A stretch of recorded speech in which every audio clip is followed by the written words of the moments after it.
Hello there, everyone, and welcome to Back to Ashes. My name is Phoenix.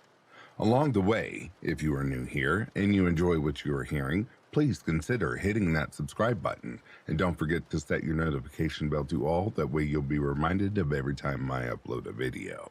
And for the curious ones, if you'd like to learn how to become a member, that information can be found down below. Without further ado, it is now time to go back to ashes. For once we arise from the ashes, we are a bigger, brighter, stronger, and a happier person every day. Sit back, relax, kick back, grab a snack or tuck in and get warm, and prepare for your dose of vocal melatonin entitled True Scary Ghost Stories. Yes, this one has been requested for a long time, so we're going to go ahead and tell it. Right after this intro, there will be an ad. I'll read the first story, there will be an ad. And after that, there will be no more ads within this video. Disclaimer, this video is for educational and entertainment purposes.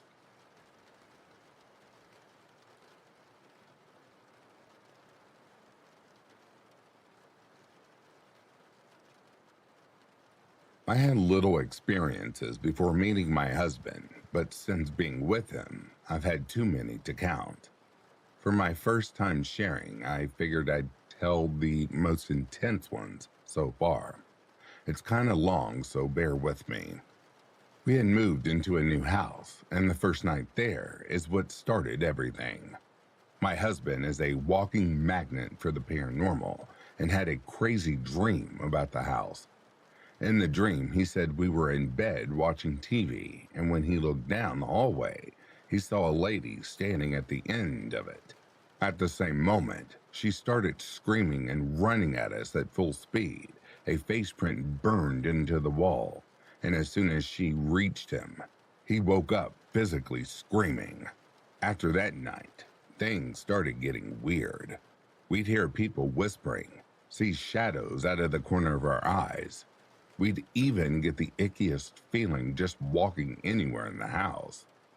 It got to the point where we all camped in the living room, and before it got dark, I'd grab everything I'd need for the night, and everyone refused to leave that room until morning because, for whatever reason, nothing would happen in that room.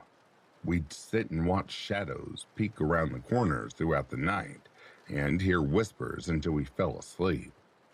A few weeks into living there, my husband was taking the dog out and left the door open, and when he turned around to come back in, he saw what he can only describe as the top hat man standing in the doorway and starting to walk through the house. It scared him so bad that he ran inside the house and smoked the whole house out with the entire bundle of sage that I had. Things only escalated from there, and I'd get this feeling of doom that sat so heavy on my chest that I had to go sit outside to get it to go away. We eventually found out that an older man had passed away in the apartment below ours at some point. A few months into living there, the new tenant downstairs ended up having an electrical fire, which ultimately made everyone have to vacate. It's been a couple of years since we've lived there, and we still talk about it from time to time.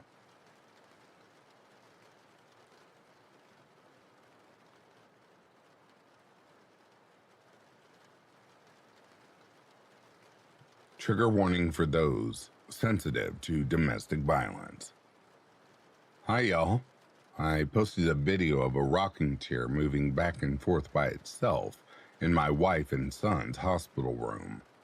I'd felt encouraged to open up about one of the experiences my family has had over the years. This one occurred fairly recently in an old townhome we had been renting. The area we lived in was in an economic decline and getting rough. We had a few rowdy neighbors, and the ones subjected in this story were a young couple living with one of their grandmothers. The couple had two darling little girls who loved our daughter and took to playing with her. By appearances, during the daytime, the couple were fine and swell. However, they would have parties almost every Friday and Saturday. Once liquor was involved, it was only a couple of hours before they took their arguments from inside the grandmother's home to outside, sloshing their tea to the whole neighborhood. Eventually, the husband would get physical and pin his wife against the car or a wall. They would scream, yell, hit each other, etc. The cops would be called, and frequently, the husband would be carted off to jail while both spouses mouthed off to the police officers. Despite the drama in the house, their little girls always seemed to be in good spirits and outgoing. After some time, the couple began selling and giving away some of their things in preparation to move out. The little girls gave my wife a box of dolls, some new, some vintage. We gladly accepted them and put them in the kids' room. The dolls would be waiting for our daughter when she came back from her grandmother's house the next day. After a couple of hours, my wife, baby son, our cat Sebastian, and myself were downstairs hanging out when we heard a huge thud and a crashing sound from the kids' room. After checking, nothing appeared out of sorts. Everything was exactly as it had been. We checked our closets, our room, and nothing had fallen. Perplexed, we went back downstairs. As the afternoon rolled into evening, we heard the thud and crashing again. And, as before, nothing had been touched. At this point, we considered a wild animal had gotten in. So, we continued searching and again turned up empty-handed. After dinner, my wife took our son upstairs to feed him in our bedroom. The rest of this is solely her experience. As she was lying there with the baby, she heard the crash sound again from the bedroom. She saw Sebastian sitting in the hallway, staring into the darkness of the kid's room, ears perked up and frozen. About that time, she began to hear a little girl's voice coming from the room, and then the sound of a child sobbing. Knowing full well that no one was in the room, she comes downstairs to me, being asleep on the sofa, and tells me what was going on. She suspected the dolls. She marched upstairs, grabbed the box, and tossed them into the dumpster outside. We never had another disturbance ever again.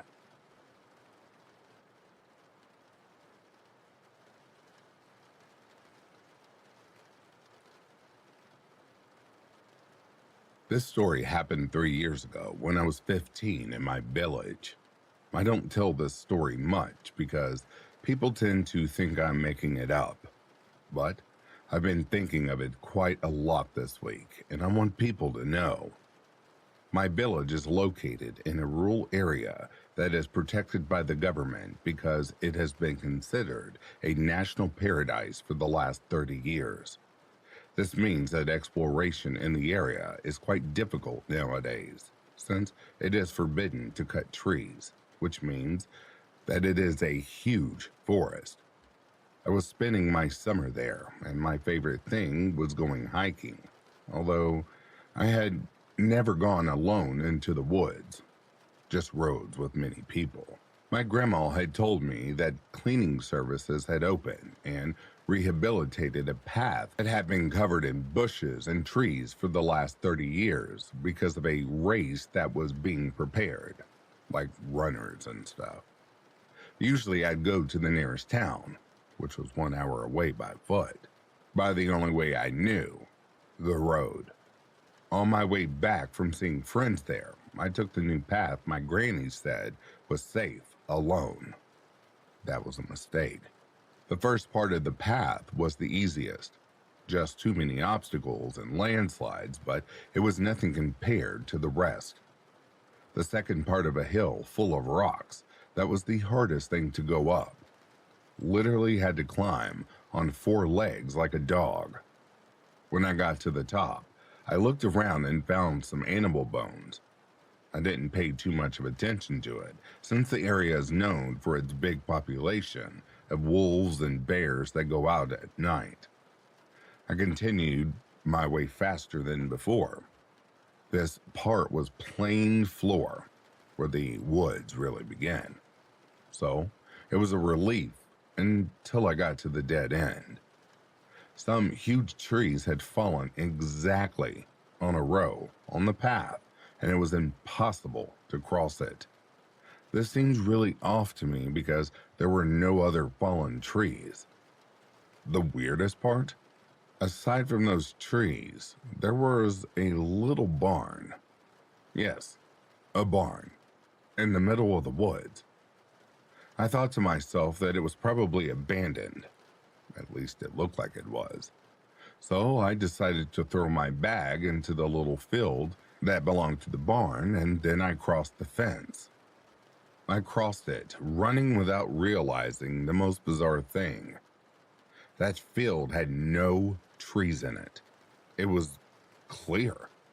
No bushes, no big plants, nada. It really shouldn't be like that, even if it was abandoned. I started feeling concerned about how the location of the fallen trees were so coincidental, how there casually was a barn beside it with a clear field, when the path had been closed for 30 years. It just seemed really off. I went on, and luckily I was reaching the last hill my grandmother had described, the one that connected with my village. Suddenly, there was a silent moment in the woods, which allowed me to hear some branches cracking all around me. I thought to myself it was a bird or something, but they came closer. They really sounded like footsteps. After trying to convince myself it was probably an animal, I was so afraid I couldn't even look back. I started walking faster. Guess what? So did the footsteps. I just started running, never noticing that, and so did the footsteps again. I was running for my life at this point. Suddenly, I started hearing incredibly loud grunts. Everything was just going really fast. Luckily, I got to my village in a minute or so after that. I got into the patio of the first house I found and closed the door. It was a relative's house, no need to call the police. I stayed there for 10 minutes until I got my breath back, and then came back home. I get chills just remembering the place, not having signal in the middle of nowhere, and the grunts. It makes me think there was something following me, since the barn and the trees were just a distraction to slow me down. I never ever went into the woods alone after that.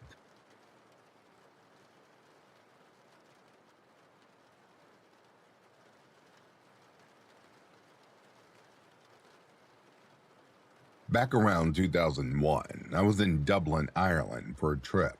I was there with my ex-fiance, and it was during some outbreak of hoof or mouth or mad cow disease. I forgot. Well, anyway, tourism suffered, which was bad for places like Ireland, but ended up being really great for us. A lot of the places we went to got excellent service, and people were generally glad to have us. One of the side effects was certain tourist places were kind of empty. One morning, shortly after breakfast, we decided to go to Christ Church Cathedral. I also had a follow-up on this place, but let me first tell you what happened. We do the tour of the church and just generally walk around. I had a camcorder, as back then cell phone cameras weren't really a great option. I also used to love my 35mm SLR camera. That camera alone, I think back then, I paid like $600 or more for it. So I wanted to use it to take a bunch of nice photos.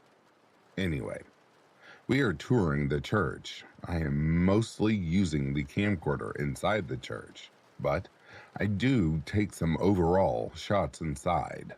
Down the pews, and there's a lot of footbridge from Christchurch to Dublin, so I take some photos in there. Something in that footwalk made me feel really uncomfortable. My ex is also feeling sick after a while, and she said to me, "Let's leave this place." We go on with the rest of our tour in Dublin. then go home. We get home, and a few days after we arrive, some friends come over, and I start to play my camcorder recordings of shots of Dublin, Dublin Castle, Trinity College, Guinness, Christchurch, Temple Bar, and some shots of our side trip to Wicklow. When the part of inside Christchurch comes up, one of our friends asks, "Who's that?" crying. I didn't hear it, and my ex jumps up and is like, "Holy shit." We rewind the tape and put the volume up as loud as it will go. We can hear someone crying, like moaning type crying.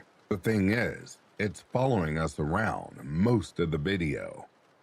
The next day, we take my 35mm film to get developed, and on 4 photos, you can see a smoke swirl, like one swirling and coming off a wall, another hanging overhead. Then the photos of the footpath between Christchurch and Dublin, there is flames on the corner of the wall. Now, years have passed, probably about 11 years, and I'm married and happen to take a trip to Europe. And we have a few days back in Dublin. I tell my wife about my prior experience in Christchurch. We go inside and do the tour. The funny thing is, I didn't get deja vu, but everything seems really different. Like, I remember a little walking path behind the church, nearest the Liffey, that was not there. The inside layout is all different, like the pews. Well, it was a decade later that I came back, so I shook it off. We take some cell phone photos and videos. We get back to the hotel, and I didn't see anything. But then my wife is like, "Who is that guy behind me?" I said, "Maybe another visitor."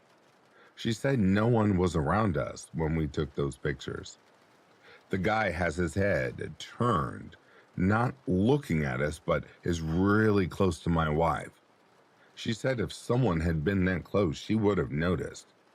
So, I don't know what else to think about that place. Maybe someday I will go back and check it out once more.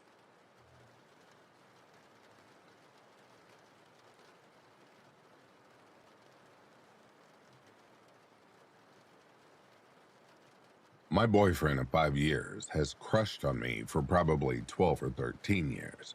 He was 2 grades below me and was a bad boy, while I was popular and in an all honors and college level classes, so I wasn't aware he existed until I met him at my dad's business about 7 years ago. He apparently talked about me being his dream girl and was teased that it would only ever happen, and that is why I mention this. So, in 2009, he and his best friend, I'll just call him Josh, was getting into pills due to Josh's grandfather being an amputee and unable to properly attend or understand, hiding the medications, thus leaving large amounts of methadone, Klonopin, hydrocodone, and such lying around. This was before the opiate crisis that has affected my generation deeply in the last 15 years. 2 days before Christmas of 2009, Josh overdosed in the bathroom that my boyfriend is currently staying in. It's a long story, but we have moved back to our respective families because we were laid off during the pandemic and were in a bad wreck, losing the extra car. The room has never felt spooky, never anything strange about it.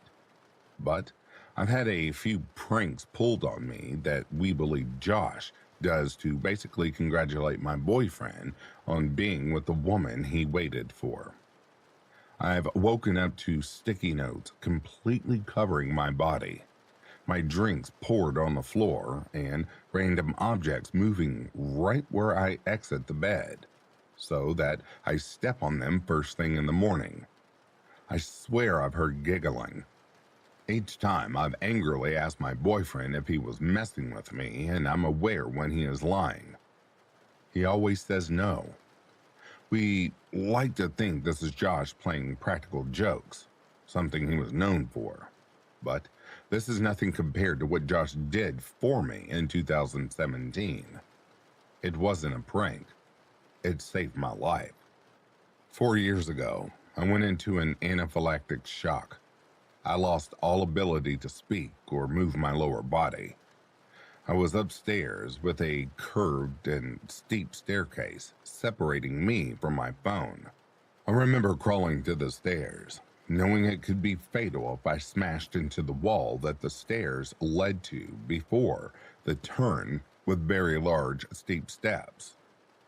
I know I was extremely oxygen deprived, but I immediately saw Josh and the two of my deceased best friends ascend the stairs and carry me to the living room couch with my nebulizer and cell phone.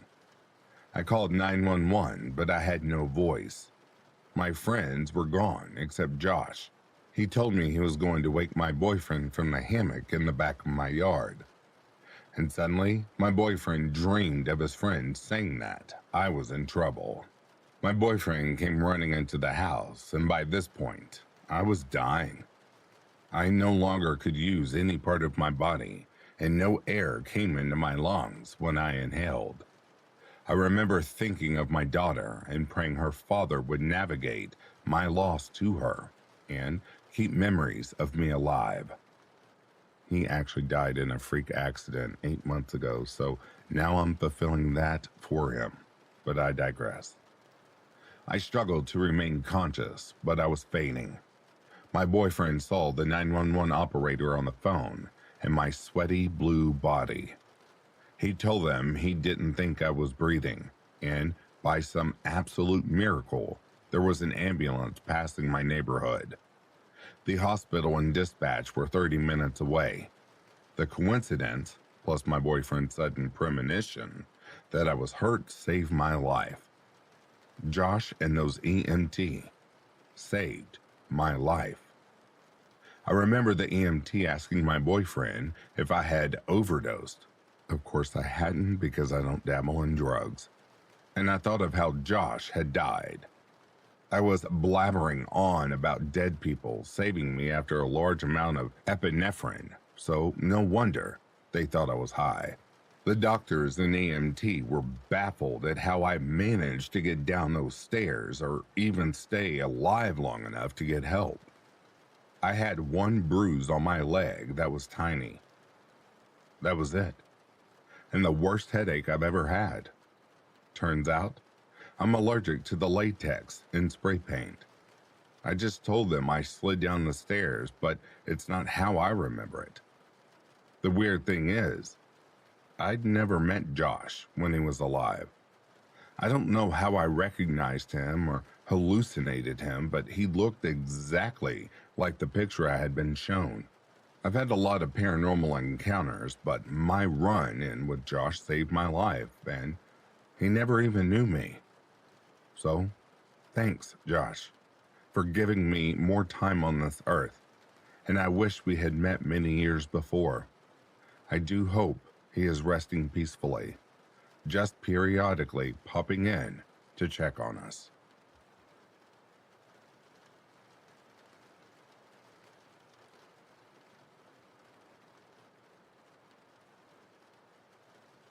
It's always interesting to me how strange and unusual my home state of Washington really is.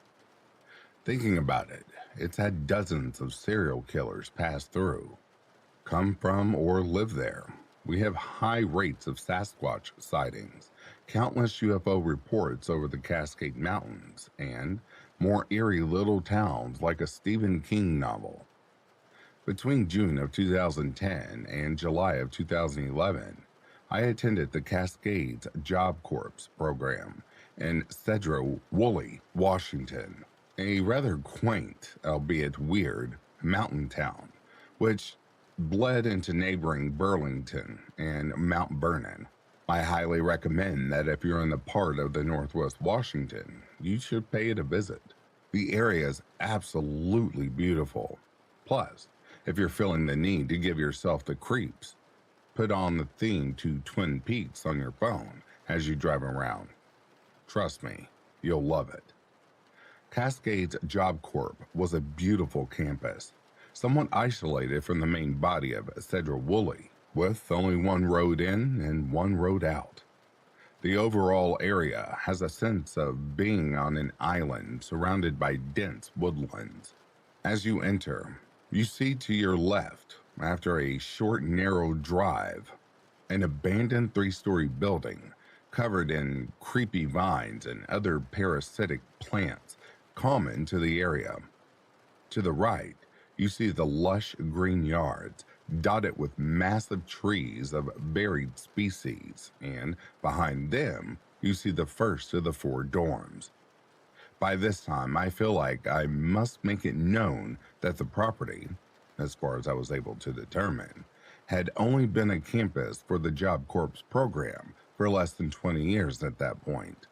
According to the information I gleaned from back when I was a student, the campus was built as an asylum for the mentally disturbed. The oldest buildings still standing when I was an attendee were originally where the patients were kept, which was made somewhat obvious when you consider the common areas were built with thick observation windows to look in, and all the windows on site were heavily reinforced. Given that this campus had once been a lunatic asylum, naturally many stories and legends cropped up, often being told to the new input groups of fresh students by people who had been there a while. Of these stories, the two most common that were told related to a little girl wearing a red dress set to haunt the halls of two of the dorms, and the other one of an angry Native American spirit that stalks the property at night. Additionally, you have stories of students hosting seances, using Ouija boards and summoning nefarious spirits, and all the other common spooky events one would expect from an old asylum. What can I say with certainty is that there was something about that campus that was supernatural. Myself being a cultist, I've learned over the years that certain places house a variety of very palpable energy, an energy that has a habit of attracting spirits, elemental entities, and negative forces. Why this is, especially for that campus, I can only speculate.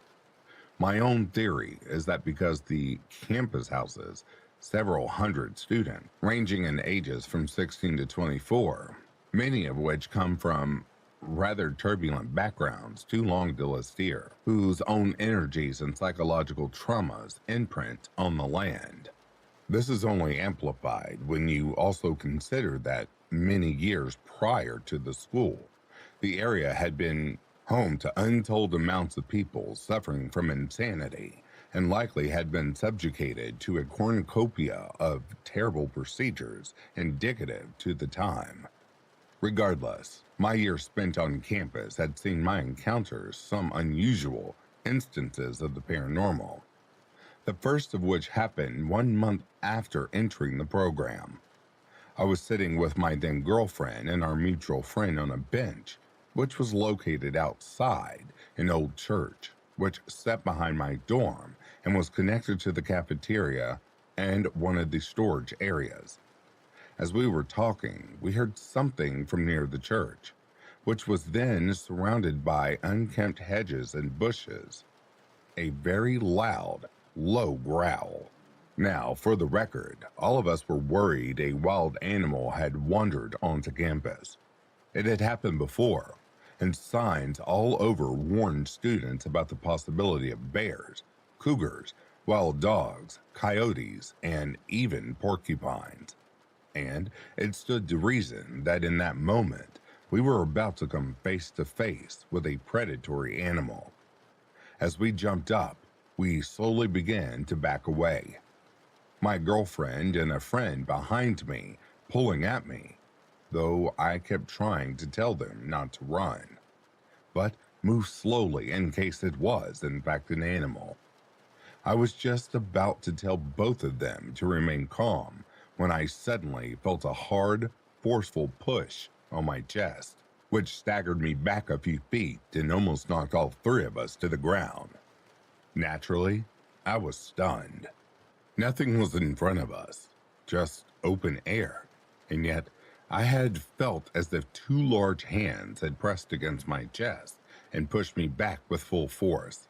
And as I stood my ground, trying to figure out what the hell had happened, I had been pulled away and forced into a run with my friends. Later that night, I would find on my chest, where I was pushed, two large red marks that looked and felt like sunburns. The second incident that happened to me was several months and two girlfriends later, around Christmas time, I do believe. Normally, the campus is very vacated since most of the students go home for the holiday break. Sadly, my only family was too far to justify the trip, and so I opted to stay. Needless to say, I was the only person in my dorm for that break, which was great. I basically had full reign over the common area, could watch anything on TV, get first pick on the good snacks. It was great. Plus, the additional privacy was always the bonus. Halfway through the break, I decided after lunch to take a hot shower and made my way into the stalls. I kicked on the water, let it run so it would get hot, and hopped in. As I was standing under the hot water, I felt a cold breeze on my feet, which was unusual. There were no windows in the showers, and the whole dorm was heated consistently throughout. However, in that instance, I didn't think much of it. The very clear and loud sound of a child's giggle, on the other hand, I did think much of. So here I was, standing naked and covered in soap, alone in a dormitory. And I hear what sounds like a small child giggling right behind the shower curtain behind me, which prompted me to spin on my heel, throw open the curtain to find nothing there, save for a very cold blast of air. And naturally, when you have something so random and creepy happen, the best thing I felt to do was rinse off, put on my robe, and book it down to my bay. That's what we call our rooms, and lock the door. Now, had this happened when there were other people on site, I would have thought it was a prank, which was very, very common. Here's the problem. In my dorm, I was alone, save for the RA who was downstairs, who also was a no-nonsense kind of dude. I thought maybe it came from downstairs, since the vents did connect. But again, nobody was there. I even later went back with a stepladder to look into the vent to see if someone put some kind of speaker or something in there to mess with whoever stayed behind for break. Nothing. Not a damn thing.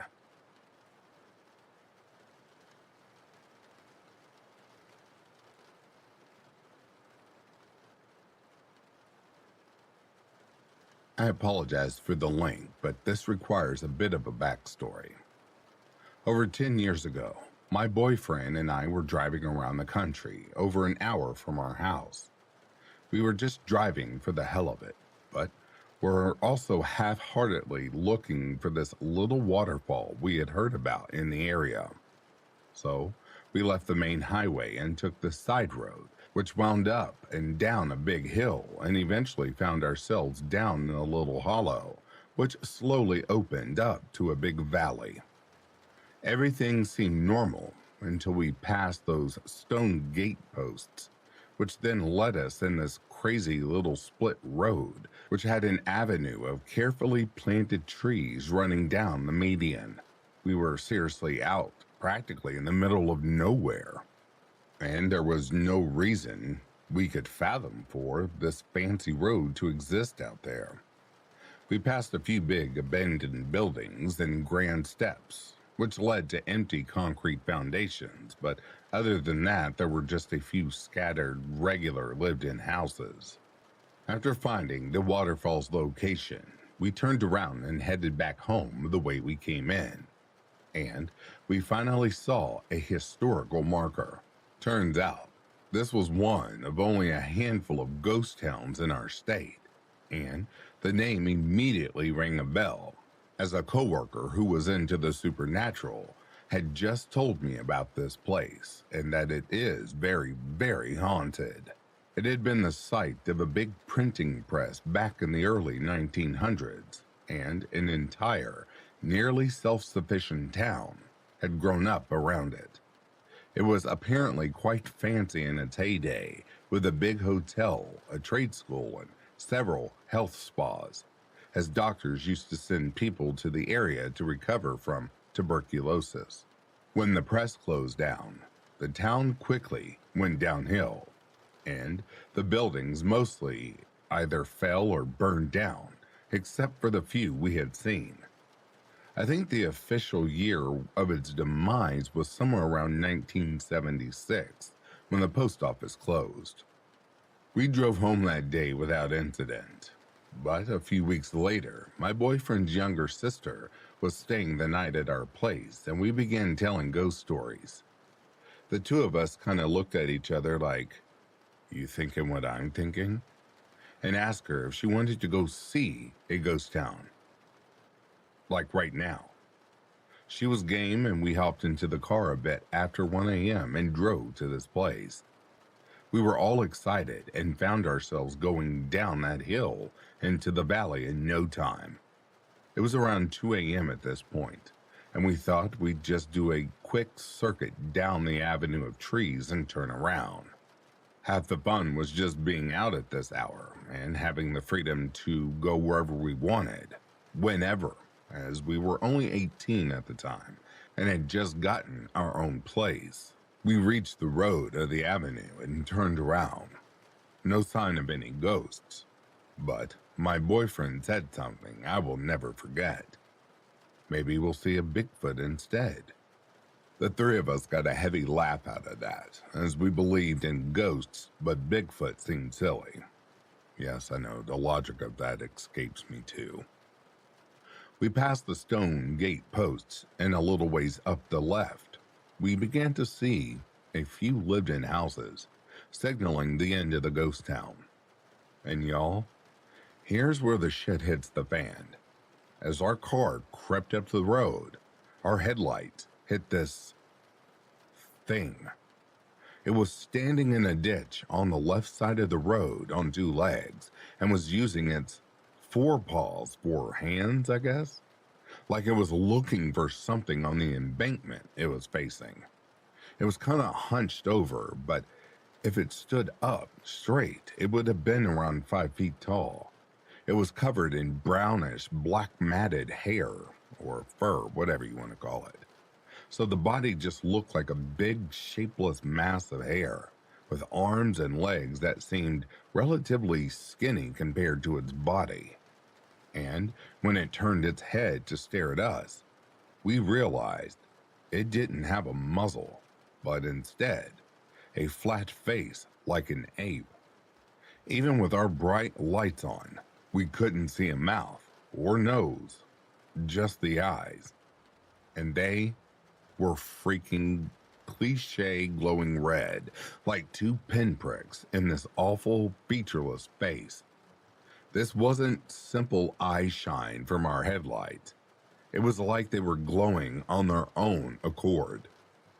We all see the damned thing and simultaneously yell, "Is that a bear? Is that a dog? And is that a cat?" This is how confused we were, and the whole time this thing was just stood there, staring. It wasn't scared, and it didn't move a muscle other than to straighten up and turn its head to look at us when our light first hit it. All these thoughts were racing through our heads, and we all sensed that something was very off about this encounter. Honestly, we were all three afraid of this creature. It didn't give off a warm and fuzzy feeling, I'll tell you that, and wanted to get the hell out of that valley ASAP. We had slowed the car to a crawl to get a good look at it, but when our brains tried to process it and came up with unidentified, we stepped on it and flew out of there. On our way out, we passed huge numbers of deer on the road, and I swear I felt like they were aware of this thing and may have been running from it or possibly avoiding it. I just remember feeling worried for them, having to share the woods with that being. And at one point, just before topping the hill, a huge white owl swooped out of the trees and flew over our car. We all took that as a sign that we were safe and out of the thing's dominion. To this day, I have never seen another white owl. The whole way home, we were stunned and were trying our best to debunk this encounter and identify the creature as a regular animal. When we got back to the house, I pulled out this book we have on animals in our part of the world, and it listed the colors of their eye shine and headlights. The only animal that has a red eye shine is a night heron, and that thing sure as hell wasn't a bird. The next day, I even called the Historical Society of the nearest actual town and asked about the ghost town. The woman literally said this. It has a golf course. Why wouldn't she tell me anything about this place? It did indeed have a history worth mentioning, and she knew what I was talking about because she pointed out the golf course, which is just a few miles down the road. I later found out that, like most others, the abandoned town had attracted vandals and morons who had done all sorts of damage in the past. But most people looking to piss around and tear things up don't call historical societies beforehand. So that didn't quite explain her reluctance to tell me anything. After the encounter, we of course told our friends and families, hoping that eventually someone would say, "Oh, that was probably and identify this thing for us. No one ever could. The only thing this did was convince some of our friends to go investigate for themselves, and they would come back telling wild stories of being watched and chased off by military people. What the hell? I don't know what happened to our friends, but part of me thinks that they were being stupid, lurking around the buildings, and had to be scared off like the idiot youngins they were, especially considering all the vandalisms which has occurred in the ghost town. But the odd thing is that I've read local forums about the ghost town and many people who do indeed believe that there is some weird military business going on there. Maybe they're using the area as some kind of covert training facility. I don't know. This is just one of those places which becomes weirder and weirder the more you investigate. This past year, I found a video online of some EVP sessions a local paranormal group captured in a nearby house. There are multiple voices, and one is a young girl who is reciting a rhyme which you can hear clear as day. Micah, Micah, hi, Micah, hiney, hiney, ho. Then you hear something go, shh, and she continues the rhyme in a whisper. Micah, Micah, hi, Micah, hiney, hiney, ho. That rhyme is from the genie on the Pee Wee Herman. What the actual hell?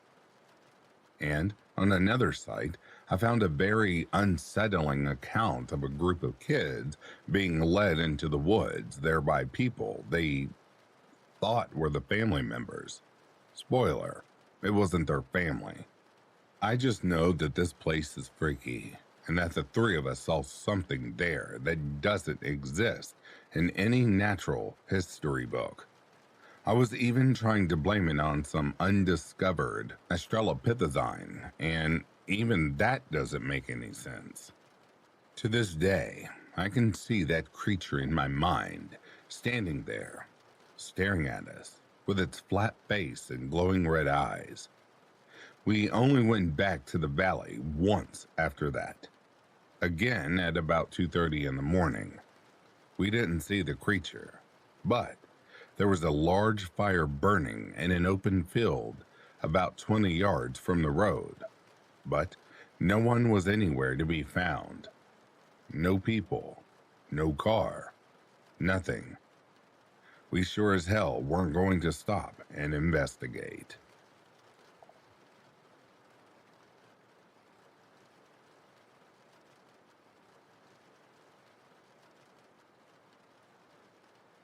The dead really are trying to tell me something.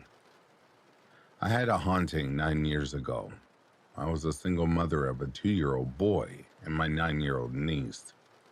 I'd gotten custody of my niece due to her mother being an addict. We just moved into a nice apartment, and I was so excited to be able to give my kids a nice place to live. It was newly redone, new carpet, new walls, new trim, new everything.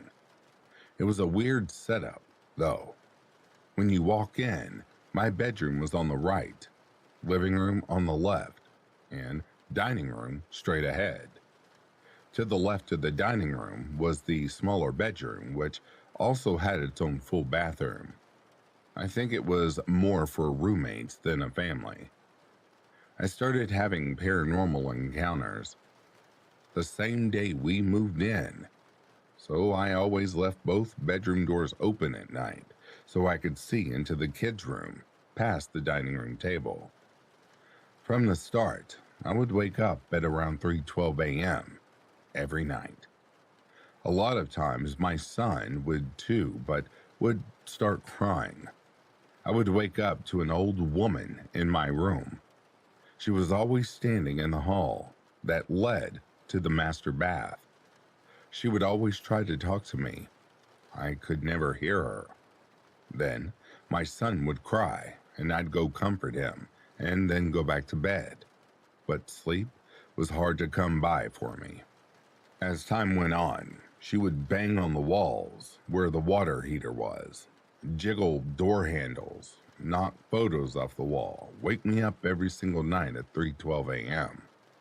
She got more and more angry that I wasn't doing what she wanted, I guess, so eventually she started appearing as a black smoke-like mass. She would get closer and closer, mumbling something I couldn't make out. My cat would flee. I could feel her anger. I could feel the tension and frustration thick in the air. When she wasn't the black mass, she appeared more tattered and unkempt. Her hair would be a mess when it was once done up nicely. She would look so tired, sunken-in eyes become more and more frightening. Her behavior was just downright aggressive. The banging became so loud that neighbors could hear it. She would rattle the doors violently. I thought maybe someone was trying to break in, but no one was even there. My dreams were cruel torments of me being murdered, having my children kidnapped every night. There weren't many nights that I didn't cry myself to sleep. I was doing my best to raise 2 kids, one of which wasn't mine, work a full-time job, and then come home to so much negative energy. I decided to ask my neighbors about previous tenants as they lived there for many years. Apparently, a woman took care of an elderly mother. The mother died in my room. The apartment was totally redone because the woman literally had to wallow in her own feces. The daughter was very neglectful, and the pets were always never cleaned up after. I also found out the reason I was able to afford the apartment, and that was because the rent was significantly lower than the other identical units. The manager of the apartment never told me any of this. Shortly after, I woke up again at 3:12 a.m. But instead of the old woman or blackness, I saw my son squatting down on the dining room table chair. I said, "Troy, why are you up?" He looked me straight in the eye, smiled his sweet smile, and whispered, "Mama." I got up to go get him. As I reached for him, he just vanished. My heart sank. I couldn't breathe. I thought something happened to him. I ran into the kids' room, and there they both were. They were fine, sleeping away, I cried until I was totally exhausted and finally fell asleep. That's when I decided to break my lease and move. She would unpack boxes. She would hide things. She would turn the bathroom light off when I was in the shower. She was trying desperately to talk to me, and I had no idea how to listen. I mourned for her. I could feel her pain, but I also had a family to take care of. I had my stuff packed and moved in under a week. If you have any idea what it's like to be a single parent with 2 kids and a full-time job, then you know that was an amazing feat.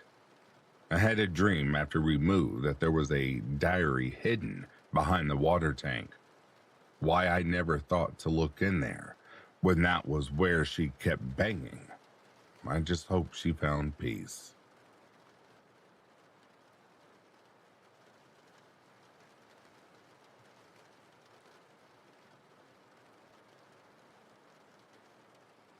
And that, dear listeners, brings a close to these true scary ghost stories. Before I go any further, I would like to acknowledge the elite members of Back to Ashes along with our gifted memberships. Donna, Nat Davies, Les Crispin, Samantha Place, Call Me Carter, Corpse Lover, Stephanie McLaren, Chrissy Elias, Denise S., Tina Mead, Tammy Slayton, Mrs. Interscared, Dova Khaleesi, Edith Smith, Amy Klemko, Haunted, and Anita B. Again, thank you all so much for remaining the pillar of which Back to Ashes stands. I cannot thank you enough. You have my sincerest gratitude, and of course you know I love you. Now for our gifted memberships: The Conspiracy Archives, Grimm's Library, Adam Gregg, and The Cryptid Sleeps. Thank you all so much for your continued support. I really do appreciate you. And for the rest of the subscribers or just random listeners that popped in, thank you as well for supporting the channel and listening to every video. Without you, I don't have a voice. If you are sleeping, I hope Slumberland is treating you comfortably. If you're awake, I hope you've enjoyed this selection. Until next time, please stay safe out there. I'll be reading to you soon. Have yourself a good morning, a good afternoon, or a good evening. Peace, love, and light to you all.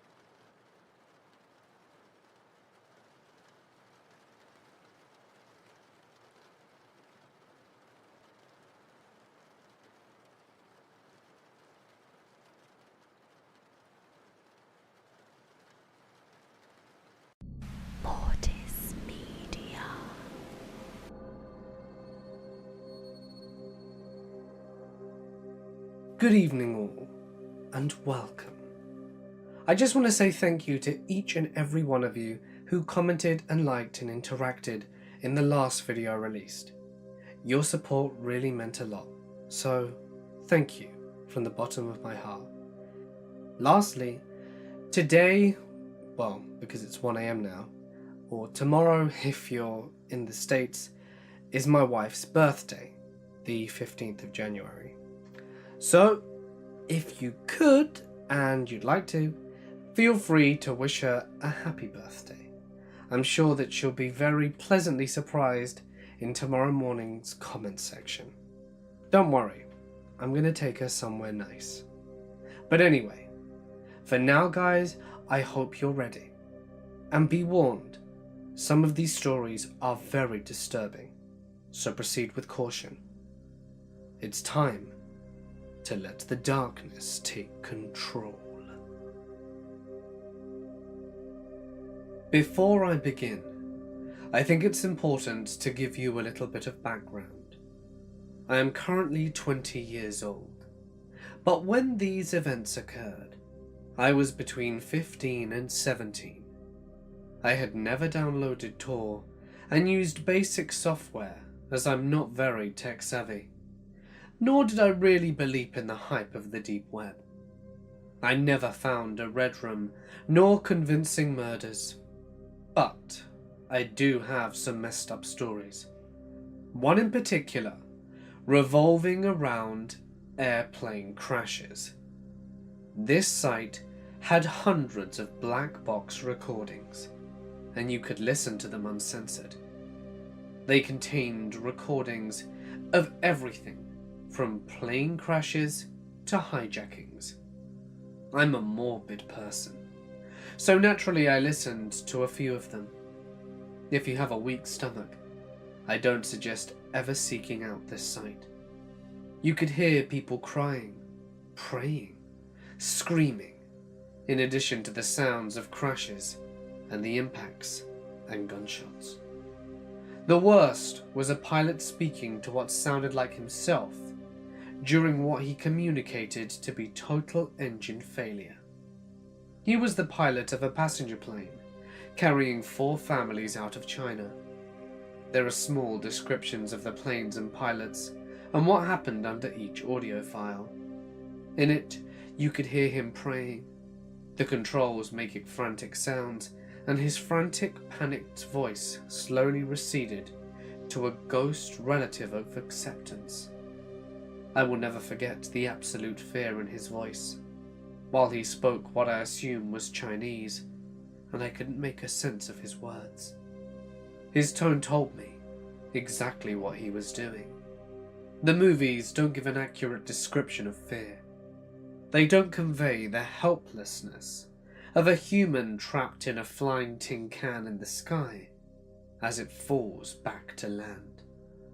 I felt as if I was with him as I heard the plane make impact. I witnessed his final moments through my headphones, and I heard the moment that little black box stopped recording. The description said the plane that crashed held no survivors, and there were over 40 small children on board. I don't know the details of what happened, since the site was just brief descriptions and audio files, but the voices I heard were real people, and it will haunt me for a very long time. This was fairly tame compared to what I found next. Human trafficking, the cattle ranch. Cliché, I know. Everyone and their mothers has some story about human trafficking from the deep web. No, I don't have men come to my door to whisk me or my family away. However, I found a human cattle submission site. Now it is entirely possible that the site was fake and plastered onto the darker crack of the alley, that in the internet is just for lulz. But by no means am I here to tell you that everything I saw was 100% real life sites with bogeymen up to no good. But as far as creep factor, it was pretty high. Someone was sick enough in their heads to make the site and pay to keep it. Now upon clicking the link, you are brought to a large red flashing 1999-esque text reading, "Welcome to the ranch." And just below you could browse the cattle. Images of women looking from ages 16 to 45 with brief descriptions of what they were used for. They only had their first names displayed, and besides the name was voluntary or involuntary. The descriptions were volatile, explaining that specific women were used for breeding and meat or play. The meat was to be pre-cut to your specifications, packaged discreetly, and mailed to you within 2 business days. Those determined for breeding were given ages, how many children they'd had thus far, and brief stories on their life before the ranch. The descriptions even went so far to say who gave them to the ranch, if they were listed as involuntary. Many were donated by husbands, boyfriends, and families looking for money, revenge, or some other unexplained reason. And lastly, those given up for play. I have a strong stomach, but the descriptions of this made me retch a bit. These people were to be sent to the ranch to learn how to be pets. These women had no available names. All of them were marked as involuntary, and each had a description of what the donor wanted done to them. Graphic descriptions of sexual assault, physical tortures, and amputations. When the women eventually died, the page listed what they would expect to be done with the corpses. It didn't end there. At the very bottom of the page was a link to a PDF file that could be printed and mailed or submitted online. The form was for donation of cattle. On it, you could list why the person was there, the basic health of the person, voluntary or involuntary, and who you were to the person, and additional notes if you had any. The owner of the page proudly left his or her own note that all cattle was discreet and they dealt primarily using Bitcoin and PayPal. Refunds were prohibited, and ended on a cheerful note of enjoy your meal. I don't know the validity of the site, but it made for an interesting find.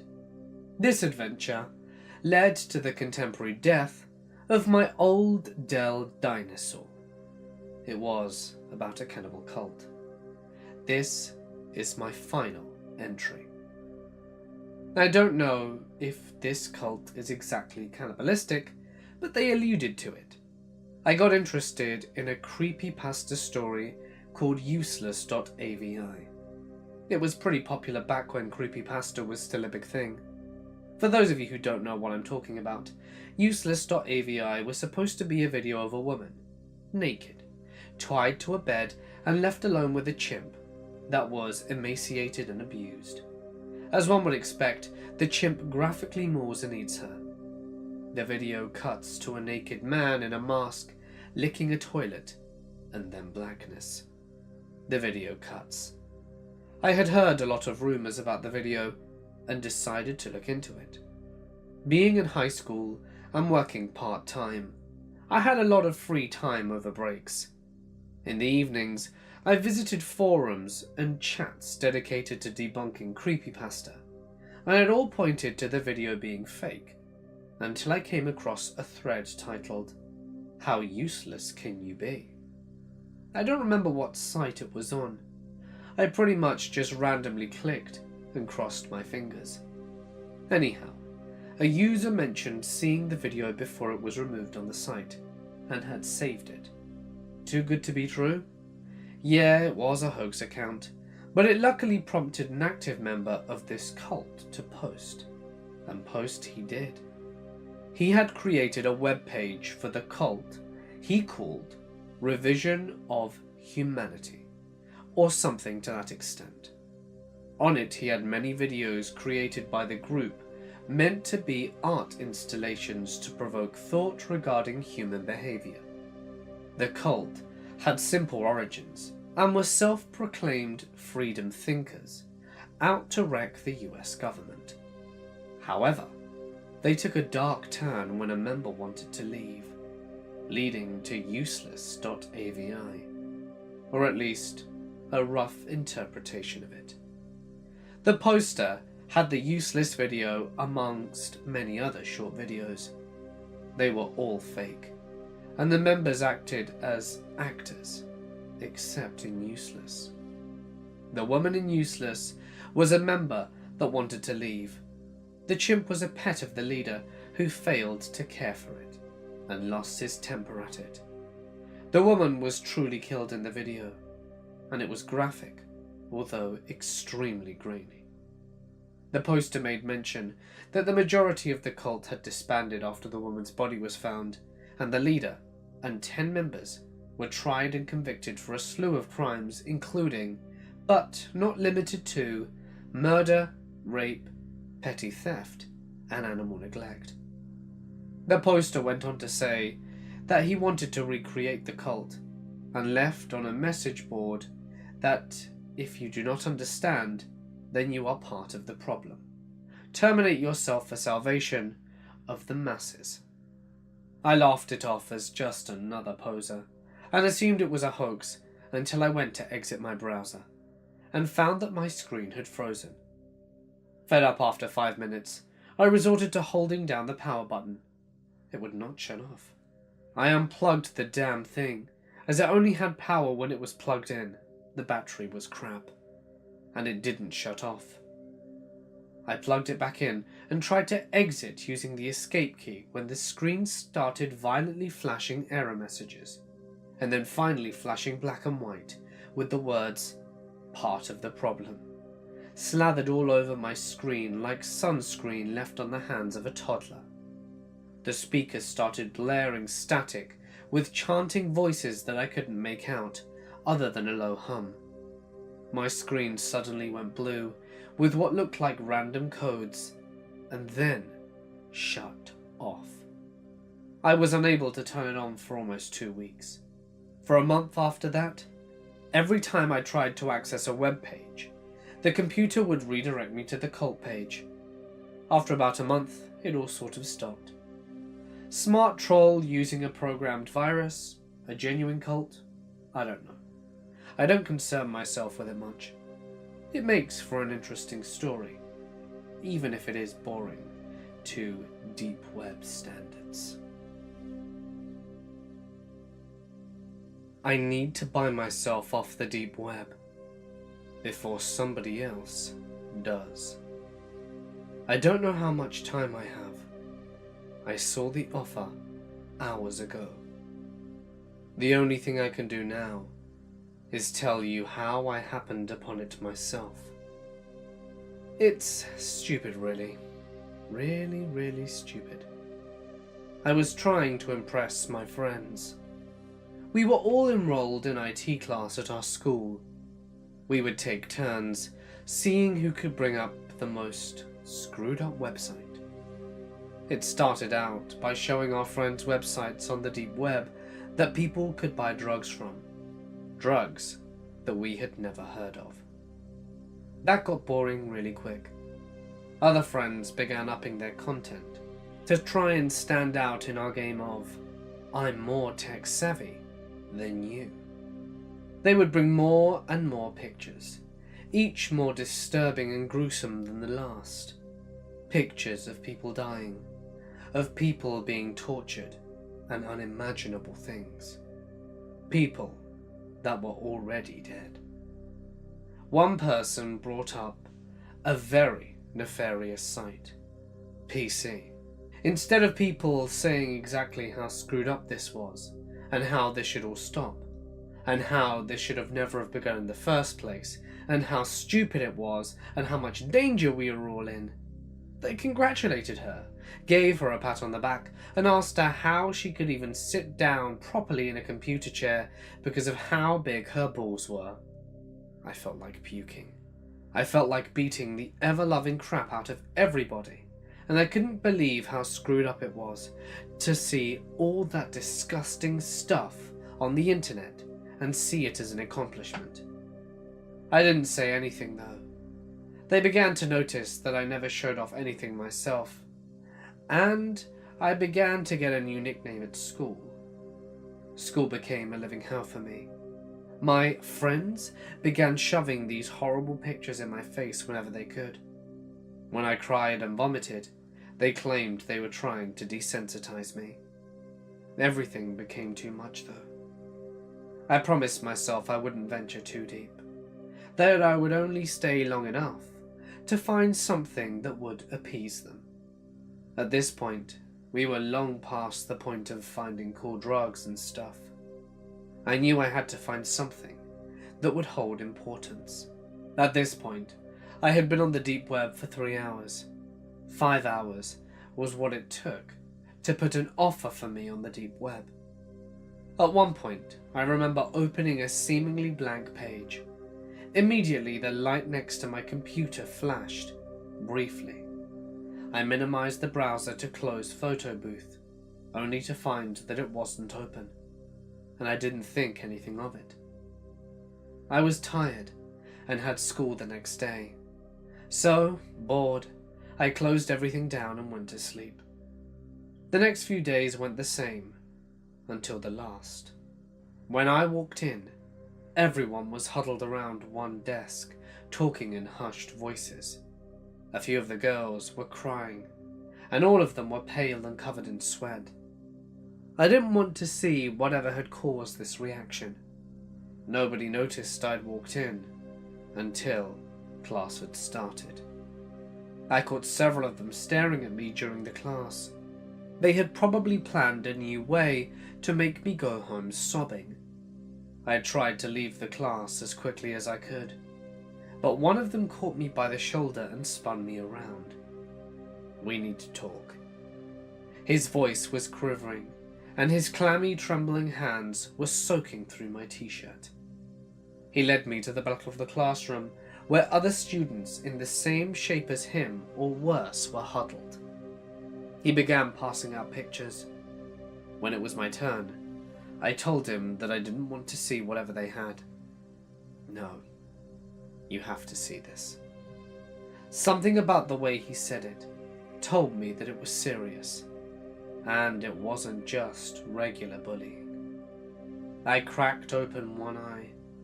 I saw some girl on the paper, along with some sort of description and a price. I opened my eyes further and saw that it was an ad of some sort. I thought, oh, this isn't that bad. It hadn't fully hit me yet until I read what sort of description it was. "Hi, it's me again, back with some more for you guys. This one looks fairly young, with a bit of extra weight on her. I don't know, I need to get more pictures. I think it was her first time here. She wasn't protected at all, and it was easy enough. But enough about that. For now, her starting price is $118,000. We'll go up and down whenever we get more pictures and do the physical inspection. Anyway, we'll keep you updated." There was a picture of me, staring at my computer intently. I had no social media. The only pictures of me were the ones I had taken with a group, and there were so many emotions swirling through me. One that stood above all was confusion. The crippling fear was lurking in the shadows for now. How had this person gotten this picture of me? My mind went back to the light next to my camera, and one question was answered. Next, the paralyzing fear set in. I felt my heart stop completely, then beat violently in my throat and ears. My stomach dropped. My eyes searched furiously over the paper for any information about me. I felt relief at the fact that my full name, along with my address, weren't there. That all came crashing down when I realized that the person who had posted the ad had these, but chose not to put them in the description in case anyone were to grab me without paying. I knew without a doubt that the others were going to be sold too. I passed out. I woke up in the nurse's office, who told me I had a fever, and my mother picked me up and took me home. I went straight into my room and locked the door. I haven't touched my PC ever since. I put tape over my phone camera, even though I know my efforts are futile. Everything I hear now is someone out to get me. The only sick thing that comforts me every now and then is that the people that made me do this are going to be sold quicker than me. I don't know what I was thinking, really. I had been drinking with friends and got home drunk. I decided to open Tor, and one link led to another. I ended up on a marketplace website that was selling all sorts of shady stuff. I could buy my own weight in cocaine if I saw fit, and had the money. Though something else caught my interest. A posting said, "Mystery box, made to order, $2.50. I read the description, which listed what it could contain. A brand new iPad. That was it.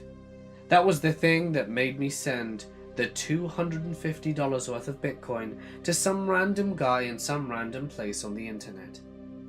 I had vague memories of sloppy messagings to the seller, and I really wanted that iPad.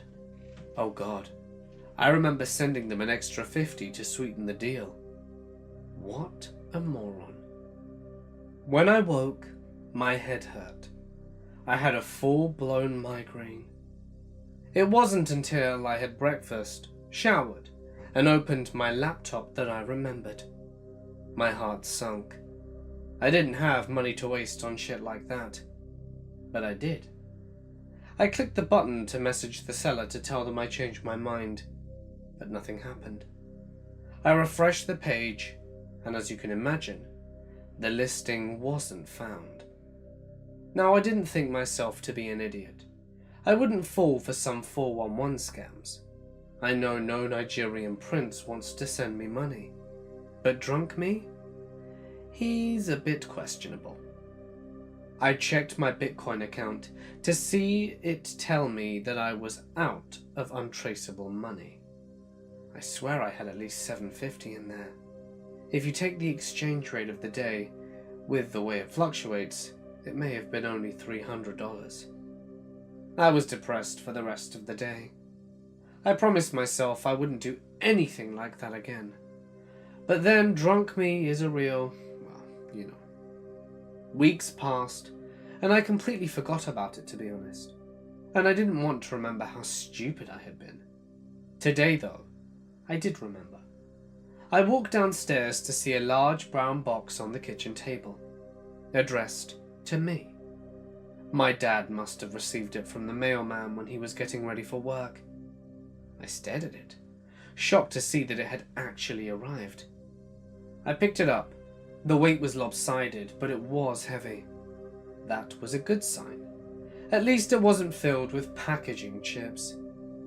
I pulled off the tape and opened it up to reveal a lot of packaging chips, and I chuckled to myself before plunging my hand in. I pulled out an anonymous red sweater. I held it to my face. It smelt of perfume. It was used. I was slightly disgusted, but what did I expect from the dark web? I placed it on the table next to me. The next item was a set of keys. I examined them and wondered why on earth that was part of this parcel. It was literally like the guy just shoved some random things into a box and sent it. I was beginning to feel ripped off. I placed my hand in again and pulled out a small bag with a note attached. I knew what it was before I read it, and I was excited. A little thing to make the time pass more calmly, written in Sharpie. It was a good amount of weed. I'd never bought drugs off the internet, and I opened the bag to see it was the real deal, and that strong, smelly, skunky stuff rose up. I took a deep breath and sighed. I'd say it was about $70 worth, give or take, and I pushed it into my back pocket, worried that my mom would be up any minute and catch me. I was intrigued to see what was remaining. Maybe I'd make my money back. The next item was a small wooden box. I opened it to see a few pieces of silver jewellery, and I checked each one, having no idea if it was worth anything. There were 2 necklaces and 2 rings. I wondered if these were stolen or bought from a pawn shop. I placed it next to the red top. The next was another baggie, with another note written in Sharpie. "You'll need these, trust me, winky face." I was a little anxious when I read the note, and saw a small box of Xanax inside. Why did I need anxiety medication? I was not one to dabble in prescription drugs. Weed a little, and mushrooms was all I needed. I knew some friends who'd pay pretty good money for that. I had no idea how much they were worth, though. I looked it up later. I assumed $50, so that was about $130 so far. And to be fair, for something off the dark web, if I only lost around half my money, I should count myself lucky. I fished around in the box again, and couldn't feel anything else. I picked it up to feel if it was still heavy, and placed it down and stood up. I reached all the way to the bottom, and felt something large and slender. I pulled it out. It was an iPad. Holy crap! Jackpot! It was slightly scratched, but it wasn't first generation. It was light and thin, and it was at least an Air. I was stoked. It was at that point that my mother popped her head around the corner. "Hey honey, did you get a package?" "Yeah," I said, suddenly aware I could smell the weed in my back pocket. "Hey, you found my sweater," she said, delighted. "Where was it?" Was all I mustered. She picked it up, and unconsciously the keys too. She walked away. I sighed, worried she'd smelled the drugs. "What's that?" she said, turning. "I'm holding it for a friend," I said without thinking. "What?" she said, not paying attention. "What's my jewelry box doing down here?" I stared at my mum, slack-jawed. She picked it up and opened it, studying if anything was missing.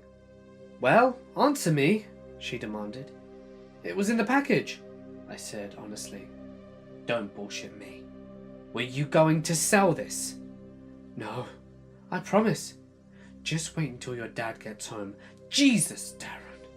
I swear, this is not your stuff. It was in my package. I bought it off the net." "You expect me to believe you bought my exact top and jewellery box off the internet? Why in God's blazes would you do that?" "It was a mystery box. It could have contained anything." "You come up with such garbage sometimes. I think it's best you go to your room." "I'm 17, I said. "When you're under our roof, it's our rules." I picked up the iPad and went upstairs. I laid on my bed and turned the device on. I was surprised to see it still had power. A few non-standard apps appeared on the desktop as I swiped to unlock. Nothing of interest though. I checked the email program to see that it was blank. I was worried it was stolen. I knew I couldn't keep it if there were any personal data there. I checked the Photos app. There were about a dozen. I tapped the first. It was a low-light shot of a street. Could have been anywhere. I swiped the next, and it was the front of a house. The light was on in the front room, but in the low light, it overexposed the shot and made it hard to see any detail. The next was the side of a house. The horizontal white wood sliding looked slightly similar to ours. The next was of what appeared to be a rear door. Then one of a kitchen. I did a double take. The place looked identical to ours. Then one of a living room, the TV bright, and hiding the faces of the people who sat on the couch and chair. Then one of the stairs. The brown waxed wood of the floor was uncanny, and my heart thumped in my chest. Then one of the landing. There was no coincidence. This was our house. The family portrait that hung on the far side wall, even in the low light, was obviously ours. I panicked and didn't want to swipe again, but I did. My mother asleep on the bed, the bed covers pulled. The next few, the covers being pulled apart gently. My mother pulled her legs from the sudden cool air. The cupboard open, a black gloved hand reaching out and searching, the hand holding a red sweater. A dark photo with lines of light obscuring the view. Another dark photo. This time the exposure was better, and I could see it from the inside of the cupboard. My dad was in the room. Then next, my dad is in bed next to my mother.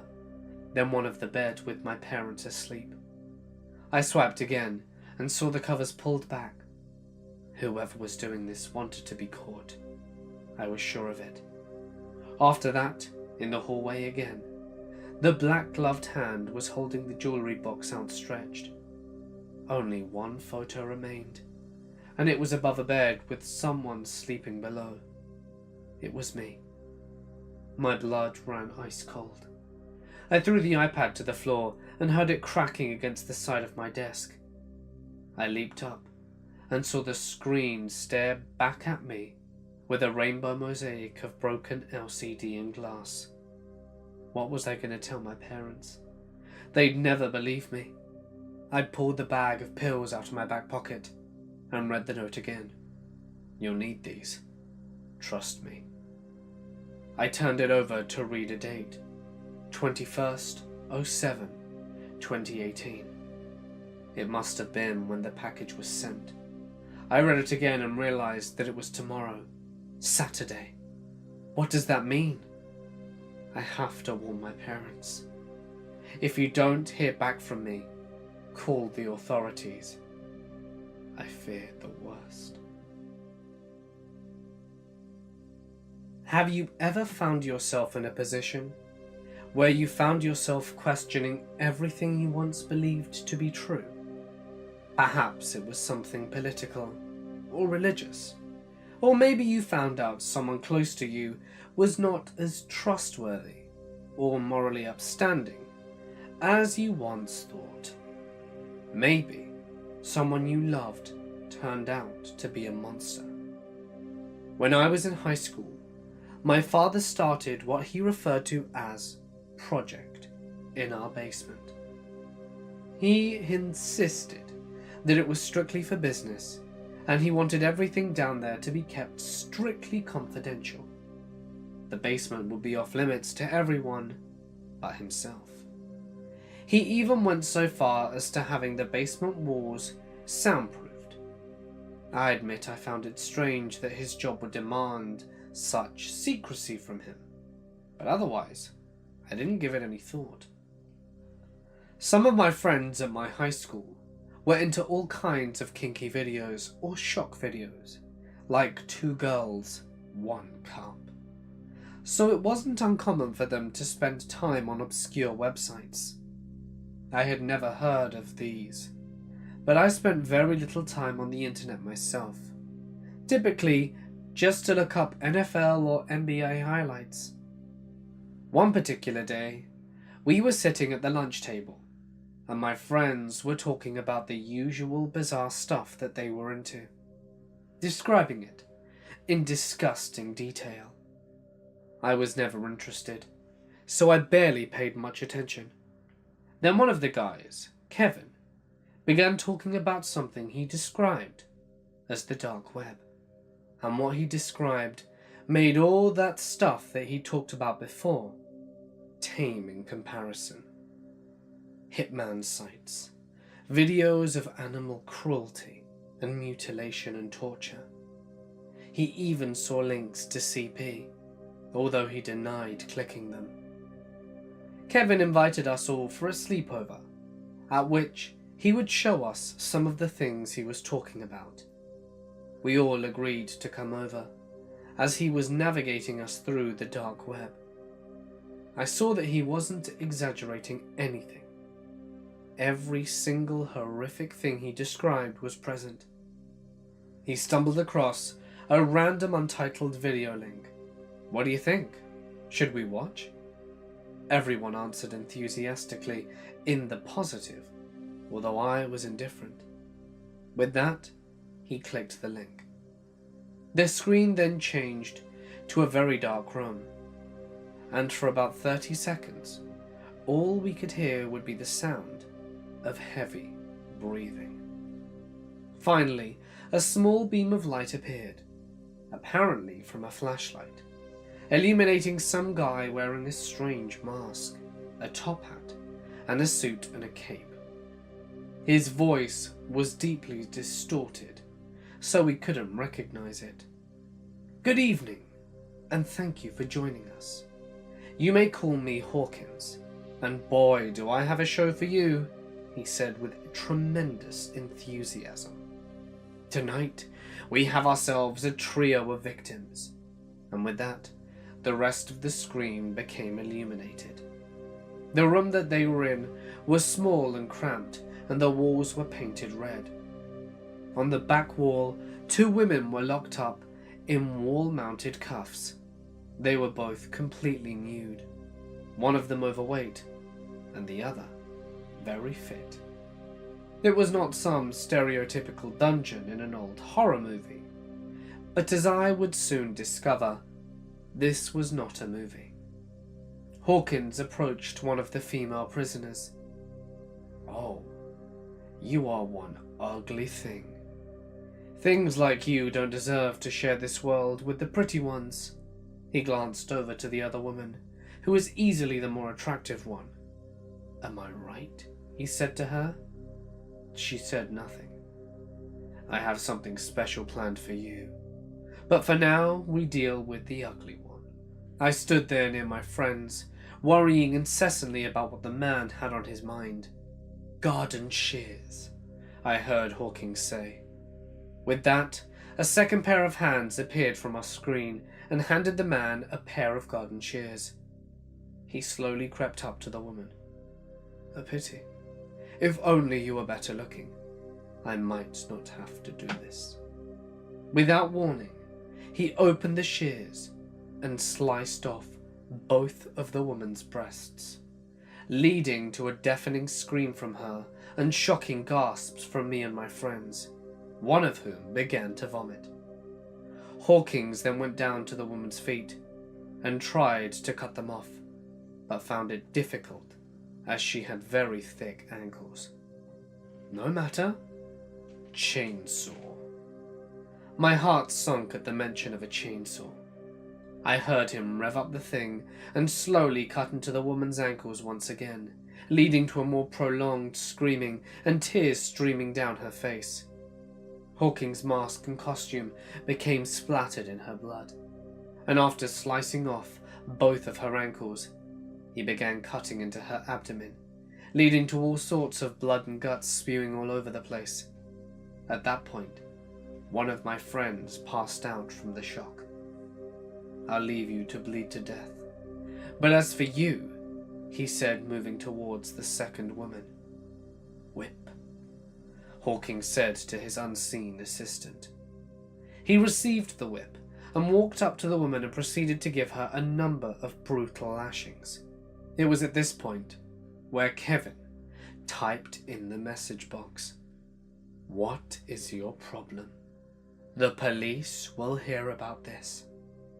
Hawkins was about to unzip his pants when the assistant spoke up.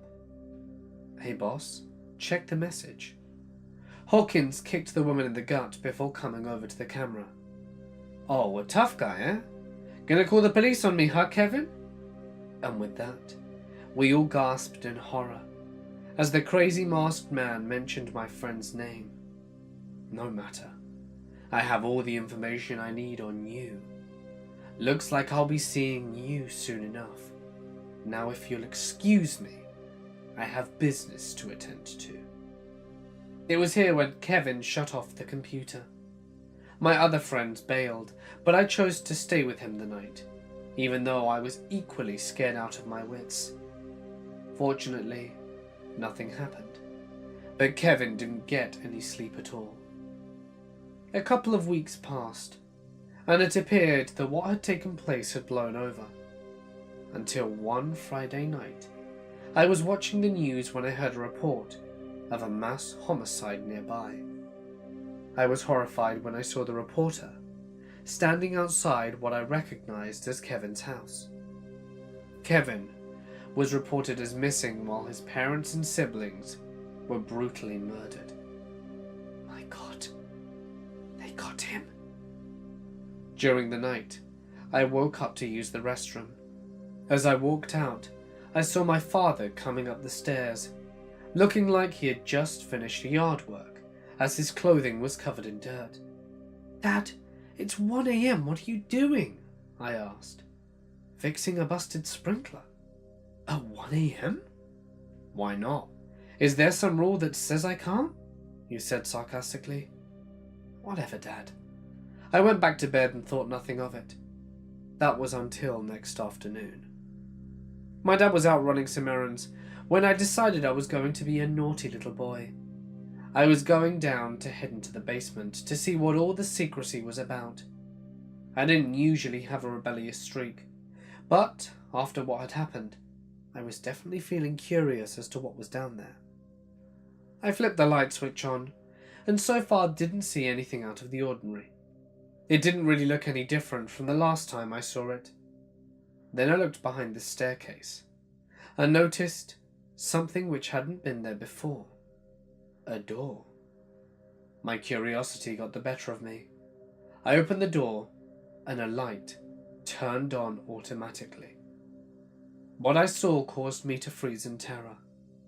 The door led to a room with red painted walls and wall-mounted cufflinks, just like the ones in the awful live stream weeks earlier. In a corner lay the blood-stained garden shears, and a chainsaw as well as the whip. At the front of the room was a desk with a computer and a mask. The same strange mask worn by the man only known as Hawkins. I heard my father shouting and cussing upstairs as he saw the basement door open. He came down looking angry and stopped in his tracks when he saw me standing in the entry of his secret room and holding the mask. His expression changed from anger to shock as we stared at each other for the longest time. My father was arrested later that day. He had soundproofed the walls to prevent any possibility of anyone's screamings from being overheard by anyone in the house. Also, my friend Kevin and those two women were buried in our backyard, their bodies thoroughly dismembered and laid on top of one another. That would explain my father's late-night yard work. I can't believe the man who raised me turned out to be such a vile monster. I always believed him to be a very principled and honourable man, but that is no longer the case. And now I am left to wonder whether or not he passed some kind of bad seed to me, and whether I will too one day snap and become the same kind of monster that he had become. When I was 12, I got into hacking, and I loved it. And I had gotten quite good at it. But my arrogance caused my unbecoming. You see, I was browsing some forum, and I came across something labelled as the dark web. I was overcome with curiosity, so I clicked on it. The post provided everything from what it was to how to access it. I, arrogant enough to think I wouldn't get caught, proceeded to download Tor browser with no extra precautions and started browsing. All of a sudden, my laptop crashed and froze, and I got hundreds of pop-up warnings informing me I had a virus. Then it shut off. I stared in awe as it turned back on, only with a green light turned on where my camera was. Someone was watching. I got an anonymous message on Skype that read, "You made the biggest mistake of your life." "Who are you?" I responded while panicking and covering my camera with my thumb. "Your new friend." And with that, the chat just suddenly disappeared. I formatted my laptop and made sure there was no remaining malware or viruses, and had a quiet couple of days after that, and was pretty relieved I thought I had defeated him. But sadly, I would come to know that wasn't the case. A week later, I was getting dressed in my room and was completely naked when I got a text on my phone that had no caller ID. It said, "Come closer." Who is this? The text didn't faze me yet though. I thought it was a wrong number, or one of my friends prank calling me. Come closer. Closer to what? I wasn't sure what my friend was messaging me at this point. To the camera. Huh? What camera? Okay, which one of you a-holes did this? I was confused, but I had told my friends about the incident a couple of days ago, so other than the anxiety growing within me, I was consciously trying to convince myself it was a prank. Laptop. I walked over to my laptop still naked and saw the light of the camera wasn't on. I know you're either Joey or Zach. I put down my phone and got dressed, and my phone started vibrating uncontrollably. I'd received 16 pictures of me, all naked. I screamed and ended up breaking my phone screen from the impact. I went off the grid completely. No social media or internet. That was it. Especially mortifying for a 12-year-old girl. When I got back on later, I had no issues or warning signs and was relieved until almost 4 years later. I had gotten a new laptop and I was at my boyfriend's house. We were studying together when it turned into a makeout session. I heard my laptop ding many times and had gotten annoyed and turned around to see what it was. I guess I must have looked like a ghost, because my boyfriend started panicking and shaking me. It was him. He's back. Or maybe he never left. I started rewinding of all the times I've been undressing with my laptop on, every time I've shared something private during a Skype call, and I started having a panic attack. His message read, "Don't forget to use protection," as if I couldn't smell the irony in that. He then continued to harass me for the next 2 years, but it's been quiet for a year now. Until about 4 hours ago, I got a text that read, "Let me in." And then I heard a knock on my door. The door was locked and deadbolted, so there's no way I'm leaving my apartment. I'm safe in here. I called the police 3 hours ago and no one's shown up. I called again half-hour ago. Nothing. I called my boyfriend an hour ago and he said he's on his way, but now he's just not answering his phone. Update. My boyfriend came over 5 minutes ago, and when he saw me breaking down crying, he swore up and down he didn't get a call from me. And we went to the police station together, and there was no record of my call. I don't know what to think. I don't know what to do. I have a story from the true dark net. Tor and protocols like it are an anonymity and plausible deniability source. Actual dark nets are kept well and truly hidden, and cannot be found by any means available to the average channeler. Trust me. Just one example, out of maybe 4 or 5 that I have personally experienced with. Do take special note that this involves a great deal of luck. A friend of mine works at a small car insurance broker's office and asked me to fix a problem with his computer not recognizing the office scanner on his network. This is not related, just how I ended up there. I brought my laptop and I notice a WEP wireless net with high signal strength. Out of curiosity, I turn on a sniffer to pick out the password while I enter the scanner. A few hours later, I'm leaving when I remember the sniffer. I got the password, connected, and poked around. So it's a basic home network. One system online with internet access. No firewall, apparently no antivirus. And for the hell of it, I drop in a back door before I leave. You never know what goodies you can run across. Well, I get home and start really digging through this computer. Just your average home computer. Most interesting stuff are some tax returns. There's a couple of text files that have what appear to be passwords, random characters, and a couple of names. Not much interesting, so I put my worm in it and leave it for maybe future use. Weeks later, I'm arranging some proxies for a few of my bots, when I realise that there are 4 new bots I hadn't set up myself. What I figured later is that the owner of that WEP machine, my friend's boss, had taken a file from it on a floppy, which my worm happily infected, which then spread to a few more machines he used. This is where the interesting stuff began. 2 of those machines had internet access, of course, but they had apparently never been used to actually access the internet.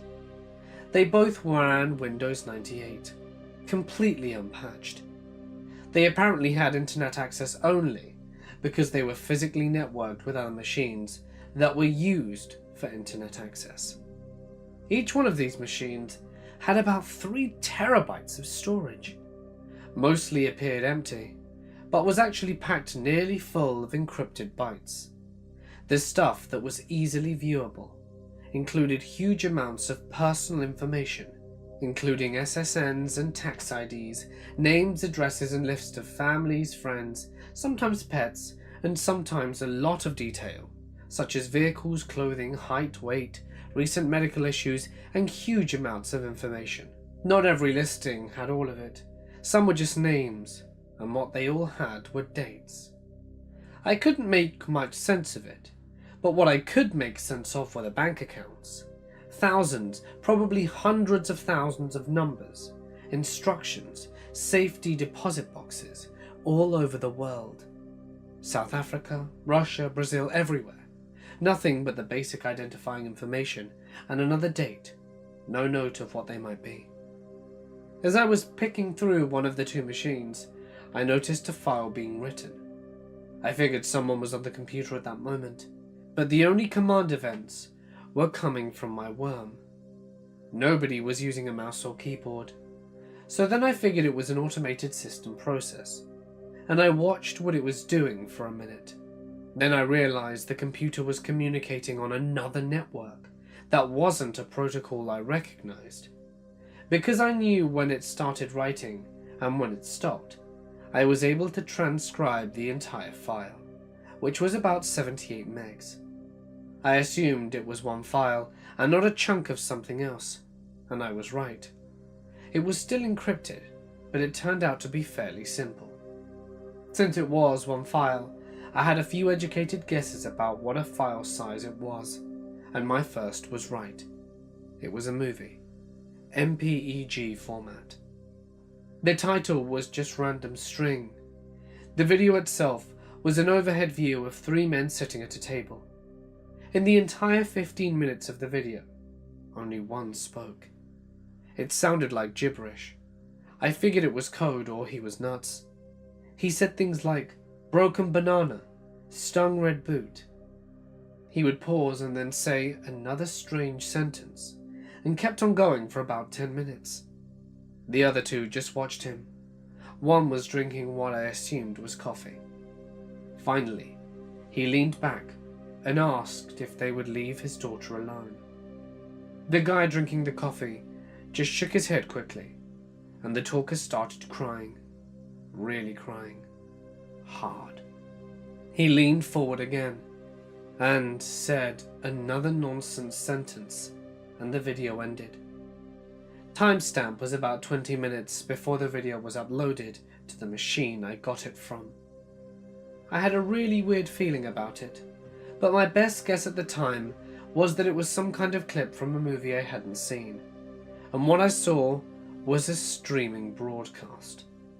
The timestamp on the file just being the time it was sent. In it, the man that had spoken the first one was crying like a baby.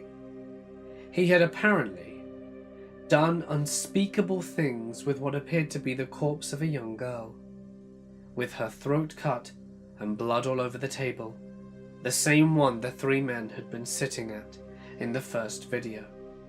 The other two men were still in the room, standing on either side of the room watching, smoking cigarettes. I didn't finish watching it. I only got about a minute or so in before it sank what I was seeing. I've seen a lot in my time. This was not a movie. I cleaned my traces from those systems and haven't looked back. What I'm still finding hard to believe is that from the computer I'd originally hacked, these other systems got infected by a floppy. As near as I can tell, the two storage computers were on opposite sides of the globe, one in LA and one in Beijing. The WEP computer I found in Dallas, and two of the other infected computers were in Winnipeg, as far as I know. My friend's boss had not left the country. His brother-in-law had been visiting at the time, though.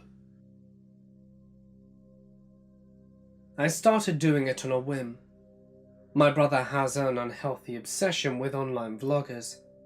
I can barely go a day without him linking me to a video of someone taking part in some sort of challenge or performing some social experiment.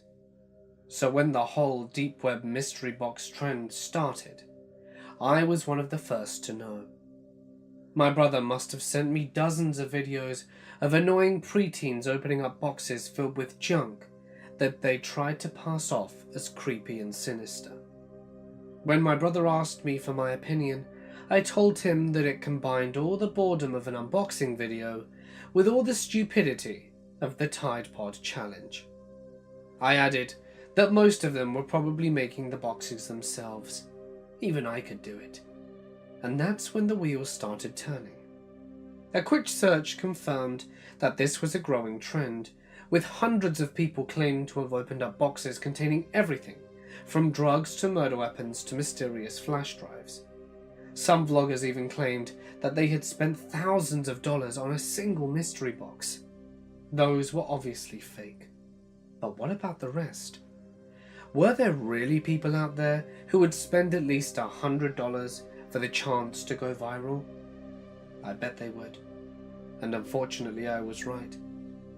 Putting the boxes together was easier than expected. I had some cardboard boxes stuffed in my closet that turned out to be the perfect size for the job. Some rusty screwdrivers proved perfect as my murder weapons. My desk drawer offered a surplus of random old flash drives that I made mystery box ready by filling them with many creepy videos which I downloaded. Finally, some expired sinus tablets provided me with some mysterious deep web drugs, once I had peeled off the labels. Getting the website set up on the deep web was a little harder, but you can find an online tutorial for anything these days. By the time I was ready to go to bed, I was the proud owner of the Emporium of Mysteries. For $50 worth of Bitcoin, anyone could be the proud owner of a mystery box. Sure, the site looked like it had come straight out of the early 90s, but it was good enough. I was in business. The next morning, I went looking for customers. Fortunately, my brother's messages had made me very familiar with the online vlogging community, and I messaged a few of the smaller channels with some burner accounts that I made, and left a few comments on the latest videos. You should do a deep web unboxing video. You know what would be really cool? Unboxing something from the deep web. I bet you'd get millions of views. I heard about this new place on the deep web called Emporium of Mysteries. They sell mystery boxes there. You should check them out. Then all I had to do was to sit back and wait. By the end of the day, I had 6 purchases. Not much all put together, but enough to help put food on the table. By the end of the afternoon, I had the boxes ready to ship. I wasn't looking to scam these people after all. They all got to make their stupid videos, and I got to eat. Everyone was happy. I sold a few more over the next few weeks, but eventually interest died down. Life went on, and my brother sent me more stupid videos, and I gradually forgot about my time as a deep web merchant. Until last Friday. When I got home from work, there was a package waiting for me outside my apartment door. When I picked it up and examined it, I realized it was one of my mystery boxes. It looked like I had an unhappy customer, but it wasn't like they were getting their money back. I took it inside and opened it up. It was empty, save for a flash drive that I did not recognize. I was curious what was on it, but I wasn't about to let some disgruntled hacker infect my computer. So I dug out an old laptop that I hardly used anymore and plugged it in. It was full of pictures. Pictures of my hometown, of my apartment, of me. Whoever sent me this had been following me, had been inside my home, and staring at those pictures, I started to realize just how out of my depth I was. You see, not everything you find on the deep web is fake. There are some people out there who do sell real mystery boxes, and they are tired of scammers like me taking away from their profits. Thankfully, they are also very generous people and want to give me a second chance. So I'm pleased to announce the Emporium of Mysteries is under new management. Now, for the same low price, you will receive a genuine mystery box. It will include a special tool from my new partner's personal collection, along with a video instructing you of how to use it, co-starring myself. The body part or organ extracted during the video will also be included as a special memento. Supplies are limited, so search us on the deep web as soon as possible. We look forward to your business. The dark web ruined my life. I only went on because I knew my uncle used to. He's really good with computers, so I guess I got my skill with technology from him. I'm not going to say how I got on there, because I don't want to make it easier for others to make the same mistake I did. Anyway, after a little while of looking around, I found a link titled Hypnotizing Scenery. I don't know what compelled me to click on it. I hadn't planned to click on anything at all. I just wanted to look around a bit, to soothe my curiosity, I suppose. When I clicked on it though, well, it was weird. At first it was just a bunch of normal scenery. Pictures of mountains, old castles, oceans, normal stuff. Then the pictures started changing faster and faster. I couldn't even make it out what the pictures were anymore. I saw a lot of red, maybe blood, on clothes or a mattress. I'm not sure, but it also looked like there were words over the pictures. I couldn't read what they said, but in time the pictures switched again. Suddenly, it ended with a blank screen, with white text that read, "Good luck." I feel like I should mention that this was all about 30 seconds. After it ended, I shut everything down and went to bed. The next morning when I woke up, I had this horrible migraine. It just wouldn't go away. When I went to school, everyone seemed so loud and annoying. This one kid, Anthony in particular, was driving me insane. He kept poking me with his pencil, as he did every day. I'd tell him to stop, but he would just laugh. As he did this, I kept thinking about how great it would be if I could just rip his arm out of his socket, maybe poke him with the pencil in the throat, see how he liked it. I had decided the next time he poked me, I would kill him. 1, 2, 3, 4... Poke. I snapped my head around, got up, and ripped the pencil from his hand so hard he fell out of his chair. I got on top of him and held the pencil to his throat, pressing harder and harder. He was grasping at my arms, trying to get me off him, but I felt stronger than ever. He could manage to push me off, as the trickle of blood began to run down the side of his neck. That's when the principal, vice principal, and 3 janitors managed to pull me off. Suddenly, I heard all the screaming and commotion. All 35 students crowded against the walls in the corner, with the teacher gasping for air, crying and backing up against her desk. My parents came and collected me 20 minutes later. The cops were never called, and I guess the kids' parents decided to not call them and press charges. I'm not sure why. I would have. I was expelled from school, however, and my parents were pretty angry. I didn't know what came over me, but as I had that pencil against his throat, all I could think about was how great I felt. Invincible. Powerful.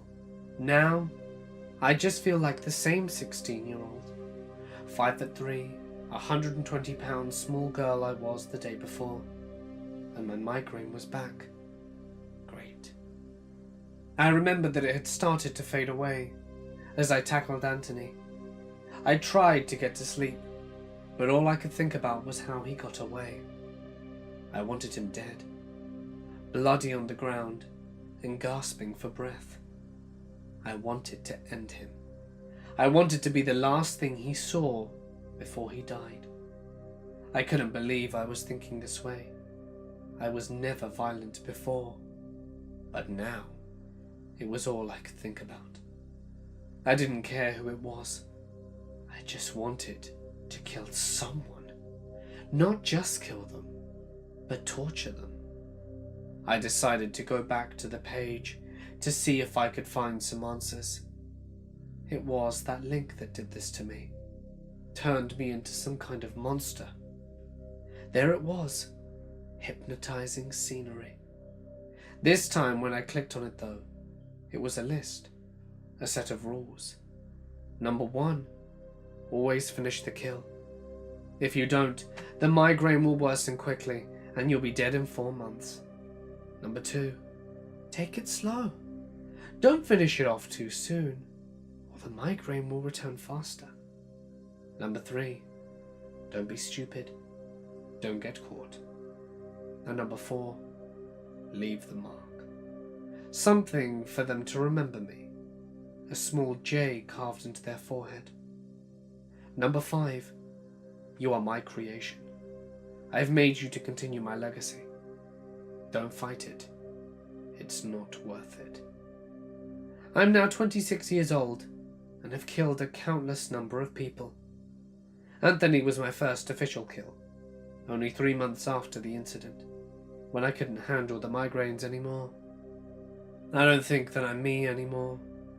My creator will probably see this and might end me, but I wanted to write this as a warning before the monster takes over again. Don't go on the dark web. It isn't worth it. I work for a huge company that helps bring down bad websites on the web. I cannot reveal the name here, but I have been doing this for many years now. A few years ago, I discovered a group of red rooms called the 5 True Red Rooms on the deep web. Now, don't go lurking around trying to find them because you won't. A true red room cannot be accessed througtor. If you try, you will just set yourself up for getting a shitty virus on your computer. I have been told that they are scams, but rest assured, a few of them are not. It is very hard for an individual who doesn't understand the concept of the 5 true red rooms to try and break in. Let's just say you have to know someone that runs one of them. It cannot be accessed through Tor. You have to know or be lucky enough to get a passcode to be let in. You have to be proven trustworthy. In this case, I gained the trust of someone who helped moderate one. The true red rooms are a series of 5 rooms, sort of like doors. If you can gain access to the first red room, you pay Bitcoin and show that you are serious, and you may get permission to access the second room, and so on. What's in these evil live streams? I'll tell you. Here's the first true red room. I clicked on the first screen. A black box appeared asking for my passcode. I typed it in. It was 4 numbers and a dash in my username, and was giving me access to the site. Permission granted, it said. I was in. I thought it was too easy. On the first page were a bunch of black video boxes with titles. Some of them were videos titled, "Watch Me Scare Kara," or "Tiffany Gets Spooked." I clicked on the "Watch Me Scare Kara" first. A man with what seemed to be a cell phone camera is pointing it towards the front door. He is inside a home. It looks like he is hiding behind a door, and I can see the living room furniture. A nice leather love seat, and bookshelves are in the room. He is whispering in a foreign language that I cannot understand. He never shows his face. Suddenly the doorknob is turning and I hear keys rattling. A girl in a green nurse's uniform with blonde hair and tan comes in. She is petite looking. She is probably in her 20s. Suddenly, I hear a man's voice scream, "Don't move!" She froze like a deer in headlights, and then screams and drops her keys. A man in all black and a black ski mask is running towards her with a giant hammer. Her arms go up. She screams to block him, and he smacks her in the head twice with the hammer. She falls to the ground, and blood pools on the white carpet. She is completely knocked out. The man points to the man who is hiding behind the door and says what sounds like the word "Don't." Both cameras are shut off. If this was real, it was the most disturbing thing I'd ever seen. It did not look fake at all. I didn't know what happened next. I could only imagine. I didn't even want to click on the second video, but I did. The next video is called Tiffany Gets Spooked. It was even worse. This time the camera zoomed in on what looked to be a park. A woman with brown hair and blue jogging suit is running laps around a track. The foreign-sounding guy is sitting in what appears to be his car, and I can see the cracked windshield. He is wearing black gloves, but never shows his face. He is laughing and talking a little, and the girl is still jogging. I wanted to yell for the poor girl to run away and to get out of the park, and I realized there was nothing I could do. She wouldn't be able to hear me. Suddenly the camera shuts off.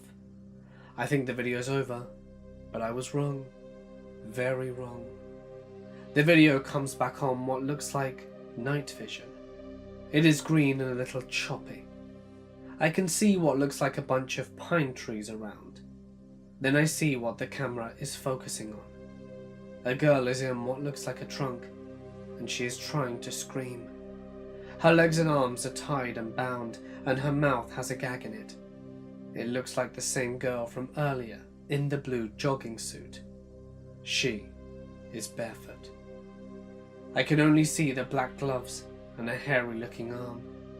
It looks like the same guy from the earlier video.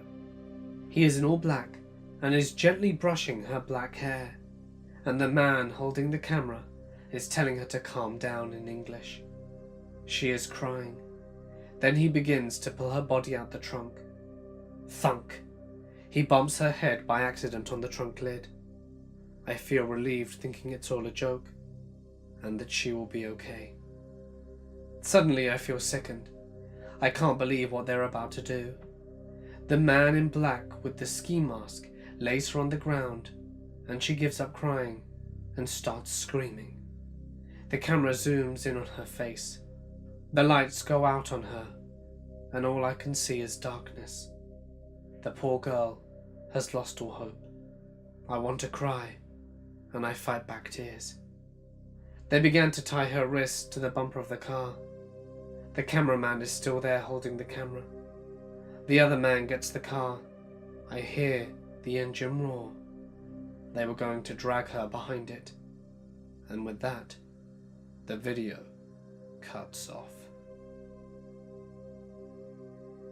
It's not a very debatable topic when people say that the internet has infiltrated practically every aspect of human life. The internet is everywhere, zooming around us, passing through us, teaching us, and more interestingly enough, changing us as beings. Astral projection has been a part of human culture and mythology ever since humans first began living on planet Earth. Different ancient cultures have drawn different pictures of aliens and UFOs on cave walls and all over the planet, independent of each other's stories and myths. Recent developments in certain areas of fringe science tell us that it's possible that alien abductions and astral projection are inseparable experiences. That alien abduction is only possible through an altered state of consciousness, like astral projection. Although most people nowadays, due to the internet, know at least something about what astral projection is, it is still clouded within myth and confusion. How have humans from indigenous tribes to iPad-addicted first graders experienced this phenomenon without hearing stories of it previously? It is very hard to deny that astral projection is anything less than a very real and natural experience. In 1968, Charles T. Tart did an experiment on a woman who claimed to have an out-of-body experience every night when she slept. Over a period of 4 nights, he conducted this experiment and found that during astral projection sessions, the participant reported leaving her body, floating above her bed, and being able to read a 5-digit number placed overhead out of her sight. The 5-digit number matched the one written down by the psychologist. Although this experiment had been picked apart many times, it is still fairly conclusive based on the results of the experiment that an out-of-body experience could very well be the cause, if ruling out telepathy. Astral projection has been conducted many times, almost all with shocking and seemingly conclusive results. Like many metaphysical topics, however, it is hard to prove anything completely. But I don't have to rely on these experiments, because I experience out-of-body phenomenons fairly often. Now, back to the interwebs. Astral projection is when you lay in your bed and your soul, or astral body, leaves your physical body and is able to explore the world free from physical restraints. You could see the Great Wall of China, check on your boyfriend or girlfriend to see if they're cheating on you, and accidentally catch your best friend masturbating when she thinks that no one is watching. Kind of creepy, right? And anyone can do it at any time. With all of these things you can do, it seems like no one in their right mind would waste such potential for fun by spending their out-of-body experience surfing the internet. But that's what I did. And that is what my story is about. I woke up in the night with a tingly feeling over my body, and a loud humming in my ears. I felt alert and awake, and full of energy. Without thinking, I got up and went to my computer. But my computer wasn't my laptop. It was an old monitor with a rounded glass screen. I realized now that it was the archetype of the computer. I guess the collective unconscious of people visualize a computer as an old Windows machine. I looked back at my bed, and yes, like I thought, I was astral projecting, because I touched the mouse and the screen lit up, revealing an old, cluttered desktop with a green background. The OS looked like a mix of Windows and Mac OS, which I thought was very cool. During astral projection, you are fully conscious, and some report the dream to be even more vivid than real life. Usually, everything isn't the same as the real world. Experts in the field believe the astral realm exists all around us as a kind of fourth dimension, invisible, yet very real, existing as an energetic copy of everything in our world. There were strange programs on the desktop. Some looked like old prototypes of programs like Microsoft Word or GarageBand. Some of the icons that had never been designed showed a small square photo with a skull and small blocky words underneath it that said, "No icon." I clicked on the Internet Explorer one, and a black box popped up and displayed a white loading bar. Do you remember going on the internet on phones before smartphones were around? And how all the pages were simplified into blocks of text and images? That's what this looked like. An old cell phone's internet rendering skills. The tail of the mouse pointer dragged for a very long time, leaving a slow streak of white flowing every moment. It seemed like everything in the computer was being played in blurry slow motion and looked very eerie. Everything was black, green and grey. I clicked on the search bar and a list of popular websites came up. I clicked Google and it took me to the page, but the word Google wasn't in colourful letters. It was just black Helvetica that said Google very plainly. I clicked on the search bar and it flashed black and nothing happened. I tried to type and no letters appeared. So I went to the above search bar and tried to type again. Nothing happened. So I guess you can't type anything in Astral Google. it kind of blocks you for some reason. I looked at the list of popular sites and clicked one that said https://graveyardtwitter.com. It took me to a page that looked like Twitter, but there were no background images, and the bird in the upper corner looked like an emoticon bird, and everything was typed in white blocky text against a black background. I saw a list of celebrity usernames, and then to the right, shockingly enough, my username. I clicked it, and it brought me to my Twitter page, but my profile photo was a very low resolution image of an eye. Very strange, very creepy. The eye was looking straight at me. I scrolled down the page and recognized every tweet, but none that I'd actually ever tweeted. Then I realized each tweet was something that I had meant to tweet about, but forgot or then decided against it. Somehow, it had been sent here. I clicked on my photos and blurred grey .gif images, labelled with pixelated numbers. Each one was geolocated to the place I had posted it, even though I always make sure geolocation is disabled on my phone and computer.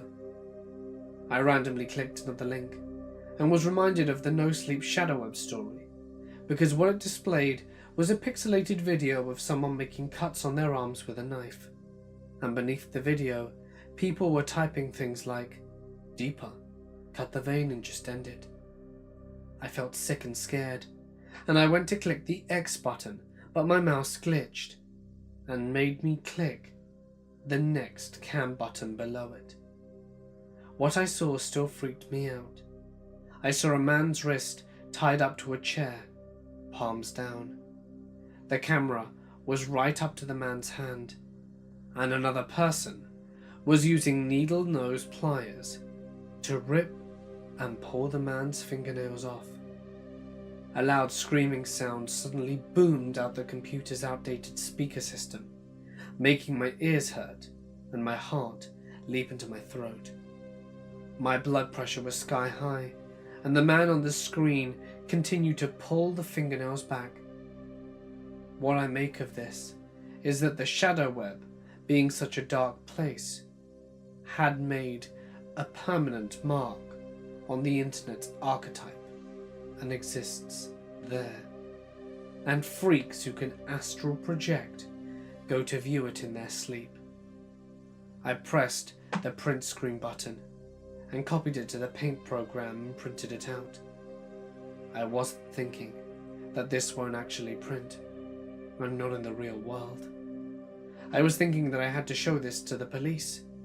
I was too freaked out to think about how logical this was. The printer did its thing, and I went to press the monitor power button to try and wake up from this. But then I saw a folder on the desktop labelled Humanity.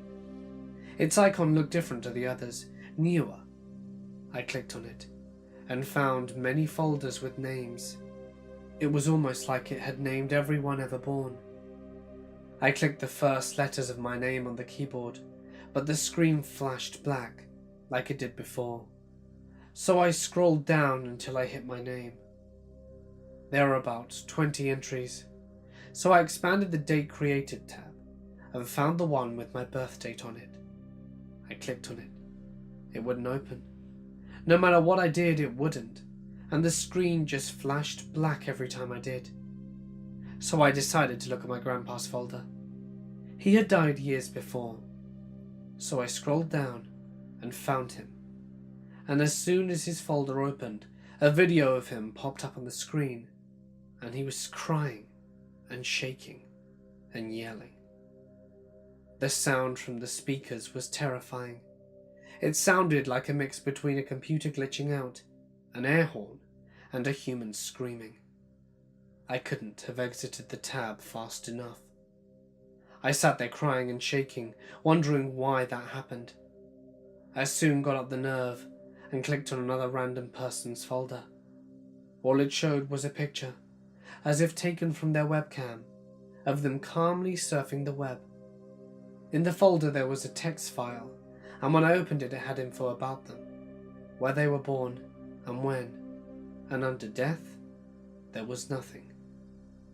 I decided to see what would happen if I clicked on someone else who was already dead. So I put in Albert Einstein's name, and immediately, a video of Albert Einstein himself screaming and shaking violently with his eyes bulging out of his head and his mouth wide open came up. I closed it quietly and realized that everyone who was dead had a .mov file in their folder instead of a picture. For some reason, an image I had seen on Tumblr popped in my mind. It was a picture that said, "What would the world look like if we could see internet and radio transmission waves?" or something like that. And there was grey fuzz lines through everything. And somehow, I made the connection that because of the waves from Wi-Fi and radio and cell phones, when we die, they surround and torture us because they penetrate the astral world as well as the physical one. I turned off the monitor and buried my head in my hands and told myself to wake up. And suddenly I did, in my own bed. It was about 3 a.m. I was shaking all over, and my mouth had that all too familiar watery feeling taste, and I immediately vomited all over my blankets. I was scared walking through my house. I felt like something was there with me, and everything I saw was racing through my head. I didn't sleep at night, and the buzzing and screaming sounds were all I could hear. The thing that horrifies me the most is that the next morning I saw a piece of paper face down in the printer. I picked it up. It was the photo I printed, only completely grey with faint lines running through it, and my laptop computer was extremely hot. I truly believe in astral projection now, and ever since I've been researching it like crazy. Most of the time I'm too afraid to sleep, because I don't want to astral project again. I don't know what caused me to think that radio waves and Wi-Fi can actually torment our souls when we die. But every time I see a cell phone, I imagine data waves floating out of it. And what if it's true? Why would everyone who had died been screaming? With everything good the internet has brought us, I keep thinking, what if there's something darker about it? Something evil about it on the metaphysical level? What if humans were never meant to get this far technologically? What if we were never meant to get this advanced? I never want to astral project again. Hey guys, it's Mort here, and thank you so much for listening. An hour and 45 minutes raw audio. I was very impressed. I hope I delivered when I said that this video would be extra long, as I know a lot of you really like the deep web videos. So it would mean a lot to me if you would drop a like and leave a comment with your thoughts. Don't forget that I should be posting every night, so be sure to subscribe and hit the little bell icon to be up to date every time I post, and that way you don't miss your nightly spooks. If there is a story that you wish to share, like one of the submitted ones here, feel free to send it to my email address, or alternatively drop it into my Reddit. Either are fine. Just be sure to include plenty of paragraphing and punctuation when it comes to submitting your story. But anyway, for now guys, I'm gonna sign off. Stay awesome, and I'll see you in the next one. Well, my dear friends, Monday has rolled around again, and I'm delighted to say I have got something extra special for you this evening. Now, this is a story that's been a long time coming. I first started recording this in Cyprus in the summer of 2017. I then recorded another part in England later that year, and for some reason it's taken me almost 2 years to finish it off. But rest assured, this is extra special.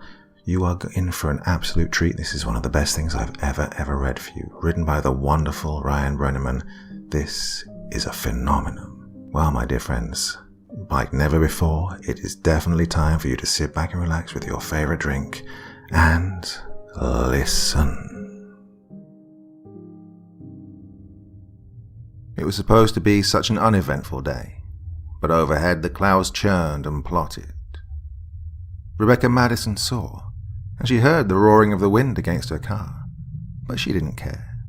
It was warm inside, so what did the fierce cold outside have to do with her? It didn't matter. There were only two things that mattered to Rebecca in that moment. The first was the clock, and the numbers on it. 7:46 it read. It was 7:46 on a Monday morning, and she needed to be at her desk at SMC, a pneumatics manufacturer, by 8. Her drive had another 15 minutes to go at least, and that was hoping against all odds that she could hit every green light. She knew that wouldn't happen, but she didn't worry about it just yet. She was still far in the country. The road before and behind her was empty. She pushed the speedometer from 65 to 70 miles an hour. She worked relations. Not glamorous, but it was all she had, and she was damn good at it. Lately, however, she'd been pushing her luck. She'd made arriving late a bad habit. Well, it's easy when it's never noticed. It wasn't consistent, not every day, but at least twice a week she slipped in under the bell. The game had changed when her supervisor noticed, and since their little talk last week, everything got more complicated. Everything was too complicated as of late. That was thanks, majorly, to her other concern back home, her mother. Rebecca had never married. She lived alone for many years, and that was perfect. She thought it would be no hassle at all when she asked her mother to move in with her. It had been right after her father had died, and she couldn't bear the thought of her mother alone. No home besides hers would do. As the years went by, she started to wonder if it had been worth it. Her mother, nearing an impressive 95 years of age, come next April, was still a very smart woman. Rebecca saw that every morning. The only issue was that her mother could no longer retain that spark. Her mother had fallen prey to sundowner's syndrome. Every morning, her mother was still the woman she remembered, sans the folds in her face. But come night, the very sight of her was more than disheartening. It was nearly unbearable. Rebecca didn't want to use the word, but it was an annoyance. That's why Rebecca always ran so late. She enjoyed seeing her mother in the morning, dreading the state she'd come home to find her in, and there was so much to manage. She had to lock doors and hide keys so she wouldn't wander outside, and there were so many medications. She had to help her to the bathroom and get her dressed. She promised her she'd never put her in a home, and now that promise was more solidified than ever. Rebecca knew that she would never see her mum in the mornings again if she was to do that. It was hard, but Rebecca and her mother did their best. She was determined to do so for as long as they had left. The thought came to her that morning, as it did every morning. She should call her mother, talk to her for just a little bit longer before the day ruined her. That's all she'd need. Her mother didn't need to be physically strong to help lift the weight of depression from her shoulders, but as she reached for her purse, she realized that her phone had never left the bedside that morning. It had been neglected in her panic to get out of the door. It made her eyes tear up with frustration rather than sadness. All she could do was sit in the white noise of the radio and watch the endless fields of dead corn roll by. She pushed the speedometer again, up to 75, and the radio came to the forefront of her mind. Her ear clung to it out of the blue, but honestly, she didn't hear it. Still are unsure of the scope of the event. All that's known at this time is that the Chinese government has declared a state of national emergency. At the moment, China has released no official details of the events that have transpired over the last 24 hours, and they have ignored all of the UN's offers to assist them. No sources yet have been able to confirm any further details, as communication with the troubled nation has grown difficult, with many intelligence satellites showing major power outages within the nation's borders. An abundance of rumors, however, have started circulating around that stretch from incredibly believable to the utterly improbable. While the intelligence community has flat out denied a majority of these rumors, It's hard not to notice that a lot of them sound incredibly similar to ones that started circulating just last week about Somalia where... Rebecca turned the radio from AM to FM. She was in no mood for news that morning. She preferred music. She allowed herself to get lost in it. The country song fit to her surroundings like a puzzle piece. A silo grew closer on the right-hand side. A picturesque farmhouse nestled right beside it. And on the left she spotted an older, blue Ford pickup coming towards her, carrying a horse trailer. The sights of Ohio. She felt much younger, and that's all she wanted. The moment was so perfect that it had perfectly distracted her from the red, raccoon-sized mass that landed on the road ahead. With a bang, her tire was shredded. Only once before had Rebecca felt a tire blow, and she'd been 7 at the time. Her father was at the wheel. She remembered how calmly he'd handled it. He gritted his teeth and willed the truck to stay on the road. He'd tensed up, but he'd handled it expertly. That's the only way he could do things. Oh, she wished he'd passed that on to her. She screamed, and instinctively she jerked the wheel to the right. The car skidded and hit gravel. She overcorrected again, just barely managing to save her car from sliding into the ditch that hugged the side of the road. The car skidded into the oncoming lane, spinning to face the way she'd come from as she slammed on the brakes.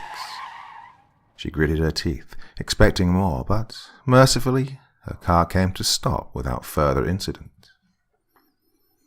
Everything came to a stop, except for her heart. It was pounding faster than it had in nearly 5 years. She remembered the truck, but about 10 seconds too late had it still been an issue. The man driving the truck had managed to stop about 2 car lengths away. He was already on foot, and he was almost to her door. The knock of his knuckle on the glass brought her back to reality. "Hey, miss," he asked, concerned. "You all right?" She eyed the older man. He was as thin as a twig, with a bushy moustache and a sun-dried face. His eyes squinted down at her as she nodded her head in affirmation. He nodded his back. "My phone's in the truck. Hold tight. I'll be right back." With that, he turned and hustled back to his truck's cab. As he searched, she relieved herself of her seatbelt. She felt like she'd been punched in the chest by a griller. Her head was heavy. She realized she was dizzy as she took that first step out of the car. It was like she was walking on jelly. Gripping the door with white knuckles, she fought against the fierce wind. It threatened to at least knock her on her ass, if not carry her away altogether. She closed her eyes, held on, and took several deep breaths. It would have helped her calm down a great deal, had the old farmer not accidentally startled her when he returned. He must have seen it in her eyes, because he quickly apologized. "Sorry. You sure you're okay?" "Yes," she said, trying to convince herself more than him. "I'm fine. Are you okay? I'm so sorry. Did I spook your horses?" "I stopped in plenty of time, miss, and it's an empty trailer. Horses are about 10 miles down the road. It's okay. Your tire blow out?" She wasn't sure. Everything was still spinning. "Yeah, I think so. Oh, I hope not, though. I don't have a spare." "It's okay, miss." The farmer chuckled as he put a reassuring hand on her shoulder. "Everything's gonna be just fine. Let's go check out the damage." He was very kind to her. The farmer cautiously and supportively guided her by the arm, making sure to correct her every sway. They took their time as they moved around the front of the car. Sure enough, when they reached the right front wheel, there was almost nothing left on the rim. The rubber had been shredded. It looked like she'd driven it over a field of razor wire. "Oh," the farmer said. "Yep, your tire's seen some better days, I reckon." Shaking her head in disbelief, Rebecca felt like vomiting. The wind continued to assault her face with a frigid, ungodly cold. The farmer didn't seem to mind it as much. His focus was back down on the road, toward the rest of her tire. "We should go clear that off the road," he said. She begrudgingly went along. It had nothing to do with him. She just wanted to be inside the warm embrace of her car's heater again. The damn marshmallow of a coat she was wearing didn't do a thing to help. She took out the fuzzy black gloves she kept in her pocket and slipped them over her hands. The warmth didn't come fast enough for comfort. Comfort was knowing that now she had an excuse for being late. That should have taken a load off, but she realized she'd have to prove it. The situation made more difficult by her lack of phone. "Hey, thanks for your help, mister." She intentionally trailed off, hoping he'd fill in the blank. "Sanders," he replied. "Phil Sanders. It's absolutely no problem at all. Miss... Madison. Rebecca Madison," she said, shivering. "Does your phone have a camera on it by chance?" He eyed her and smirked. He held up a black smartphone. "Just because I'm old doesn't mean that I..." "Sorry," she interjected, chuckling with him. "I didn't mean anything by it." "Oh, just giving you a hard time, miss. What about the camera?" "Well, I left my phone at home." Another wind struck her and shook her. "I was wondering if you could help me out and take some pictures. You know, for the boss mainly." "I hear you. I think we'll be able to come to an agreement." They were almost at the remains of her tire. The tattered remains sat about 50 yards away from where her grey Civic had stopped. The rubber had peeled right off her rim. The treads still face down, and the torn strands of rubber curled upwards like a flower petal. "Hey, looks like it stuck the landing," Phil said, eyeing the rubber. He bent downwards and gripped either side of the strip. He tried to stand up with it, but he couldn't lift it. Both ends came up, but the middle held fast to the road like it was glued there. With a huff, he tried again. "What in the world?" he asked on the third try, grunting hard. He scoffed. "Holy crap, what did you hit?" "I have no idea," Rebecca said, hugging her chest. "I didn't see anything. One second the tire was there, and the next it just wasn't." She hesitated on the last word, as Phil tried for a fourth time because she saw something under the rubber. She only got a peek, but she could see that it was red.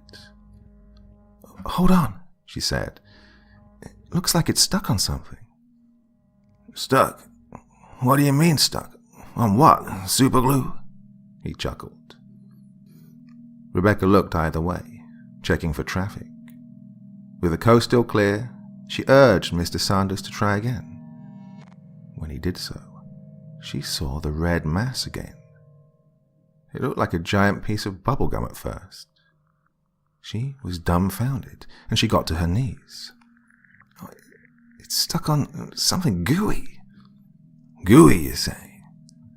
Phil put the rubber back down and got on his knees with Rebecca. He shone his phone's flashlight under the rubber. There certainly was a gooey mass stuck to the tire, and it was wet and rank. The wind carried its stench right into Rebecca's nose, and the vomit she'd been holding down almost came. The smell was thick and hot. It was the smell of rot. "Oh, looks like he hit a raccoon or something," Phil said, backing away. "Goddamn fresh one, too. That's weird, though, with the tire. I don't know why it stuck to him. Never seen anything like that before." "I haven't either," she said, her right hand clasped over her mouth.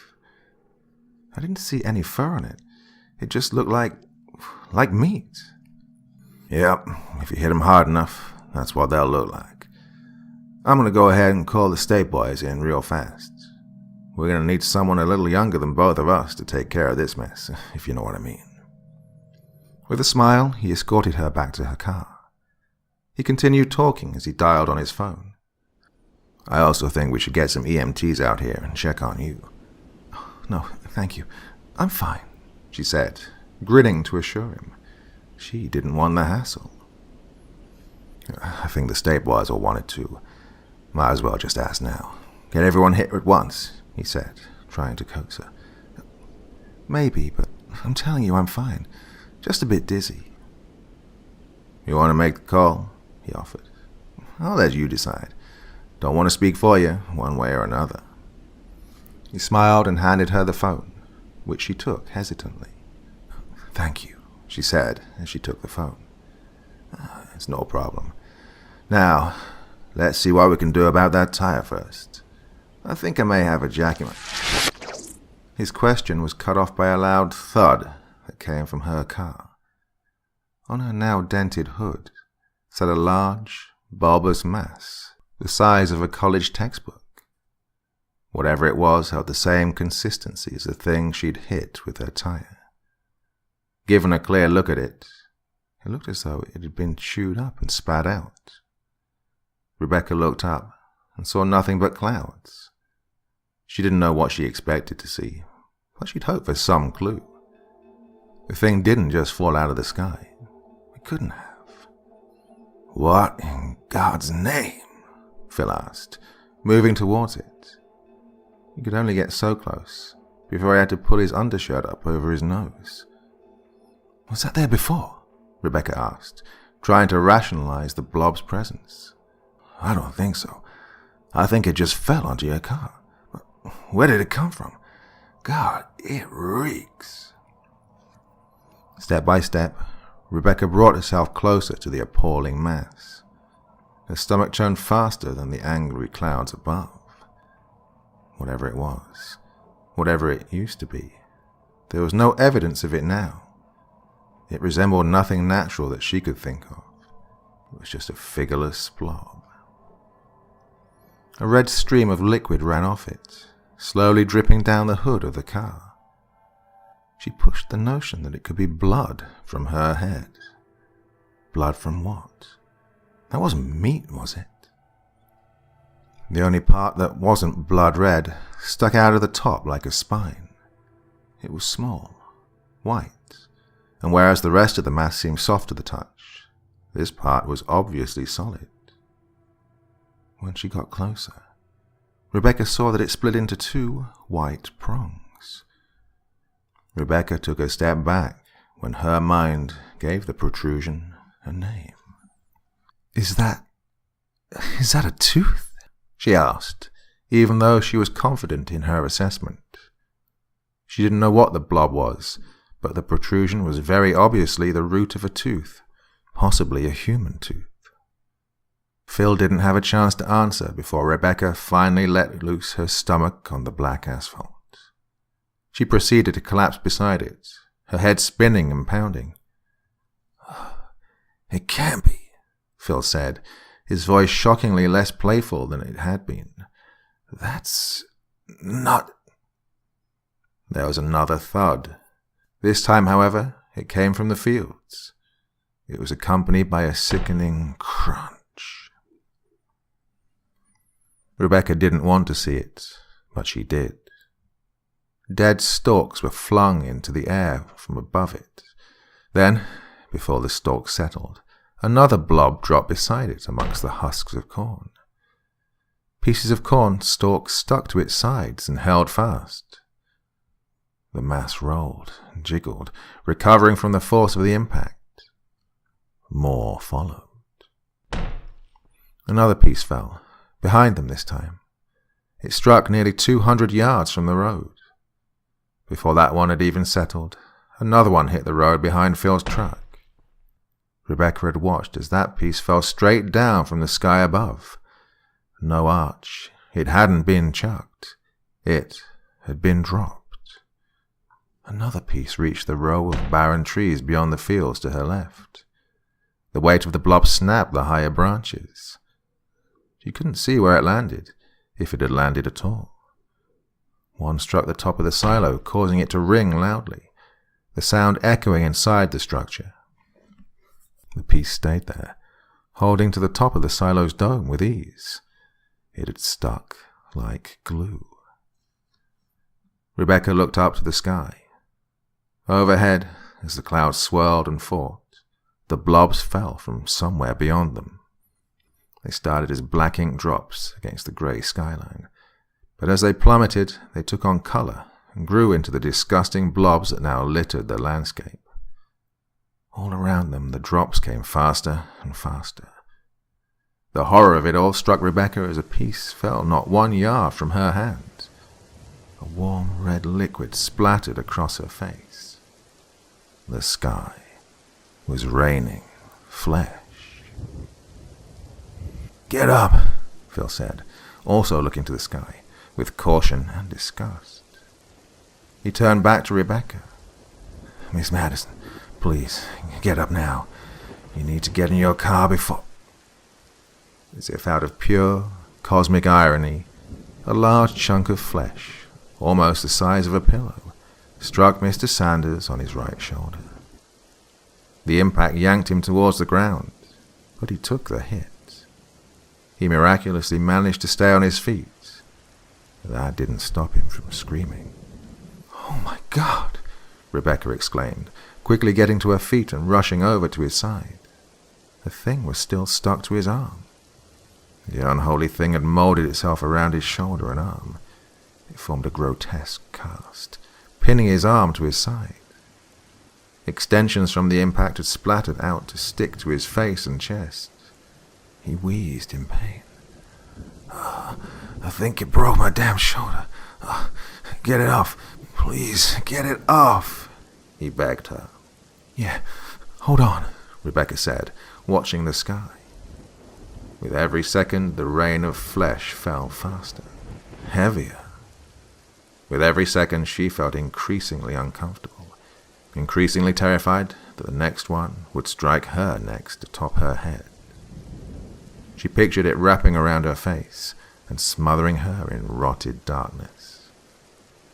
She turned her attention to the injured old man.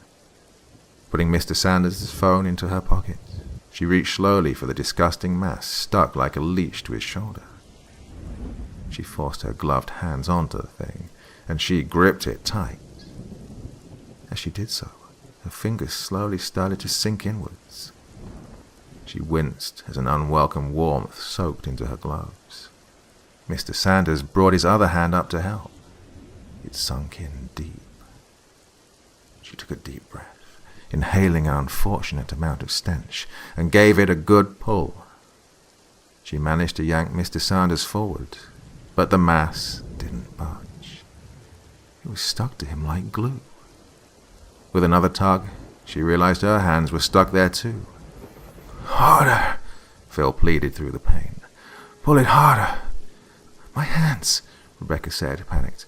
"My hands are stuck." Just once she tried to wiggle her fingers free, but they were stuck inside the blob. She tried again, downwards this time. She pulled with all she had, but all she did was pull Mr. Sanders off his feet. He struck the asphalt hard, and she nearly came with him. They'd accomplished nothing. Mr. Sanders grimaced, and tears started to flow down his face as she pulled him back up. Rebecca saw that it wasn't working, so she set about trying to set herself free. She didn't want to, but her survival instincts were in full gear. They couldn't waste another second outside. She struggled, twisted and pulled, but the revolting thing was held faster than anything she'd ever seen. She tried pulling with her left hand, and she pushed with her right. Her left glove gave, and part of her hand came free. She realized she could pull her hands out of her glove. "Please, try again," Mr. Sanders asked in a pitiful voice. He could barely keep his eyes open. His shoulder was dislocated at the very least, and she knew it. There was nothing she could do alone to pull that mass off of his arm. All that mattered now, for both of them, was that they find cover. Quickly, she fought against the gloves to free her hands. The pounding of the rains grew faster and heavier. Another piece hit her car, right on top of the cab. 3 struck Mr. Sanders' truck. All of them were far too close for comfort. Mr. Sanders didn't realize what Rebecca was doing until it was too late. "No," he shook his head. "No, please don't. Please, try again, please. It stings. It stings." She ripped her hands free of the gloves with a grunt, just as a chunk smacked against her windshield. It was the size of a car tire. "I'm sorry. There's nothing I can do right now. We need to get cover. Get back to your truck. Stay there until this is over." She didn't hesitate to turn around and open the door, but Mr. Sanders could only stumble backwards. With a limp, he started to pull himself towards his truck. Groaning, he watched the sky through his watery eyes. Scared, Rebecca slammed her door shut just as another pounding thud came from the roof. She yelped and fumbled for her keys. They were in her pocket. That was good. But then she felt something else. A phone. Mr. Sanders' phone. She pulled it out and looked out at her rear-view mirror. Outside, everything was consumed by a downpour of flesh, and there was Mr. Sanders limping through. It was by the grace of God that Mr. Sanders got as far as he did. He almost managed to reach the door of his truck. He could have touched it. A smaller drop of flesh, the size of a book, hit his left foot and glued it to the spot. Rebecca could only watch as he stumbled and fell hard to the ground. On his front, he could only lie there at the mercy of the sky above. Rebecca tried to see him out her rear-view window, but so many drops had accumulated it was impossible. She could only watch the terrible scene unfold in her side mirror. He looked hopeless. The pounding of the rain drowned out any sound, but she saw his head moving. He was yelling for help. A large chunk of flesh struck his back, breaking it. Another pinned his leg. All the while, Rebecca never moved. She was safe, and her fear kept her rooted in that seat. Had a glob not swallowed her mirror first, she would have witnessed another drop strike him right on the back of his head, delivering his face quickly into the asphalt below. It was an accidental mercy. She started to hyperventilate. She had no idea what to do. The rain outside just kept coming and coming. In reality, the rain only lasted a few minutes, but it seemed so much longer. It seemed like it stretched on for hours on end. For that seeming stretch of forever, all Rebecca could do was scream. She moved to the back seat, away from her cracking windshield, and brought her legs in close to her chest. She hugged herself as the heavy rain fell over her, consumed her. Soon, the drops would cover every inch of her car and the windows. They ate the light, and she was left alone in darkness.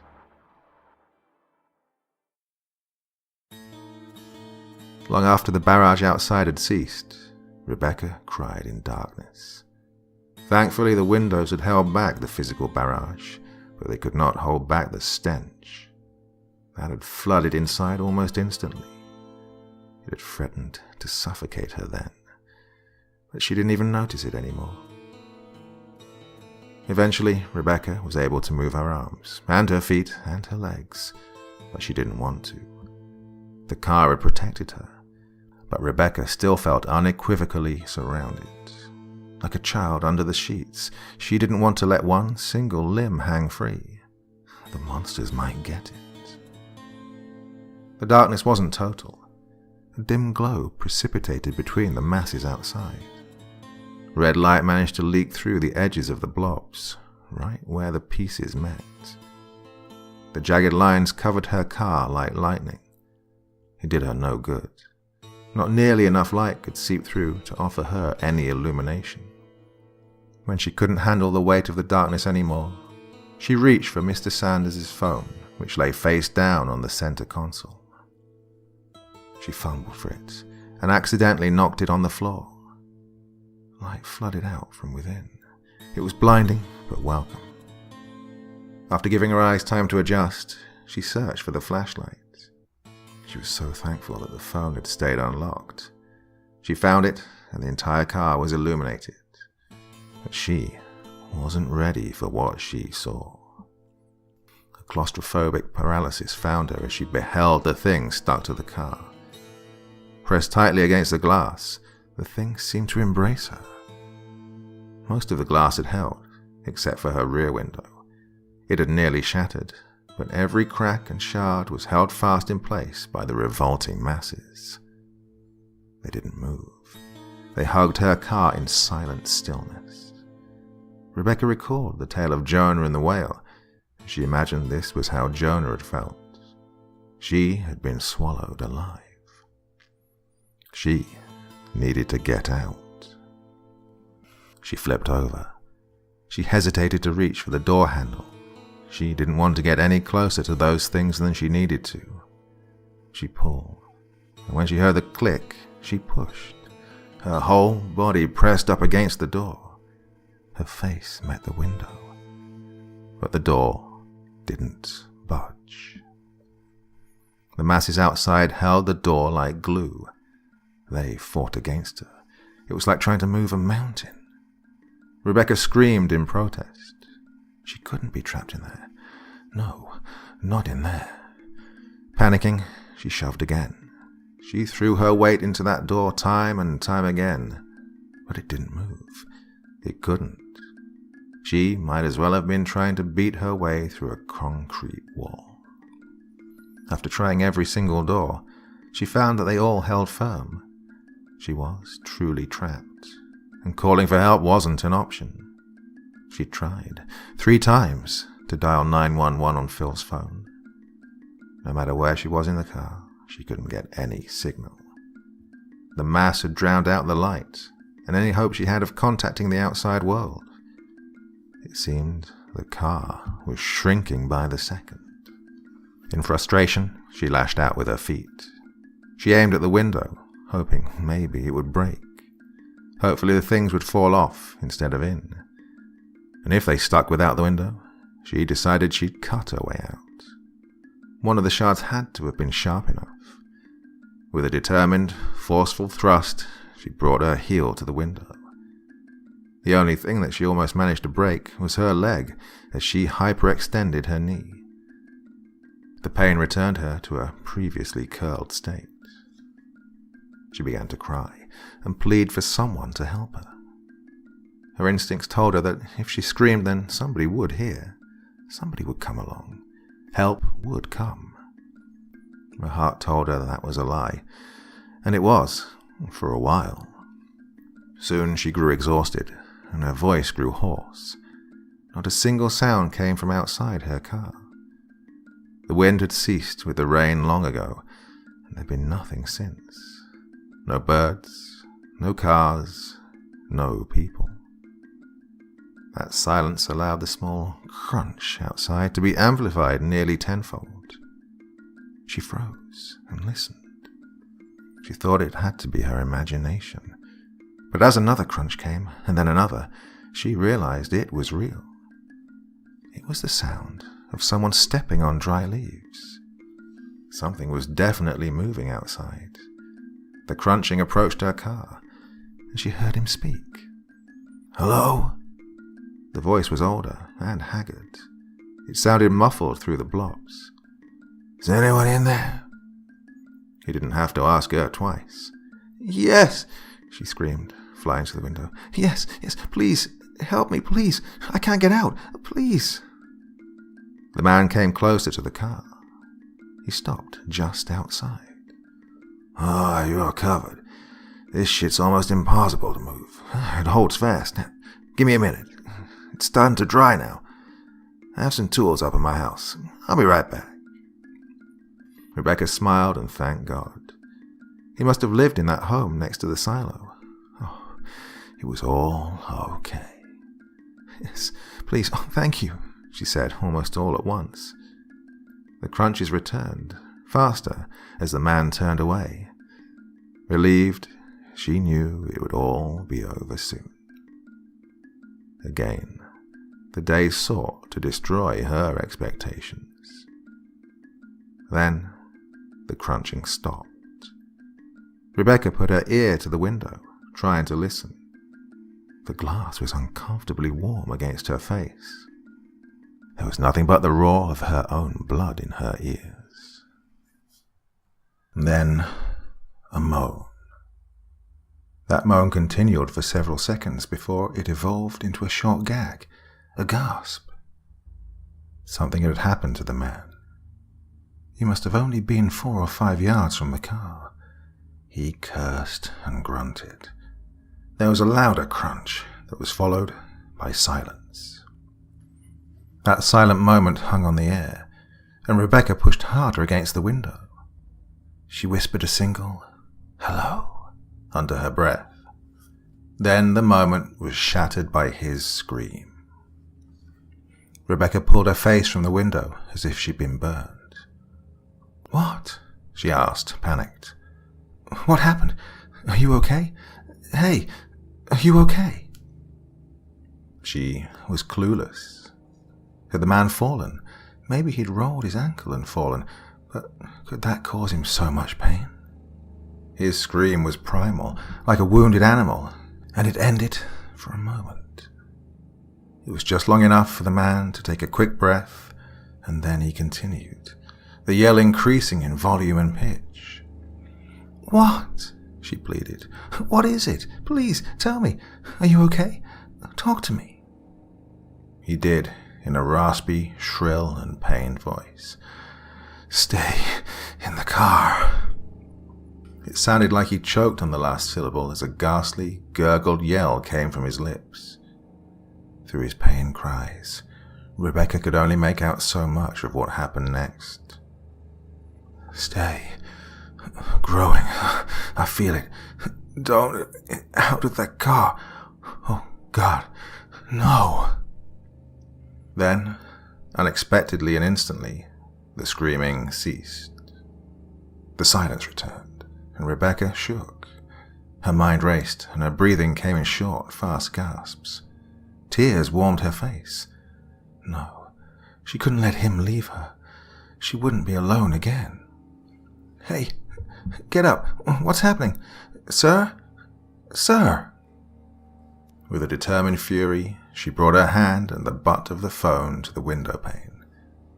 And that's when it moved. Almost in perfect sync with her motion, one of the blobs that had embraced her window stirred. The light showed her every gruesome second. The movement was small. A tiny, half-dollar-sized section on the bottom split in two and peeled itself apart. It was unexpected enough to send Rebecca stumbling backwards. It had startled her, and then it revolted her. The small section that split open revealed a new structure below it, small, round, and moving. Rebecca realized she was looking at an eyeball, a seemingly human eyeball. The thing had opened an eye and was peering into the car through a cloudy blue iris. It searched about for just a moment before it locked its gaze right on her. "No," Rebecca said, as if saying it would change her reality. Horrified, she couldn't break away from the unexpected and unwelcome staring contest. The eye held its gaze, and then it blinked.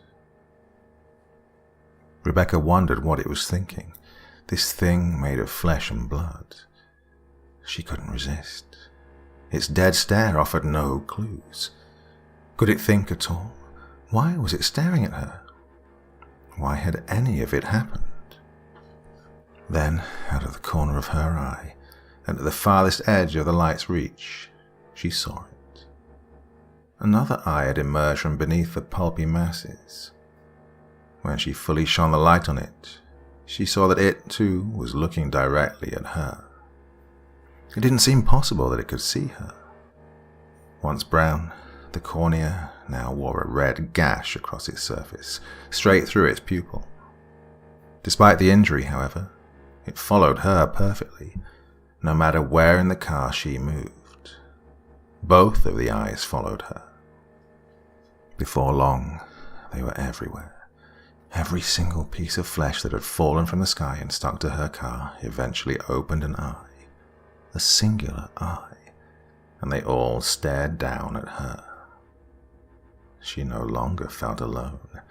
Instead, she felt like a trapped animal, a fox in a trap. The hunters didn't need to make a move. They only needed to watch and wait. She was their prey. Rebecca dropped the phone, and the light died. The car was cast into near total darkness once more. The darkness might have been comforting, had she not been so perfectly sure that those eyes were still watching her. She knew the darkness couldn't protect her. How long must have passed inside that car? Rebecca was unsure if she'd blacked out, or if time had simply slipped her by. But when she regained some semblance of sanity, it was late in the afternoon. The phone, its battery now at a measly 15%, showed the time was 4:55. Rebecca should have been home, but instead she was lost, trapped. She needed to be with her mother. It may have been that realization that brought motion back to Rebecca's body. From seat to seat and corner to corner, she scrambled. The phone's energy fell, the clock ticked, but the bars wouldn't return. She couldn't find a goddamn signal. Cautiously, she tilted the screen of her phone to the window. Some light reflected off, but just enough was able to illuminate some of the flesh beyond. To her relief, the eyes were closed. She made sure to check all of them. Part of her wondered if the eyes had simply been a product of her paranoia. The blobs had reverted to being shapeless, featureless masses, and that was better. With luck, those eyes had probably never existed at all. She wondered if that man outside had been real. Ever since she'd let the darkness retake her, not a single sound besides her own breathing had come along. The unnatural, deathly silence had been heavier than the shadows around her. She was still utterly clueless as to what had happened outside, and what the world looked like. How widespread was the rain? Help still hadn't reached her yet, and she was doubtful any ever would. Maybe she'd been quarantined. Surprisingly, she found that idea reassuring. In that case, it meant that at least people were still out there, and she'd be taken care of eventually. The alternative was far worse.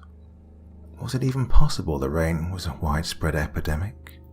Had it covered the whole country, the world? Rebecca shivered as she remembered China. Something had happened in China and Somalia. Had the rains hit there too? She cursed herself for turning the radio on. Was she alone? Really and truly alone? She'd hoped people were still outside, but what if they'd all suffered as the stranger had? Maybe the car had protected her savior and her captor. She was trapped in her own racing thoughts. Those things brought back memories of her youth. Specifically, she recalled the day her dad hit that poor cat. They were in their old F-150 and the sun was so bright.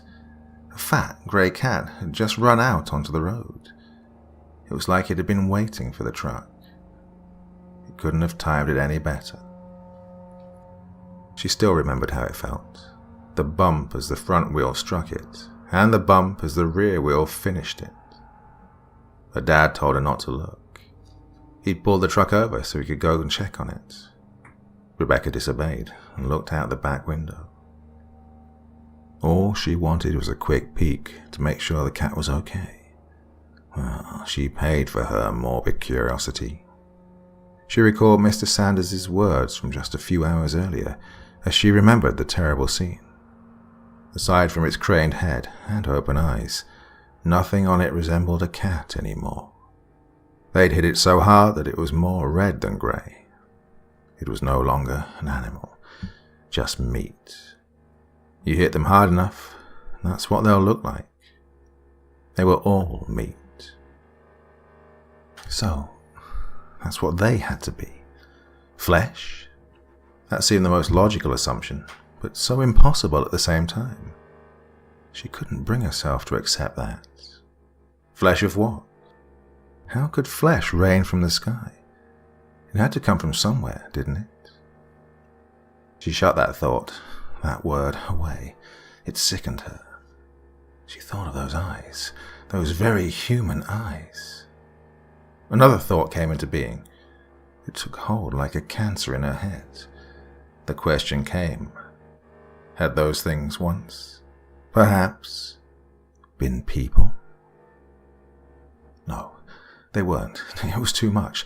That was so much death, so much flesh. It was impossible in every sense, in every meaning. Where would they get all those people? It had to have been millions and millions of people murdered. There are millions in China, she thought. Maybe something worse than rain happened in China. No, she told herself. Stop it. Her thoughts obeyed, trailing off like a bad note. It didn't matter now. She hadn't paid attention. She'd been worried about her own problems. What good did it do her to wonder?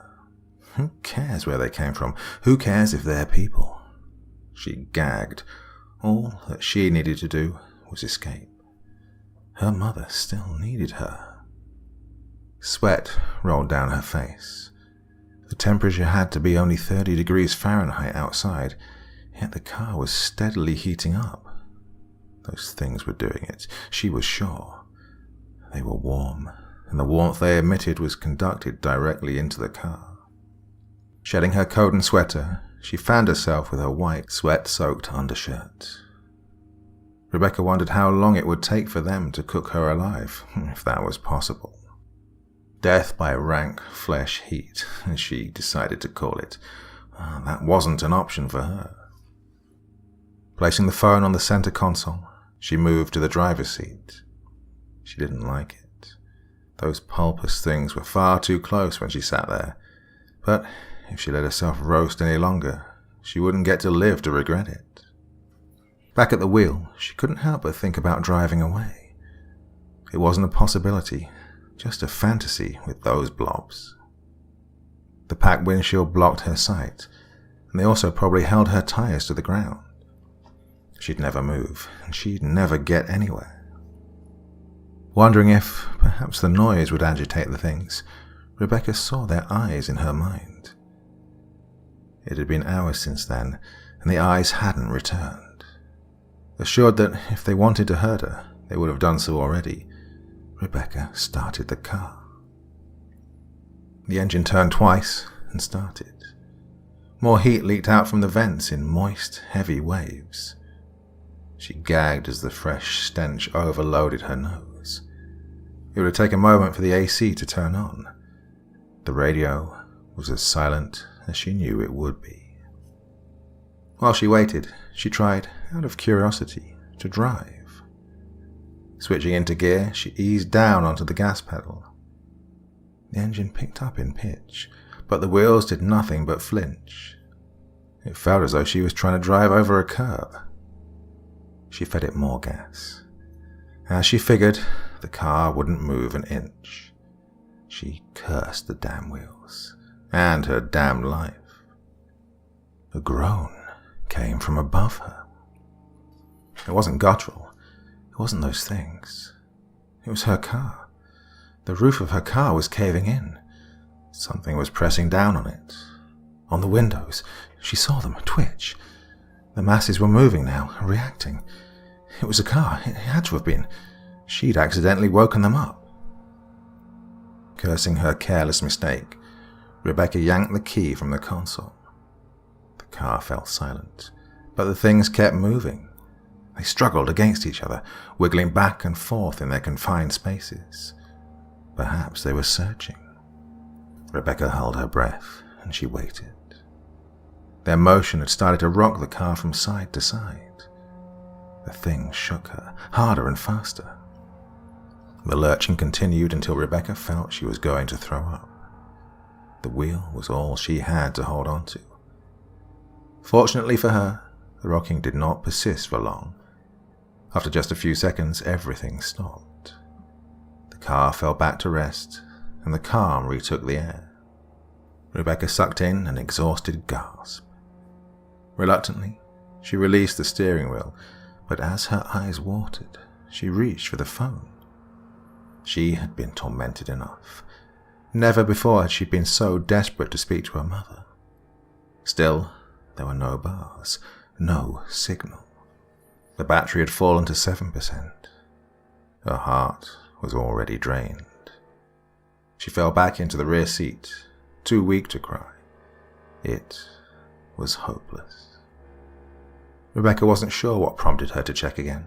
Habit, probably. In the back seat, she had subconsciously refused her fate.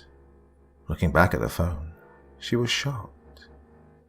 It was weak, but a connection had finally been made. A signal. There was a signal. Rebecca wasn't sure if her fingers had ever moved faster in her life. She dialed in the number for home. She held the phone up to her face. She didn't even know if she could speak. Her hand was cupped over her mouth. No evil in the world held a candle to the next 10 seconds. Every beep hit her harder and cut her deeper than any of those damn monstrosities outside could ever hope to. Overwhelming joy gave way to grief yet again. She could only hope that God, if there was one, wouldn't let her down. That's what her mother would have told her. Her mother always had faith. And Rebecca was rewarded for hers. "Hello?" A fragile voice came in over the phone, weak but alive. "Oh my God," Rebecca grasped. "Oh my God, Mom, is that you?" "Who is this?" her mother asked. On any other day that question might have broken Rebecca's heart, but today it was all that Rebecca needed. "Rebecca, Mom, it's Rebecca. Are you okay? Please, tell me you're okay." "Of course, dear," she said, unconcerned. "Of course, you're Rebecca. Why, yes, I'm okay. Why wouldn't I be?" Rebecca pumped her fist in the air, and she kicked her feet several times in furious, juvenile joy. The smile that spread on her face was unmatched. Thank the Lord. Her mother was safe. That meant there was hope. Maybe her nightmare wasn't as widespread as she'd feared. Maybe, just maybe, there'd be a chance for her. A chance for everyone. "Mom, what's happened? What's happening over there?" Her mother was confused. "Oh, nothing much. There's not much to do here. Someone needs to water the flowers. I should water them." "No," Rebecca stated. "No, don't go outside, Mom. Listen to me. Can you turn on the TV?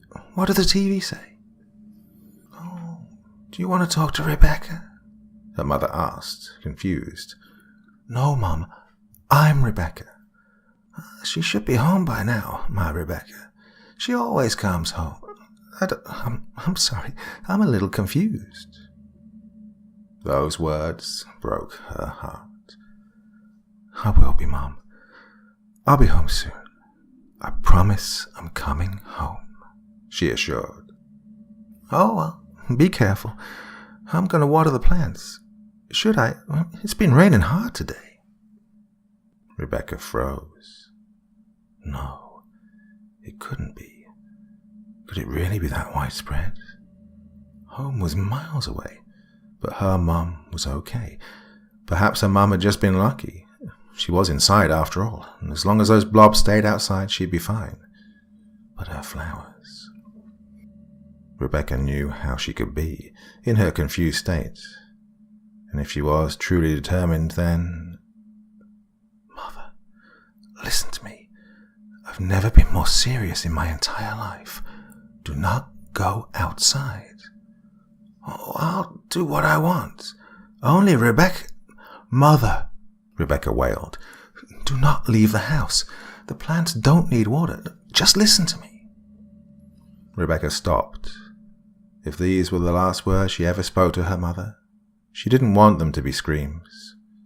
She took a deep breath and begged. "Please, Mom. Please, wait for me. We'll water the plants together. Just wait for me to get home." Silence. "Okay," her mother said. "You get here, and then you, Rebecca, and me can go water those flowers. They're going to need it so bad today." I'll be there soon, Mum. The last words choked out. I love you. And the line went dead. The phone, hanging on 3%, was about to leave her in darkness. But now she had to move. She had to get out. She had let Mr. Sanders down, and she couldn't help that old man. She refused to let anyone else die. Not herself, not her mother, not anyone. Adrenaline filled her veins, and with the roar of a warrior, Rebecca threw herself at the rear door. It budged.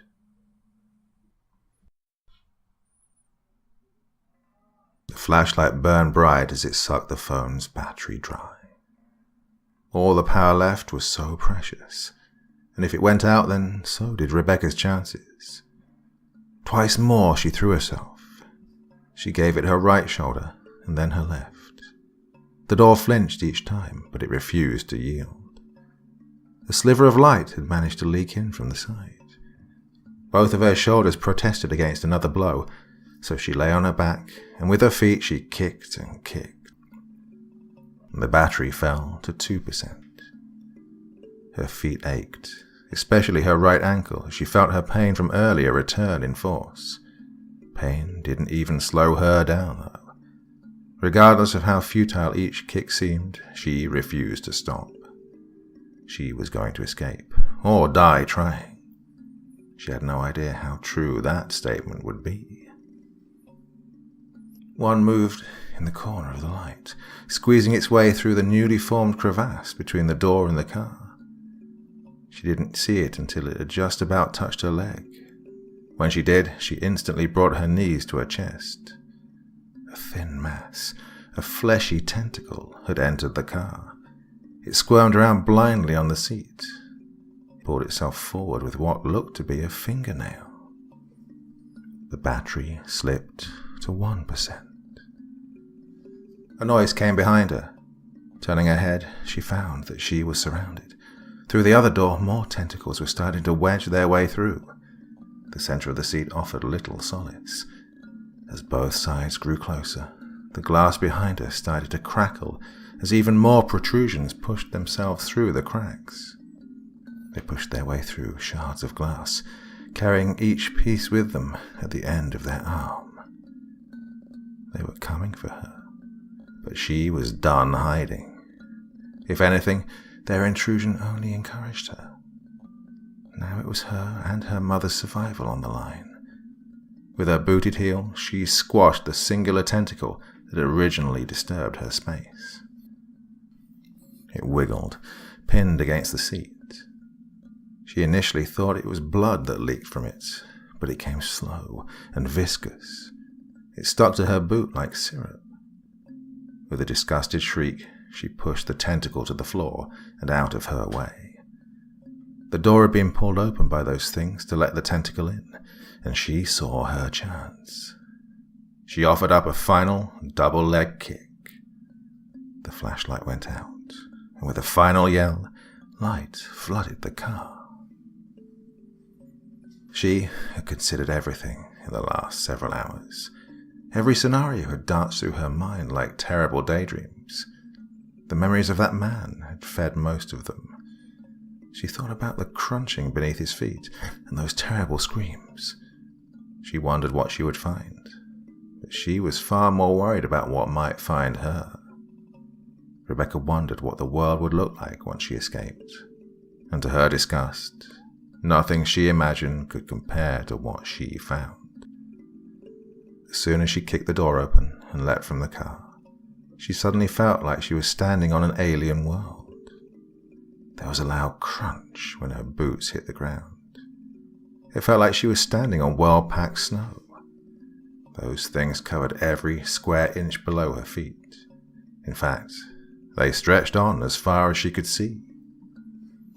All around, from horizon to horizon, the blobs dominated the landscape. It evoked thoughts of Mars in her head, as there was no green to be seen anywhere. The color red stretched beyond her sight, seemingly into infinity. The land was rugged, and all the trees that she'd seen earlier along the sides of the fields were gone.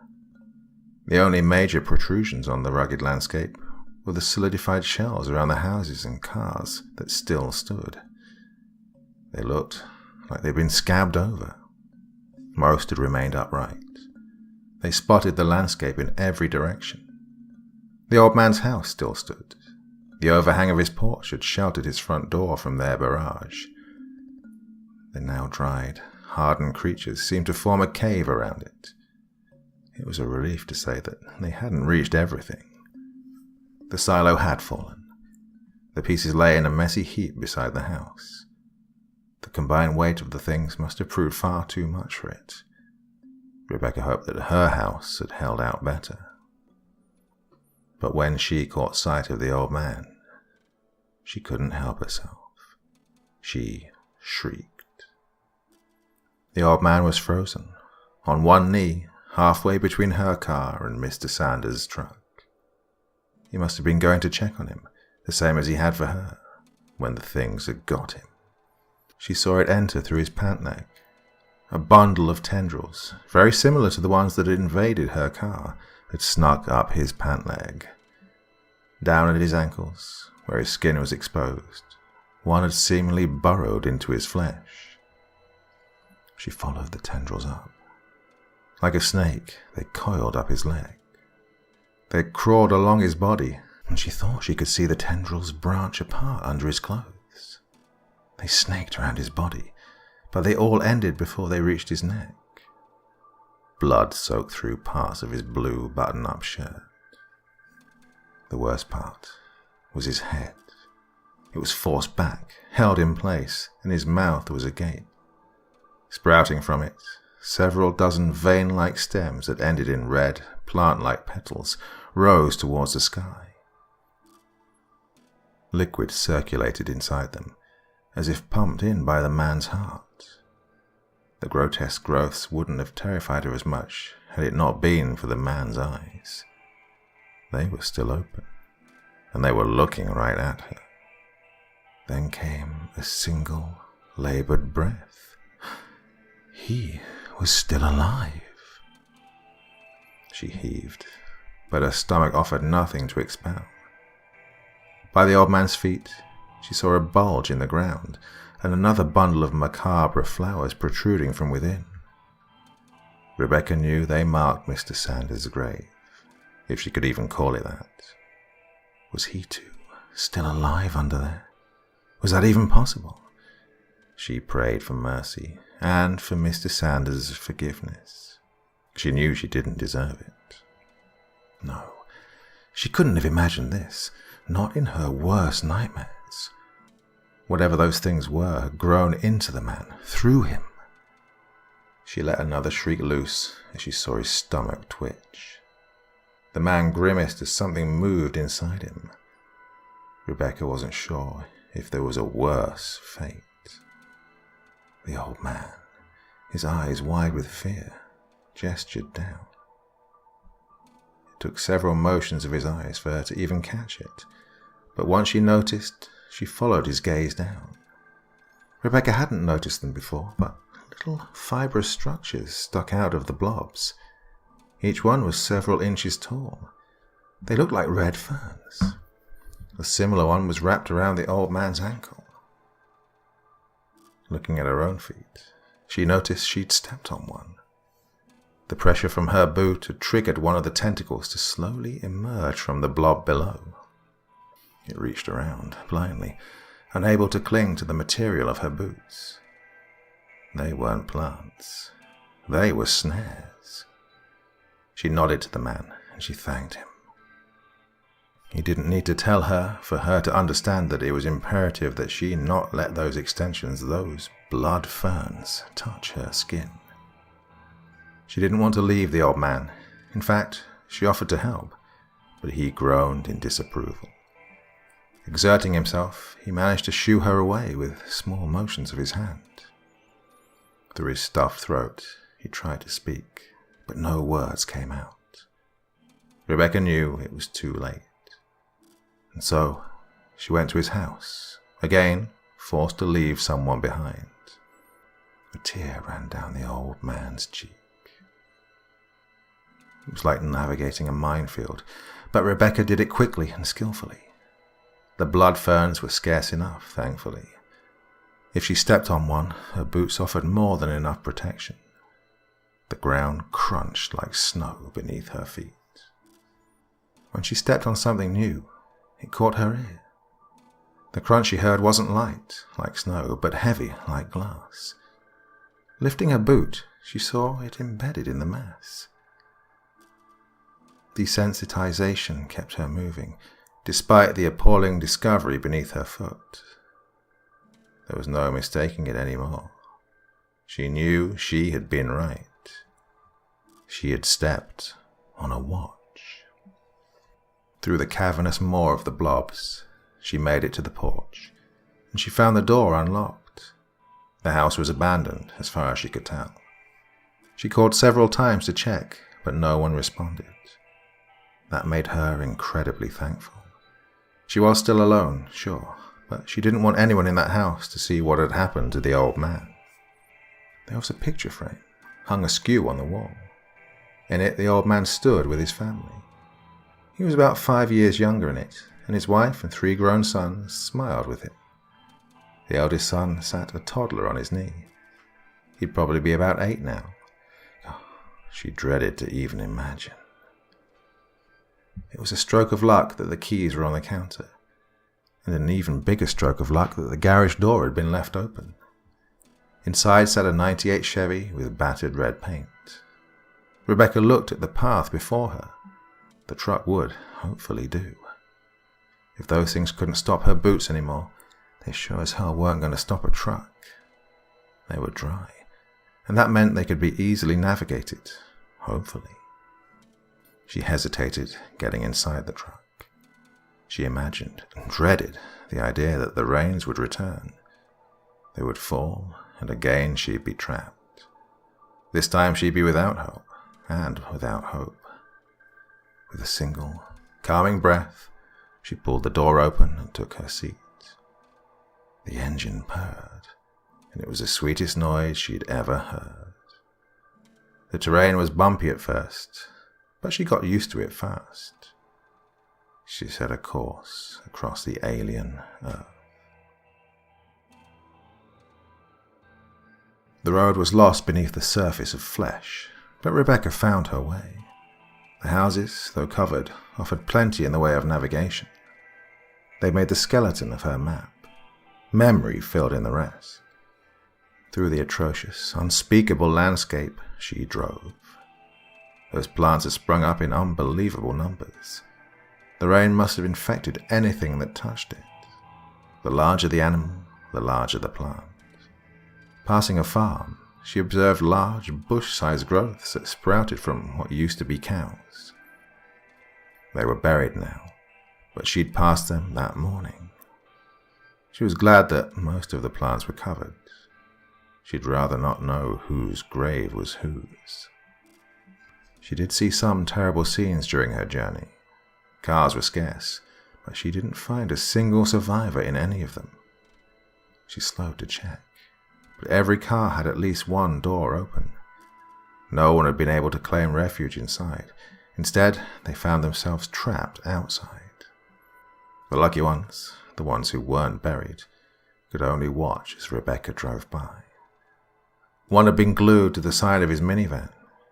His arm reached out to Rebecca, but she couldn't take it. There was a couple, a man and a woman, who broke Rebecca's heart. The woman had gotten infected at the knee when she'd fallen. Her husband's hand was frozen in place as it clenched the stems that emerged from her mouth. He tried to pull them loose, but those vines had used that contact to ensnare him as well. They entered him through his wrist. They were staring at each other. Neither even looked at Rebecca as she drove by. They were trapped by their love. The twisted machinations of her predicament were granted some enlightenment when she saw the helicopter. It had been brought down into one of the fields, and around it stretched something surprisingly natural. It had etched out a crater around itself, a crater of dirt and fire.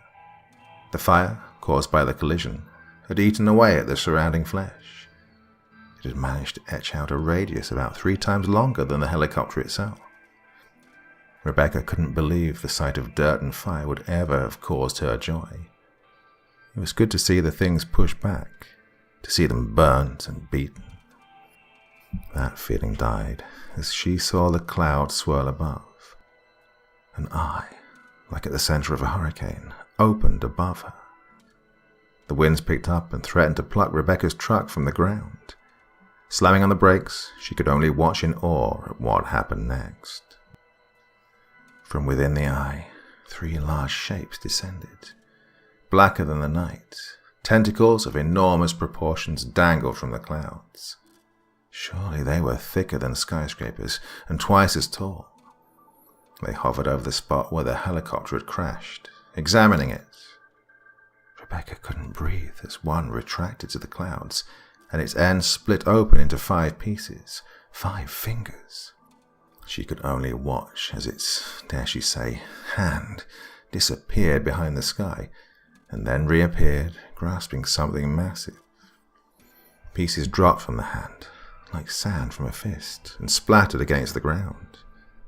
The giant arm held its hand directly over the barren ground below, and then started to release its hold. Like rain, pieces of flesh fell from the sky and littered the ground. They covered the helicopter, and they smothered the fire. Within moments, it was like there'd never been a disturbance there at all. The thing above, pleased with its restoration, carried the remaining flesh in its grasp back into the clouds. The 2 remaining tentacles swung above the eye, surveying their monstrous masterpiece. One split its fingers apart, and it tenderly brushed against one of the plants. It was a gardener, tending to its garden. It was that sickening metaphor that brought Rebecca the greatest revelation.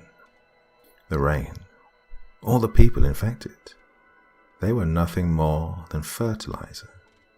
The creature above retracted into the heavens, and the eye closed. Rebecca no longer begged God for help. She cursed his name. The drive took almost half an hour. The town she called home her whole life was deserted and lifeless. Thankfully, very few were stuck outside. She didn't even want to know how many of the obscured figures were friends, loved ones. She drove past. She figured, hoped, that most had found refuge inside. Passing stores, she witnessed the truth. The doors were shut. But those things had spread inside anyways. People stood, trapped against the glass, like tortured mannequins. Random movements danced by some of the windows, but she didn't dare stop. Her home was so close. It was unrecognizable. Once beautiful, with 2 stories, yellow siding, and a little stained glass rose in the front window, none of it could be seen beneath the disgusting layer of filth accumulated around it. The dead covered her house, and nothing was more sickening. That was what she thought, until she got out of the truck and reached the back of the house. Grief was not strong enough of a word to describe how Rebecca felt. After all she'd seen, and after all she'd survived and fought for, it had all led to this. There was only so much she could have done. The fates had been cruel that day. Her mother was on her knees, a full water pitcher in her hand. Her old eyes found Rebecca. They were green and still so bright. The vines hadn't taken hold completely, but Rebecca could see them moving. Only once, in that moment, was she ever thankful for her mother's condition. Rebecca was glad she probably couldn't comprehend what was happening to her. She didn't seem to be in any pain. With the last energy of a beaten and broken woman, Rebecca fell into her mother's arms and hugged her. Her mother surprised her for one last time. "I love you," her mother said. It was all Rebecca needed. "I love you too," she replied. "You're right," her mother whispered into Rebecca's ear. "I don't think the plants even need this water."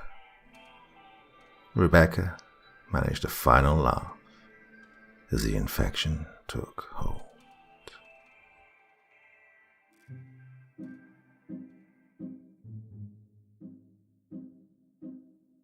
What on earth was that?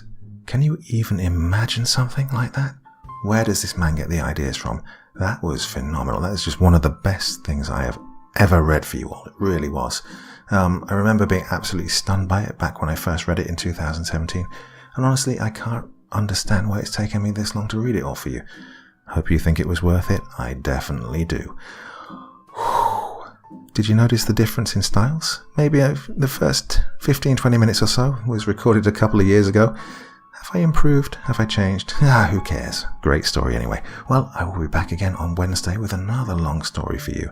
Are you going to join me? Yes, you are, aren't you? Well, until then, sweet, sweet, sweet dreams, and bye-bye.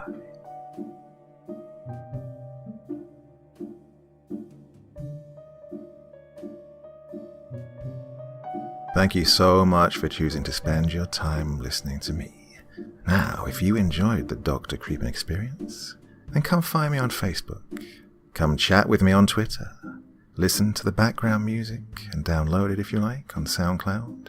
Drop by the store, pick up a t-shirt. And, importantly, if you've got a story you'd like me to read, send it to Dr. Creepen's Vault, the subreddit I set up so that I could read your stories. Now, looking forward to seeing you all again real soon. So, come check me out, okay?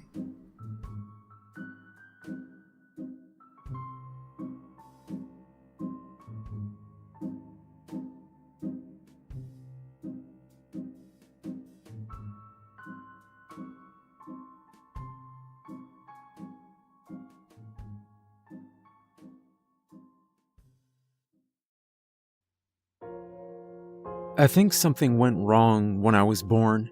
My parents tell me it was fine, other than being so close to Christmas. They didn't want a child born near Christmas because they were afraid it would be overshadowed by the holiday. They let me do whatever I wanted for my birthday, and if that meant that I wanted a sleepover with 20 of my friends, so be it. I learned from an early age that the night before my birthday was special, however. It was a time for me, and me alone. I couldn't let anyone else know about the 12 minutes after midnight, those 12 minutes leading up to the moment of my birth. 12 minutes in which I didn't exist, the day of my birth, but not yet the moment, a strange void in which I was and was not. I can't explain where I got that idea. It's something that's always been in my head from the moment I could form memories. I think I tried talking about it with my classmates once, along with everything else that happens in those 12 minutes, and I quickly learned that I was the strange one and I shouldn't tell this story because I'd be laughed at. It started small, but profoundly terrifying for a small child. My earliest memory is of a dark, claustrophobic space and the weight of the blankets I was hiding under, the heat of my own body, and the stale air that I desperately tried to not breathe, too afraid they would hear me, even though I knew it was too late, for I held the edge of the blanket down with both hands, even as they gently pried at it, trying to lift it up and reveal me cowering underneath. It felt like it went on all night. Now that I'm older, I know it only lasted 12 minutes. As I got older, hiding under the blanket was not enough. I was in 3rd grade the first time they pulled me out from under there. They lifted it up just enough to reach a hand through, and even in the darkness, I could see that it was human, but too angular.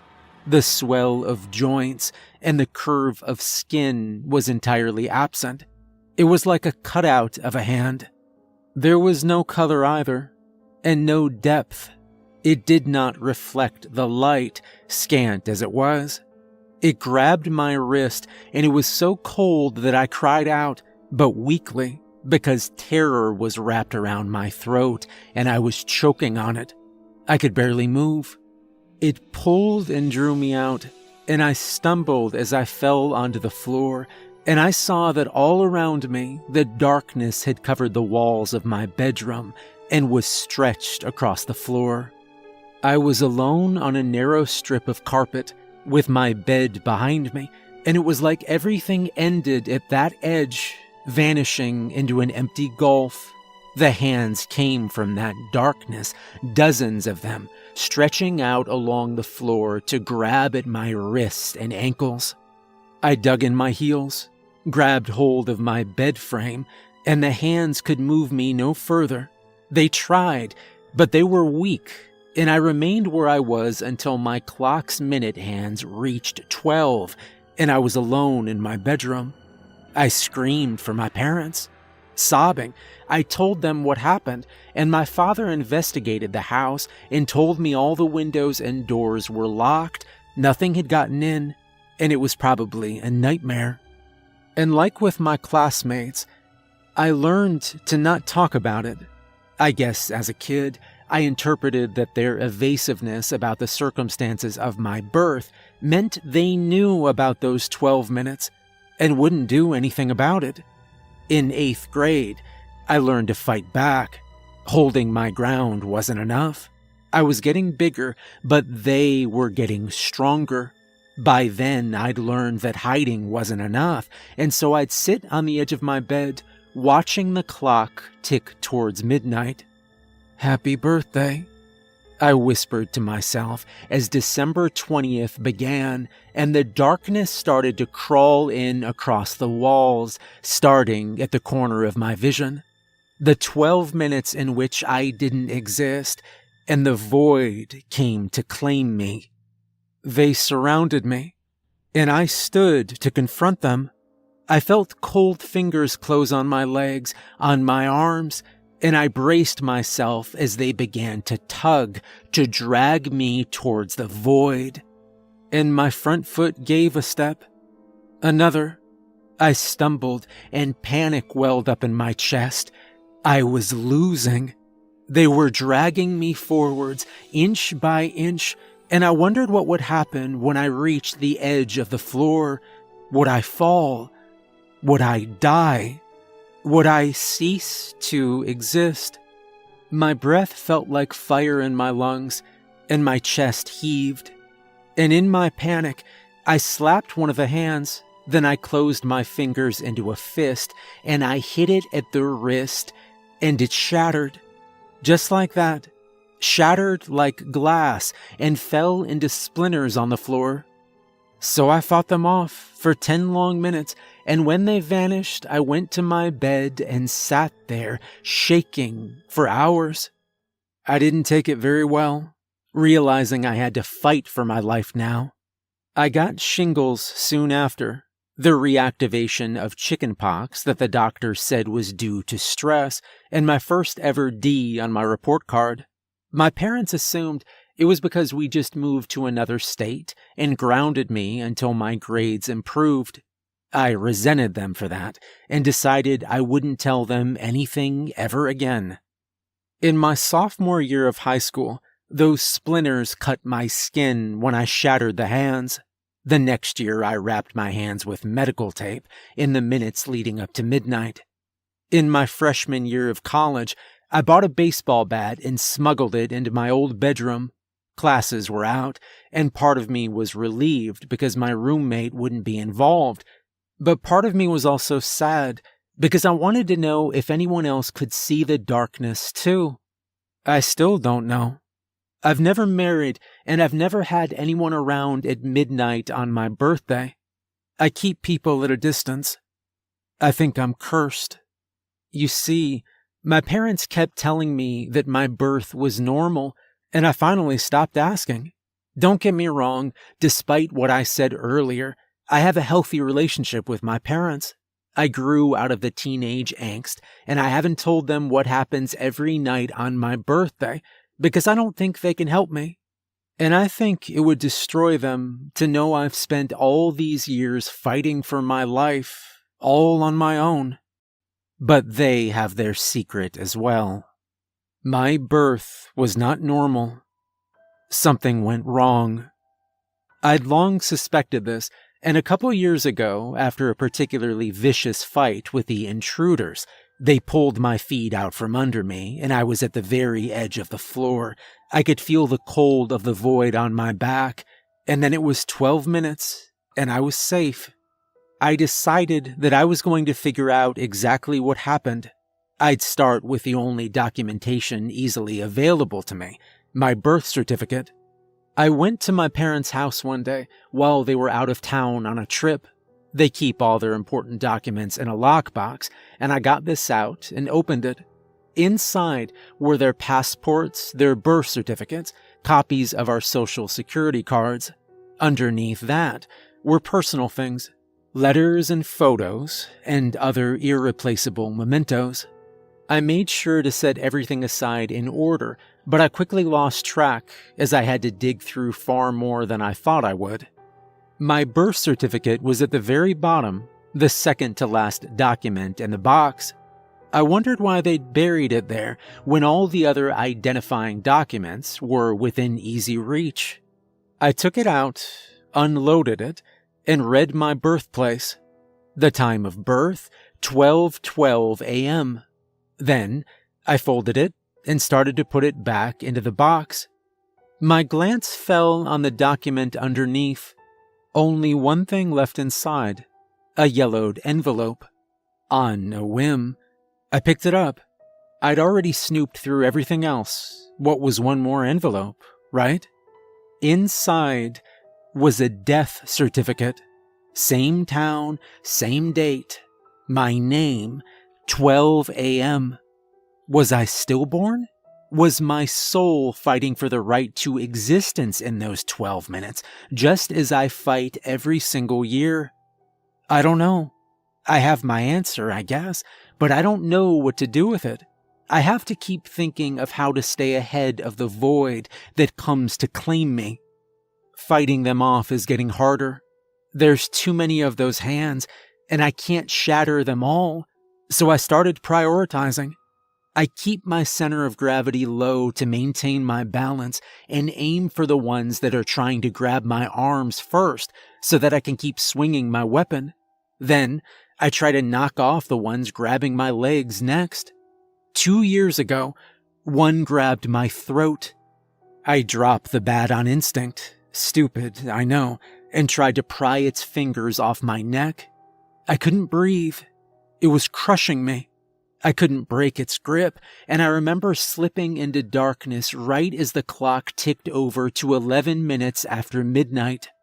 When I woke up, it was 13 minutes after midnight, and I'd been moved a full 2 feet from where I last remembered. I wonder how close they'd gotten my unconscious body to the void. Last year, I fought like a wild beast. My careful stance and preparations were forgotten. I couldn't simply hold my ground, not with a memory of that thing choking the breath out of me. I felt their fingers grazing my skin, and it was like I was being burned as I thrashed wildly, desperate to shake them off. The pain was too much, and I put my head down and I ran instead, because the darkness had not yet consumed the room, and the door was still there, and the hallway beyond it. And I thought, this was it. This was the solution. I would flee instead of fight. They followed. I made it to the car in the driveway and backed out into the street and floored the gas. The darkness came with me. It seeped in around the edge of the windshield, covering it like frost, and then peeling off into fingers and reaching for my face. I spun the wheel in panic, sliding the car into a streetlight. Then I ripped the door open and fell out into the street, just as their hands closed on my shirt, and they began to drag me backwards, and the color was draining out of the world. Everything was fading into gray, and then it was 12 minutes after midnight. I lay on my stomach in the street.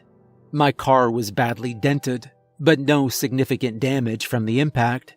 I drove it back home and stood in the shower, watching the blood from the cuts on my back where their fingers had pierced my skin run down the drain.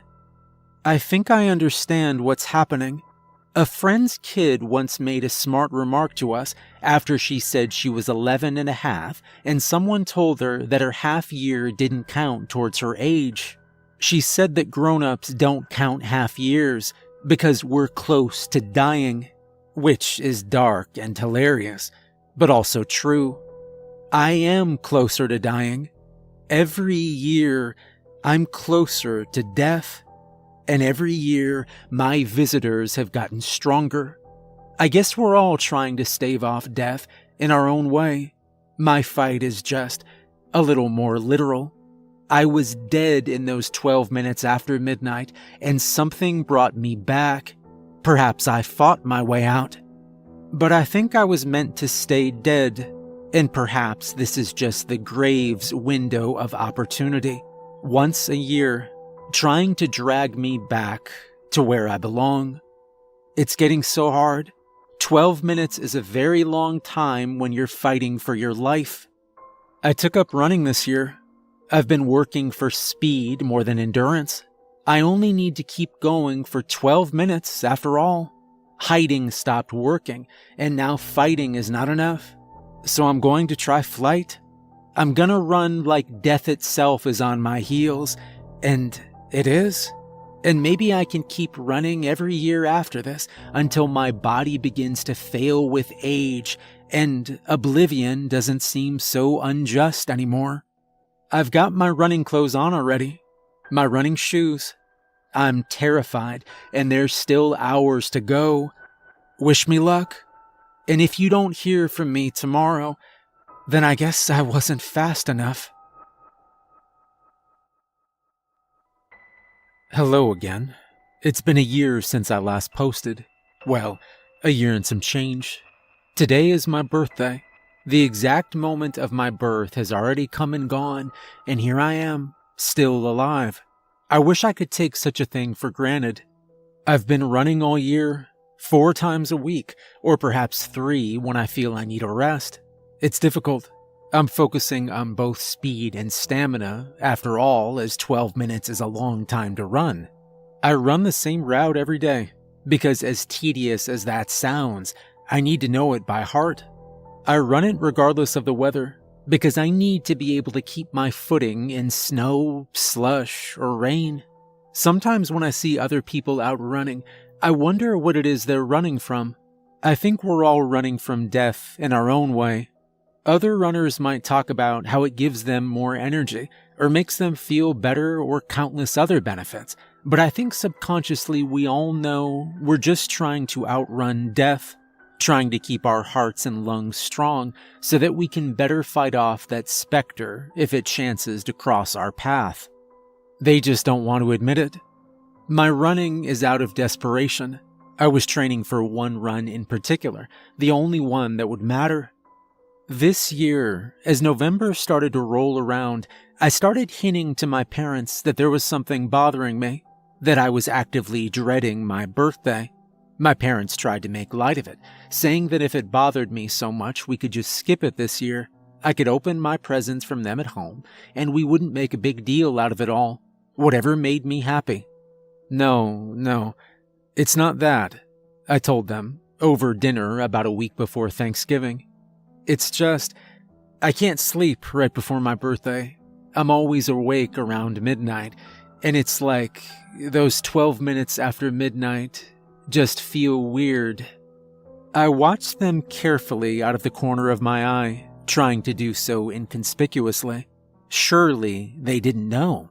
Surely they wouldn't have let me struggle by myself all these years, fighting for my life in the silence of my bedroom, without anyone the wiser. I was still relieved to see that they didn't react in any unusual way.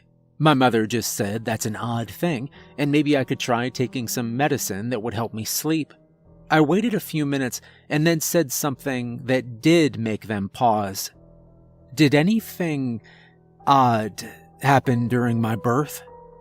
Mom and Dad looked up at each other from across the table. Then Mom said something had happened, but they hadn't brought it up because it was such an unpleasant memory.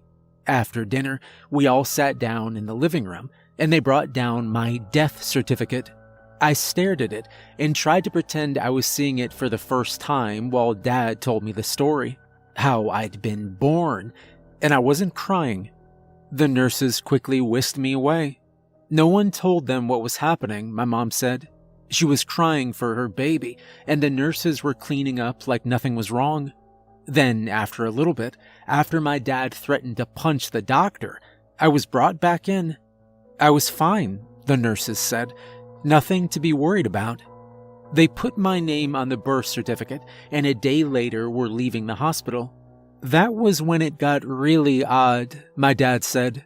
They found a slip of paper tucked under the windshield wiper of their car. It was a death certificate, the one I was holding, and there was a handwritten note with it. They didn't keep the note, but he remembered every word of what it said. It said, "I'm sorry. You deserve to know." My dad hounded the hospital after that, demanding answers. It wasn't funny, he said. What kind of sick prank was this? What exactly happened to his daughter? My mother, in the meantime, tried to put the entire incident out of her mind and focused on their new baby. They never got a satisfactory answer. The doctor whose name was on the death certificate was conveniently never available when he called. He wanted to go to the hospital in person and find the doctor, but my mother talked him out of it. He'd had enough heated exchanges with the hospital staff at that point that they might just call security and throw him out. Best to just move on, my mother said. Whatever happened, I was alive and well now, and that was all that mattered. The story clearly upset my mother, for she got up to make tea. I covertly took photos of the death certificate when she did. Probably something I should have done when I first found it, but I don't think the extra months would have changed much. I couldn't find any trace of the doctor that signed it. It's been so long that I suppose he doesn't work there anymore, and has been gone long enough that no one knows where he is now. It's not an unusual name either, so simply looking him up online isn't going to yield any meaningful results. All I know is that something unusual happened in that hospital. A death certificate was filled out, but never filed. It was given to my parents in secret. And because of whatever happened there, my death comes chasing after me every year in the 12 minutes I was neither alive nor dead. I didn't tell my parents what happens to me every year. I fear it would destroy them to know. Instead, I began planning for this year's flight. The next part of my plan was far riskier, but I thought that if I was going to figure this out, it was essential that I get help. I called one of my friends up. She's someone I go running with. We worked together a few years ago, reconnected, and on Saturdays we go on runs together. I wouldn't consider her a best friend. I'm not sure I have any of those, to be honest, but I felt she was the best option since she was already a runner. I asked her if she wanted to do something unusual on my birthday. Go running at midnight in the 12 minutes before I was born. The idea intrigued her, and since she had some vacation time she planned to take anyway, she agreed. A midnight run sounded fun, she said. It'd be quiet and peaceful outside. She showed up around 10, and we watched a movie while we waited for midnight to roll around. Once the show was over, I told her the rest of why I'd invited her. I told her everything. About the void, about how it hunted me as a child and how I fought it, and how now I was running from it. I just needed someone to run with me, I said. Someone to confirm that I wasn't imagining this, and to see what it was that pursued me, so that maybe I could have someone else to help me figure out how to stay ahead of it. To her credit, she listened to the whole thing. Her discomfort was obvious, but I expected this. It's not every day that a friend springs something like this on you. And she obviously didn't believe that this was real, but she said she believed it was my reality, and she'd do whatever she could to help me understand what was happening to me. Prove that it wasn't real at first, and then get me into therapy, I thought bitterly. Well, if that was the outcome of this midnight run, I couldn't complain. It sure would be nice if this whole situation could be resolved by a bunch of counseling and however it is you treat hallucinations. Honestly, I kinda wish that was what happened. You can still back out, I told her. I don't know if this is going to be dangerous for you or not. I think we'll be able to stay ahead of it, as it didn't seem like it was catching up very fast last year. But I can't promise. I don't know what'll happen if it catches either of us. She assured me it would be okay as she laced up her shoes. She was there to help me. We started running a bit before midnight to give ourselves time to warm up and acclimate to the weather. It was cold and the rain was mixed with sleet. We ran on the street where the pavement retained enough warmth to keep from icing over yet. I tried to not look at my watch. I'd know when the void opened up behind us. There was no sense in stressing myself out any further. I focused on my breathing, in one, out two. I kept my hands close to my floating ribs, focused on the movement of my legs and how my feet landed. We need to pick up the pace, I said to my friend. I felt the tickle of the void on the back of my neck, a mounting sense of dread, and a drop to my stomach, like I was falling. Like the world was falling away around me. The houses in the corner of my vision were being swallowed up, consumed by the darkness that encroached all around us, sweeping in silently from behind. My heart pounded in my chest, and the blood rushed through my ears. The terror gave new strength to my legs, and I lengthened my stride, feeling my muscles respond to carry me forwards as if I were flying. I don't think I've ever felt so alive as I did in that moment, running from the grave that yawned hungry behind me. I didn't say anything to my friend. Not yet. I wanted to make sure we were outdistancing it before I told her to look behind us. We were moving at a good clip, and I felt the hungry presence of the void trailing our heels, and I knew that we were going to be okay. It wasn't catching up. It was persistently dogging us, but it wasn't going to catch me. Not this year. I felt elation fill my heart, and, panting, I told my friend to take a quick glance behind us and tell me what she saw. Don't stop, I said. Just look. She did, and she slowed and turned around to stare. I screamed her name. I turned too, unwilling to leave her behind, and grabbed at her arm. I pulled hard, trying to spur her into movement. The void lay open behind us, immense enough that it blotted out the sky and the stars. The world ended in darkness, mere yards away, the sidewalk breaking apart like sand as the void advanced, swallowing up everything that lay between me and it. "We have to go," I said. "It can't catch us." She faltered, stammered something, stunned into immobility by the impossibility of what she saw. I cursed myself. This was a mistake. I shouldn't have involved someone that wasn't mentally prepared for this. She turned to run, but it was too slow. Too late. A hand wrapped around her ankle, the flat emptiness of a human hand, stretching out from the edges of the void. Another wrapped around her shin, and yet more surged forward at that one point, using her body to drag themselves forwards. She screamed and jerked her leg away from them. I saw their fingers shatter like glass. Blood splattered on the sidewalk as it cut into the shin of her calves. She began to shriek and sob, and then more hands stretched out of the void, grabbing hold of her wrist and her hair. Slowly, the grave advanced, and the ground beneath her began to crumble. It broke like a dropped window pane, shattering into shards, and she stumbled as one of her feet slipped on the edge of nothingness. The hands were reaching for me now. One stretched its fingers towards me, sliding along the pavement like a snake. I stared up at my friend. Her eyes were filled with tears. Her face was pale. And she stood there, frozen in the mounting realization that she was going to die as a hand slid across her face, a blot of ink on her cheek, like the grave was caressing her in welcome. I let go of my friend.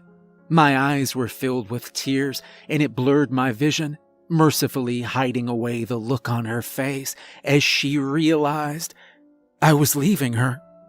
I ran harder than I'd ever run before until my lungs burned in agony and the sleet stung on my face. The pain felt right. I'd abandoned my friend, and I deserved to suffer for it. At 12:11, I turned around. My legs burned. I was nearly at the end of the street. I didn't know what I'd see, if the void would still be only a few yards away, and I'd watch it fade away in the last handful of seconds I had left. Instead, there was only the empty street and the shine of the rain and sleet in the streetlights. I was alone. I searched for my friend. I did. I went back to the point we'd separated, and I looked for her up and down the street. There was nothing. The reality of what had happened didn't sink in until I reached my house. My mind was racing. I kept trying to think of what I'd do next. Did I call the police? Would they believe me? Could I make up a lie to justify them searching for her without implicating myself? Did it even matter? It wasn't like there was anything left for them to find. She was just gone. I turned down the street leading to my house, and with a shock, I realized that her car was gone as well. My driveway was empty. Her purse was gone from my house when I went inside. I tried calling her cell phone, but the entry for her number was gone, as were all the texts I'd sent her. She wasn't on Facebook, she wasn't on Instagram, wasn't on LinkedIn. It was like she'd never existed at all. It wants to do the same to me. Roll back the clock all the way to 12 minutes after midnight on that fateful night to when I shouldn't have lived at all. But I think, while the grave demands to be filled, it's not discerning. It may not care who it takes. I think I've found a way to keep the void at bay for another year, but I need a different solution. I went back to where it all started, to where I was born dead, and to where I was somehow brought back. I told my parents I was going out of town for my birthday, bought plane tickets, and rented a car when I landed. I drove to a modest-sized town with a single hospital. In my jacket pocket were copies of my birth certificate and my death certificate. I was born 12 minutes after midnight, according to the birth certificate. My parents finally told me that wasn't true. I was born at midnight, but I was quickly taken away and returned later with no explanation.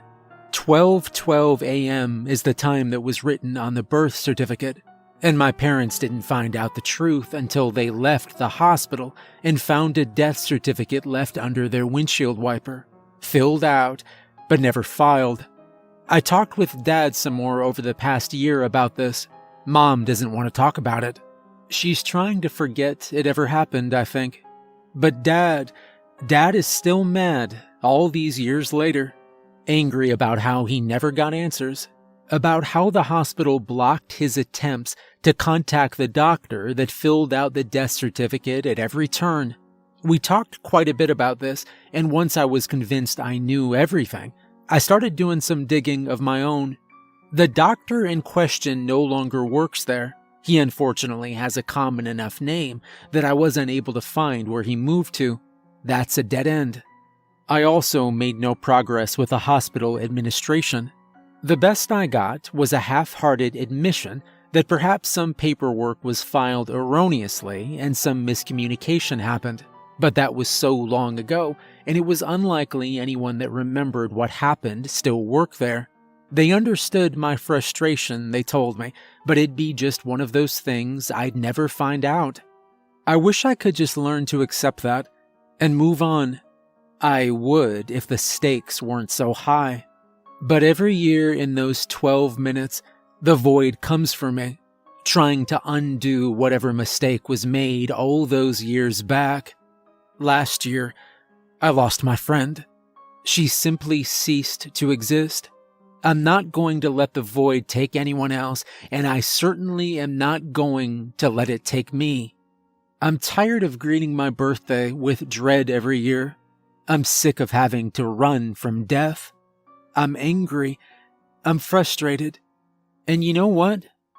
I really don't like running. It's a shitty hobby.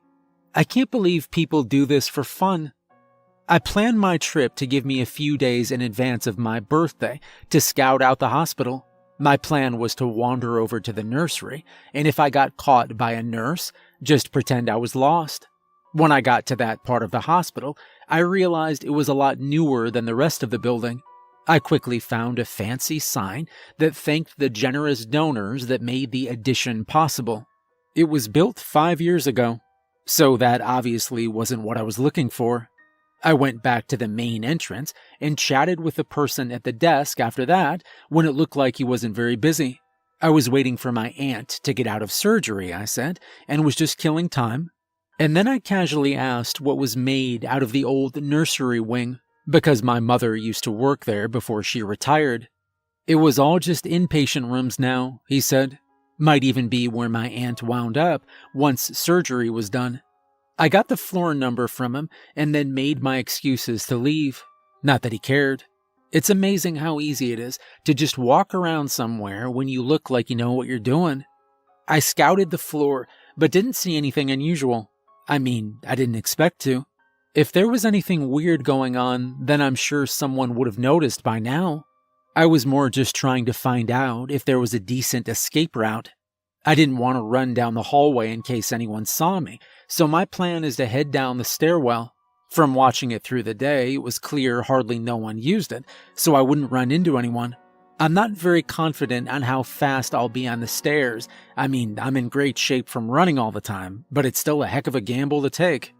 But I just feel that if I don't take this opportunity to find out more of what's happening, I'll be running from this my entire life.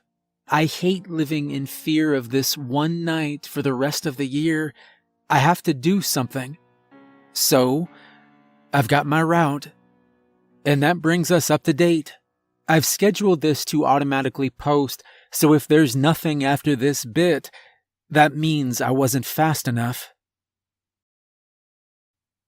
I made it. I'm still shaking from adrenaline, so I'll just finish this up with an update, and maybe by then I'll have calmed down enough to go to bed. I waited until midnight. I kept an eye on my watch so I could count the very seconds. I was poised to flee as soon as anything came to me. As midnight approached, I felt something pressing down around me, like the pressure change from an airplane taking off. I swallowed and my ears popped. I heard a sound like a bubbling, like a hot tub somewhere was running, except it was all around me.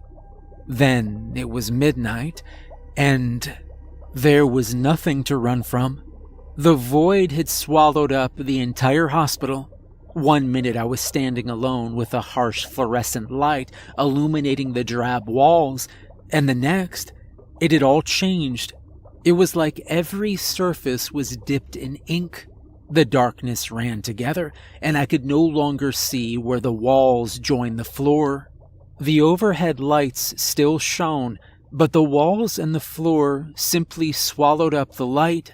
It was like staring at a single flat plane that just went on and on into eternity.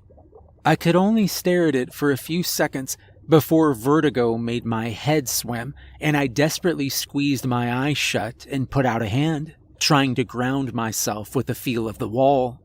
The texture of this once beige paint beneath my fingers was the only thing that reassured me that I was still in this world. The pressure around me was increasing, It felt hard to breathe. I opened my eyes and desperately looked for the stairwell. I had to get out of here. I had to escape before the void closed again and took me with it. I didn't know if that was what would happen, but it was what I was thinking, panicking as my worst fears were realized. I was inside the void. I'd made a terrible, fatal error. That was all I could think of. I found the door to the stairs by feel. My hands passed over the frame, indistinguishable from the rest of the blackness, and then found the bar that opened them. I stared down into an abyss, an empty hole in the world. Tentatively, I slid one foot forwards and felt stable ground. Another. I waved my hands out in front of me, desperately seeking the railing of the stairs. My brain was screaming at me that I was standing on nothingness, that the ground beneath me couldn't possibly be solid, and I was too scared to even lift my foot. I shuffled awkwardly forward until I found the railing, and then I clung to this like I was drowning. The first step was the hardest. I located the edge with my toes and then gingerly lowered myself down. After that, I let my body take over, as I knew by instinct how tall each step would be. I reached the first landing and pivoted around to the next set, my hands clutched tight on the railing I could not see. Ahead of me was the next floor. I could see its landing clearly. The void ended a few steps away. The hands grabbed me at the border. The void seized hold of my ankles, my arms, my clothing. It didn't want me to leave. I let go of the railing to strike at them, trying to break their hold. The ones I hit shattered like glass, but there were still more pouring out of the void to replace them. They seized my hair, and then fingers wrapped around my neck. My watch beeped at me as the timer I set went off, 11 minutes and 50 seconds after midnight. In desperation, I shoved off the step and let the weight of my body carry me forward. And then it was 12 minutes after midnight as I tumbled forward into the light and out of the void. I only fell 4 steps, thankfully. It still hurt. I was so shocked by that point that I just lay there, panting and staring at the walls. I barely registered the pain. I was just grateful to be alive. I blinked, reeling.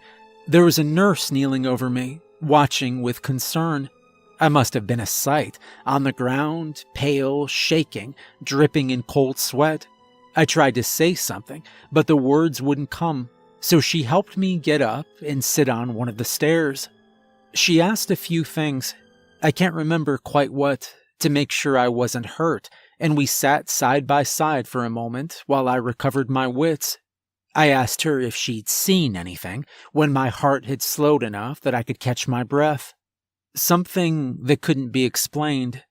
She said she hadn't, with a reflective ease that I have to suspect she'd said this many times before, perhaps to patients that were awake at midnight. Maybe it was because I was freaked out and not thinking straight, because I did something risky.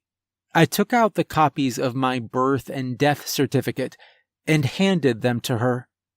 I told her I died here, right at midnight, that no one told my parents, at least not in any official capacity. She looked close to my age, so I wasn't sure what I was hoping to accomplish. Everyone that worked here during my birth was likely long gone before she came to the hospital. She smoothed out the creases in the paper and drew in a sharp breath.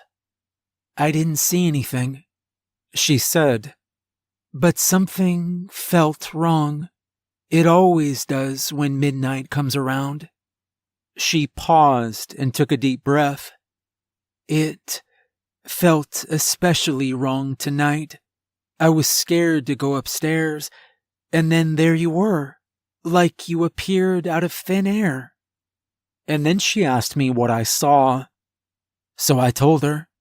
There was a rumor, she said, among the hospital nurses.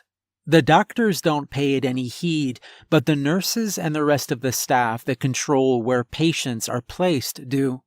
No one that has any risk of dying are placed in these rooms. They call it the Bermuda Triangle, a little cluster of roughly a dozen rooms where the outcomes are never good. And the funny thing is, she said, that before everyone started being careful about what patients went into these rooms, the people in them always died at the same time. Midnight. I asked how long this has been going on. My heart hammered in my chest. Did it start with my birth, or did it cause my death? She doesn't know, but she's going to try to find out. She lost a patient, she said, years ago when she first started working there. He coded and died in under a minute as soon as the clock struck 12. She'd reviewed it over and over in her head, trying to find what went wrong, what she'd missed, that he could have deteriorated so quickly as the night progressed. Then an older nurse pulled her aside, told her it wasn't her fault, that they'd put him in the triangle, and that was on them. She didn't want to believe it. Not at first. But, she said quietly, staring down the empty hallway, something always felt off about this part of the hospital. She didn't want to elaborate, and I didn't pry. I was emotionally drained enough already. I gave her my number and got hers in return. We're going to keep in touch. She's going to try to find out more, and I promised to help however I can as well. And when next year rolls around, well, maybe we'll have a better idea of what we're dealing with.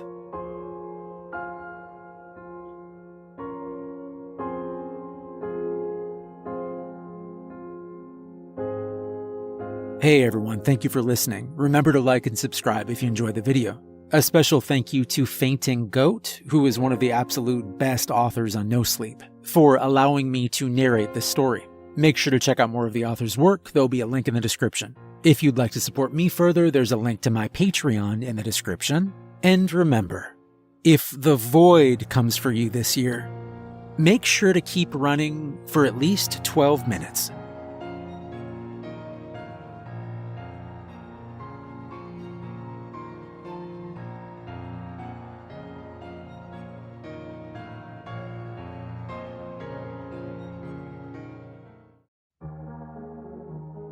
Is it me, or is it unusually slow tonight? My coworker asked. We all looked at each other and agreed. We worked in a very small hospital emergency room, and there were 7 of us on that night. 1 doctor, 4 nurses, and 2 ER techs. The hospital had no inpatient wards like an ICU, so no one stayed the overnight. It was just us in the entire hospital. If patients needed to be admitted or have emergency surgery, we had paramedics on standby, ready to drive patients about an hour away to a larger hospital system. They usually stayed out in their ambulances sleeping. We had in-house radiology, lab services, and 1 housekeeper, which made everything convenient. A janitor would be somewhere in the hospital cleaning and getting the hospital ready for the next day. The clock hit 2 a.m. Shit, I thought to myself, 5 more hours.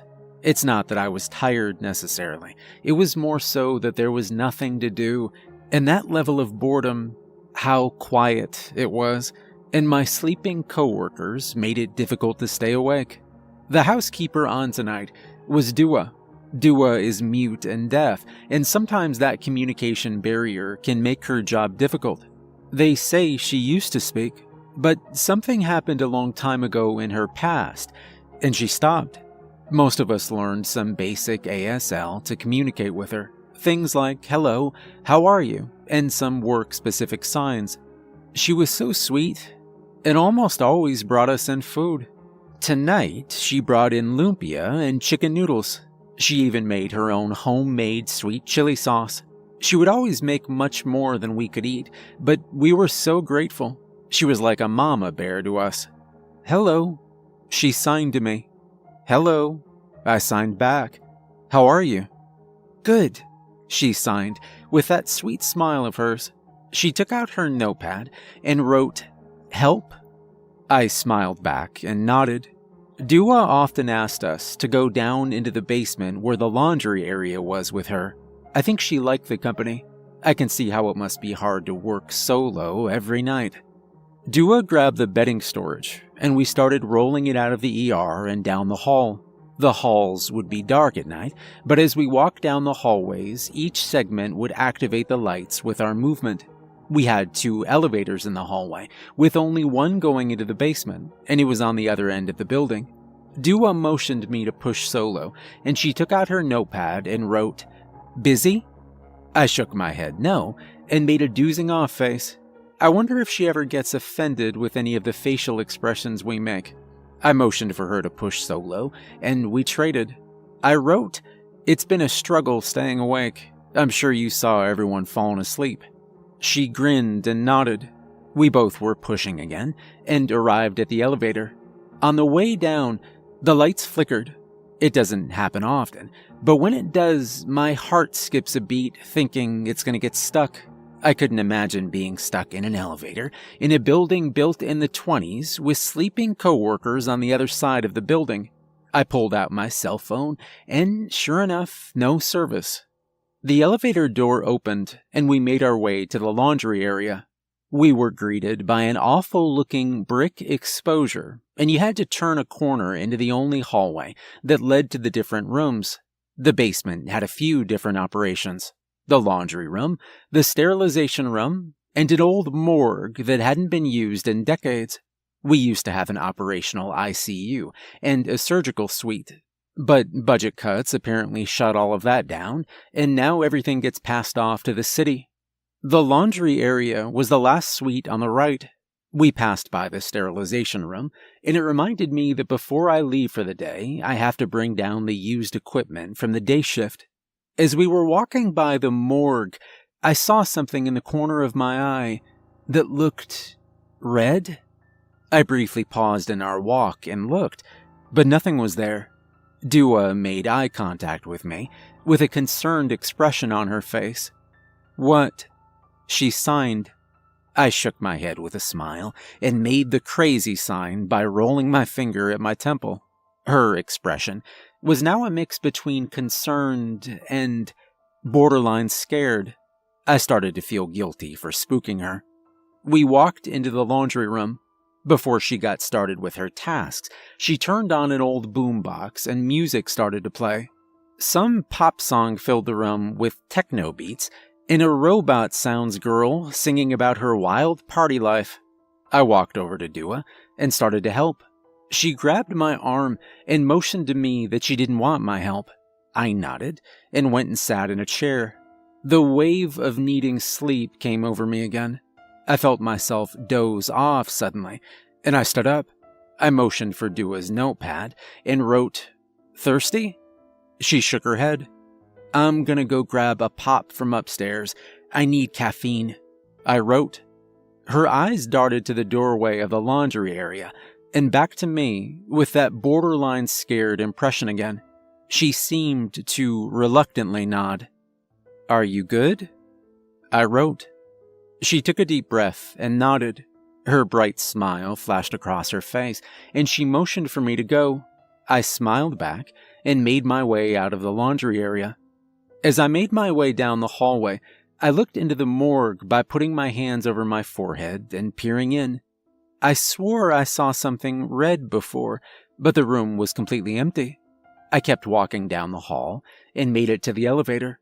I pushed the button, but the door didn't open right away. A few more seconds passed by. Someone must have used it, probably the janitor. I waited for what felt like forever, and then the doors opened up. A lady in a red dress greeted me, with a dazed look. Her hair was unlike most fashion I'd expect from a woman to have in 2021. It was pulled back into an old-school-looking bun. She had a feather hairband on with black flats. Her red lipstick matched the dress.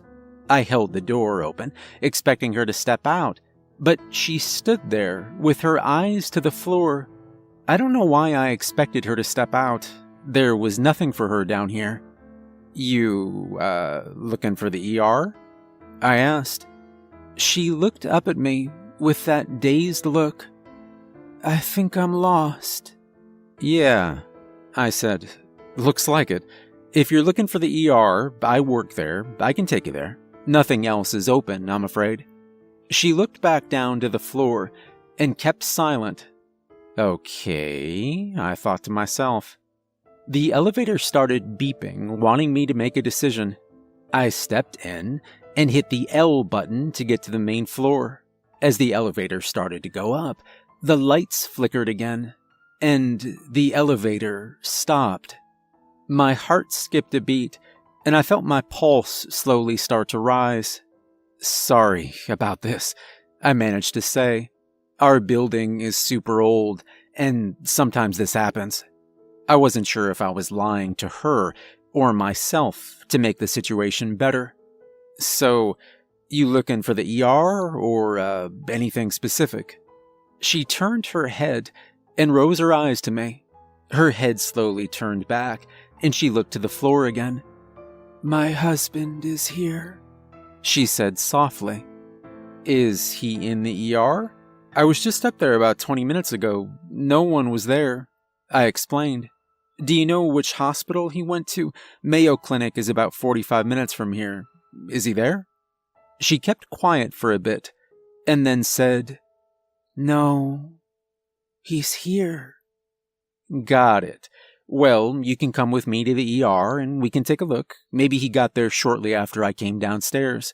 If he isn't there, then I'm afraid you've come to the wrong hospital. There isn't anything else open right now, and we don't keep patients overnight.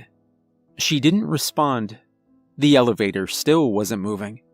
I started to feel very uncomfortable, partly because of the elevator, and partly because of this woman. Something seemed incredibly off about her behavior. The nurse in me started to think she was in the middle of psychosis. Either way, if her husband is here or not, I think Dr. Evans should see her, just to make sure nothing's going on with her. The lights shot back on, and a few moments later, the doors opened to the lobby. The ER is down the hallway. You can follow me there, and we can see if your husband's there. I stepped out and began walking, and I noticed she wasn't following. The doors began to close. I rushed to them to stop them from closing, and the lady looked up to me before they shut, and she was smirking at me. The hairs on my neck stood up. She's screwing with me, I thought. I headed back to the ER and went straight to Dr. Evans. He was slumped over in front of his computer, sleeping. Hey, Dr. Evans, I said softly. There's a woman in the building who I think needs to be checked on. He lifted his head up from the desk. Why, what's up? He asked. Either she's screwing with me, or this lady needs mental help, I explained. He had a puzzled look on his face and shrugged. Guess you'll have to go looking for her. Why not radio to the janitor and give him a heads up? Yeah, definitely, I said. I grabbed the radio from the nurse's station and radioed to the janitor that there was someone in the building walking around. No response, but that was typical. I still needed caffeine, so I went to grab that first before beginning my journey to track down this lady. I grabbed a Monster from the vending and noticed no one was walking around. She was going up in the elevator, so I decided I was going to start on the second floor and work my way up. The hospital was so small, it wouldn't take very long. I went to the elevator, hit the button, and noticed it was coming up instead of down, which meant someone had took the elevator downstairs. I doubt it was the janitor. It must have been her. I quickly made my way in and hit B to go down. As I went down, sure enough, the lights flickered again, and I jerked in a circle to look behind me. Someone was there, but nothing was there. I felt goosebumps all over my arms and legs. You're psyching yourself out. Stop. Relax. Why are you tripping over nothing? The doors opened back up, and I quickly turned the corner and made my way to the laundry area. As I walked in, I found Dua working on the laundry. She greeted me with a smile. I motioned for her notepad. "Did you see anyone down here?" A puzzled look came over her face. She grabbed the notepad and wrote, "Janitor?" I shook my head and wrote, "Lady, red dress." She glanced at my note for a few moments and shook her head. She immediately turned around and began to take everything out of the dryer. The washing machine was still going. She took the notepad from me and wrote, "ER." She put everything into her laundry bin and headed for the doorway. I followed her out, and we turned into the hallway to find the lady in the red dress standing in the hallway, looking into the morgue. Dua immediately stopped, and a horrified expression washed over her face. She grabbed my arm, and I could feel her sweaty palms and heavy grip. "Hey," I called out. "You okay? Do you need medical attention?" She turned to us and shook her head oddly slow and looked back into the morgue. "I think you should get checked out. Are you on any—" I suddenly felt Dua pulling on my arm. I gave her a confused expression. She lifted her notepad, and it said, "Devil." The goosebumps, chills, and hairs on my neck were all back. "What?" I said, my voice shaky. I looked back to the lady in the red dress, and she was looking at us with her head turned again. Her expression was no longer dazed, but something closer to blank. I started to hear Dua whimper. I don't think I've ever heard sounds come from her before. I looked to her, and she was frantically signing to me, but I couldn't understand. She then put her hands on the top of her head, and a look of desperation came over her face. She began pointing down the hall. She pulled out her necklace containing a cross and gripped it in her hands. She made the holy cross motion and closed her eyes, and she began to pray. I looked back to the lady in the red dress, who was still peering at us. Her hand went to the handle of the door that led into the morgue. It was locked. "Can you let me in?" she asked. Dua's hands were gripped back onto my arm, pulling. I turned to her. She began pointing down the hall, away from the lady in the red dress. I wasn't giving in to her pulls at first, but then she began violently pulling me towards her. I took a few steps with Dua down the hallway and looked back as we were turning the corner. She was smirking at me again. Dua flung the double doorways leading to the loading dock open and ran out into the parking lot. Her breathing was heavy, she was sweaty, and she looked pale. She wrote on her notepad and aggressively pointed to her note and handed it to me. "Devil," it said. I took a few deep breaths. I pointed towards the ambulance bay to the ER and started walking. Dua began to follow. We made it back into the ER, and everyone was still the way they were before, sleeping. Dua sat at the nurse's station and rested her head on the desk over her hands. I could still see her jaws moving, probably mouthing prayers again. I pulled myself together, reflecting on the situation, and suddenly Dr. Evans came out of the physician hut and asked, "So, where is she?" Dua's head shot up from the desk, and she quickly stood up and walked into a patient room. I stalled for a moment before saying I couldn't find her, clearly lying. "Have you seen the janitor?" "Nope," he said, and went back into the hut. I went into the room where Dua was. I mouthed, "You okay?" She shook her head. She was sitting on the edge of the bed with the cross still gripped in her hands. I motioned for her notepad, and she handed it to me. I wrote, "Why is she the devil? How do you know her?" Dua shook her head. "You don't?" I mouthed. She shook her head again. She took the notepad and again wrote, "Devil." I struggled to know what to ask next. Dua only ever wrote one word when communicating. I decided to be blunt, and I wrote, "It's just some crazy woman messing with us." Dua looked up at me with a firm stare into my eyes. She shook her head, grabbed the notepad, and wrote "Devil." I gave her a hug. She hugged me back. I felt so bad about the entire situation. Dua is so scared. I don't know if I've ever seen someone so horrified and scared like that before. We sat there for a few moments, just hugging each other. I let go, grabbed the notepad, and I took a step back.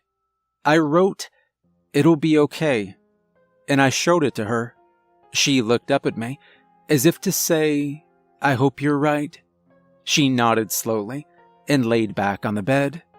I wrote on the notepad, "Lay here and rest as long as you want." She nodded again and got up fully on the bed. Her necklace with the cross was gripped back into her hands again. She made the cross sign over her body with her hands, closed her eyes, and began mouthing phrases again. I walked out of the room and went to the nurse's station.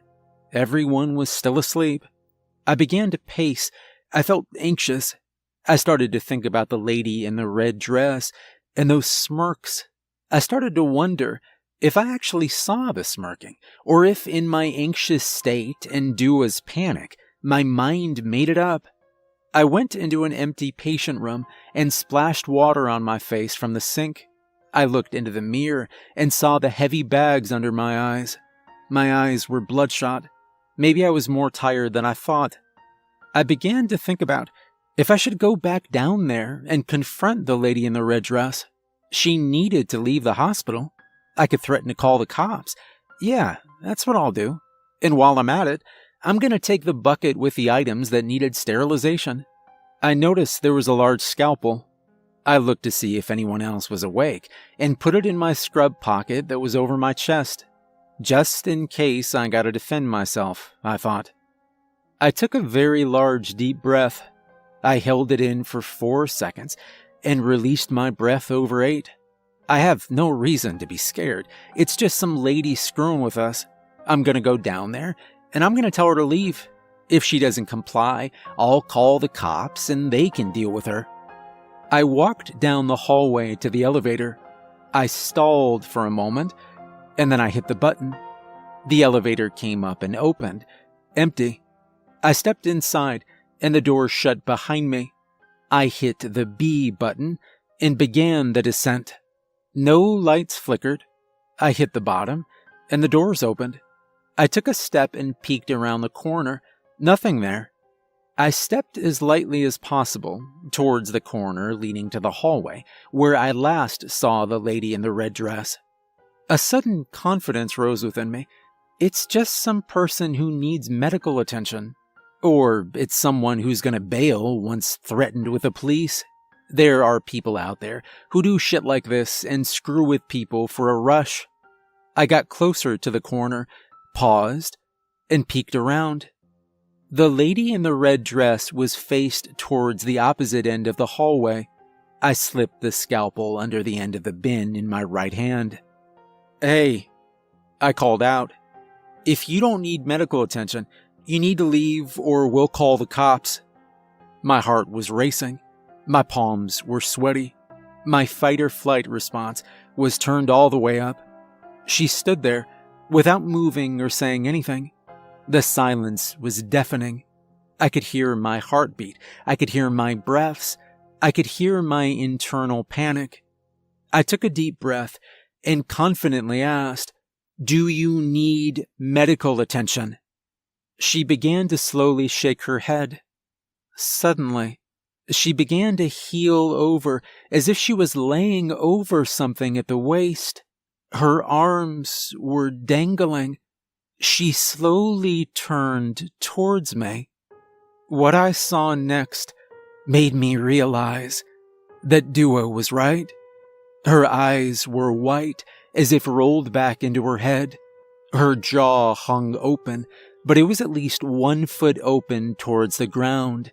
No human could open their jaw like that.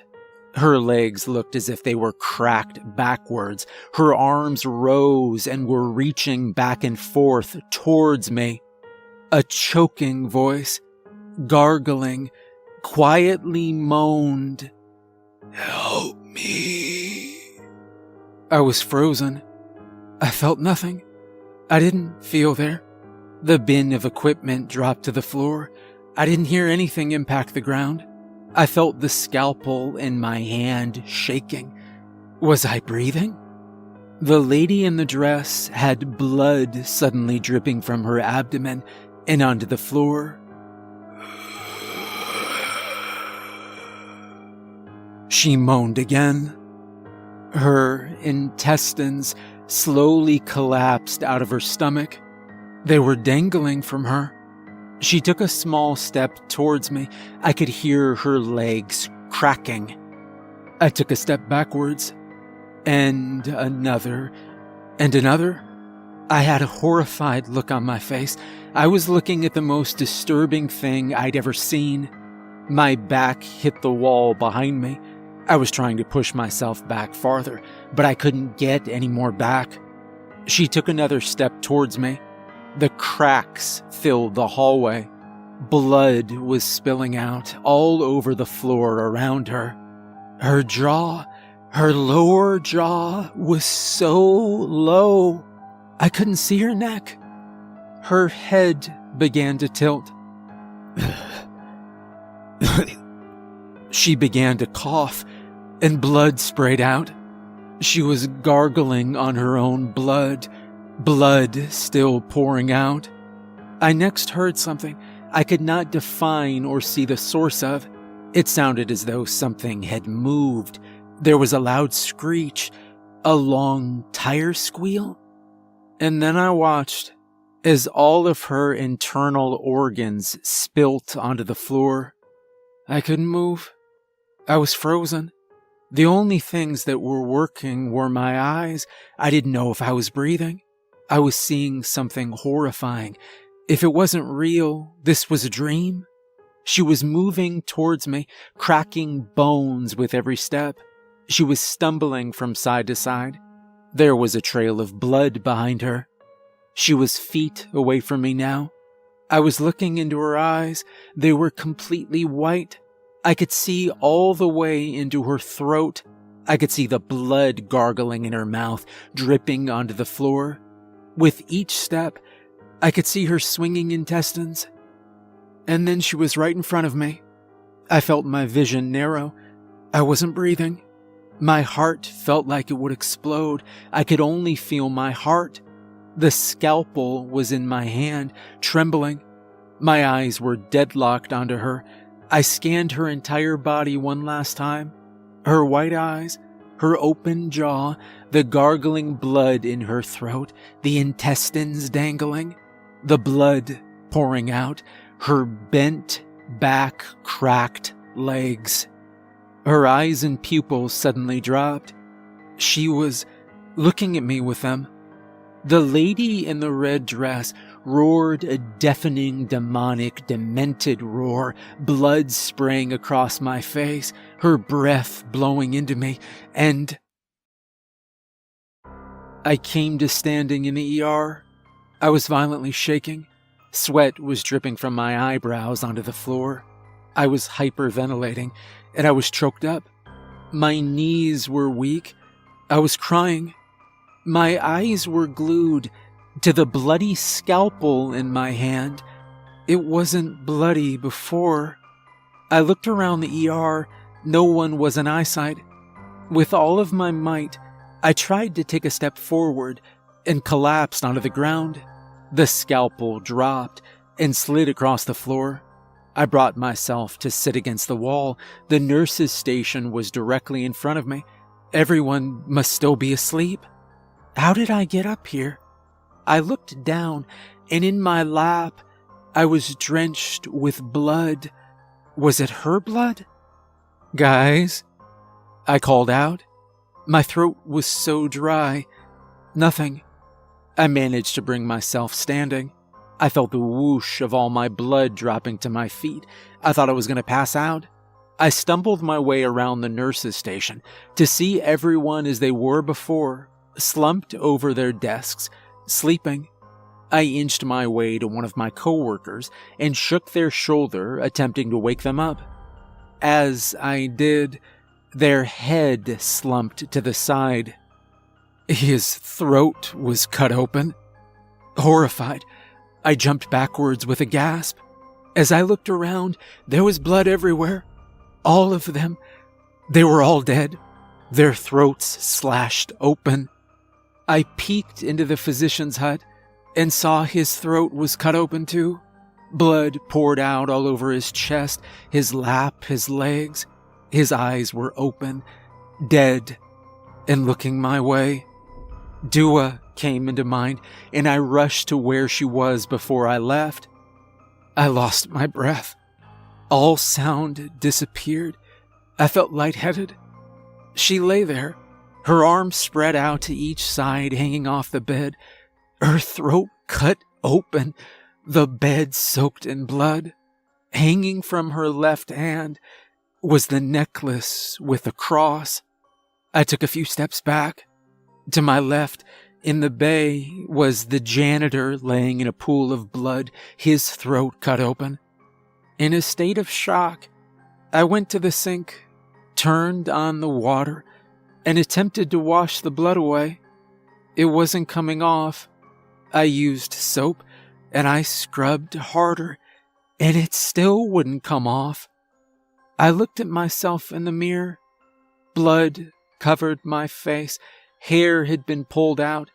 I had scratches, a black eye, a busted lip. Was there a struggle? Suddenly, a voice spoke behind me, one I hadn't heard before. How did it feel? It was a woman's voice.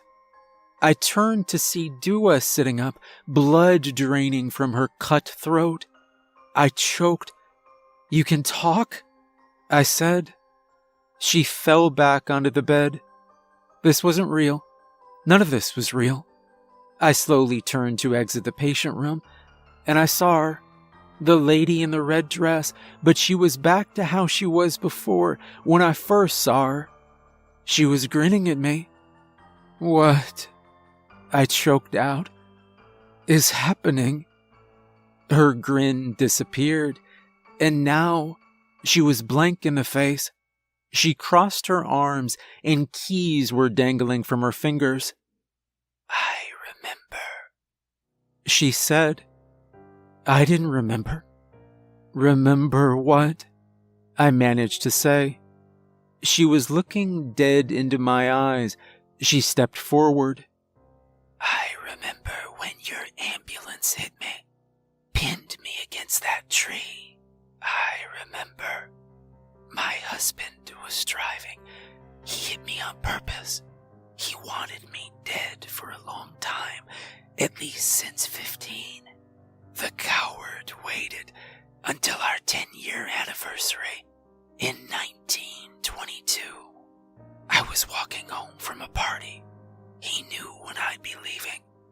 They unpinned me from that tree. My stomach ripped open, my innards falling out onto the grass, my legs cracked. I didn't do that. I didn't do anything. They brought me to this hospital.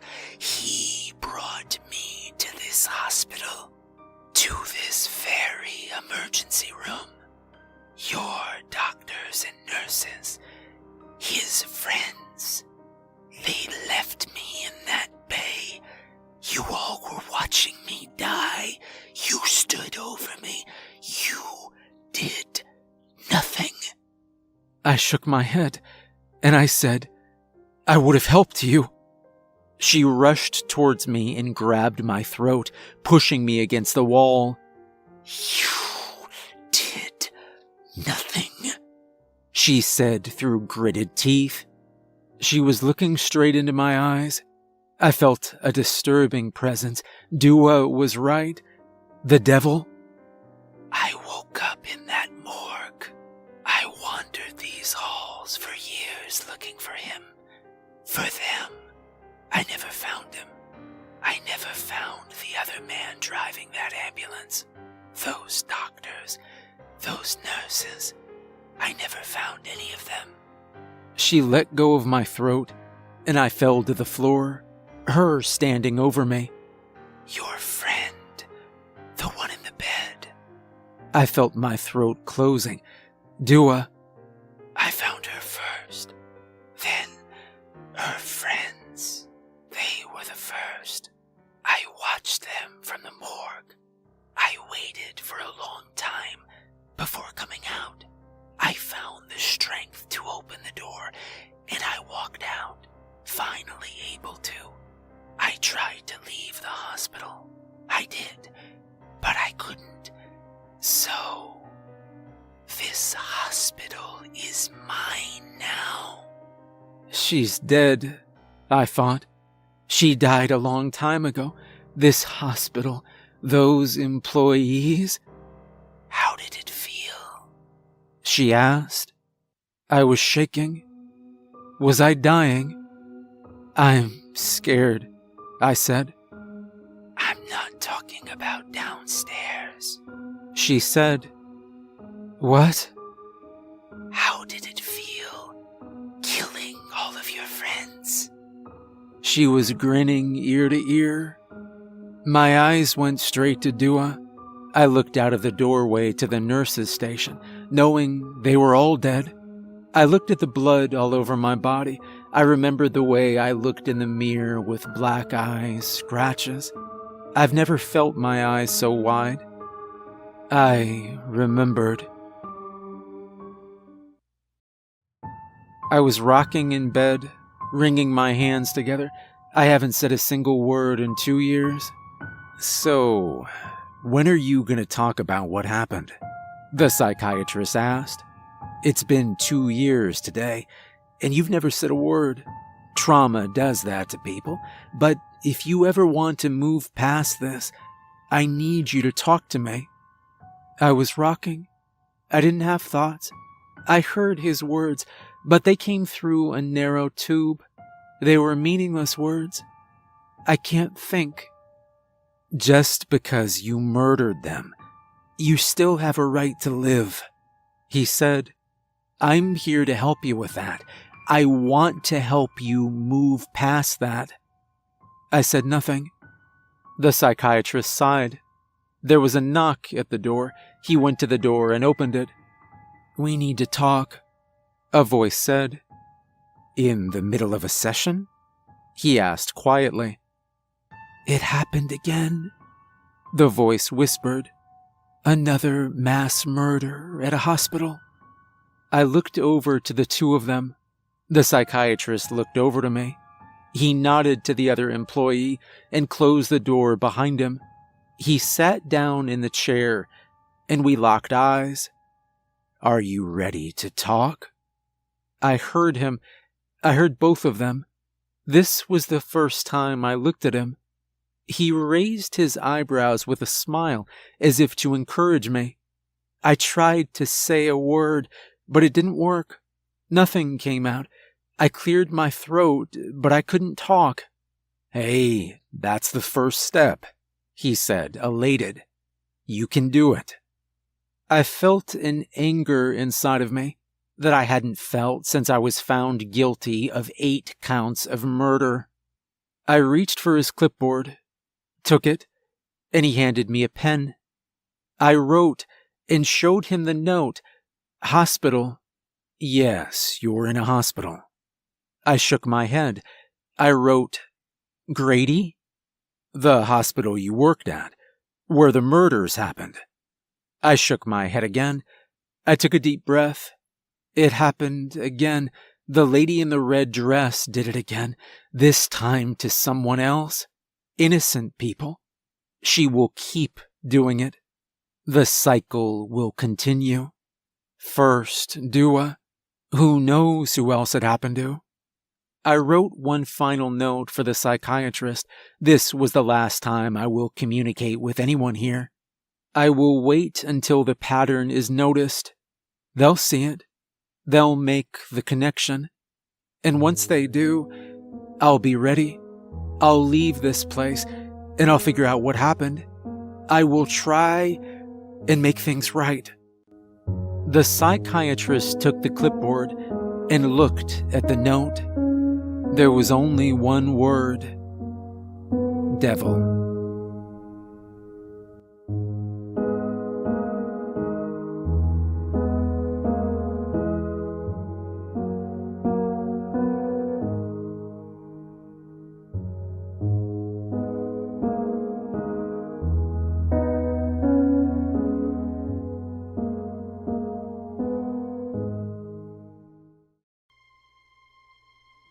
I felt like Harry Potter after the owls flooded his house with Hogwarts letters. It was like a twister had ripped through the local library and deposited all the pages it tore out into my apartment. My floor, bed, couch, kitchen table, counters, and TV stand were papered over. Scrolls were strewn everywhere. All of them bore the same message: "You are welcome." I'd grown accustomed to receiving such scrolls once or twice a year. Early in life, they'd frighten me. It throws a boy off balance to learn he almost died, and would have, were it not for supernatural intervention. When I saw one of the familiar scrolls now, though, I took it in stride. I looked up to the sky, muttered my thanks, and carried on with my life. But this was different. This was hundreds of scrolls. Somehow I'd narrowly evaded death hundreds of times in the course of a single day. Strangest of all was that I'd never once felt imperiled. I'd not swerved from the path of an oncoming truck. I'd not mistaken bleach for coffee whitener. Usually, when I received a scroll, I had a decent idea of the mortal threat from which I'd been saved. Today, though, I was completely dumbfounded. A totally normal day, I told my dad over the phone. I walked to the office and grabbed breakfast on the way. I stood at my desk and worked. Then I came home. I consulted my dad whenever I got post from our guardian ghost, as she watched over him, too. The reward of Grandpa's good deed transcended generations. In the future, any children I have will be under her protection as well. "Stood at your desk?" he asked. "Why stood?" "Something's wrong with my chair," I said, "and there were no extras in the building." "Ah," he said smugly. "Tell me about breakfast. What did you have?" Cranberry muffin.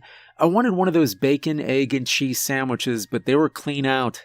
My dad chuckled knowingly. "What is it?" I asked. "Has this happened to you? What does it mean? Am I on some hit list?" "You'd better summon her and have a sit down." He laughed. "Can't you tell me?" "I think you should give her a call." Pops was like that. Esoteric. He liked being in the know and cultivating an air of mystery. A less theatrical father would have reassured his son and spilled the beans. Not my dad. Instead of telling me what was going on, he was going to make me go through all the effort of conjuring the entity to materialize in our mortal plane. "Am I in danger?" I asked. "Call the old girl up. You'll catch the drift." I could hear him grinning through the phone. I could almost see him winking at me. I knew I wouldn't get any more out of this tight-lipped trickster, so I groaned, hung up, and reluctantly started the ritual. I shoved half a forest worth of papers from the center of my parlor to the fringes of the room. With white chalk, I drew the fabled shield on the hardwood, lit 4 candles, and placed them at the 4 points of the diagram. Then I spoke the incantation. "Elder spirit of the lake, foiling fatal tines of fate, stand upon the shield you bear, find your form within the air." The outside world grew black as a moonless night. My light fixture was smothered by shadows. My whole apartment was engulfed by utter darkness. Only the white chalk glowed on the floor. A wind swirled around the edges of the room. I could not see the papers flapping and fluttering in the vortex that spiraled around me, but I could hear them. It began to take shape, ghostly and translucent at first, but gradually gaining opacity.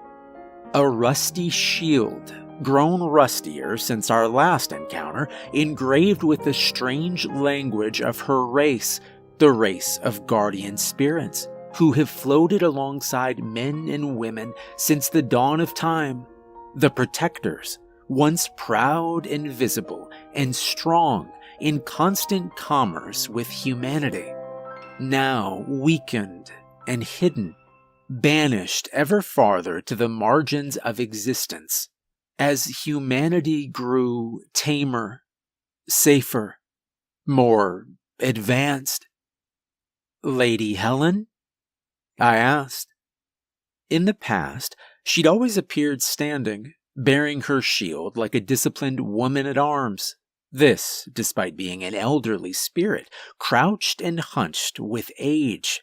Yet now, she seemed to be hiding behind the shield, which was itself trembling.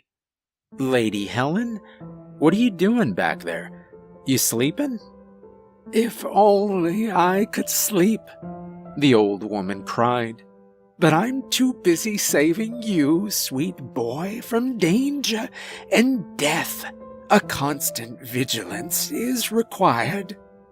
She sounded fretful, hiding behind the old shield.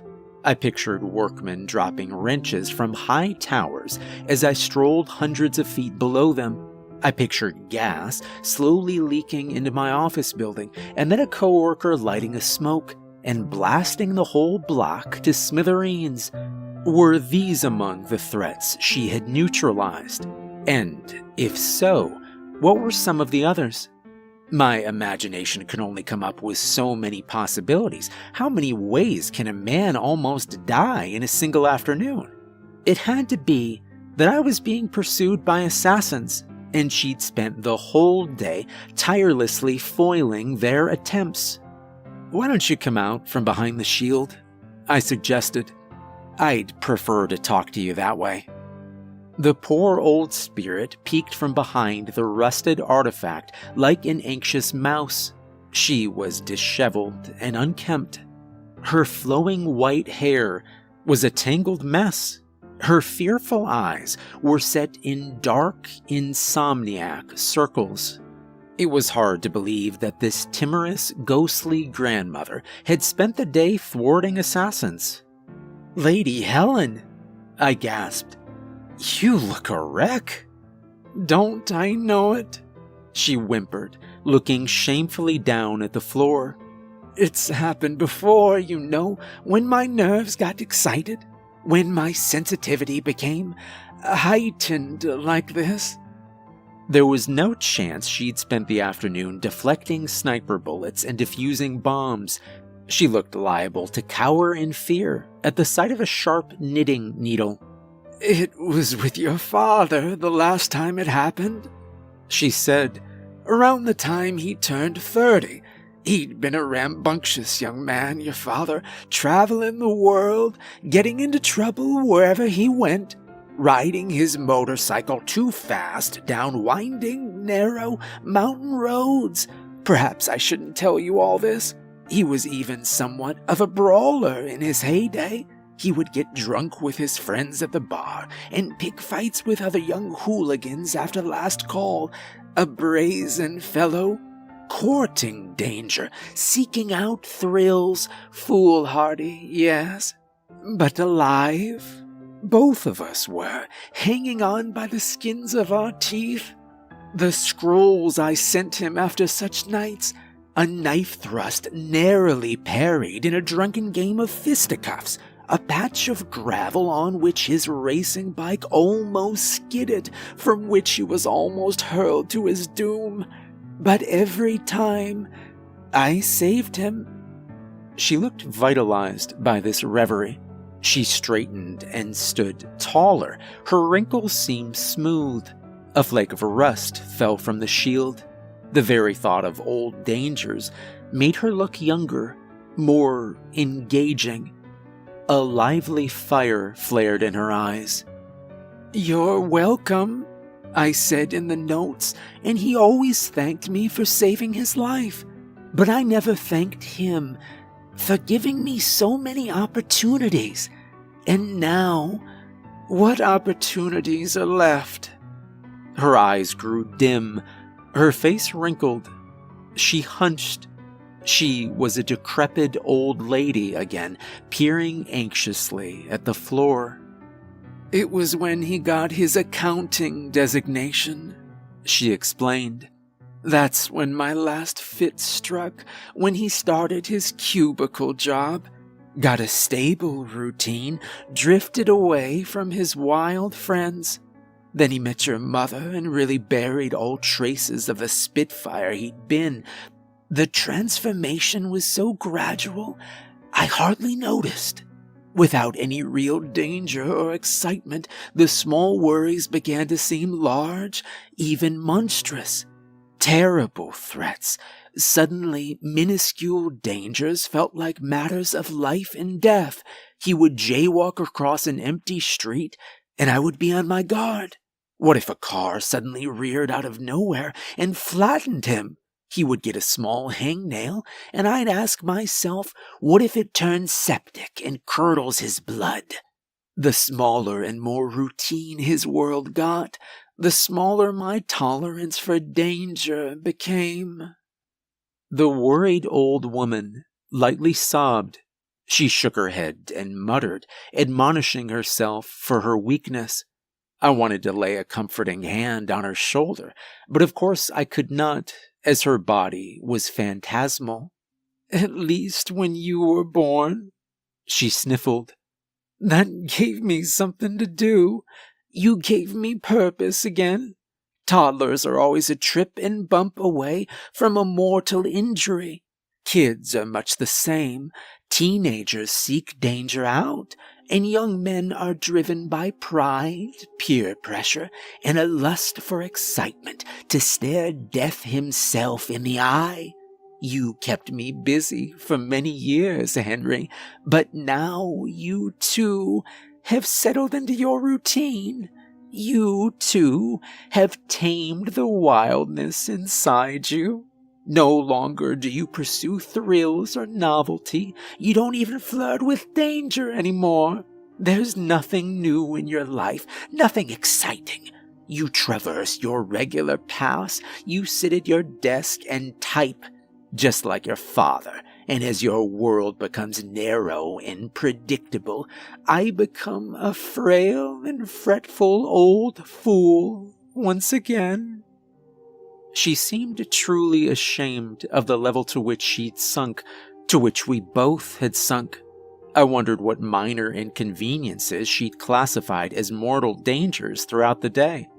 Perhaps she feared the nitrites in the bacon and the calories in the cheese of the breakfast sandwich. That's why she'd ensured they ran out of stock. And the health experts claim that sitting is the new smoking. Maybe she'd vanish the chairs in my office building so that I might avoid obesity and ticker troubles. "I wasn't built for this modern world," she cried. "I was made to stave off hungry lions and roving hordes of cannibals, to protect humans from real danger, to watch over them as they adventured through the wilderness, guiding them away from treacherous cliffs and scorpion dens. I try to keep my overstimulated, hyperactive threat management system under wraps. I do not want to be a bother, but eventually it becomes too much to bear. I burst. The pressure has been building for months, Henry, as you've gradually given up all the adventuresomeness of your youth. But today, such a mundane day, so identical to every day you've lived for the past month, it became overwhelming. Our tiny world cripples me with fear every time you talk to someone new. Every time a car drives by, every time you lift your water bottle to your lips, you could choke. I must stop you from choking. Oh." As the poor old demigod wept, I considered her words. She was not alone in feeling like my life had grown stale and gone astray.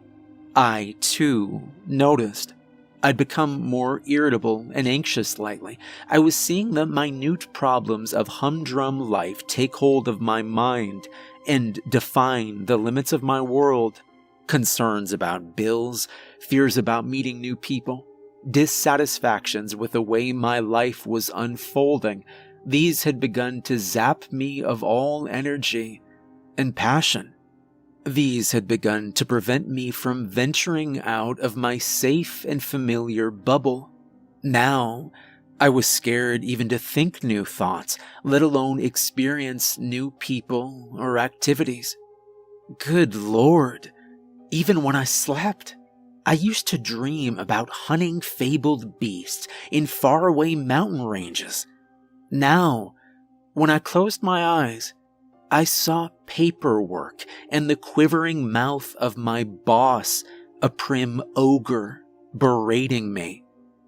And when I wasn't brooding over feeling hopelessly stuck in a rut, I was distracting myself.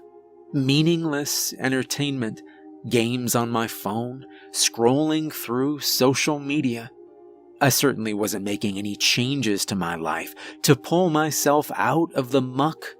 But my tepid and inert existence was not only dragging me down into a listless malaise, it was driving Lady Helen, my protector, my guardian spirit, crazy with anxiety. It was draining and shriveling her too. The proud warrior spirit had been cowed by my torpor. She was an anxious husk of the powerful being she'd once been. "We need to make a change," I said. Lady Helen looked up and sniffled. "We can't change," she said quietly. "It's too late, too difficult, too dangerous. To face the world now with our defenses down, they'll eat us alive. I can hardly hold up my shield, and it's caked with rust. No, there's no hope for vitality again, Henry. We've had our time in the sun. It's best to humbly wither, to wait out the end, to bear through the stress and watch the world shrink until the final curtain falls." "No," I said. "We won't do that. We can't." "But how could we change things now?" "I think maybe I might have an idea," I muttered.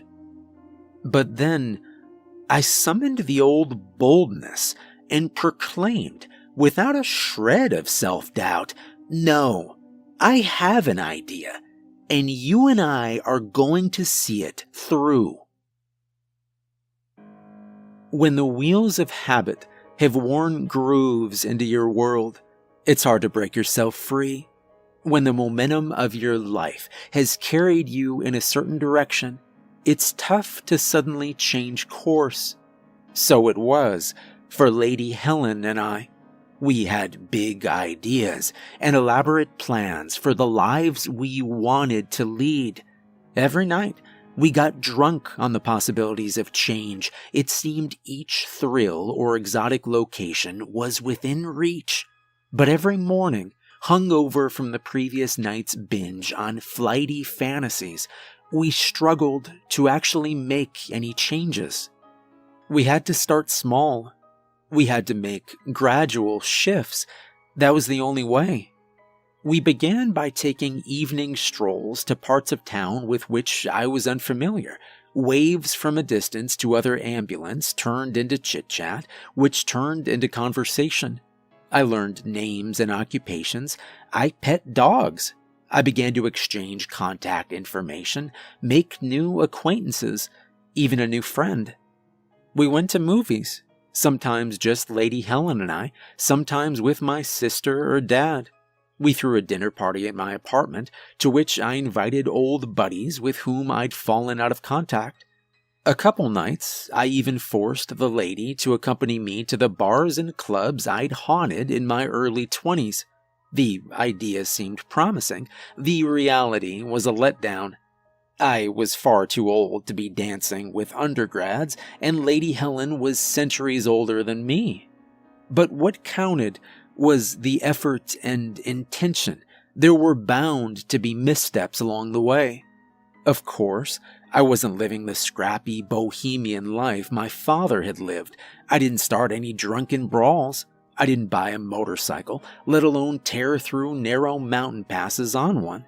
Nevertheless, I was expanding my horizons, and Lady Helen was in much better spirits as a result.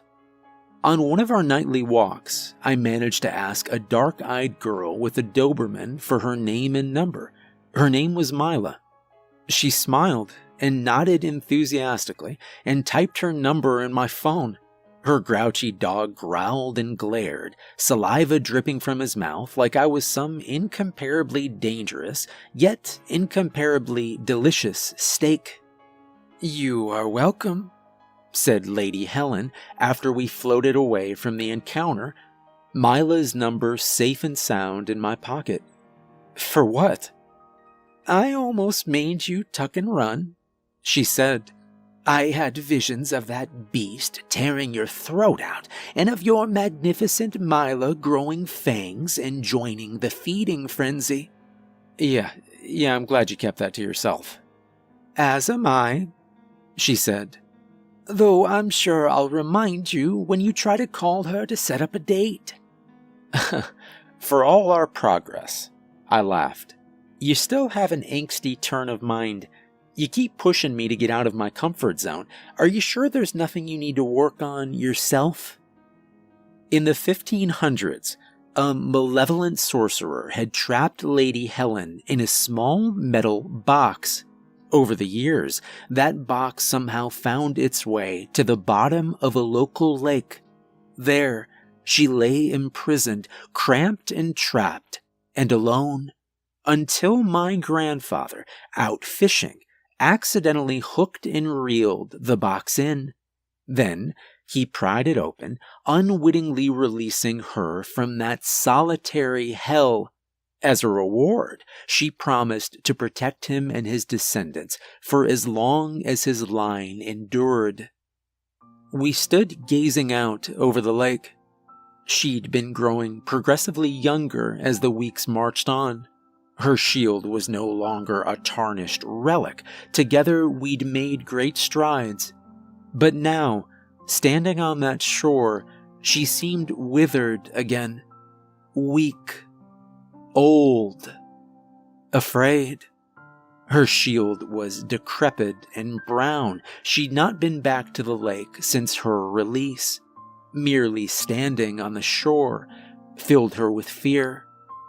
"It's been 70 years, she said.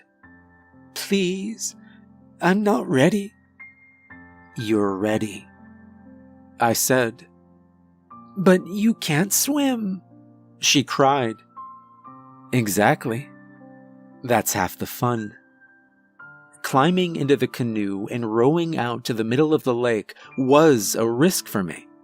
But she was the courageous one that night, accompanying me to a place that held such painful memories for her. Just as setting out toward a new future takes courage, so does coming to terms with a past you would rather leave sunk in the dark waters of the unconscious and history.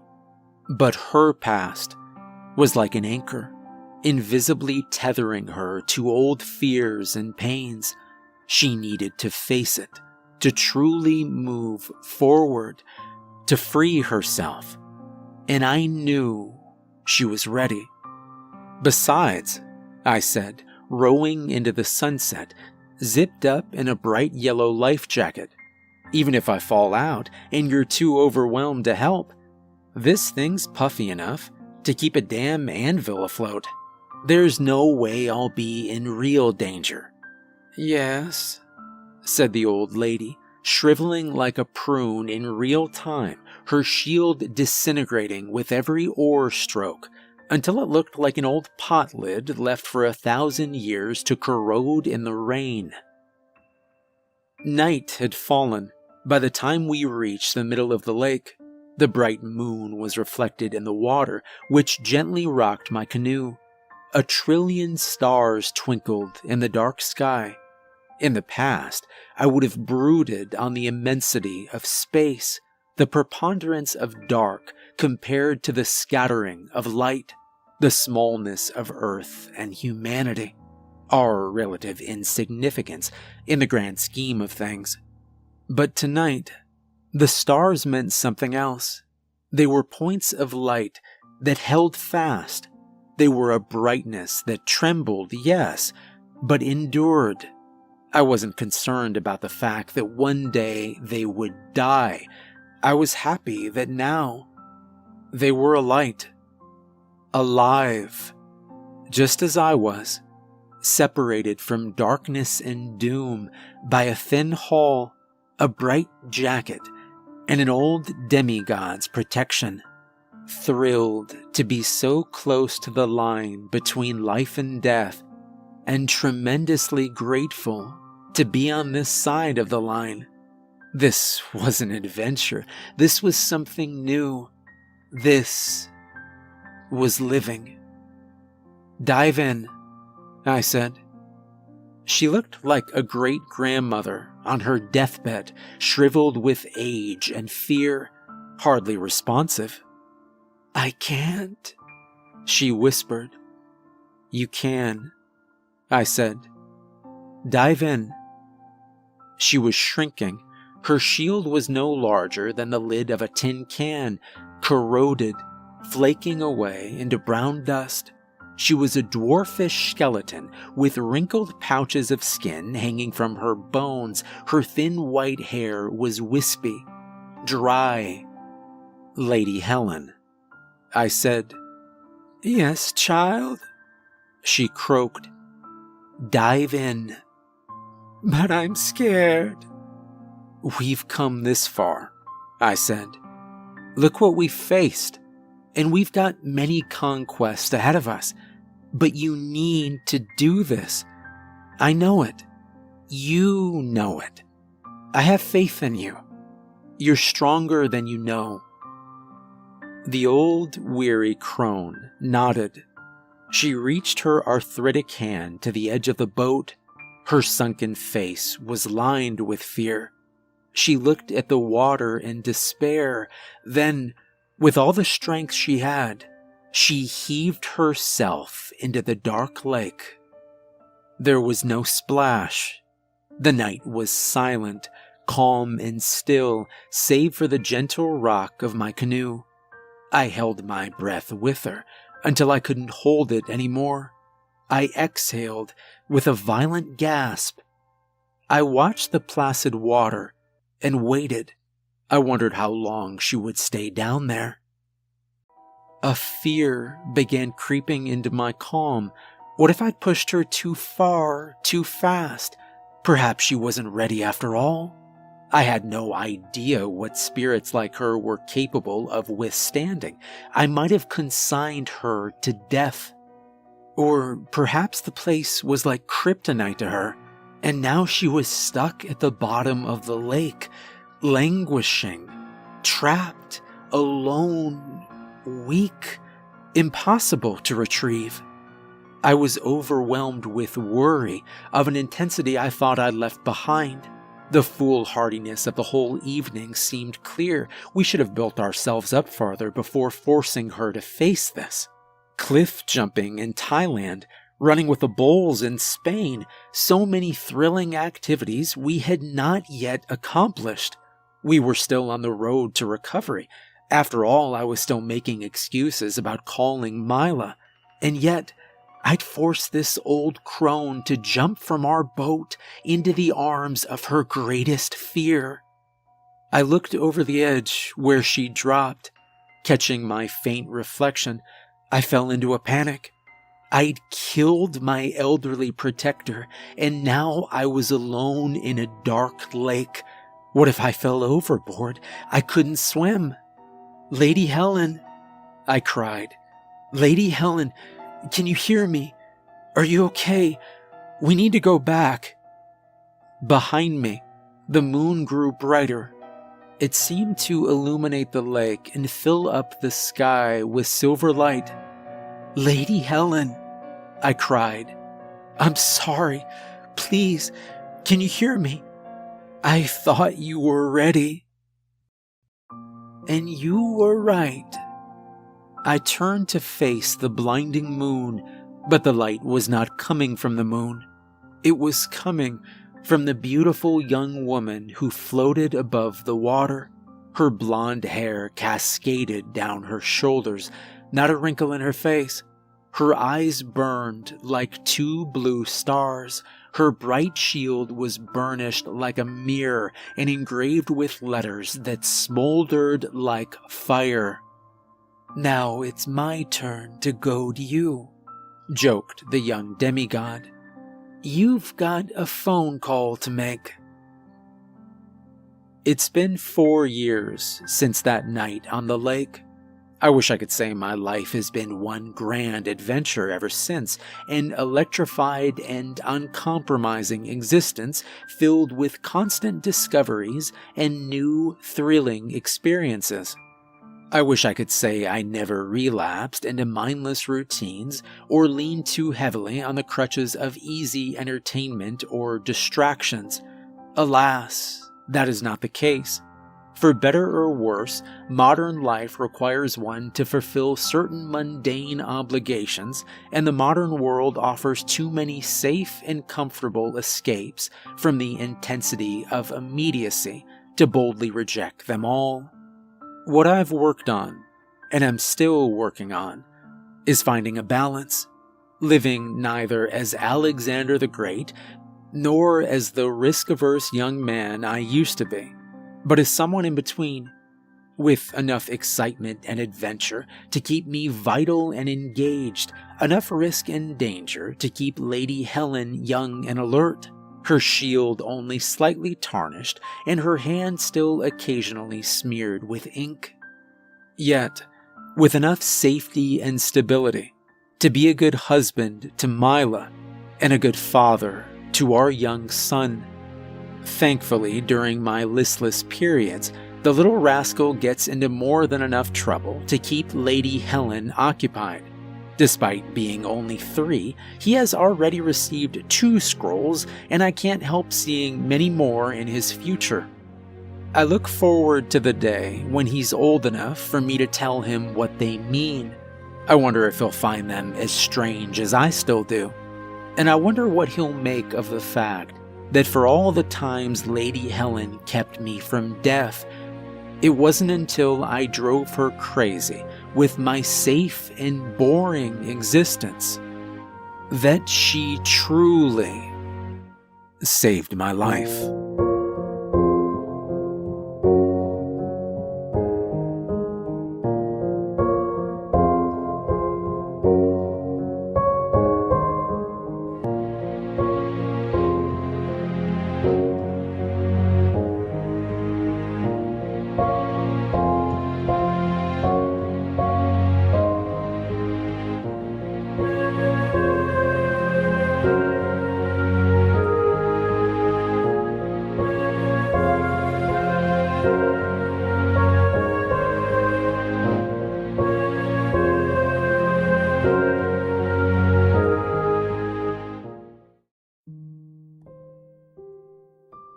The Mandela effect.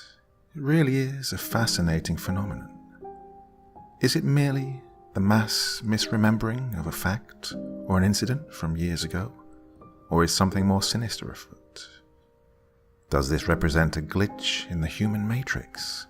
Or is it a sign that we're meddling with nature in ways that we really shouldn't be doing? Well, whatever your opinion is of this, I hope you can enjoy tonight's story, over an hour long, yes indeed, for your Friday evening entertainment. Well, my dear friends, it's time to sit back and relax with your favorite drink and listen.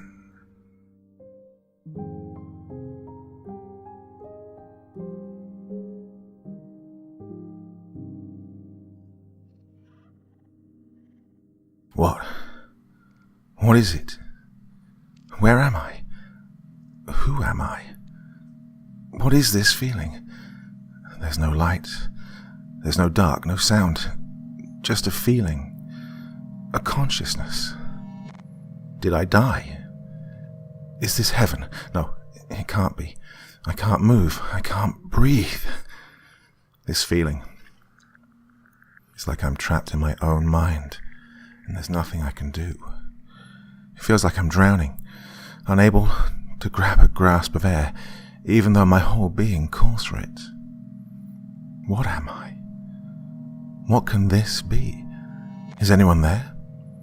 Hello? Am I even real? Well, I must be someone. I think therefore I am, right? How long have I been here for?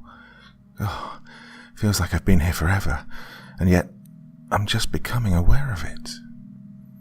Wait.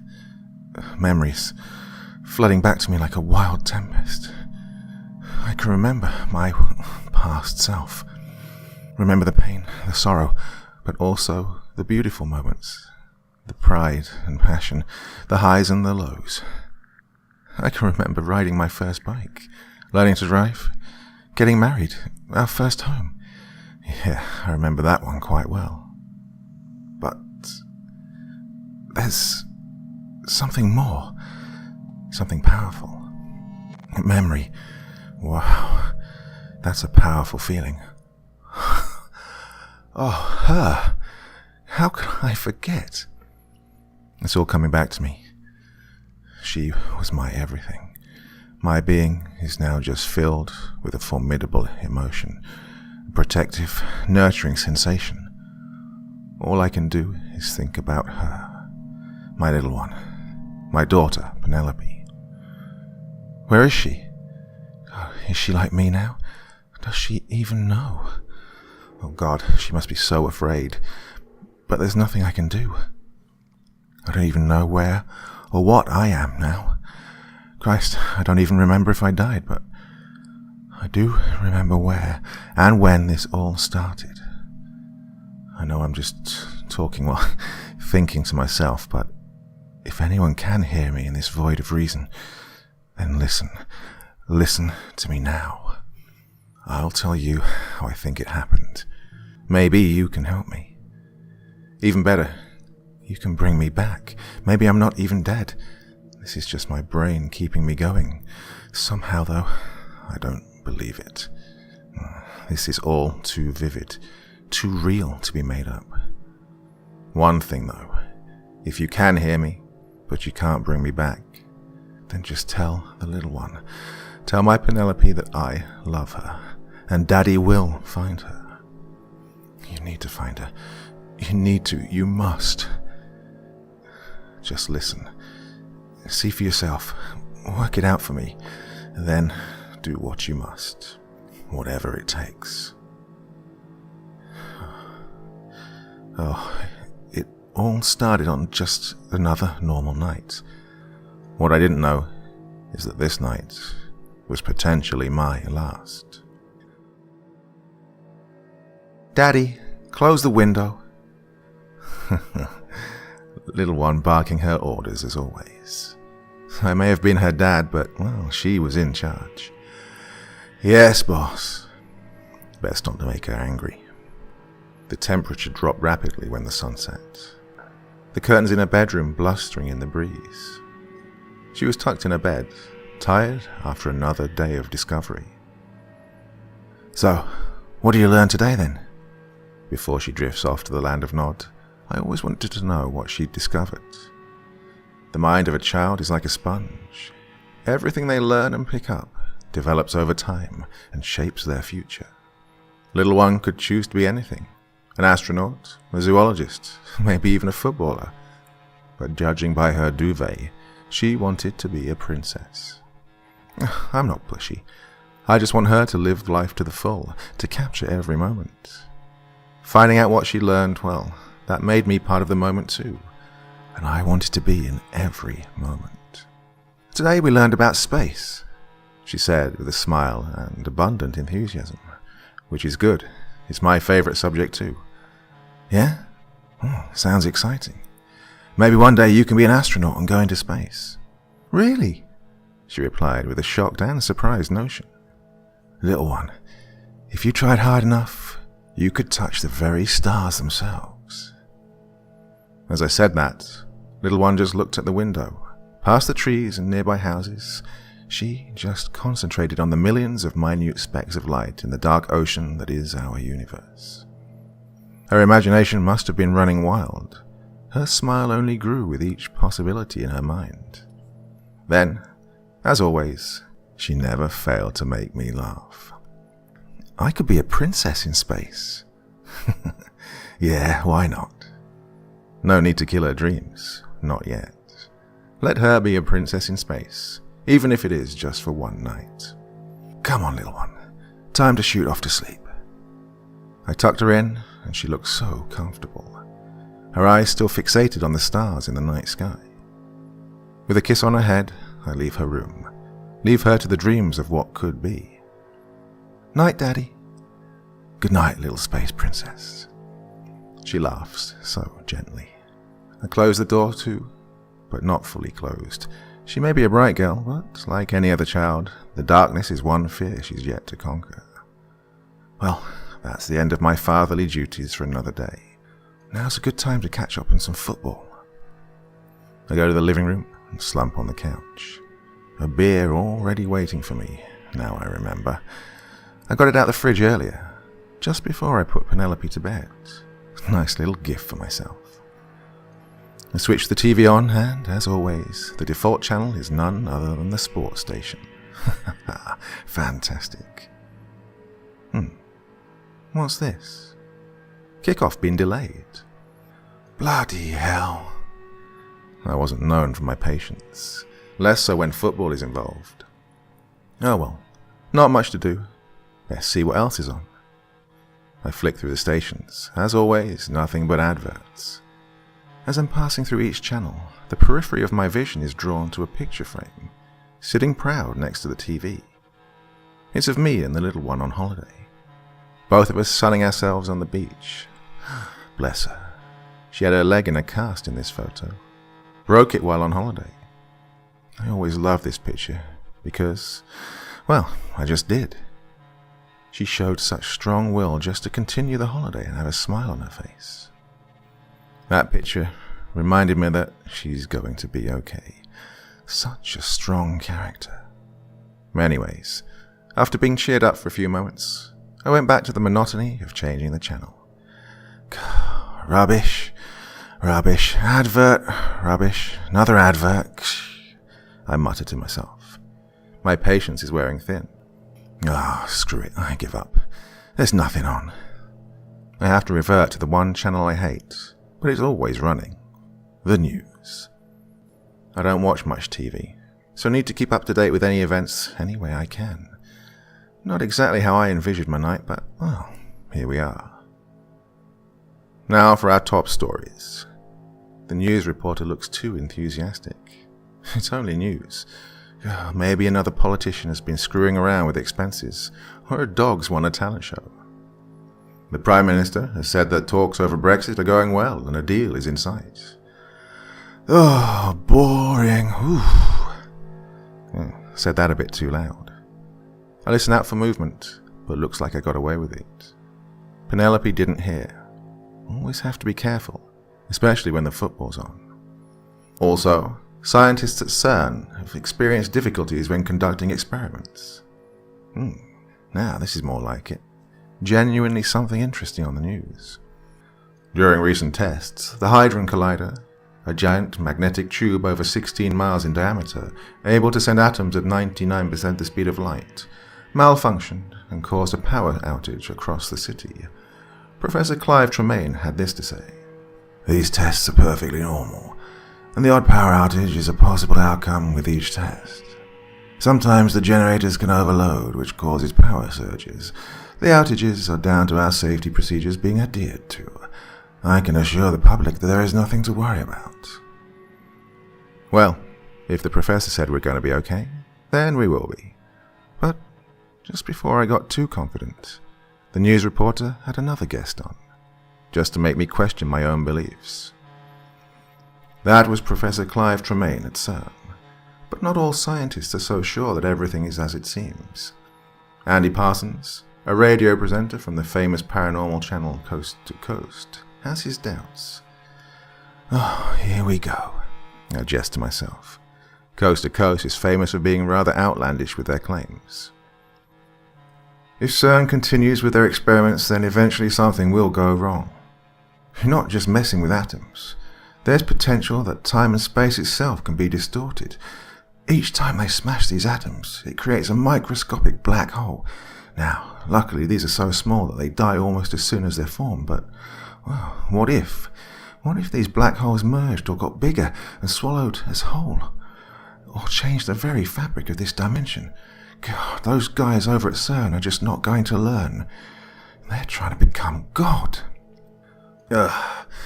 Well, that's enough of that. Remembering that the football should kick off any time now, I go to change the channel. But before I do, the phone rings. Now, I remember, this is where everything changes. I casually walk over to the phone and mutter to myself, who could this be? It was late on a Monday. I wasn't expecting any calls. Probably one of them scammers, telling me I had an accident and wished to help me claim. Yeah, that'd be about right. I pick up the phone, almost ready to tell some stupid salesman to get lost. As I do, the lights around the house flicker. Only for a brief moment, but enough to cause me to pause what I was doing. The lights went back to normal, so I reverted to answering the phone. To my surprise, though, there was nothing. No salesman, no one, not even a dial tone. It was like someone had cut the cord. I pressed the phone's dialer a few times to get some sort of reaction, but nothing. Weird, I chuckled to myself, with a nervous disposition. Bugger it, I'll look into it tomorrow. Remembering that kickoff is any time now, I thought I'd get my priorities straight. I put the phone back in its charger and went and sat back on the couch. Right, enough of this. Time for some football.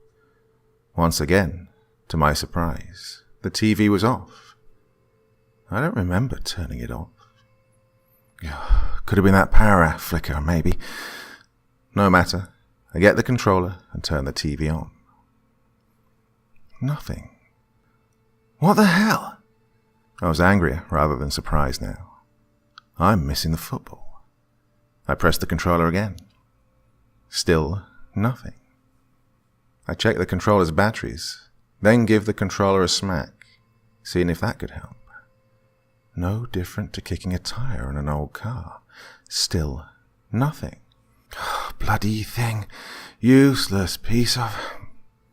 I get up and tried to turn the TV on from its own controls built within.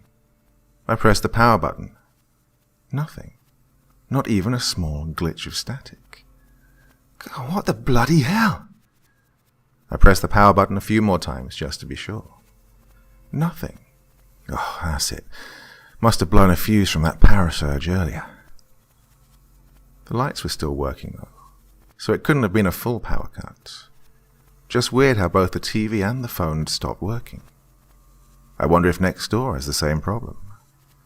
My closest friend, Alex, he would know what to do. The guy could build a computer with a spoon. Well, can't leave the house with the little one on her own. Better use the mobile. I remember the phone being up in my room on charge. I rush up the stairs post-haste. The door to the little one's room is still as I left it. Ooh, best tread carefully. Don't want to wake her up. Oh, it'll be hell on earth. I gingerly walk into my room and see my mobile sitting there on the side cabinet. I walk over to the phone, nerves starting to build. Oh, this bloody thing had better be working. I mumble to myself as I walk towards the cabinet. As I pick up the mobile and turn it on, I'm once again shocked. Nothing. What the hell is going on? My voice starting to tremble with disbelief. I'd left the mobile on charge since dinner, and that was hours ago. God, why is nothing working? I glance around the room trying to make sense of everything. I sit down on the bed. As I do, I notice the corner of a laptop sticking out from under the frame. Right, this has to work. I bend down and pick up the laptop. I flip open the casing, press the power button, and nothing. This has to be a big problem. I don't believe in coincidences. The phone and TV being out, maybe, but a phone and laptop with its own power supply not working either. This has to be something big. I've got no choice. I'm going to have to wake Penelope up and take her next door with me, see if Alex is having the same trouble. With a purpose, I quickly walk out of my bedroom and storm towards the little one's room. If this is something big, then we need to stay ahead. Oh, little one, really sorry, but No. My voice literally shakes. The breath I exhale is chilled, and my heart feels like it's skipping beats as I investigate an empty room. Penelope! I shout. The sound of my voice echoes throughout the house. No reply. I quickly turn back and run to the bathroom. Maybe she's using it and I just didn't see her. The door is closed. Only really closed when it's being used, so looking positive. Penelope, are you in there? I knock on the door frantically, trying to get an answer. It's unlocked. I open it slowly, but nothing. Oh, God, where is she? A bead of sweat runs down my face. Penelope! I scream her name, hoping, just yearning to hear her voice, yet still nothing. Then, something occurs to me. It's like my brain took a while to see it, to analyze it. But something was definitely wrong. I'd missed it at first, too occupied with finding Penelope. I swiftly run back to the room and check again. This time, I notice it. The bed, it was made, and the window was open. Oh no. My voice, just a whisper. She's never done anything like this before. Maybe she took my comment about reaching the stars seriously. Our garage roof is right outside her window. She could easily jump down to street level without injuring herself. I go to the window to check. Nothing. Penelope! My shout roars across the streets, no doubt heard by everyone in the surrounding neighborhoods. Good. Maybe they can help. After a moment, I gather myself, realizing what I have to do. Once again, I move hurriedly downstairs, my trainers waiting for me by the entrance door. I put them on, struggling to catch my breath, a mixture of exhaustion and fear. Right, keys. Don't forget your keys. I always left my keys in the same place, a small metallic box on the TV stand. I dash over to collect my keys. I kneel, legs shaking with pure adrenaline coursing through my veins. As I stand back up, I do so gradually, giving my brain, no, my soul, enough time to take in what I've just seen. The photo by the TV. It's just me. She's not there. Penelope, she's gone. It's just me at the beach, on my own. What? I'm barely able to speak. My whole body feels light, as if I'm about to collapse. I'm numb from head to toe. How is this even possible? What on earth can this mean? Why? How? I don't even remember this picture being taken. So many questions running through my mind. Oh, this can't be. I can't believe I'm even questioning this. Maybe I was wrong. Maybe I just got confused with another picture. I stand up straight and look around just to clarify. I can see different pictures, frames of memories past, most of which still contain the image of Penelope. I'm not going crazy. I have to say it, just to make me feel sure I'm not losing my mind. No, I'm not. To confirm this, I dart back upstairs to Penelope's room. As I'm running up the stairs, evidence fills my mind. Her bed was there, her favorite toys scattered across the room. She was there, and now she's gone. The door remained open from my previous visit, but this time, it's just wrong. I don't... Unable to finish my sentence, I fall to my knees. The bed, her toys, the pictures, the wallpaper, everything that was once here is now gone. All that is left is a cot. Empty, and by the looks of it, unused. Somehow I find the strength to stand up and walk to the cot. At this point, my mind is empty. Nothing makes sense. I walk to the cot and place my hand on the cold frame.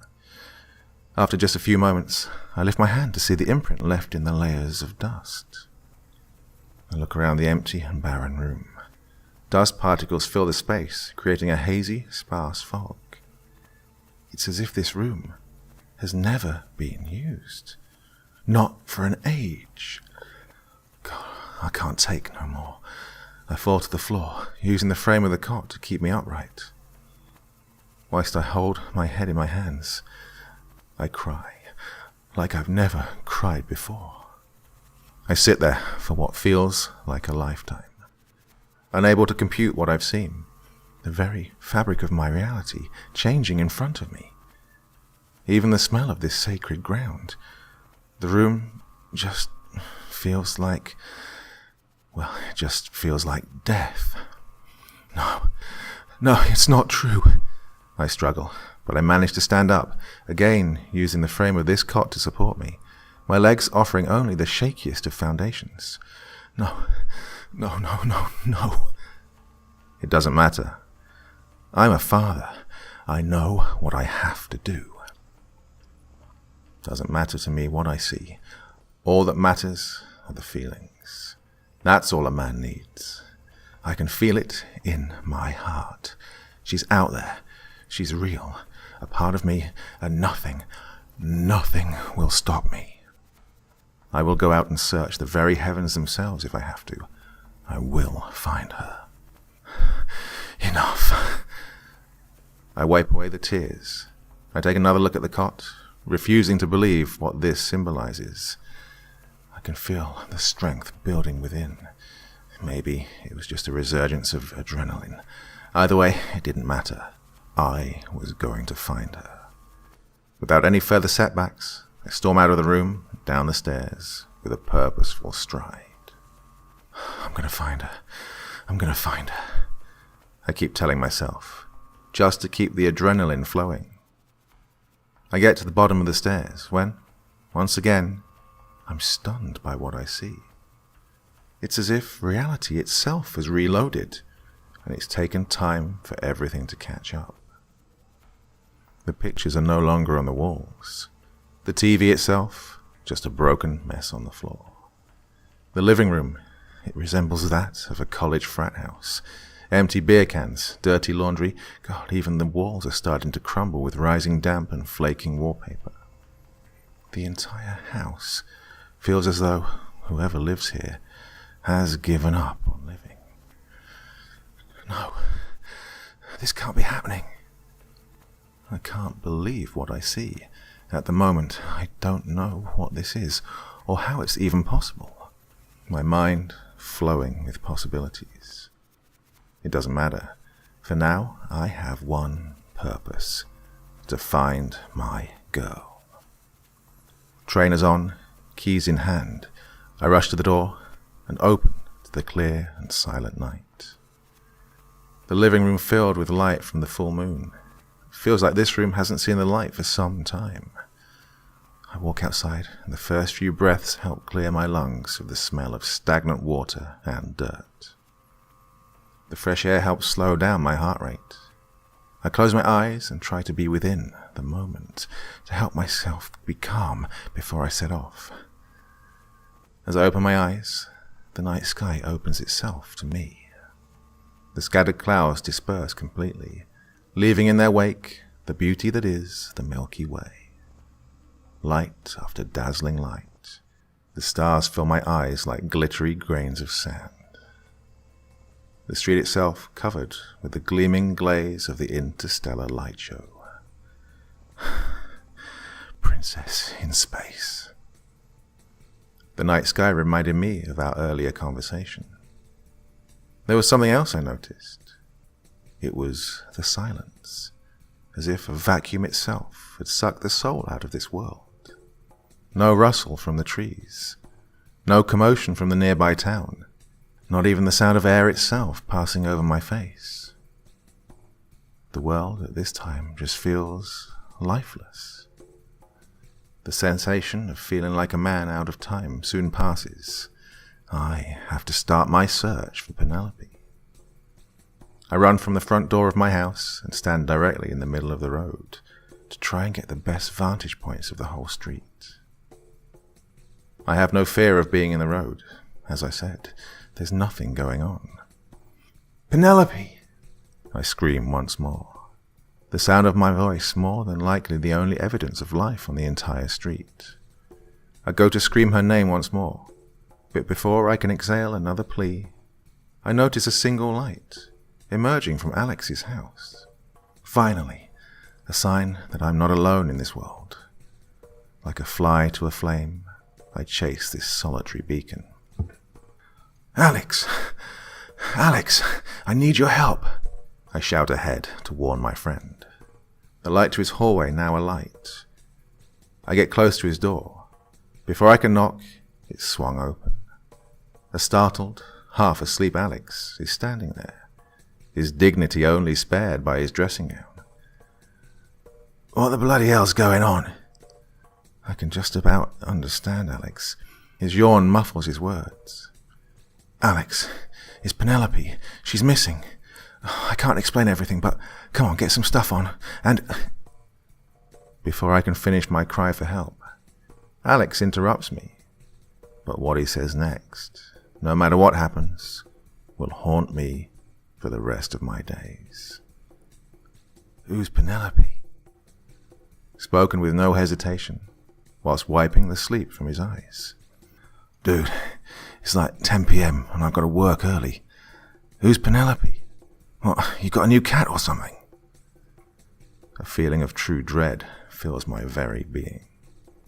My closest friend, a man I have known since I was a child, doesn't even know who my child is. Maybe it is me. No, impossible. It can't be. What are you talking about? Penelope, she's my daughter.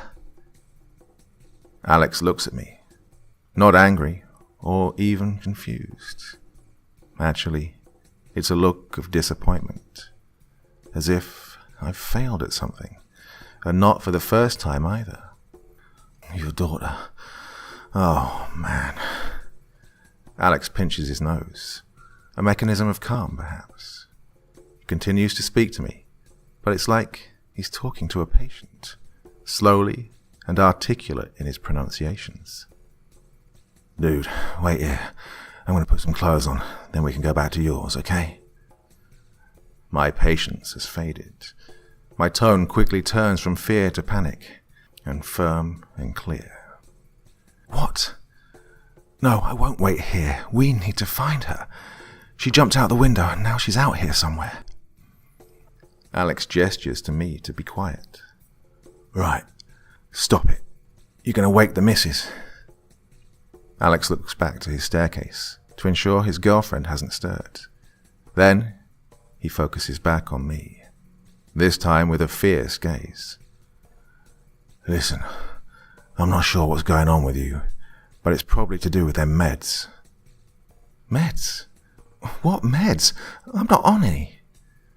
I question Alex, as I've never been one to take medication or see a doctor for that matter. Short-term memory loss, hallucinations. Yeah, possible side effects of the tablets you're on. It's strange. Even though I still don't believe him, it is a possible reason behind what I've seen. No. I was just tucking her into bed a moment ago. We spoke about the stars. She was right in her bed. It wasn't a hallucination. Dude, I'm sorry. Your daughter and they didn't make it, man. A disheartened tone enters Alex's voice, as if he didn't want to remind me of something. Something dreadful. What do you mean they didn't make it? Again, I question. I have to know. I must know. With a delay, he tells me. There were complications. They both... Look, man, I'm sorry, but she's gone. She's not here. What sort of complications? It's true. There were complications during birth, but she'd survived and got through it.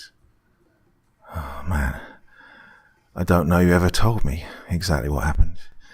Since then, you've been hiding in your house and only come to see me when you've run out of food or need to let off some steam. Alex clearly cares for me. He's trying to be as gentle with his approach to this as he can. He takes a step forward, and now Alex is outside with me. He places his hand on my shoulder as if to connect us, to help me be as calm as he is. I'm sorry, man. I really am. You've been on some pretty strong tablets recently. They're obviously messing with you. I can't begin to imagine what you're going through. I'm sorry. Look, wait here. I'm going to put some clothes on, and I'm going to be back with you. We can chat. Look, just relax.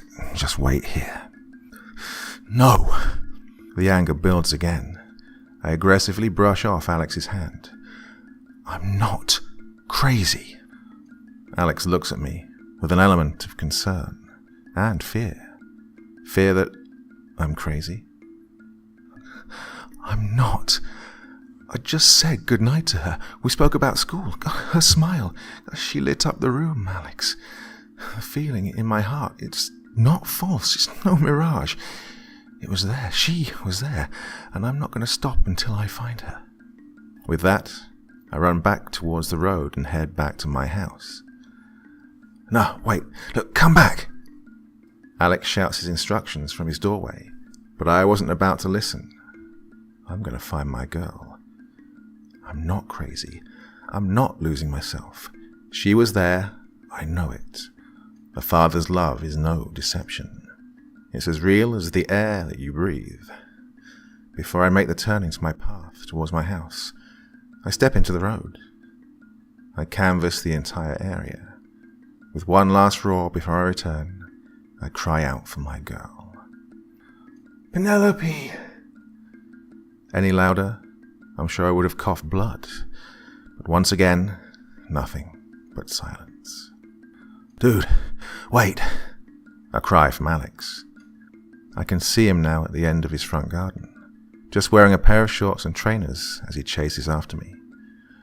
Just calm down. You're going to be okay. Liar! Leave me alone! My voice trembles. I have to escape. He can't get hold of me. He will just tell me lies. More lies. Yes, he's out to get me. He's a liar. My mind rushing with thoughts, quickening with every moment. Alex nearly catches up to me, but with a mad dash, I make it back to my front door. With a frantic panic, I manage to find the right door key. The door opens and, once again, I'm hit with the odor of an old, grimy house. I turn to shut the door and see Alex is just a short distance away. No, wait! A last plea from Alex, but I'm not listening anymore. I slam the door, blocking his path. The adrenaline runs thin and my energy runs low. I collapse to the floor and rest my head against the door. Almost passing out from the overwhelming last few moments, but, well, there's a repetitive bang on the door from Alex, keeping me from falling to a slumber. Mate, open the door, please. No, go away, you lie. She's her. She's always been her. Listen to me. I've known you since we was kids. I was there for you when it happened. I wouldn't lie to you, man, never. I'm sorry it happened. Please, let me in. I just want to help. You said they were gone. I don't believe you. It's okay. I can't imagine what's going through your mind right now. Just know that I only want to help. So please, open the door. Once again, I'm overcome with emotion. The tears start to flow, and with pure anger, I hit the ground with my fist. Irrational thoughts pierce my mind. Maybe I am crazy. Maybe this is all true. Am I losing my mind? Was my brain just trying to protect me? Hallucinating? No, it can't be. I don't believe it. I can't believe it. In my heart, I know the truth. I punch the floor again. My fist pounds the unforgiving floor. The pain surges through me. Blood drips from my knuckles as the punches tear at my skin, revealing a small section of bone. Pain is so real, it brings me back. A new wave of energy hits me. I stand up, and with a fierce bellow, I let Alex know exactly how I feel. Listen here, I'm going to find her. You can either help me or get in my way. I wait for his reply, but nothing. I take a look through the hazed glass of my front door and can't seem to see anyone. Alex, you there? Still no answer. I decide to open the door to see where he's got to. As I open the door, my vision is blurred by an almighty light coming from over the horizon. It's blinding, as if the sun itself is just in front of me. I shield my eyes from the incoming illumination. My skin notices a change in the atmosphere. Goosebumps beginning to grow. The air chills and turns to a bitter space.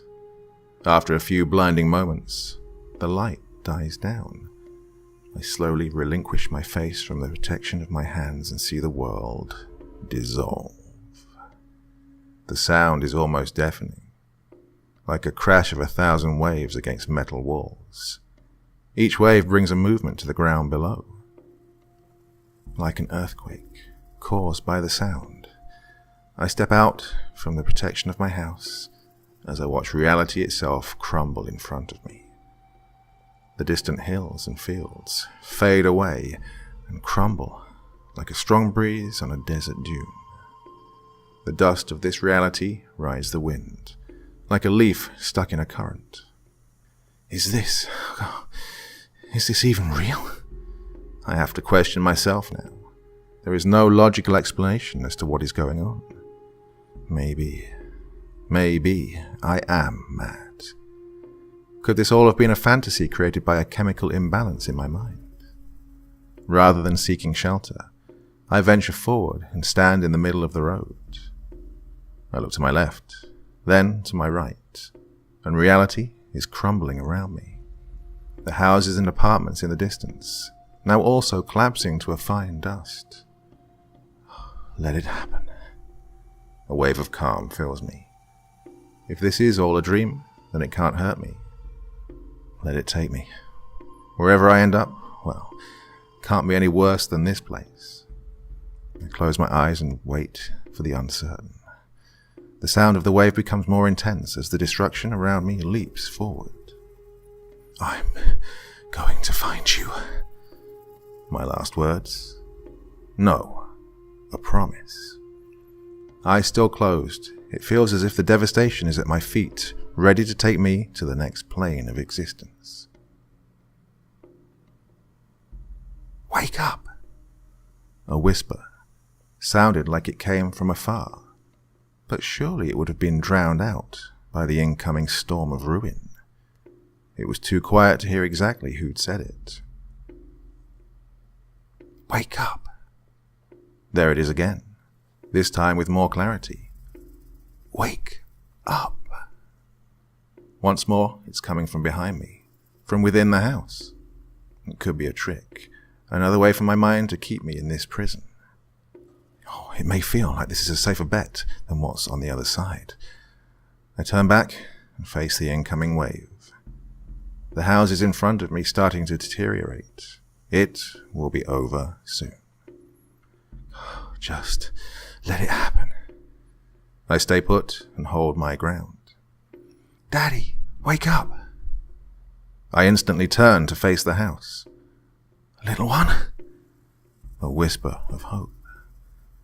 I decided early tonight to follow my heart, and I'm not going to stop now. I run back towards the house, and as I do, the road starts to collapse and fall into the blackness behind me, each step an inch away from being sucked into the nothingness beyond. I enter the door, and once more I hear the familiar cry, the one I've been begging to hear. Please, just wake up! It's coming from upstairs, from Penelope's room. Hold on, Daddy's coming! I scream, trying to overcome the sound of destruction that lay behind me. The dust particles fill the space, the floor itself shaking, to a point where the house was starting to crack.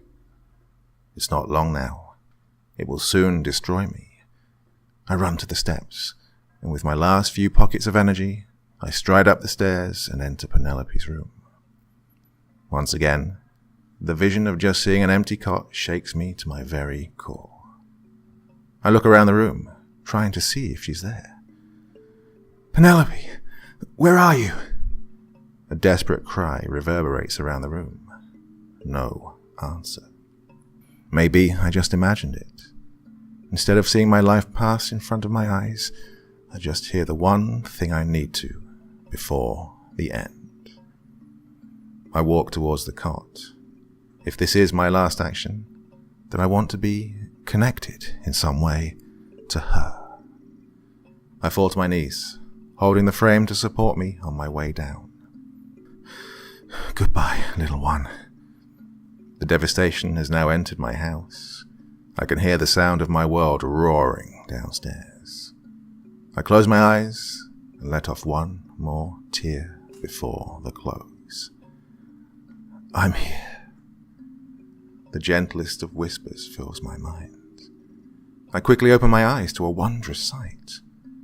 On the cot is my handprint from earlier, but next to it is another, small, gentle, like the dust hardly moved. The hand pressing down was so fine and kind. It was the little one's hand. I'm here, Penelope. I can hear you. Daddy's here. With a surge of energy, I screamed to the top of my lungs. Wake up, dude. Alex? Come on, man. Get up. It has to be him. Daddy, please, just get up. Little one, I'm here. Can you see me? Can you hear me? I look behind me. The sound causes me to hold my ears to try and drown out the sheer destruction. The door frame of Penelope's room starts to crumble. It's moving forward, as if it's attacking only me. It's at my feet. This is it. It's coming to get me. Oh, wake up. Come on, just wake up. I mutter to myself, trying to follow the instructions from the voices beyond the void.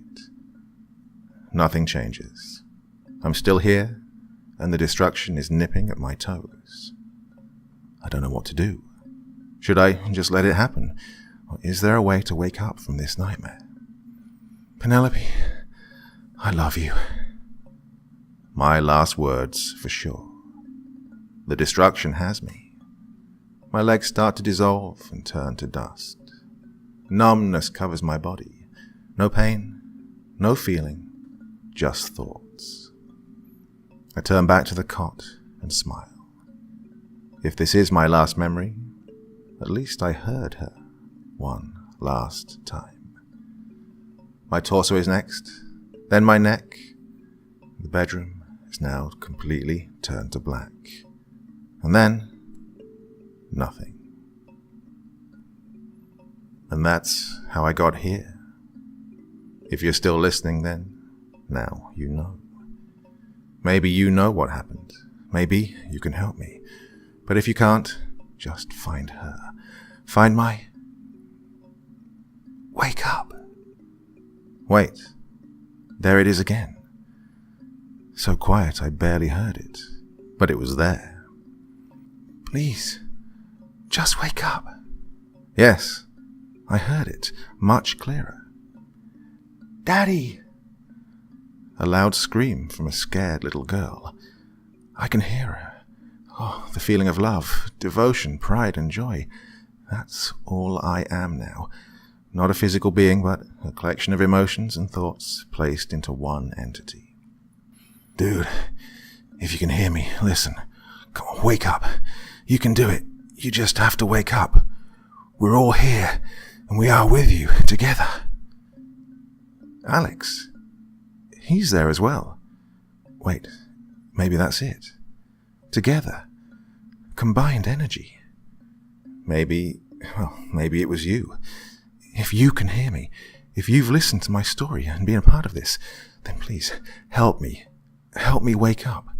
Come on, we can do it together. Combined positive energy. That's it. Come on, say it with me. Wake up. Wake up. Wake up. There's a feeling, more like a pressure, in my thoughts. It must be working, or at least something is happening. Keep going. We can do this. Wake up. Keep saying it, in your mind or out loud, however you can communicate with me. Wake up. Wake up. There. Again, I felt something, a pull of my being, as if I've fallen down a well and just glide down to the bottom. If I had a body right now, I could swear I was free-falling. This is it. Just a little more. Wake up, Daddy. There again. She's here. I can hear her more clearly now. Oh, come on. I can do this. We can do this. Wake up. Wake up. Dude, come on. Wake up. I can now feel warmth, and for the first time in a while, I can feel texture, like I'm gliding through a warm ocean. This is it. It has to be working. Daddy! It sounds as if she's right next to me. Once more. All together. We can do it. Wake up. Wake up. Wake. All of a sudden, there is light, and with an immense gasp, I take my first breath. How can something so natural feel so foreign? The peculiar feeling of being, well, me again, as a whole. I can feel my body. Each sensation brings a new feeling of wonder. My heart beating, my lungs expanding and contracting. Wherever I was, it felt like it was an eternity. For now, though, the euphoria of being back is almost overpowering. There he is. His voice, so clear and precise, has never sounded so sweet. I open my eyes to take in the surroundings. They take a while to adjust, but I can see a blurry image of a man standing over me. Come on, mate, get up. With an element of humor, Alex gives out his command. What happened? My own voice seems different. Maybe it's because I haven't used it for so long. Well, looks like you passed out, dude. Probably overdid it at the gym or something. I don't even remember going to the gym. My mind is hazy and taking time to adjust to this new, yet familiar reality. How long was I out for? My voice is weak. My body still gathering energy. Not sure. About an hour. You were lucky you had someone smart to help you. Smart? Yeah. Penelope heard you fall, then called me, so I came over and... My mind, all of a sudden, remembering the memories of that night before. The madness. The searching. Penelope. I panted as I heard her name. Yeah, man, she's right here. Alex steps out of the way, and there she is. I see her, the most beautiful treasure I ever did see. She looks to me.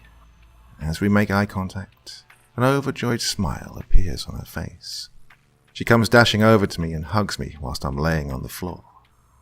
Her warm embrace, it was like a shot of sheer delight. Like an electric shot straight to the heart. "You okay, little one?" "I'm fine." "Oh, good." I held her so tight, I'm surprised I didn't hurt her. "You okay, man?" Alex, I'm sure, could see that this cuddle with my daughter meant so much more. "Yeah, this is what heaven must feel like." My eyes start to well up. If this isn't heaven, then I don't know what is. Don't start with that rubbish. Come on, get up. I've got stuff to do. Penelope lets go of me and gives me the opportunity to stand up. As I slowly lift myself, the sensation of legs just, again, takes a while to get used to. I was a little bit uneasy, but it was all coming back to me now. "You gonna be okay, man?" Alex's concern was heartfelt and well needed. I felt like I'd been away for several lifetimes, not to mention that hell. No matter, I'm back now. All that matters is the here and now. "Yeah, don't worry. I'll be fine. Not sure if I'll be able to sleep tonight, but I'm sure I will be okay in time." "Okay. Well, if you need me, just come knocking. Or get a little girl to save your ass again." Alex pokes his tongue out towards Penelope, and she does the same. Their relationship is like that. Alex pats me on the back, then proceeds to leave my house. When he does, I take another look at my girl. The euphoric feeling still with me. "How about we watch a film?" There was no way I was going to let her out of my sight anytime soon. Plus, I'm still a bit shaken, so maybe watching a movie will take my mind off the recent trauma. "You mean I can stay up late?" she said, with a hopeful and somewhat joyful tone. "Yeah, why not? It's a reward for waking me up." She quickly rushes to the couch and jumps on it, much like if it was a bouncy castle. She turns the TV on, ready for me to select a film. "Can I have some water, please, Daddy?" Not a bad idea. Strange thing is, I've forgotten what anything tastes like. I smile at Penelope to acknowledge her request. I take my time to walk over to the kitchen sink, still getting used to the sensation of physical movement.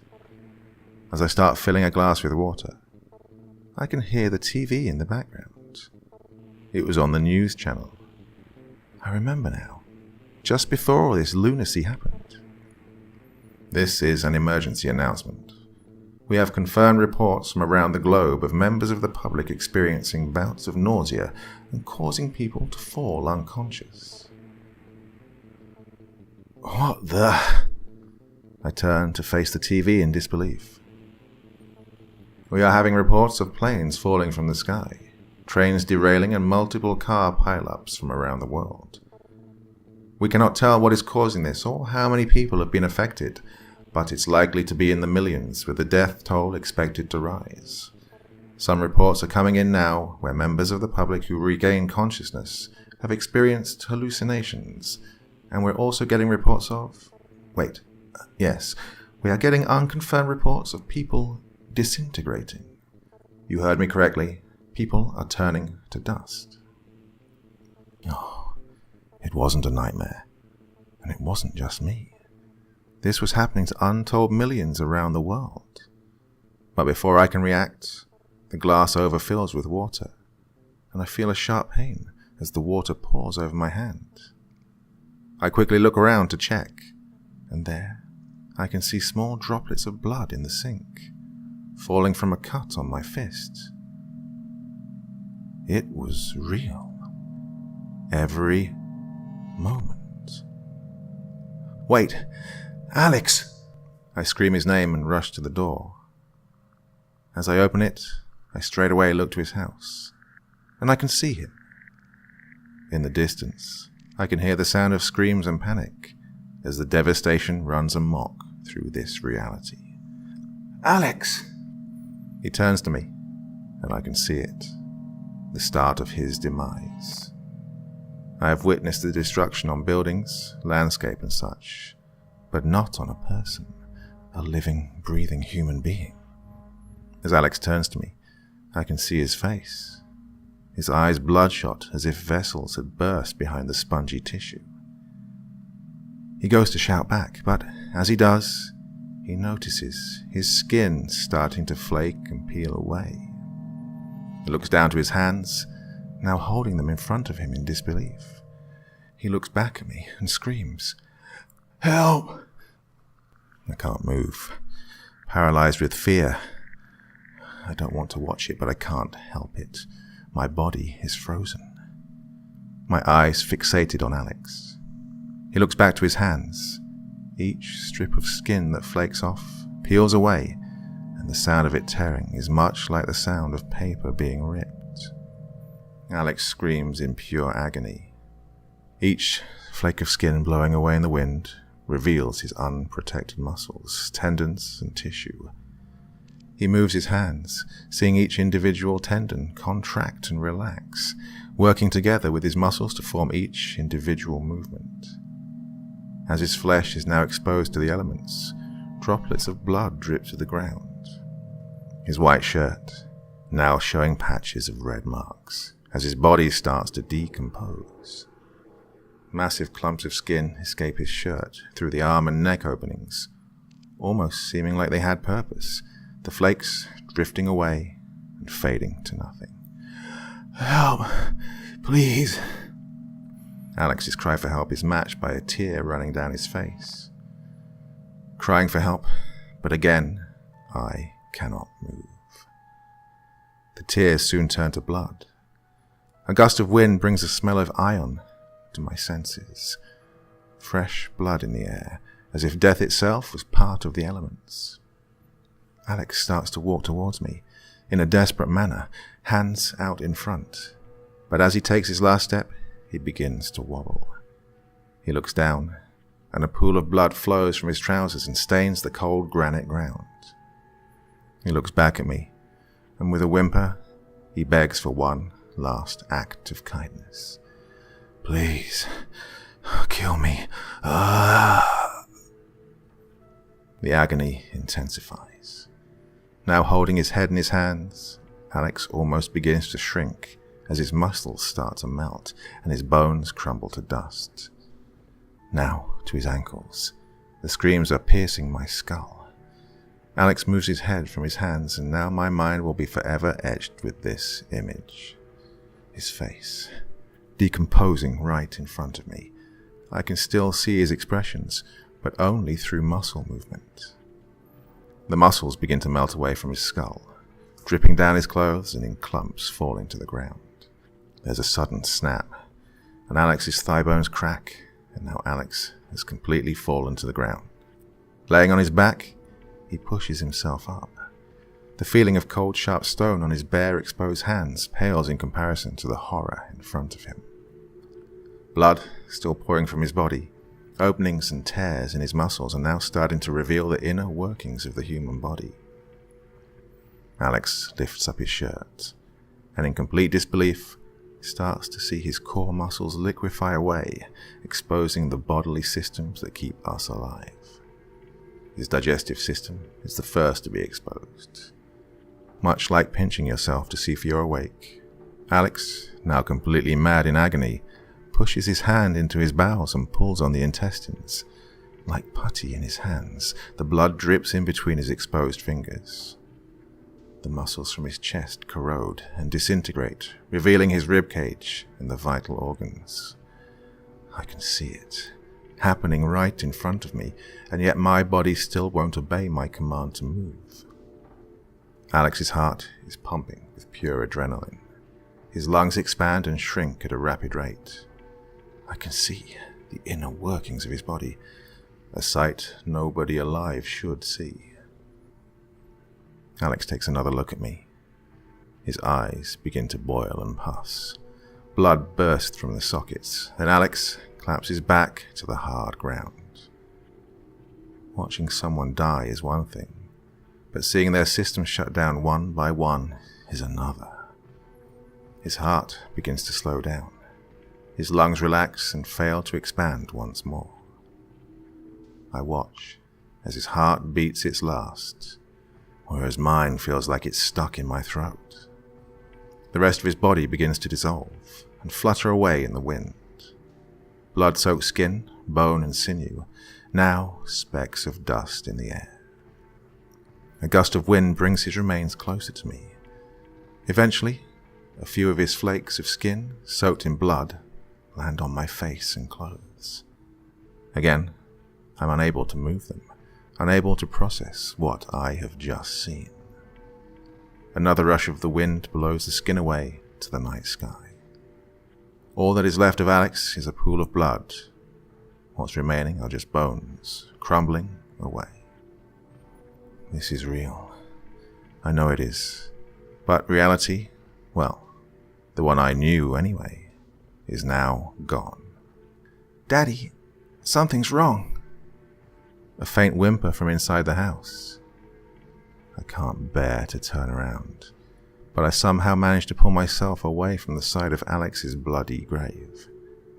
As I turn, I see her, sitting there pointing at the TV. She's fine. Oh, thank God, I whisper, but I realize that there is no God. There can't be, not after what I have just seen. If there is, well, he's going to pay. I walk back in the house, eyes filled with a watery glaze. I now feel almost numb. I point to the TV to issue my next instruction. "Turn it off, please. Oh, no. Penelope, go to your room, right now." I shout so loud it made her jump out of her seat. She turns to face me, and her look is one of shock and disappointment. "But you said..." Before she could finish, I quickly interrupt with a sharp command. "I don't care what I said. Just go to your room and close the door. You do not come out. No matter what, you stay in your room. Clear?" My eyes begin to hurt, and my voice crackles in pain. Okay. She shrugs her shoulders, then reluctantly walks up the stairs. "Penelope?" "Yes, Daddy?" "I love you more than anything in this world. You know that, right?" "Yeah, I know. Good night." "Good night, little one." She continues to walk up the stairs. I hear her close the bedroom door. Good. I don't want her to see what happens next.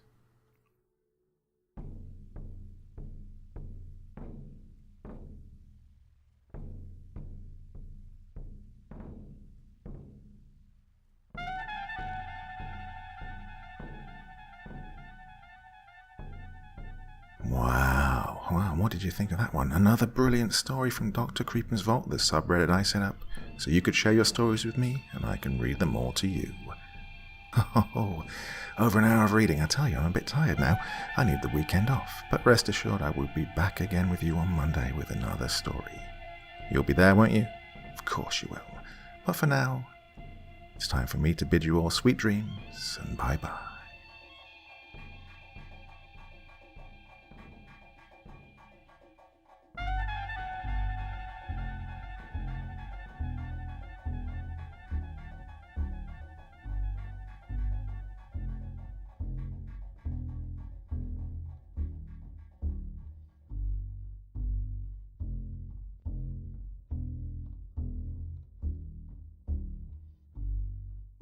Thank you so much for choosing to spend your time listening to me. Now, if you enjoyed the Dr. Creepen experience, then come find me on Facebook. Come chat with me on Twitter. Listen to the background music and download it if you like on SoundCloud. Drop by the store, pick up a t-shirt. And, importantly, if you've got a story you'd like me to read, send it to Dr. Creepen's Vault, the subreddit I set up so that I could read your stories. Now, looking forward to seeing you all again real soon. So, come check me out, okay?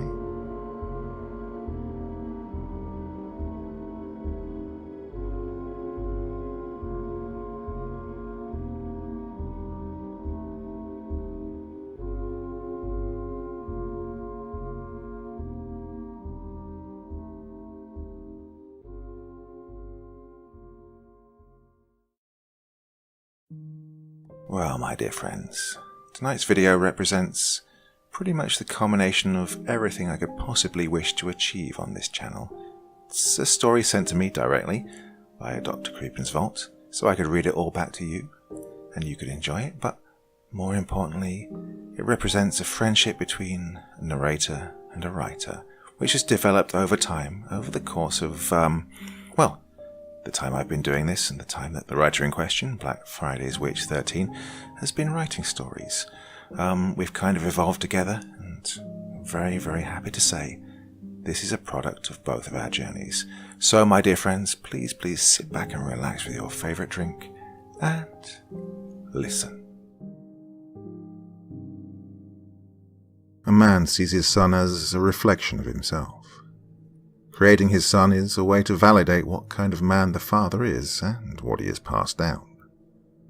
It is a father's hope that his son will become not just a man, but a noble, trustworthy man of honor and kindness, especially if he is lucky enough to be raised with conviction and love. I always knew my son, Jamie, was that for me, and I took pride in bringing him up in this world as rough as it can be. It was a typical Saturday morning.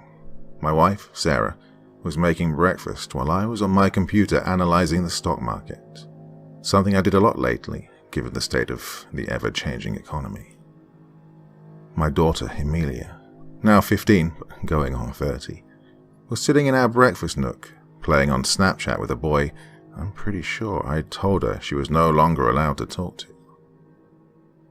One clearing of my throat when I walked by looking over her shoulder, and she quickly turned off Snapchat and went about texting her friend, Sydney, her face as red as the toenail polish she was wearing this week. My son, Jamie, was playing with his new PS4 game I'd bought and conveniently forgot to tell my wife. She was a bit too old-fashioned and liked to take our kids on hikes outside rather than allow them to live vicariously through video games and their phones. Jamie was 10 now, and adept at learning how to manipulate his mum. "Emilia, go get dressed. It's almost time to leave." Sarah put a plate of sausages and eggs in front of me, and then walked over to Jamie and kissed his head. "Aren't you going to miss your ma? I'm going away for such a long time." "Mom, it's only 4 days. You and Emilia will FaceTime me." He moved his head to try and see his game, but my wife purposefully followed his head, blocking his view. Perhaps I should superimpose myself inside this video game. She stood, shaking her head. "Oh, that'd be cool, Mom." "I bet," Sarah said, rolling her eyes, turning towards Emilia once again. "Emilia, what did I tell you?" "I'm going. I don't understand why I have to go anyhow. Sydney and I were going to get our nails done at the mall." She stomped across the family room towards the stairs as loud as she possibly could, so that we knew the full extent of her teenage angst. "Because it's important that we keep some of our Cherokee traditions, at least on my side of the family. It's what your grandmother wanted. Learning how to beat things and cook isn't my idea of a fun weekend," Emilia quipped at her mother, which my wife ignored and went about packing the last of her things, to be back by late Tuesday evening. My wife had been trying for years to hold the traditions of where she came from, and I admired her for it. She was an artist and worked at the museum in town, and over the years I'd watched her make things like beautiful dream catchers. We weren't allowed to throw things away because everything could be recycled for art. She would create her art out of things around the house. In other words, garbage.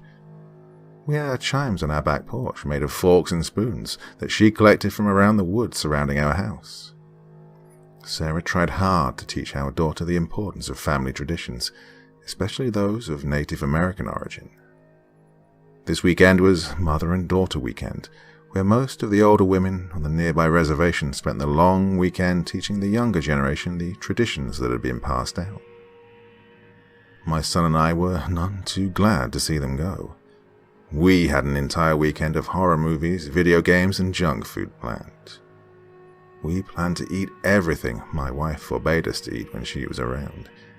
Everything she made was health conscious, heart smart or organic.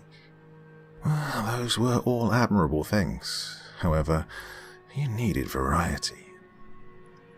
Emily stomped down the stairs, her long dark hair draped under a snow cap, and I laughed when I saw the sour look on her face. Emilia, perhaps you could try to be a little more interested in what your mum has planned. If anything, do it for her. Dad, there isn't even reception where she's taking me, which means I can't even text Sydney.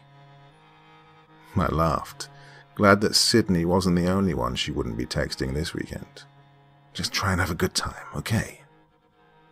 Emilia rolled her eyes and stomped into the snow towards our SUV, as she and I helped load the car with the suitcases and supplies in case of something happening on the 6-hour drive. I kissed my wife goodbye and watched them pull out of the long wooded drive onto the road. The recent 3 feet of snow was now melting under a light drizzle of rain. The cold air and rain began to dampen my shoulders. I felt a sudden chill as I hurried back into the house. The fork and spoon chimes blew in the wind and made a weird clanking sound that my wife had called pleasing. I stepped back inside the house and looked at my son, who was grinning ear to ear. "Party time, Dad. The girls are away, so the boys will play." He laughed, and we took out the new Friday the 13th video game and started it up. We played for a few hours, and then both of our stomachs began to get grumbly. I ordered a couple of pizzas from my phone, which seemed to have saved the last 10 orders.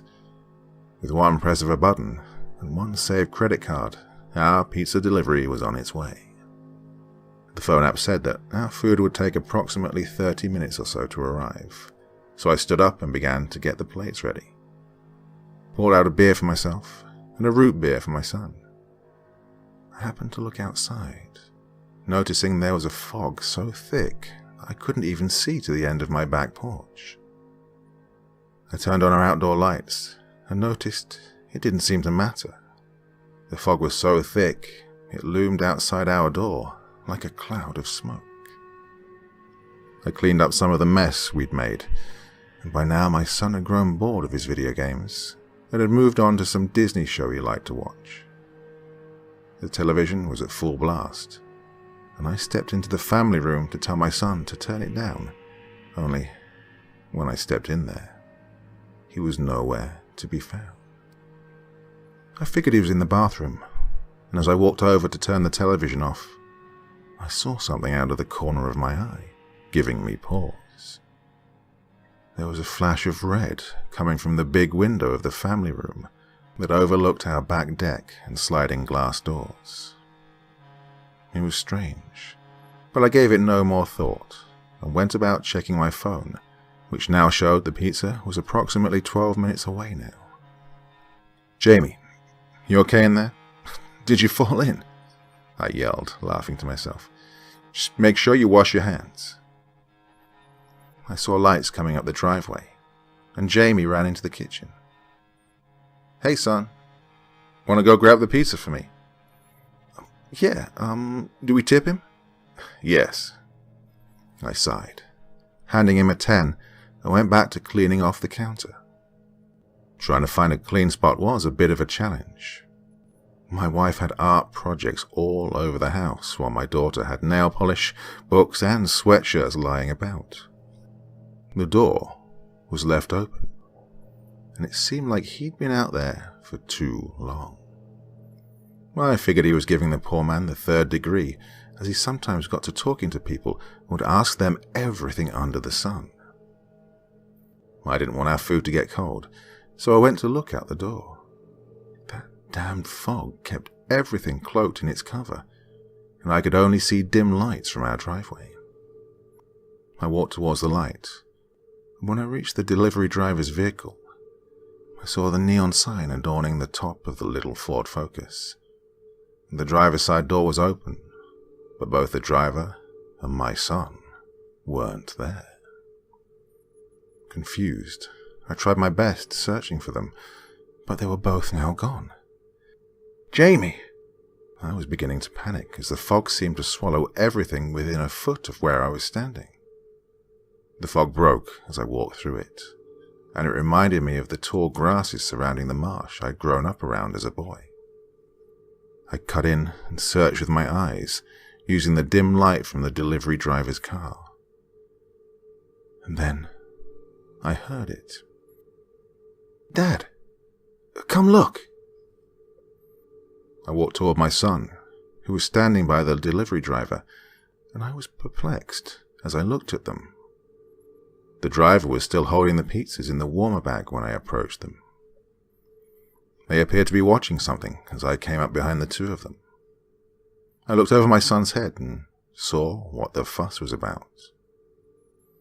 There was some sort of goo that was draped over the snow and hung on the trees.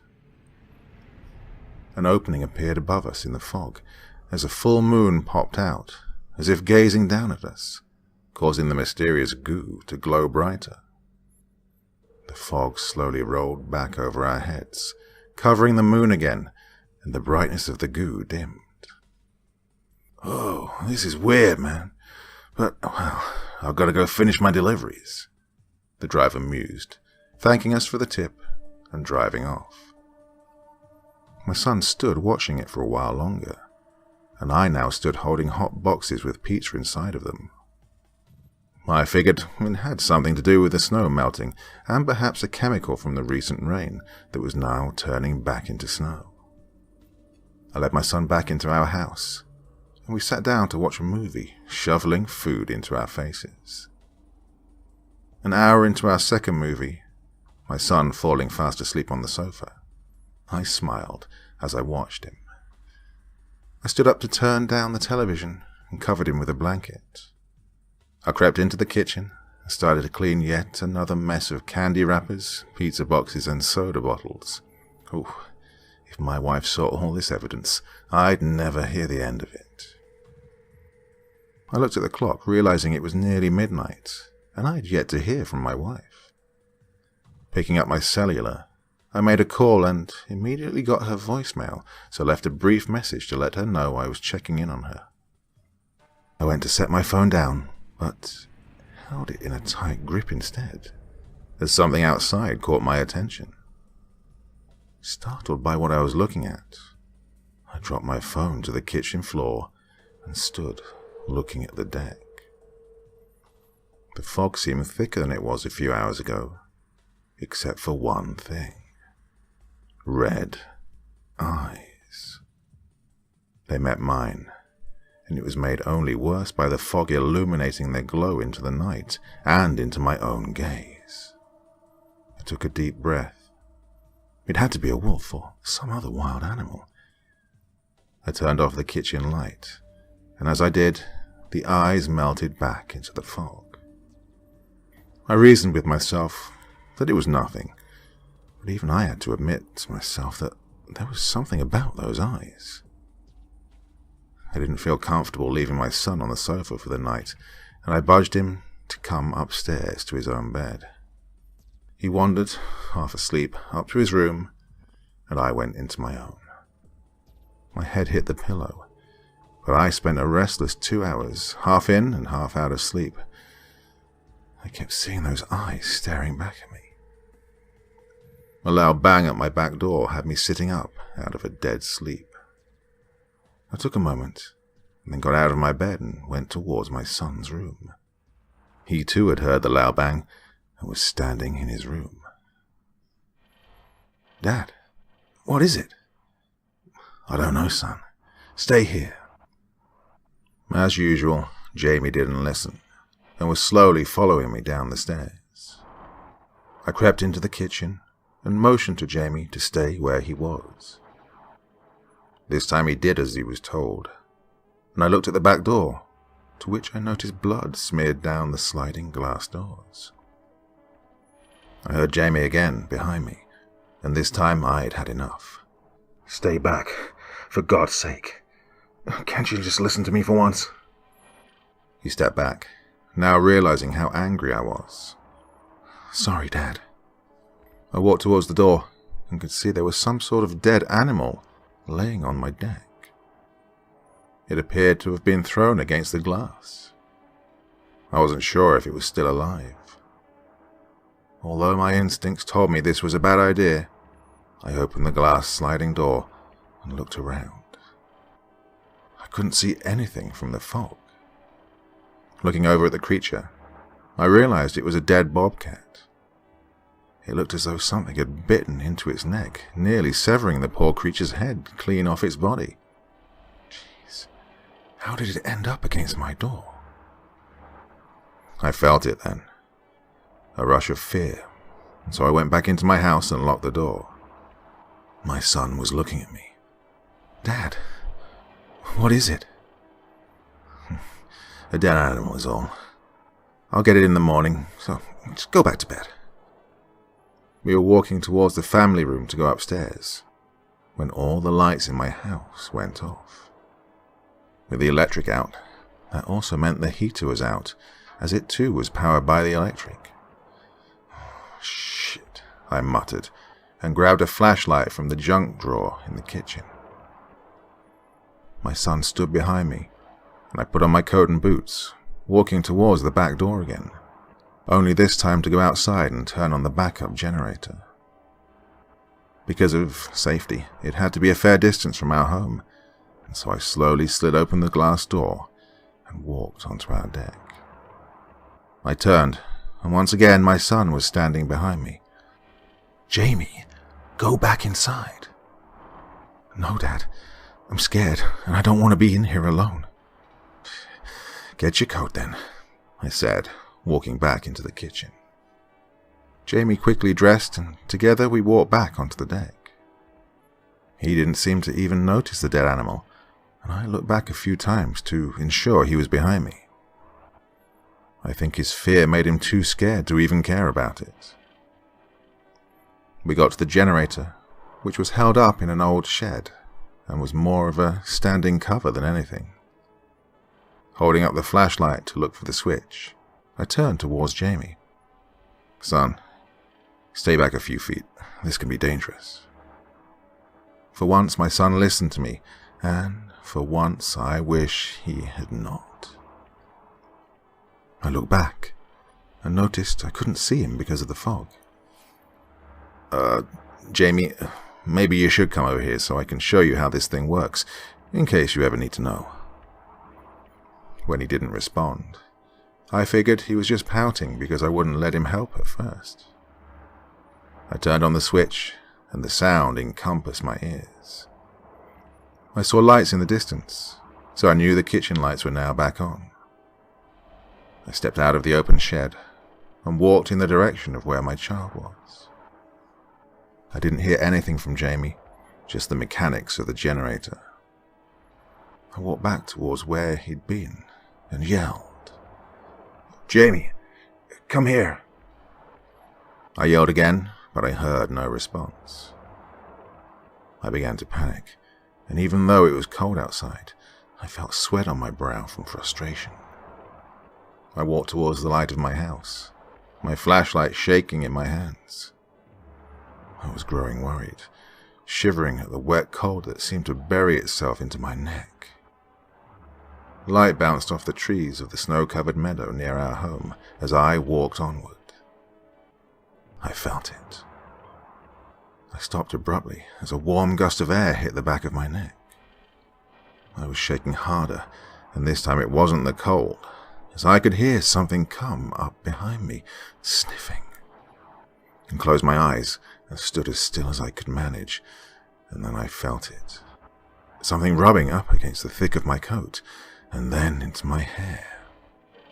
It licked the back of my head. My first fear was that it was a bear. I only wish it had been a bear.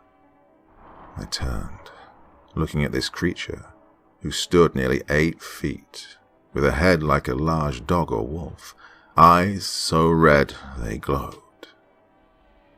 My fear worsening as the fog above us separated to the view of a full moon, and then the creature seemed to separate its large jaw from inside its mouth, shaking its head from side to side like a dog. It howled. Then I heard more howling coming from all around me. I bolted from my place, thinking only of my safety, nearly all at once forgetting Jamie. I tripped and fell over something that felt human. Oh, dear God, no. Please, don't let it be. Horror subsiding, but only momentarily. It wasn't Jamie. It was the leg of a large man that, when I looked again, I recognized as our pizza delivery guy. His throat had been torn out of his neck, much like the bobcat on my deck.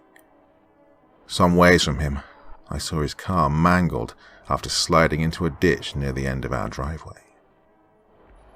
The moon began to disappear, and once again the fog grew thick, torturing my mind.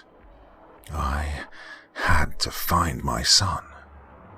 I stood up to run, thinking only for a second of the poor man whose body I was leaving behind, when I saw more eyes greeting me from the forest. They were getting closer. I had to get to my house.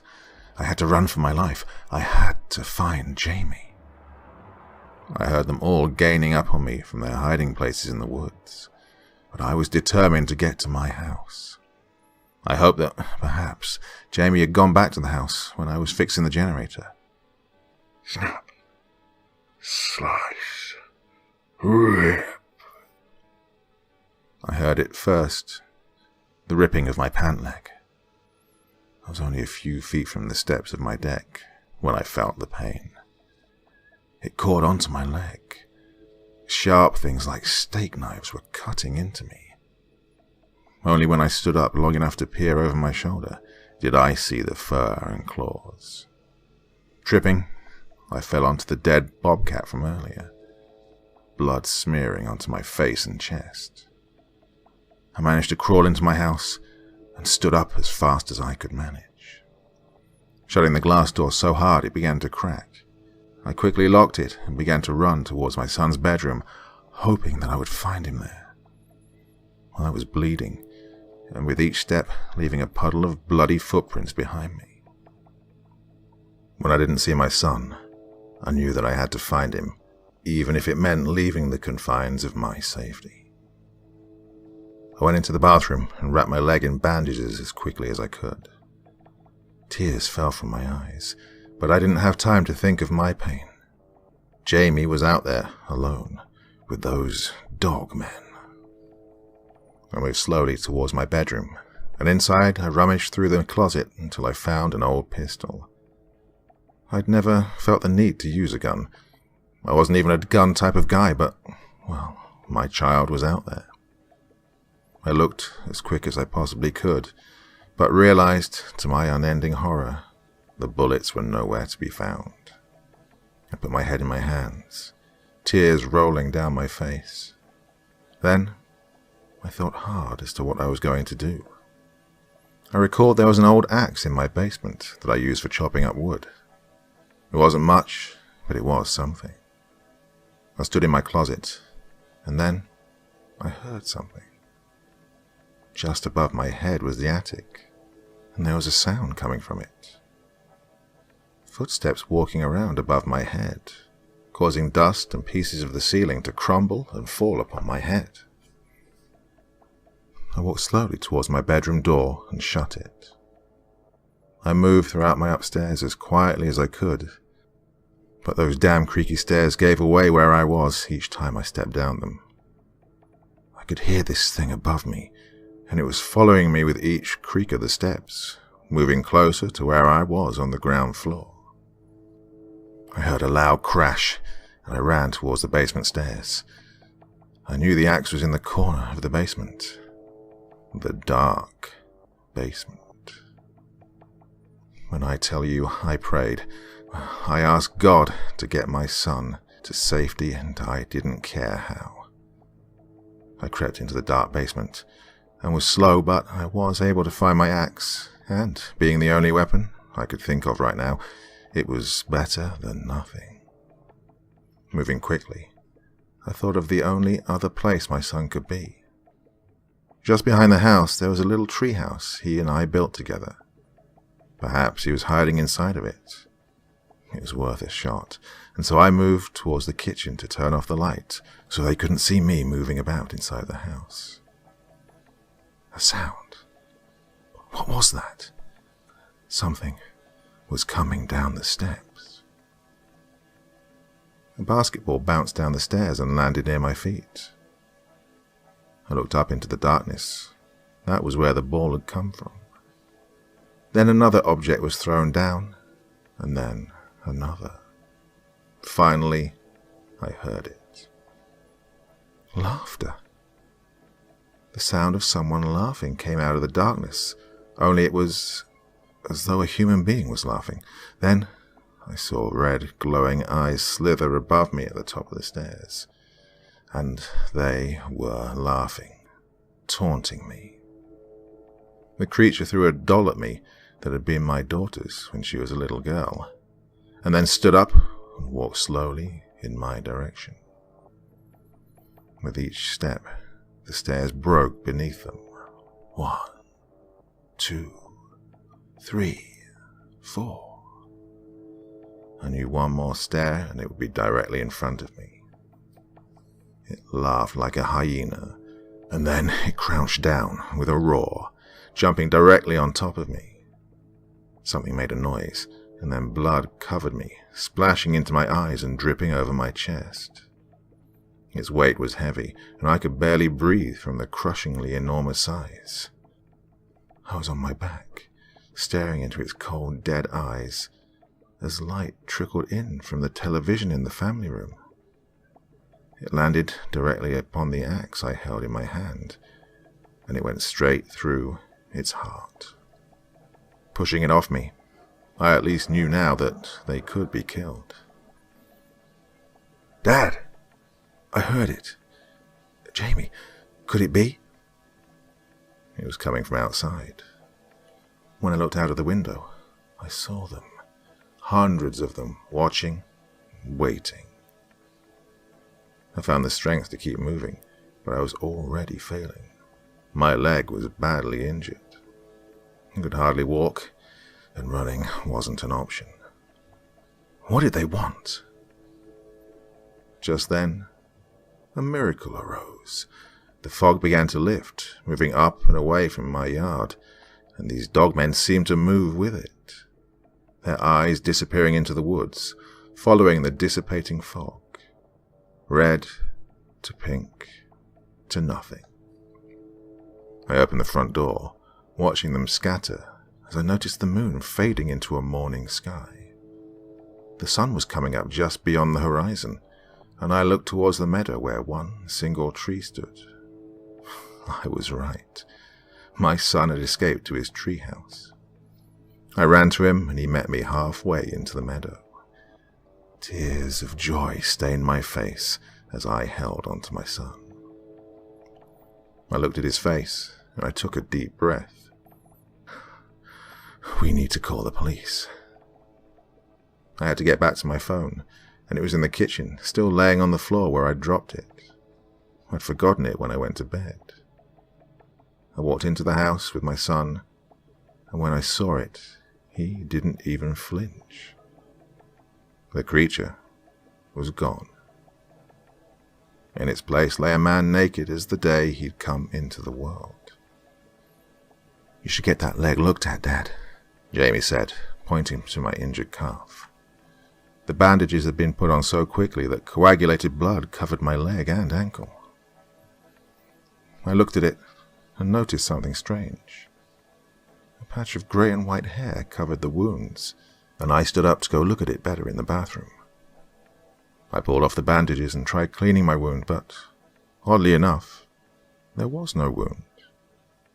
Around where the wound used to be was the same goo-like substance I'd seen only last night outside my house. I washed it off as best I could, and then when I looked in the mirror, I noticed my eyes. They had an odd reddish tint to them now. My heart broke, realizing what this meant. My son was standing next to me, watching the pained look upon my face, now looking into my eyes. "You're one of them now that it hurt you?" I looked at my son's wise eyes, tears welling up in mine, unsure of what I should do or what I should even say. I only knew that I could not remain here, not now. I couldn't take a chance on turning into one of those things and hurting my family. A depression fell over me as I stood up. A dark cloud hung its ugly head over me. Dad, I'll tell the police I don't know where you are. No, I'll tell them these people broke in and you tried to save me but were gone when I came back from hiding in the treehouse. I nodded, not sure where I was going to go. Don't worry, Dad. It'll be okay. We'll figure it out. Jamie ran to hug me. What a man you've become. I've raised a very smart young man. Guess I'm the man of the house now. I say we will figure it out. Jamie helped me put some supplies together for a week-long trip. He placed them in his Boy Scout bag and some food, handing it to me like a soldier acting on duty. I hid outside and watched the cops come, and I saw my wife finally arrive, and then they all left again, my guest to be questioned by the police. When it looked like the coast was clear, I put on the backpack my son helped me put together, and I began my hike into the woods. Someday, I hope to be able to return to my family. I was only a few yards into the forest when I heard a whistle. I turned my head to see an officer walking towards me. Part of me wanted to run, but then he did something I didn't expect. He stopped and winked at me. Coming closer, I noticed his eyes. They too were reddish in color when the sun hit them a certain way. You're one of us now. Welcome to the Sons of God. He dropped a business card on the ground, and with that he walked away from me with a cocky sort of look, and I picked up the card.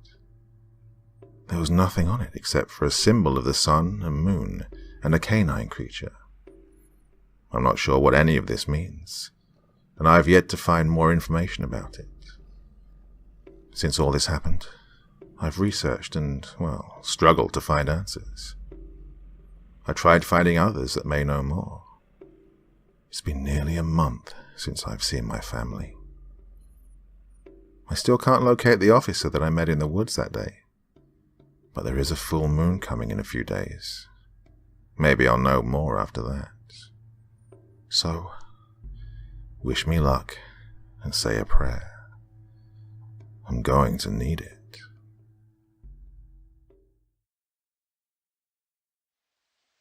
I could feel it following me again. Another just like me, and at each transformation into this beast I'd now become, it lingered a short distance from me. I could never see it physically, but could smell its scent as it tended to remain around me for a long time after. It didn't appear threatening, and sometimes it left me animal carcasses as gifts. It was nowhere around me because tonight I was on my own for the change. The transformation always began the same. It was triggered by a sound, environmental or emotional stimulus such as bright light, like the moon. I felt an itch in my nose, and twitches. Well, not just an itch, it's a sign of something more. I am painfully aware of what is about to happen. My nose swells and slowly expands like a sinusitis infection erupting. The severe pain is worsening by the second. Suddenly, even breathing in air hurts and stings. Every smell is penetrating my nostrils with a force of sensory overload. Chills turn to a nervous panic inside my gut as I know the pain I am about to endure. The hairs on the back of my neck begin to stand up, elongating and growing outward. My head and neck stretch out painfully as though made from a rubber band. My ears morph outward and upward, and my skull feels like it's going to crack wide open. I feel the wind at my back, and it's so cold as the air begins to rip at my sensitive skin in a sharp sensation. Every part of me is transforming into something barely recognizable. Skin is peeling from my body, and it burns like a deep scab that has only just begun to heal. It regrows, thick and impenetrable. Eyes itch, but I cannot scratch them, for to do so would gouge my eyes out if I tried. They sting, and suddenly I can see everything so perfectly. Every heartbeat, and I can almost, with X-ray vision, see the blood pumping inside of me. On my back, I lay twisting and tortured by the bones in my neck pulsing. My spine is erupting outwardly. My arms feel heavy. Are they growing? My face ripping apart like something inside of me is trying to get out. Oh, the moon is so fucking bright. Everything is on fire. The light of the moon seems to have a heart beating inside of it. Is it getting closer to the earth? All color is gone. I can see only red. Smell what it is? I scream, but the only thing that escapes my snout is a deep moaning and a growl. I'm afraid of it, till I realize it's me. The pain is god-awful, and I'd give anything to make it stop, but it doesn't linger for too long. Soon the pain is subsiding. Touching the ground, it feels cold to the touch. It feels good. There's a sound. Someone is there. Something behind those soft grasses. What if they see me? Like any animal, my first instinct is to hide. I move fast, but instead of heaviness, all I feel is the wind blowing through my ears as they move from side to side. I hear every drip of snow and ice melting, magnified times 10. I can listen to every car in the distance, every piece of music, television and radio from nearby homes, blanketed along the forest I now call home. I must move, but the adrenaline feels delicious, and all at once unexpected. The moon is breathing and beckoning me to come closer. I am howling in ecstasy. I'm the one howling. I hear another in the distance answering my call of the wild. It's there again, my guardian angel. I feel at peace, even though when I'm human I'm scared to death of turning into this beast. Once it takes over, I am one with the earth and God in heaven, if there is one. I feel like I'm undergoing a religious experience. At that moment, I've never felt so free.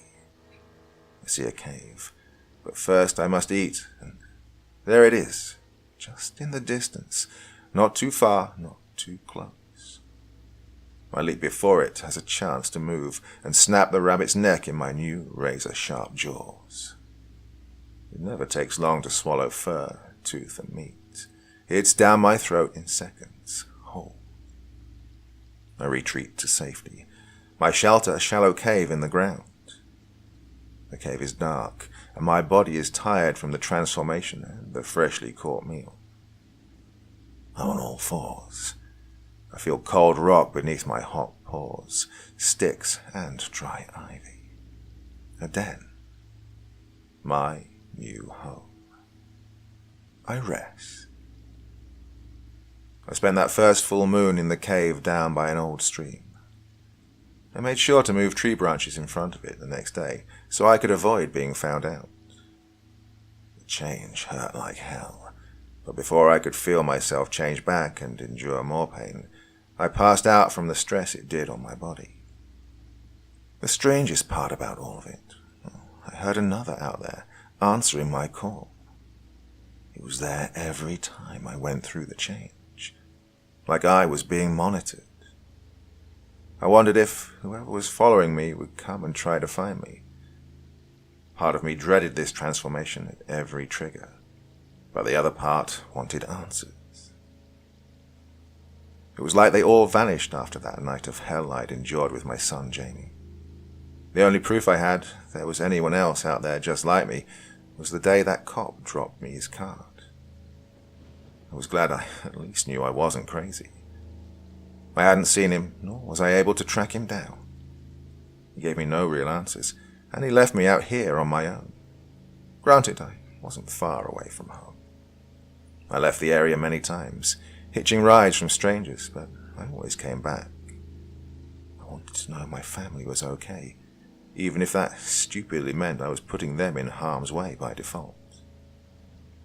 I was able to use my animalistic instincts to hide when I needed to. I mostly went out at night, so if anyone was looking for me in the daytime, which most detectives did during their 9 to 5 hours, no one was looking for me long. I guessed, after those first few days of the incident with the monsters, they were assuming I was long gone. I hoped that was the case. It had been nearly 5 months since I'd vanished. Granted, it hurts like hell knowing what I must be doing to my family. The human side of me wanted to leave and protect them from what I may do. Yet the other part, the starved one, wanted to make sure no more of those creatures came back to hurt my family. I was one of them now, so I felt like I was better equipped to deal with them if they came back. And so, I survived on food scraps mostly, or I hunted at night. I wasn't the best outdoorsman, but I found I was resourceful. I filled up my water bottle using the outdoor hose off to the side of my house, and sometimes I ate out of the garbage that neighbors would throw away. I raided the trash outside my house, stealing discarded food from my family during the day when they were all at work or school. I made sure none of the neighbors saw me. Oh, it was amazing what they tossed out. Week-old lunch meat, stale bread that was far from outdated. It made me want to tell my wife that, for all her recycling mindset, she should have a better attitude towards the food she consumed. There were days I had no idea what I was doing. I felt a bit silly hanging outside of my house, where I should be living with my wife and children. I thought numerous times over the last few weeks that I should go home and tell my wife everything. I needed a shave and a real shower. I'd snuck in the local truck stop just up the road a few times since to wash as best as I could. I even found that sometimes one of the truck drivers would take pity upon me, thinking I was homeless, and buy me a hot meal if I hung out long enough. The hiding was becoming crazy, and I knew something had to give. It was one of those early evenings just before dusk that I decided to go by my home and check on things. I made sure I waited until I didn't see any cars in the driveway. I didn't feel like anyone or anything was trailing me any longer. If I was tracked, I would have never come back that afternoon. My last change was a few days ago. I hadn't seen footprints or smelled anything out of the ordinary, except for my stink. My wife's truck wasn't in the driveway, so I knew the coast was clear. I ducked down, avoiding being out in the open, crouching down by the hedges off to the side of the house. I always made sure I evaded watchful eyes. I was kneeling close to the house, and I was thirsty as hell this evening. The last morph went well, but it left you feeling like you had the worst hangover of your life for days after. Your body craved liquid. Anything to quench the thirst that came with your body ripping itself in two. I stopped in my tracks. I heard playful laughing. I was filling my bottle with fresh water when I heard her. Dad? What? I slowly turned my head to face my now 16-year-old daughter, Amelia. I'd been gone for nearly 6 months and had missed her birthday. I wanted to run, but something made me stay. Perhaps it was that boy that held her in an overly comfortable embrace. "Oh my God, it's my dad," she said to him, standing next to that boy. I couldn't recall his name, but she was forbidden to see him. I watched them both, unsure of what to say. Their mouths were wide open, in full-on shock, and dismay obscured their ability to realize what it must have looked like to me, Amelia's dad. "Well, I'm out of here. I'll text you later, the teenage boy said. His hair was way down past his shoulders. His thick, pointy eyebrows made an overly expressive eye roll as my 16-year-old daughter grabbed his hand in protest.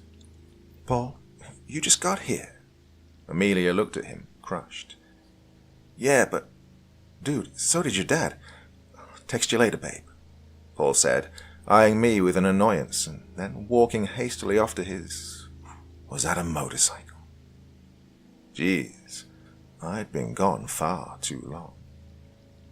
Thought I told you. You weren't to see that boy anymore, I said, forgetting who and where I was for a moment. Yeah, Dad, well, a lot has changed since you left. She rolled her eyes and began walking in my direction. She came towards me, tears welling up in her big green eyes, and she wrapped her arms around me.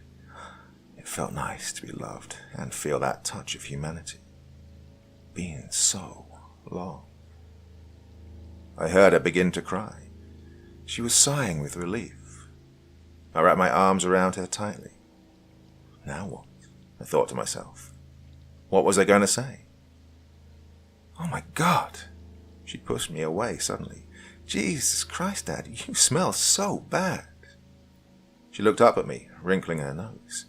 God, you need a fucking shower. Nice potty mouth, young lady. You look terrible. Where have you been? It's a long story. I have time. Mum isn't here, in case you were wondering. I was, actually. I sighed in relief that I was spared that Spanish Inquisition for now. She won't be back till Sunday. She left me here by myself. Sydney's coming over to stay with me, so I won't be alone. But, well, I guess I'm not alone after all. Since when does your mother leave you alone on the weekend? Well, since she lost her shit when you disappeared.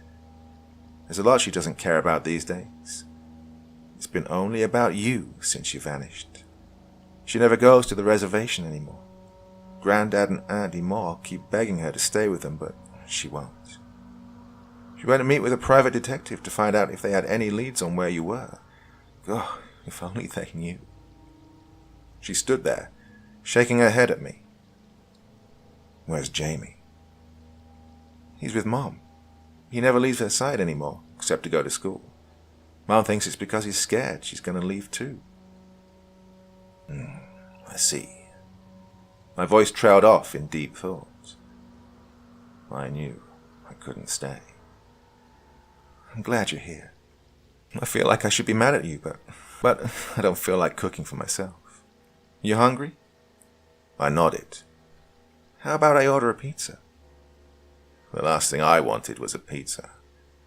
All I saw was that poor pizza guy mutilated in our driveway the night those things came. Yeah, sure. Sounds good. Mind if I come in and shower and shave? Amelia laughed.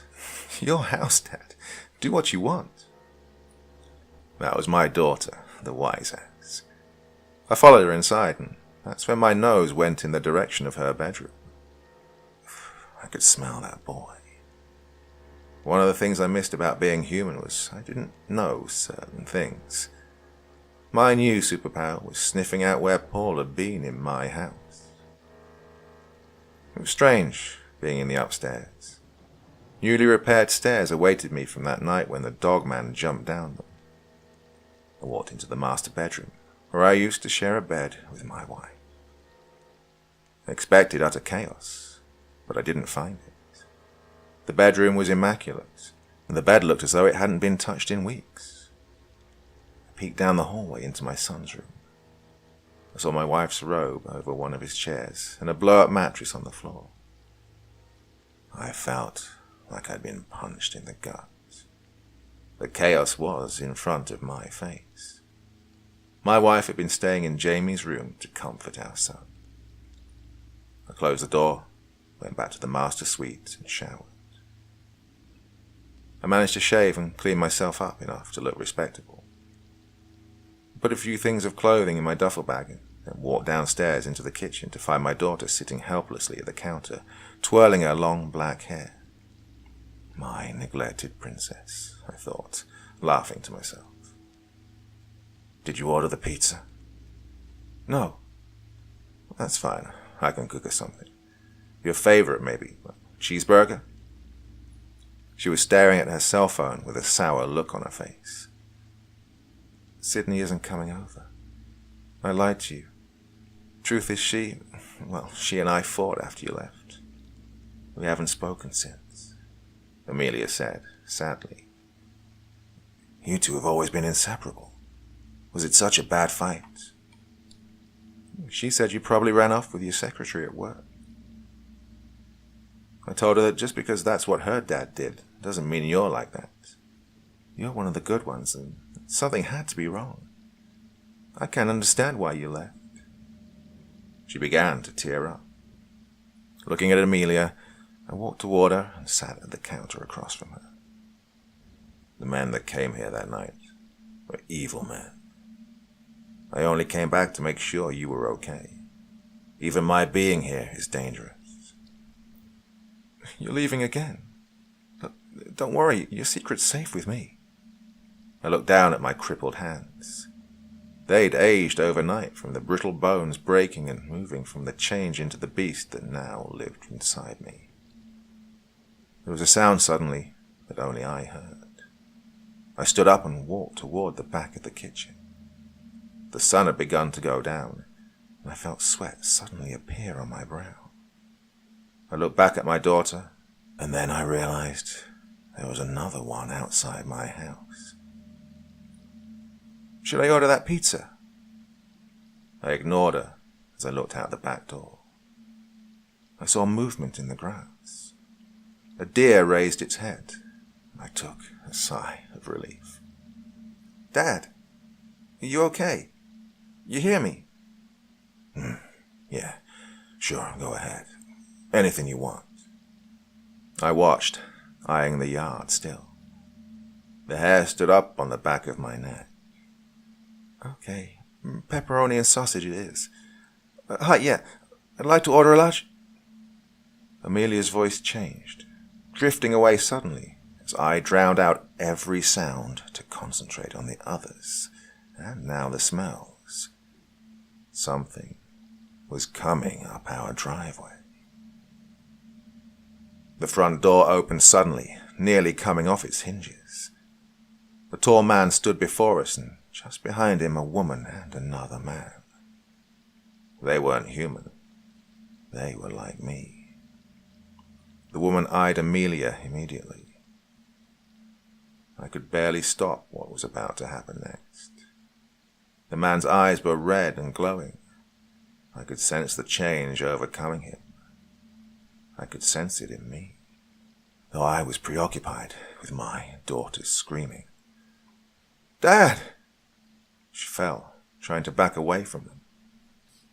I grabbed her and nearly hurt her, trying to fling her behind me. She crouched under our counter, shivering as she watched the alien-looking strangers. They were shifting slowly, but trying to control it. You killed my brother. By God's law, I must make you pay. Only the one who turned you was part of my family. So, I can't kill you, but I plan to have fun making you wish you were dead. I turned away from him for a split second, and, after I knew for sure that Amelia was away from them, I ran towards him.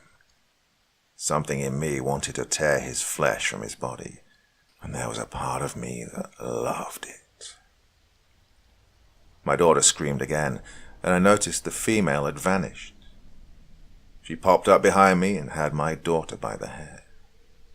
I turned from the man for a moment to snatch the woman from my daughter. She growled like a rabid dog, and her eyes went black. I turned, and then I felt it go through me. Something sharp was in my side, and I looked up to realize the other male had full-on shifted into a dogman. I held on as long as I could, but it hurt like hell, making it nearly impossible to fight back. It began to rip at my skin until I felt myself shift. I looked at my daughter helplessly. She cried hysterically in the corner of our kitchen floor, made immobilized by fear. I'm so sorry, baby girl, I said, as I felt myself fall to the ground. I heard it, but I couldn't see it. The tall man had grabbed Amelia, bending her over our counter. With a wicked laugh, he leaned over her obscenely. "Ah, she smells nice. You ever consider giving her over? Maybe we could call it even. A life for a life." Before I could stop him, he clawed at Amelia's neck, ripping her flesh as a blood-curdling scream erupted from her mouth. Blood went in every direction, and my daughter fell to the kitchen floor. I didn't even pause. I went for the man's throat and bit into him. Then we were on the ground outside after bursting through the sliding glass doors.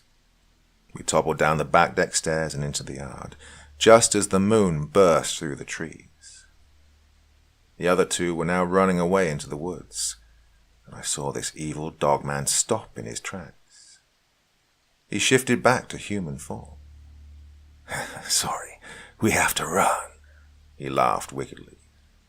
"But I think you have bigger problems than us." I watched him and his henchmen walk back towards the driveway.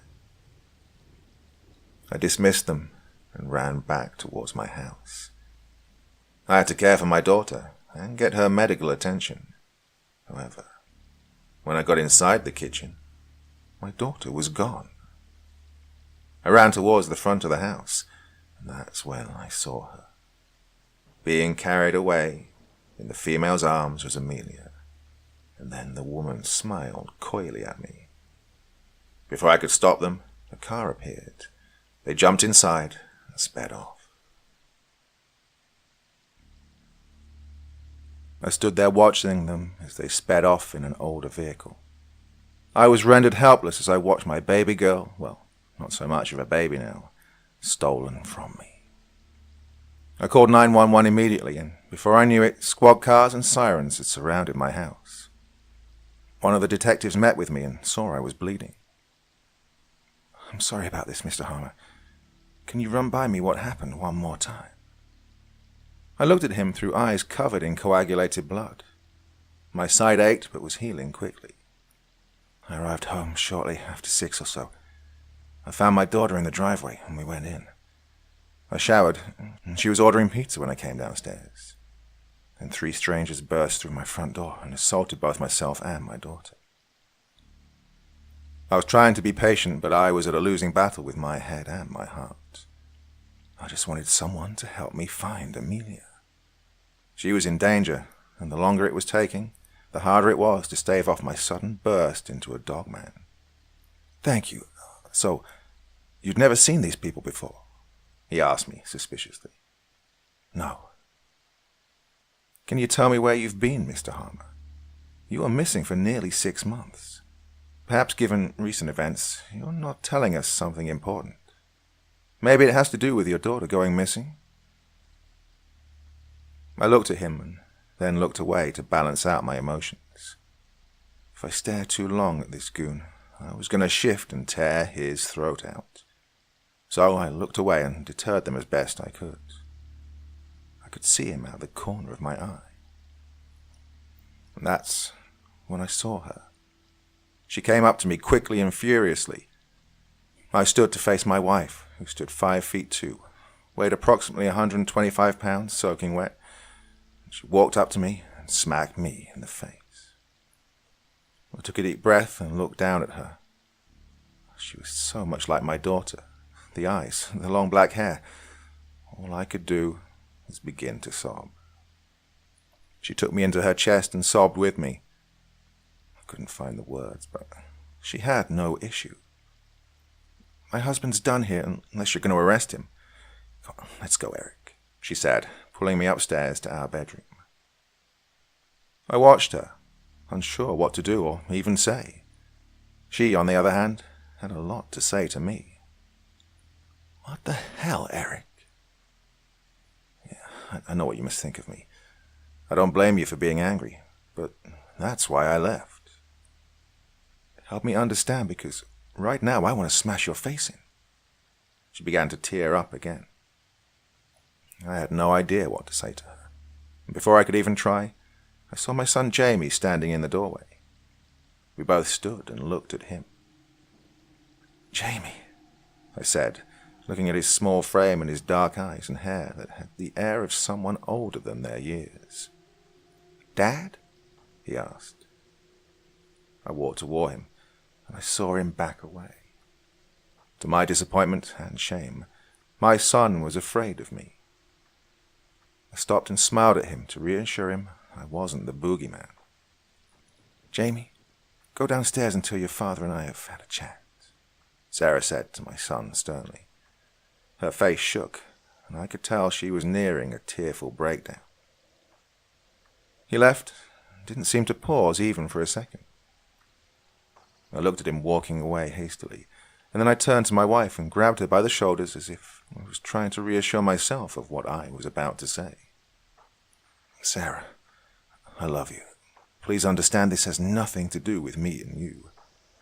I was afraid something like this would happen, and that's why I went away. There are bad people out there, and they want to hurt me. I don't understand why, but I want you to know I will find out who these people are, and I will find our daughter, no matter what." "Why did you come back? Why didn't you stay away if you thought they had come for you?" "I wanted to make sure you were okay. I couldn't stay away. I love you. I don't think you understand how hard this has been on me." "On you? What about us?" She walked away angrily. "Sarah, no. You don't get to do that. Not now. You have no idea what your children have been through. What I've been through." I took a step back, analyzing her pain. While I completely understood how she felt, she still had no idea what I had become. I was a monster, not just because I could change into a beast at will and howl at the moon. I was a bona fide jerk. I knew that anything else I said was going to sound insincere, so I left her to her anger. She had a right to her feelings. I worried about our daughter, and I knew she did too. We were now in this together. In a way, I was glad that I'd developed a bond, but I just wished it was for different reasons. She stopped being angry, and she just leaned in and hugged me. It wasn't too much longer. We both were back to being questioned by the same detective at the police station. Jamie went to stay with Sarah's father for the time being, until we could pick him up the next day. They questioned both my wife and me separately to try and obtain as much helpful information as they could come up with to find my daughter. Then we were both placed in an interrogation room together. Law enforcement told my wife and me non-stop that we were not suspects. I suspected they were lying. I had to keep remembering I was never going to help my daughter if I acted like I was guilty of something. It seemed like we were there in the police station for hours. I tried to remain as calm as I could and help Sarah be calm as well. She was growing more hysterical by the second, though. And that's when I smelled it. There was someone there, and I recognized its scent. I'd felt it before. Only this time I was in the presence of whatever that thing was, and it was just a few feet away. I stood up, releasing Sarah from my secure grip. She looked at me, and I smiled as best I could. "I need to step out for a few minutes to use the restroom." Just as I was saying this, a man entered the doorway, staring directly at me with a kind of sheepish grin on his face. He was taller than me and appeared too young to be working here. Then again, being a man in my mid-40s, adorning salt and pepper hair, everyone seemed too young to me. I noticed he wore a dirty green jacket, but the rest of his outfit was clean. His tan pants and shirt looked freshly pressed. He had shaggy reddish hair, and in his arms were 3 cups of coffee. "Mr. and Mrs. Harmer, sorry to bother you, but I thought you could use a cup of joe." He handed my wife a cup, and then gave me the other. He held it for a moment, and looked into my eyes before releasing it. I must have had a look of confusion as he slowly handed it to me, all the while looking me directly in the eyes. It took me a moment to recognize him. Although it wasn't his face, I realized it was his smell. "I'm Christopher, one of the detectives here. I came because I think we may have a lead on the information you provided us." "You?" I looked at him questioning, as he was in no way a day over 20 years of age, at least. "It's okay. I get that a lot. I have the good luck of having great genes." He laughed lightly. "What is the lead?" I asked, still trying to understand why he smelled so familiar. "Well, it isn't so much a lead as much as it's your—" "Dad!" Running into the room was Amelia. She nearly knocked me down as she came into the interrogation room. Sarah was bawling her eyes out and grabbed Amelia as tight as she could. And tears fell from my eyes in pure happiness. It took a while for all three of us to compose ourselves. When we did, I realized that there was something rather strange about my daughter. While she had blood on her from hours before, she had no visible marks. There was no sign of any trauma done to her neck. I was sure she would die from the bleeding, and instead, here she was looking at me as though everything was fine. A bit dazed and confused, but physically not a scratch on her. I guess perhaps it was my blood from when one of those guys had attacked me. "How did you get here?" "Mind if I have a word with you, Eric?" Christopher interjected. I looked at him and nodded. I just needed a moment with my child. I held Amelia again and I put my head into her long dark hair. Something was off about her scent. I couldn't place it, except that she had spent the last few hours with dogmen or werewolves or whatever we wanted to call ourselves now. Perhaps their scent had rubbed off on her. I reluctantly let go of Amelia. "It's okay, Dad. I'm really starving. I could literally smell the vending machine burritos before I got halfway down the hallway." I chuckled as Sarah reached into her purse to find her some money to hand to Amelia. I then followed Eric into the hallway and left Amelia alone with Sarah. "You don't know who I am, do you?" I looked at him and shook my head. "I see. Well, what if I did this?" He shifted slightly, revealing his red eyes. I took a step back, and he grabbed me by the shoulder, which I quickly pulled away, ready for a fight if I had to again. "It's okay, man. I'm the one who found Amelia. I've been watching you, you know." "You?" "Yeah," he chuckled. "You were pathetic at times, trying to hunt on your own. The mere fact you weren't able to leave your family told me you were one of the good ones." "You were watching me? Why did you never introduce yourself? Oh man, I have so many questions for you." "Actually, I did introduce myself. It was just in dogman form." "Why are you helping me?" I asked, perplexed. "Everyone that goes through the change is assigned a mentor. Only you didn't get assigned one, so after the attack on your family, my sister and I decided you needed someone." "You look young enough to be my son," I laughed at him. "I'm older than you. It's because of the supernatural power of the transformation. Once you get a hold on it, and it no longer has a hold on you, that's when you truly become one with the spirit of the beast. Those men that took Amelia, they said I killed their brother, the same one that turned me. That was Snake and his gang. If it weren't for him, there wouldn't be a lot of bad things. It's one of the reasons I joined the police force and became a detective. I had to be able to keep a watch on them. Every bad thing that happens and our name comes up, or we're sighted somewhere we shouldn't be, it's him and his gang. They're bad news. I'm glad Amelia's okay. Dad, I want to go home." Amelia had walked into the hallway, interrupting my conversation with Christopher. "A few more moments, okay?" She stomped off, and away she went back to the room with her mother. "How did you get her back to safety?" "I found her in one of Snake's warehouses. They were gone. I found Amelia escaping. I showed her my badge, and she came with me willingly. Did they hurt her? No, doesn't seem like it. She doesn't seem to recall much about what happened to her. There is one thing, though. I knew before he said it out loud, and I didn't want him to say it at all.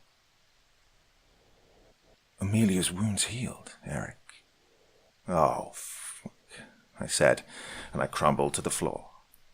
The thought of my daughter having to go through what I did made me sick to my stomach. It's going to be okay, Eric. How can you say that? You know what happens. I do, but it isn't all bad, is it? That isn't the point.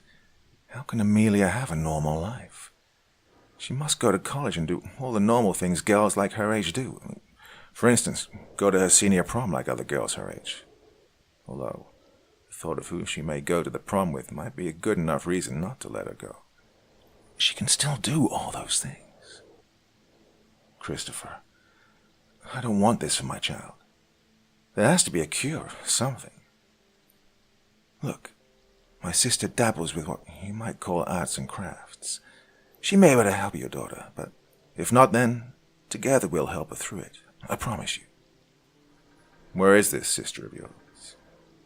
She, lives in the middle of nowhere. I can take you to her, but it's about a day's drive.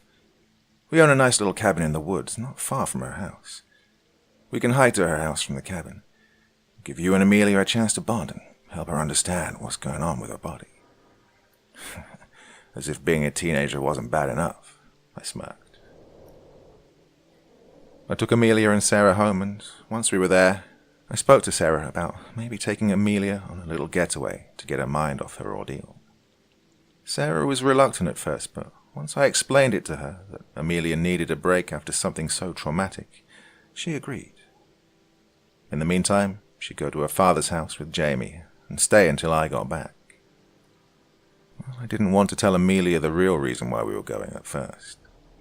I wanted to wait to explain it to her until after we'd arrived. We would meet with Christopher after I explained to her why he was there. The drive to the cabin was long, but we stopped at a little diner, and as we sat there, a waitress came over and took our orders. She was polite, with red hair and thick, dark eyebrows. There was something about her overly kind demeanor that I hadn't at first even thought was weird, until she stood there, staring at us. You two look just so lost. You ain't from around here, are you? No, we're just passing through. We're heading to a friend's house north of here. Well, I'm Beatrice. If you need anything, just holler, honey. And with that, she went away. I looked at my daughter and tried to find the right words to explain. Amelia, there's something I need to talk to you about. What? She asked, playing with her phone. That day that guy took you. What do you remember? You almost pissing yourself, she said, matter of fact. She was being rude, which was her way of deflecting. Amelia, you know what I mean. Did you see anything out of the ordinary? Like with me? She looked up at me then, and then looked away. No, she said, and then the tears started. Did you see me change in any way? So, you're like a werewolf or something? I guess. I don't know, honestly. It's why I left. I gather that, but is that why I'm here? No, not exactly. I wanted to know what you knew, so I could explain it. I'm starving. Where's Beatrice? She stood up and walked over to the counter. Hey, Beatrice, I'm starving over here. Got an appetizer ready for me? Amelia, sit down. I was getting angry at her for her embarrassing outburst. She came over and sat in front of me with a smirk. Why are you so pissed you have to spend time with your least favorite child?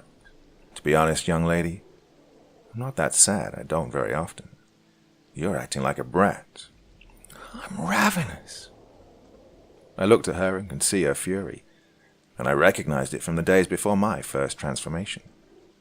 There was no doubt now that she was just like me. Amelia, you're going to turn into what I am also. I said softly. "Oh, I'm so sorry you had to wait for your appetizers, honey," Beatrice said, running over with a plate of French fries and a milkshake.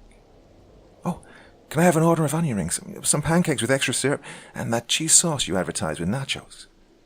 "Oh, sure, honey, whatever you like. Just as long as your dad's okay with it." She laughed awkwardly, looking at me. I nodded, and when she walked away, I watched Amelia scoff down the French fries, shoving handfuls into her face. These are so good, Dad. You want to try some?" I shook my head, and then about 10 minutes later, Beatrice brought over the food, and again I watched Amelia scoff down every single ounce without even blinking. When the last plate was licked dry, I paid the bill and we left. We got to the cabin, and when we got inside, Amelia threw her duffel bag onto the sofa in the living room of the cabin and laid on the couch. "I'm stuffed and beat." "Well, that happens when you scarf down an entire cafe," I said, laughing at her. I made my way to one of the bedrooms in the back. I let Amelia get settled in another room. I sat down on the sofa and turned on the television. It was probably the first time in months that I'd seen any TV. Not much had changed. The same news programs complaining about the same things. More about politics, and as I was about to doze off, I felt a light tap on my shoulder. Turning around, I saw it was Amelia. "Hey, honey, you okay?" She shook her head as she stood in her pajamas and some bunny print things. Well, it reminded me of when she was a little girl. "Is it gonna hurt?" I looked at her, and as sincerely as I could, I shook my head no. "That's why we're here. We're here to find a cure or someone that can put a stop to it." "When did you know I was like you?" "The moment you came back." "Does it ever stop driving you crazy? For instance, the smells. I can barely sleep.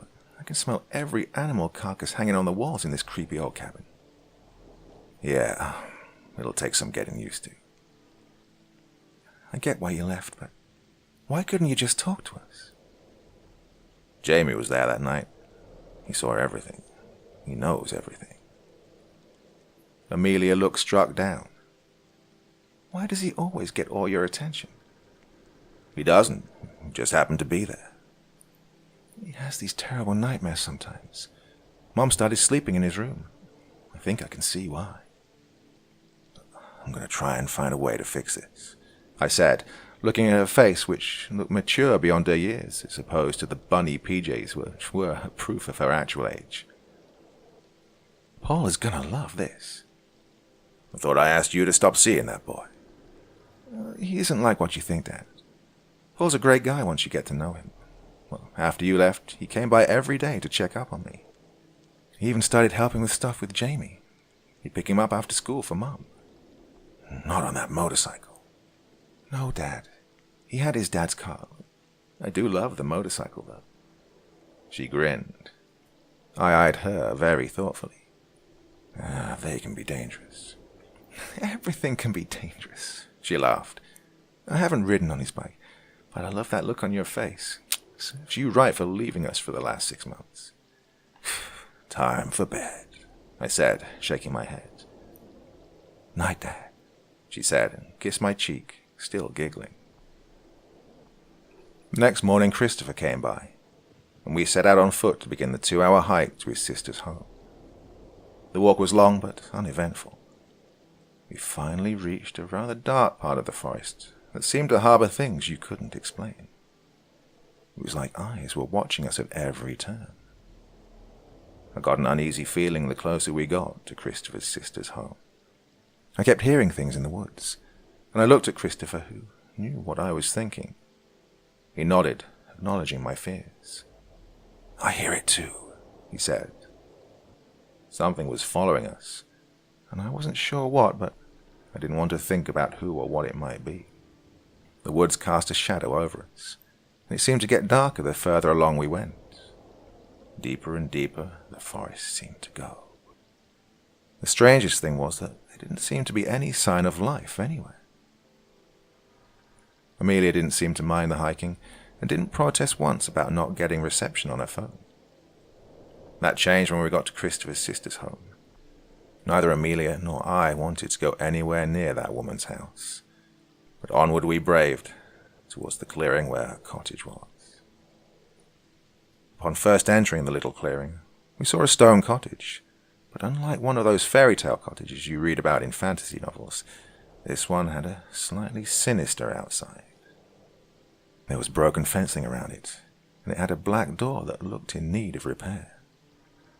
The outside had boxes and other sources of garbage, which a field full of goats seemed to be devouring. When we got to the door, the smell of cat piss lingered well into the area of the front yard. I had to cover my mouth for fear of puking. "Cecily, it's Chris."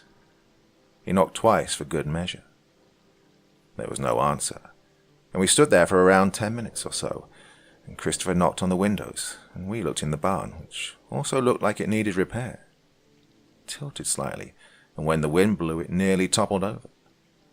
You could hear the metal roofing rattling as the wind rattled in.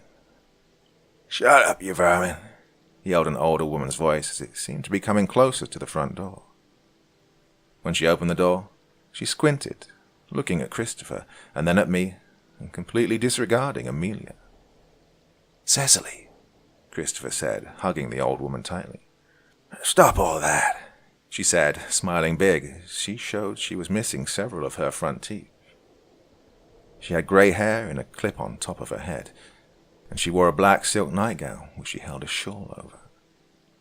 "Get out of my way, Gloria, stupid dog," she said, kicking it to get by it. I was appalled at how she was treating the animals, and there seemed to be a large amount of them. The dog, who she called Gloria, was lingering by a water dish and began barking at her in earnest. The old woman threw a large bone from inside the freezer. "Aren't you a pretty baby? Oh, you stupid girl." I looked at Christopher. Then a giant iguana ran by us. "Don't judge me. I see your head. You think I'm a cruel old biddy. Let me tell you this. Gloria was my husband's mistress until I made use of her. She was no better than a dirty dog. You see, Miss Gloria used to be my best friend.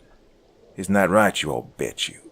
she said lovingly, petting the dog's head as she stepped over her. We followed Christopher as he seemed to follow her around the house.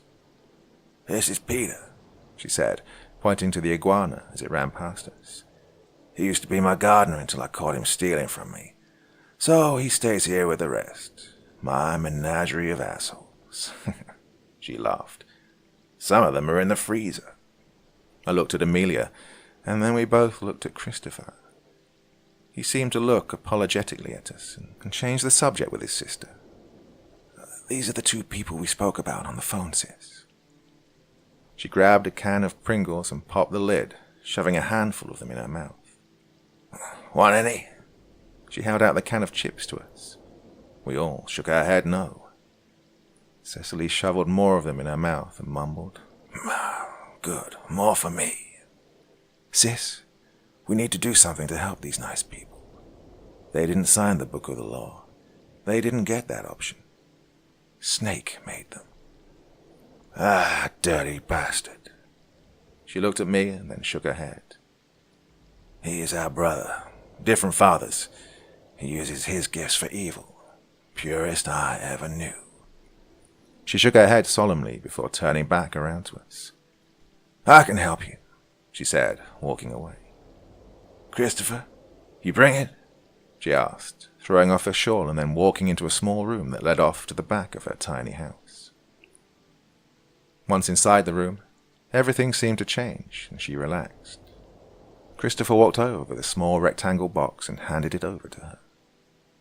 She ripped off the top of it, and inside was a rather large bottle of wine in a language I didn't recognize. She uncorked it with a homemade wine opener, fashioned out of a large nail, most likely used on building barns. "Ah, the magic we do maketh. All spells work better with this." She poured half of the bottle in a giant goblet and drank the entire glass in seconds. Or maybe they're just drunk, Amelia mumbled under her breath. At that moment, Cecily, whose eyes were closed in the ecstasy of her wine until now, opened them and looked directly at my daughter. She walked over to her and cupped her cheeks in her old hands and smiled. "Ah, Green Eyes, you are the phoenix. I didn't recognize you at first. They said I'd meet you, but until this moment I knew not of who they were speaking, because, you are so young. Please tell me you can help my daughter. It will require a death made of sacrifice," she said, still holding my daughter's face in her hands. "Death? Yeah. Didn't think this was going to be easy, did you? All dark magic requires a sacrifice. This one requires a beating heart. So, whose heart is it going to be?" As I stood looking at this old woman, I noticed her eyes. One was green, and the other was almost cat-like with a piercing yellow to it. It was otherworldly, and at that moment I began wondering why in God's name we'd come here. I looked at Christopher, and he seemed as calm as ever. Not that anything ever seemed to ruffle his feathers. "I thought you could help us," I said, pure annoyance in my tone. "Did I ever tell you I hate your new friends?" Amelia sighed, crossing her arms and pacing around the room. The old woman ignored Amelia and kept on talking to me. "That's what I am doing. You think stopping a 1,000-year curse built around gods is going to be easy? Go back to Maybury." She shifted her demeanor and walked away from me and then stood in front of my daughter. "I'm sorry. I can't help you." "If you take my heart, will that help my dad?" The old woman ignored me. "Yes, I can take away the curse that makes him a beast. He never gave his soul willingly, so he can go back. The gods will let him go, but you must give them a heart as pure as yours."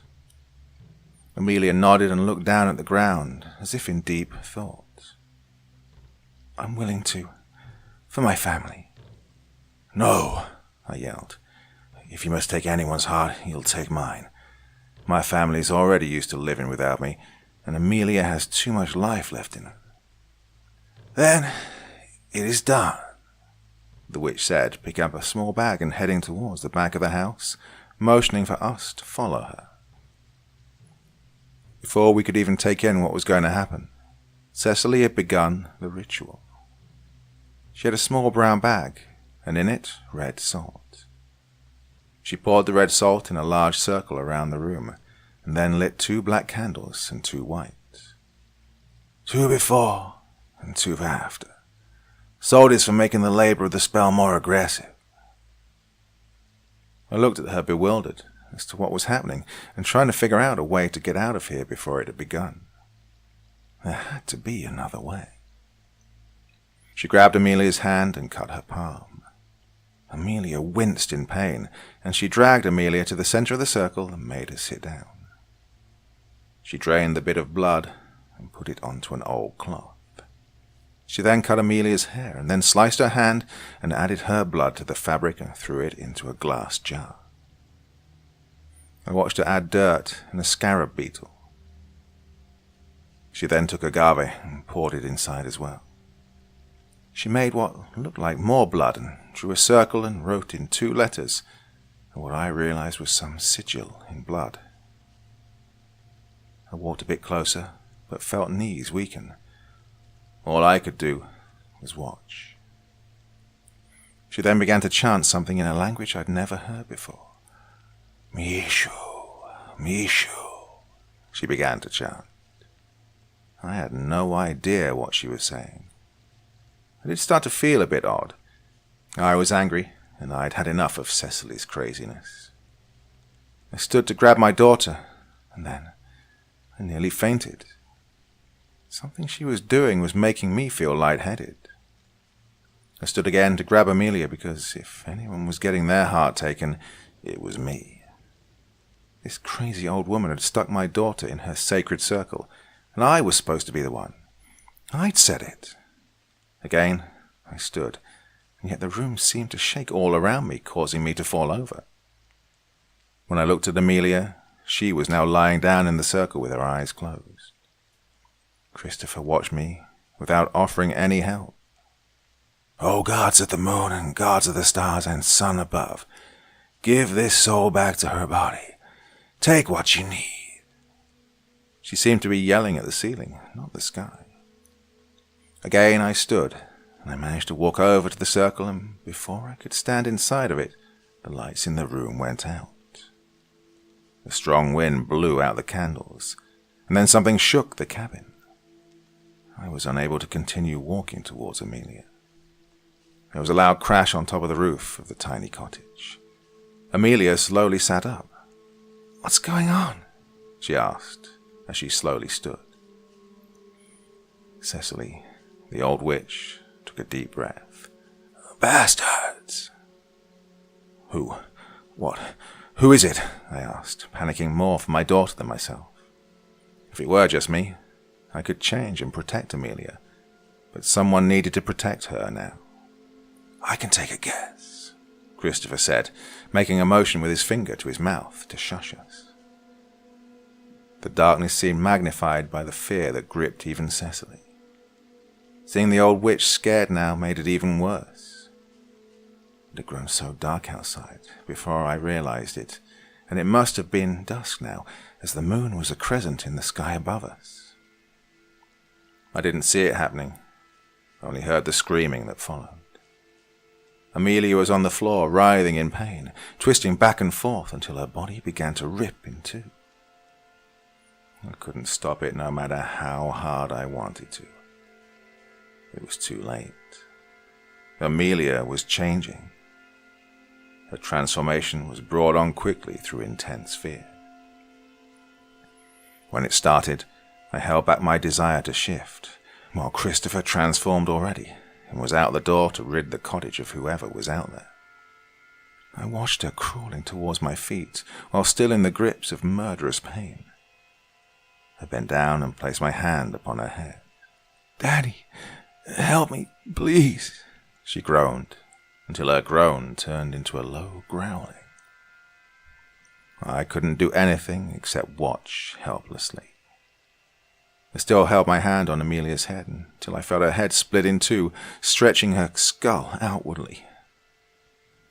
Cecily ran out the back door, causing the light of one of the candles that had dimmed to flicker a bit, and now the flame was in full force. I wished I had not been able to see it. I thought perhaps Cecily would be right back, but instead she disappeared, and now I was left alone with the teen wolf. I wasn't sure if I was going to be able to keep her from hurting me. Just as I held the thought, her shift began to change back, and as her scalp began to close and she appeared to be going back to human form, something else was now happening to her. Her eyes changed from red to piercing yellow, and her body did strange movements. It was like watching stop animation, the way she bent down and then stood straight up. She moved from side to side, as did the fire flame on the candle.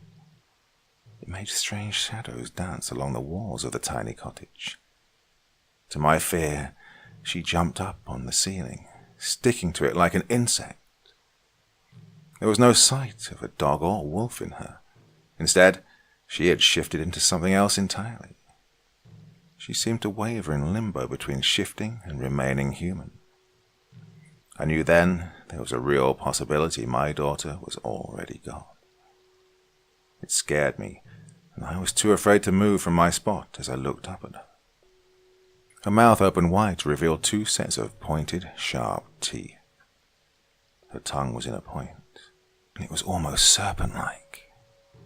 She held her yellow eyes on me as I began to walk back towards the front door, practically unconsciously. The front door opened suddenly, revealing who was the real evil. It was Snake, who proceeded to grab me and drag me outside using only one of my arms.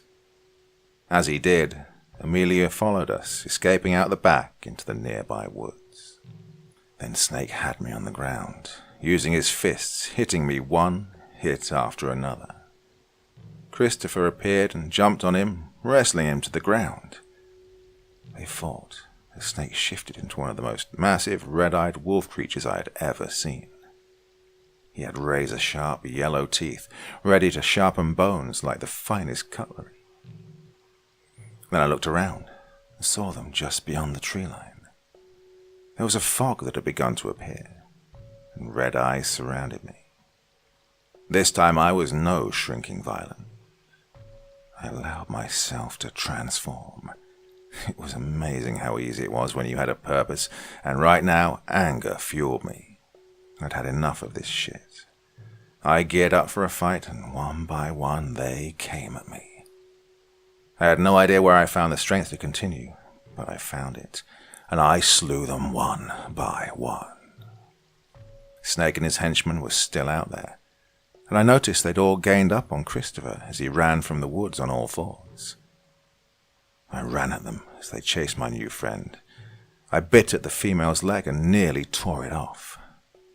She crawled back into the forest, whimpering, which is where she belonged, far away from my child and me. I'd stopped caring about what or who I ate in my fury. These were monsters, and they were predators who hunted and killed for fun. Like they'd done that night when they hunted my son and me down. Well, tonight, I was going to have my revenge. They gained all around Christopher, who was now being torn apart by both Snake and one of the others that had joined Snake in his reaping of horrors. I leaped onto Snake's back and bit into his shoulder. It wasn't long before he threw me off. The man was 6'5" standing, and when you add beast to the equation, it made him double in size. I fought as long as I could with Christopher. I managed to get Snake off both of us long enough to gang up on the other beast ripping him apart. I tore into his chest and bit off his arm while Christopher bit into his thigh, and I watched as this beast fell to the grass, melting back into his human form. When he did, I was amazed to see it was the man who'd given me the card that morning. I shifted back, and as I did so did Christopher, so we could take stock of what had just happened. I wiped sweat from my brow as I looked upon my freshly mutilated human being. I felt no remorse, but I did feel curiosity. That alone made me wish I could have had the chance to ask him more questions. Like, why didn't he kill me that day in the woods when he'd had the opportunity? I backed away, and Christopher held me by the shoulder. I looked at him, and then he looked down at me and laughed. Don't be embarrassed. I mean, didn't you ever play football in the locker room? I smiled for a second, but right now all I cared about was finding my daughter, and if I had to guess, I knew who had her on his radar. I need to find my daughter. Let's go. At this point, I smelled it, and I knew Snake's scent as well as anyone in my own family. We went into the woods after shifting back and traveled for some time before I sensed her. It was Cecily. She was burning something in the forest. That crazy witch was burning things and dancing around a fire, chanting all by herself. I knew you'd find me. She swayed back and forth. He's here too, watching you. Oh, my brother's a smart hunter, and you've walked right into his trap. She continued to dance. Christopher could sense my annoyance, and he walked over to her. Sis, where's the girl? She's here. She closed her eyes and continued to sway around the fire as though she were practicing ballroom dancing. Then I heard a growl and saw something swing down from the trees in the distance. Strange yellow eyes met mine, and just behind those eyes were red eyes. I knew what was about to happen even before he grabbed her. I shifted running as fast as I could, but it was too late. His hand around Amelia's neck, also before I could stop him. He hung her above his head, smiling with his large yellow teeth hanging over his mouth. He sniffed her crooked body as it writhed back and forth. It was like she were a tiny insect, a little mealworm, moving back and forth while holding on to it so it couldn't find its grounding. Her eyes were darting, and I recognized fear in them even though they looked nothing like Amelia's green eyes. Saliva fell from her mouth, dripping down her neck as the fiend licked her neck, and that is when I had had enough. Christopher had beat me to it, as he already had Snake by the jugular, sinking his teeth into his neck. I had managed to get a hold of his arm, the one that held my daughter, and as he bled out, he smirked at me, snapping Amelia's neck. My child's eyes became lifeless, and he fell to the forest floor, dropping her with him. Christopher let out a sound of satisfaction and shook himself back into human form, and that's when he found me holding on to her. She'd shifted back to human form as well. My baby girl's eyes were wide open, staring into the sky. The only life in them now was the stars reflecting in them. Christopher bent over me, realizing what had just happened. "No," he exclaimed in defeat. "Cecily, there has to be something you can do." He turned to me. "I'm so sorry I let you down. Life is but a dream. Eventually we all go. Even I will go," Cecily said in a sing-song voice. "How can you be like this?" he screamed, walking towards his sister. I beat him to it, having shifted before he stood up. I'm not proud of what I did, but I had the old woman's neck in my throat, pinning her to the ground, my claws inside her still beating hard. I was angry, and she was the reason we were here now. There would be no more meddling with magic potions. There would be no more patience, and I had had enough of these people. Dropping her to the ground, I heard her speak in a preternatural voice. "The phoenix rises." She was choking on blood as it gurgled inside her throat. She died right then and there. I was glad she was dead, a stupid bitch. I shifted back and began to cry as my entire body shook. My hands shook so badly my whole body fell to the ground. I felt Christopher's hand touch me on the shoulder. I smacked his hand off me and wandered away from where we were. I looked up at the sky and screamed with all my might. How would I tell Sarah? How would I tell Sarah her daughter was dead? I fell to the ground and puked out the blood I'd swallowed earlier. I sat there, looking around me, trying to figure out how I'd plunged into such a nightmare. I walked back over to the old woman, who was now strangely drained of all her blood. She'd faded quickly, and all that was left of her were ashes. The wind seemed to carry her up into the treetops. The blood seemed to travel all on its own on the ground, towards Snake and where Amelia lay. I was afraid it was for Snake's benefit somehow, and even though I needed to get the hell out of here before something supernatural happened and he came back to life, well, I walked away again, but found myself sitting down on one of the dead tree logs, trying to understand what had just happened. I wanted to run in case of more danger, but I was in shock. I was now rocking back and forth slowly. Didn't know how to respond when I heard Christopher scream my name. I was frozen, unbending and immobilized by trauma. It was as though I were in a fog. I could hear Christopher's voice, but it was so far away. "Did I ever tell you I hate your new friend's dad?" I had to be hallucinating. So soon? I just watched my daughter die. Now she was talking to me. "Dad!" I felt a gentle hand on my shoulder. I turned around to see my daughter smiling at me. "Amelia, it worked. Whatever that crazy witch did, it worked. I'm here, Dad." I grabbed her up in my arms and hugged her. Christopher walked over to me and nodded, smiling slightly. That night we said goodbye to Christopher, whom I never saw again after that night. I never shifted into a dogman either after that night. For now, I don't worry about it. Cecily was right about one thing. My daughter was a phoenix. She had risen from the dead. If that was because of the blood ritual she'd done, then so be it. At least I can thank Cecily for our lives. My Amelia, damaged as she's been, was alive. I wasn't sure if it was due to the blood she now shared with the witch, or if it meant that she'd taken the old woman's place. One thing I did know, Cecily had known it required a heart, a pure one.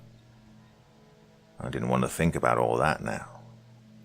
And, if you're wondering, we never did tell Sarah about the events that occurred because they were now over. Everything was fine. Why drudge up something so painful if it didn't need to be? We're all going skiing this weekend in Colorado with family friends. I hope the only thing that goes wrong is the lack of marshmallows for the hot chocolate. And so, life went on normally. Amelia went back to her usual self, but she and I now had a bond. Where before, we weren't anything except strict dad and rebellious daughter. There was one strange thing, though. Amelia's green eyes had changed slightly.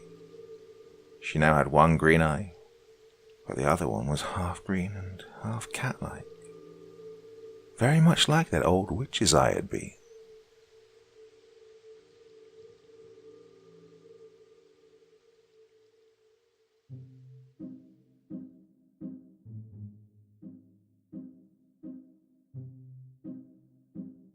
Well, quite a story, I hope you agree.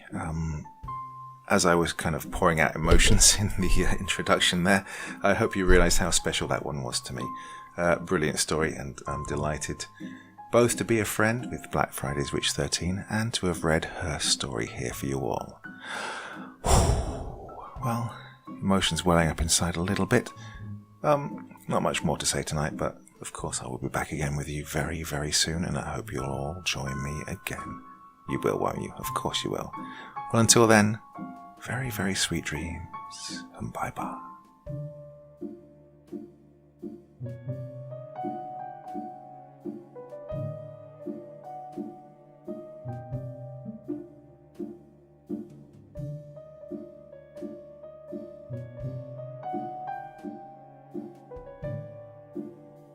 Thank you so much for choosing to spend your time listening to me. Now, if you enjoyed the Dr. Creepen experience, then come find me on Facebook. Come chat with me on Twitter. Listen to the background music and download it if you like on SoundCloud. Drop by the store, pick up a t-shirt. And, importantly, if you've got a story you'd like me to read, send it to Dr. Creepen's Vault, the subreddit I set up so that I could read your stories. Now, looking forward to seeing you all again real soon. So, come check me out, okay?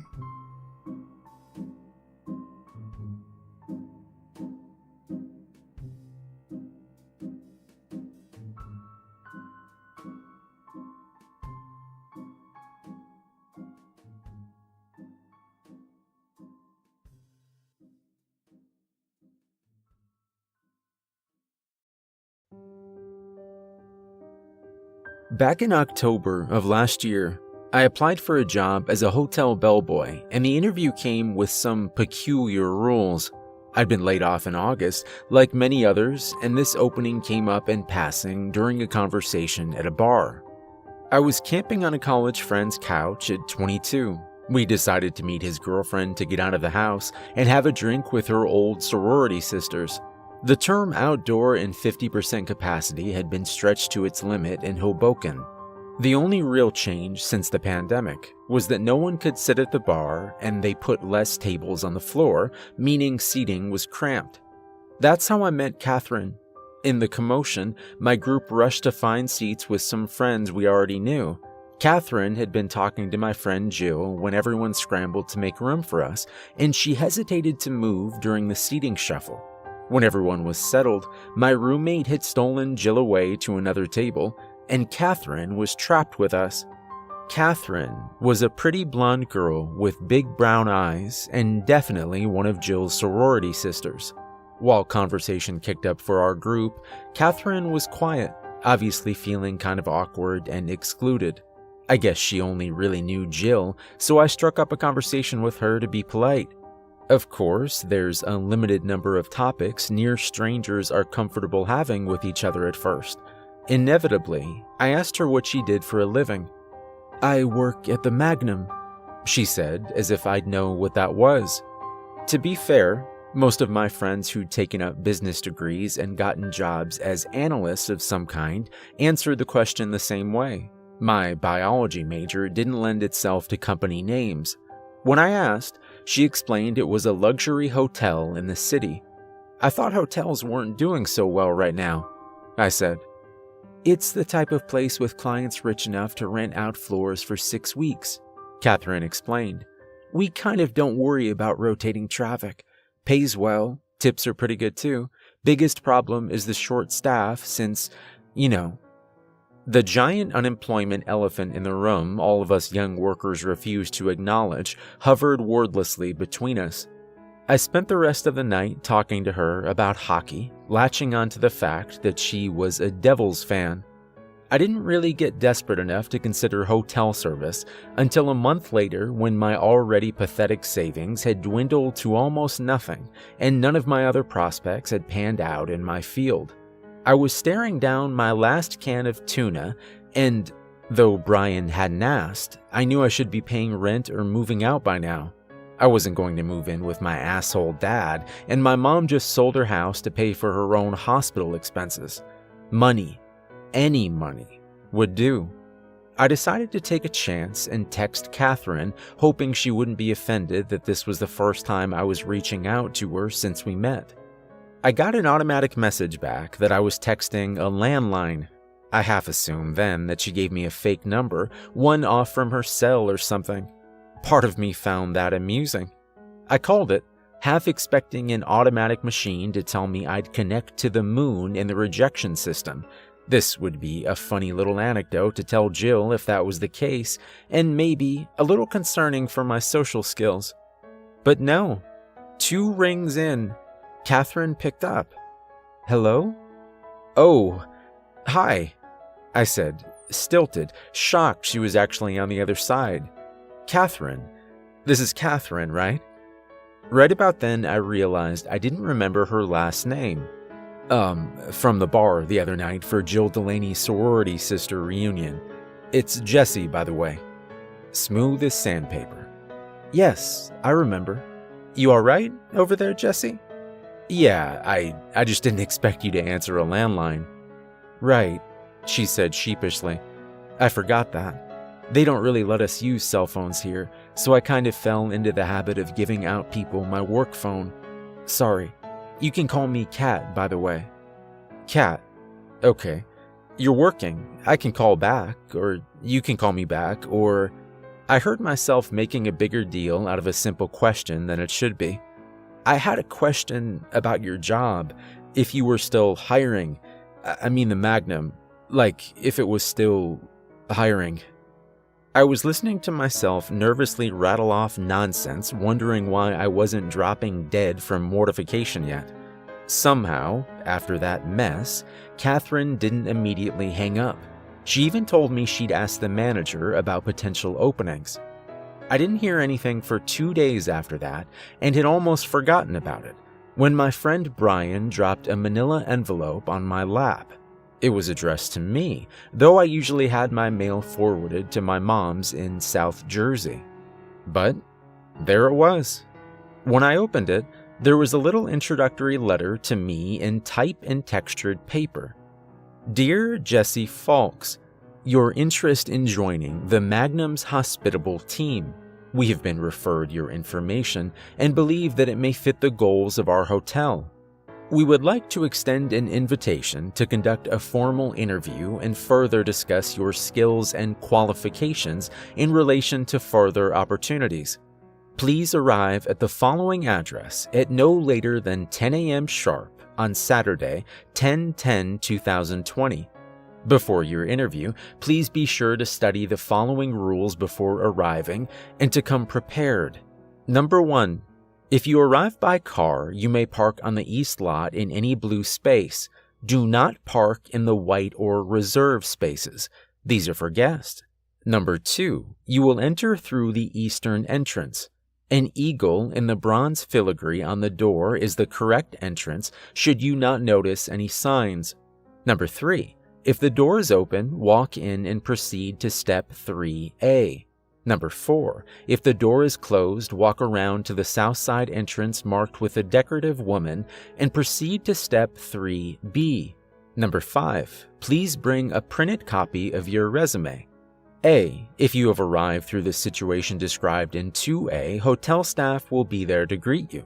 Give the blonde attendant your coat and hat and other personal belongings, if you have either, and deposit any electronic devices on your person into the bin sitting on the accent table beside the mirror. B, if you have arrived through the situation described in 2B, you will be alone. Place your electronic devices likewise in a bin on the nearest accent table without a mirror in front of it. Leave your personal belongings including purses, handbags, backpacks, timekeeping devices, wallets, keys, papers, notebooks, books, pens, pencils, and hats on the chair beside the table. You may proceed with your coat. Number 6. Proceed to room 002N on the map provided. Please take the time to memorize both routes. You shall not be permitted to speak to staff or guests under any circumstances. A. Do not interact with the staff or diverge from the most direct route possible. Number 7. When arriving, knock twice. Enter when you hear 2 knocks and return. Number 8. If you arrived in situation 2A described above, sit in the chair to the left. If you arrived in situation 2B described above, sit in the chair behind the desk of your interviewer. In the unlikely event that all chairs are filled, stand in the left-hand corner. In the unlikely event that there is only one chair, stand in the left-hand corner. Number 9. If it is only you and the interviewer, you will introduce yourself first with the following phrase: "What a swell day it is to be out yonder. Lovely to meet you. I'm," your full name, here about the position. If you entered through the situation described in 2B, however, you may introduce yourself as you please. Number 10. If there is anyone else in the room, you are to wait to be spoken to. If there is a woman in the room wearing green or a man with a feather in his breast pocket, do not speak to them no matter what they say to you. If there is a man in the room with a hat, look immediately to the floor and do not look up at him for the remainder of the time he's in the room. If there is a man wearing red in the room, do not say nor confirm your full name throughout the duration of the interview. When asked to speak in this group, the phrase you will say in turn to your interviewer: "It's a pleasure to meet you as well. I am excited for this opportunity to become a part of the Grand's illustrious team." Number 11. The interview will be conducted at this time. Answer honestly all questions, barring the caveats mentioned above. Number 12. You are not to leave the room until dismissed. Number 13. Upon leaving, you will wait for any women in the room to stand and exit first. Do be sure to stand if they rise from their seats, and return to your seat when finished. If the man with a feather in his breast pocket is in the room, you will wait for him to dismiss you before leaving. Number 14. When exiting, you will leave through the east side entrance. And number 15. Discuss this list with no one. We're excited to meet you. Call with any questions or clarifications. The Magnum. I looked at the rules and flipped to the other pages in this packet. There was a map of the parking lot and first floor, contact information, clothing requirements, and an old-fashioned brochure listing benefits, responsibilities, and average salary of a bellboy, which was too good for what I expected to be a minimum wage experience. "I think I'm being pranked," I told Brian, letting him read over the rules. Brian laughed and told me to toss it in the garbage or just frame it. It was garbage, yeah, but I knew the only person who would have tailor-made this garbage for me. I was flattered. Really, this was pretty elaborate, and I'll admit very detailed, down to the weathered look of the floor map. I went to text Kat, then remembered I still didn't have her cell. I called the landline instead to say thanks for the prank gift. "I didn't send you anything," Kat said, sounding genuinely surprised. I thought it was funny, Kat. The rules list is kind of just dramatic, don't you think? Rules?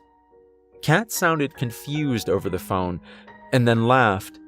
"Oh, right. I forgot how weird they are when you start this job." "What?" "I didn't send you anything," Kat said again. "All I did was mention you to my manager, lied a bit, and said you had some experience in hospitality. It's not like this job is demanding. He asked for your name and address, and I know you live with Jill's boyfriend, so easy enough. Your name is Jesse Fulks, right?" "Yeah." "He sent you a package, right? Lots of weird rules?" "If it is only you and the interviewer, you will introduce yourself first with the following phrase, 'What a swell day it is to be out yonder,'" I read dramatically. "Yep," Kat said, laughing a little. "You're actually supposed to follow them." "Seriously? I'm not going to remember all this trash," I said. "Not without a checklist or something." "Hold on." Kat hung up, and she didn't call back in a few minutes. She didn't call back until the next day. "Hey, Jesse," Kat said. "So, I asked around and I was right. You don't have to worry, it's always the same. The rules are overcomplicated. If you want, I can go over them with you, but essentially, you're supposed to follow the 2B rule set." "That's it?" "Yeah." I felt the biggest weight lift off my chest then, thinking of having an income again. If these people wanted me to sing and tap dance, I'd learn the choreography fine. At the end of the day, I'd have the job, and it's easier to hire someone than fire them. If this was all just a complicated hazing, fine. I asked Kat directly what lines I had to know for my play act of an interview. She started listing them off casually, but then sort of petered off. "If you don't think you'll have it by Saturday," Kat said, a little hesitantly, "I can come over and help you go over it." I grimaced. She was inviting herself over. Kat seemed sweet, and I wanted to think of it as a kind gesture, but this felt a little too above and beyond. I held the phone to my chest, panicking, looking for Brian to hiss my concerns at, but he was off at the gym. Suggest somewhere public, I thought to myself. How about we talk it over at, like, the park instead? Tomorrow? When do you get off work? I'm off at 6 tomorrow, actually. It'll be dark by then, I thought. Well, there's a coffee house nearby. We could meet at the Green. She agreed, and I hung up feeling pretty good about relocating it to somewhere impersonal. Brian laughed at me when I told him later, and I realized I probably made it sound like a date. Shit. The not date review of the rules was actually not as bad as I thought it would be. Kat seemed truly eager to get down to the business regarding what to do and when. She kept the list in her hand and made me recite each step. We ignored all the caveats and kept to the bare necessities of the path she and the other employees went through. And after you leave your stuff in the bin, but the jacket I can take, I chime in. When you get inside the room and sit in the back chair, you'll say, "It's a pleasure to meet you as well. I'm excited for this opportunity to become a part of the Grand's illustrious bullshit team." Catherine smiled wide, observing me with wide brown eyes. "You're hired?" she teased. I felt pretty alright about Saturday. The attire required was another hurdle, but not as bad as the others. Black pants, black shirt with a collar, black shoes, red tie. I had some slacks for my graduation and borrowed the shirt from Brian. Jill and I found a tie for $1 at a thrift store. I took the subway into the city and made it to the Magnum at sometime around 9:50. As Kat had promised, the east entrance was closed, which meant I was going around to the south entrance. The building itself looked like any other hotel I'd seen in the city. Tall, stone structures with filigree and crest that added some extra air of importance to the structure's existence. To add to that, it was right across from the park, but only 4 blocks from a Chipotle. Nothing in the city is above being neighbors with convenient fast food. Before I even got inside, however, everything kind of went sideways. The east side entrance was closed as it was supposed to be, but so was the south side door. The filigree of a woman stared back at me, refusing to budge. This was the south side. This was the door I was supposed to walk through. But I pulled on the handle, and it didn't open. I knocked and waited. No one came. I rushed immediately back to the east side door, half dreading that it was the open one. If that was the case, I was screwed. I only knew the rules for the B scenarios. But when I tried that door, it was just as locked as the other. The hell?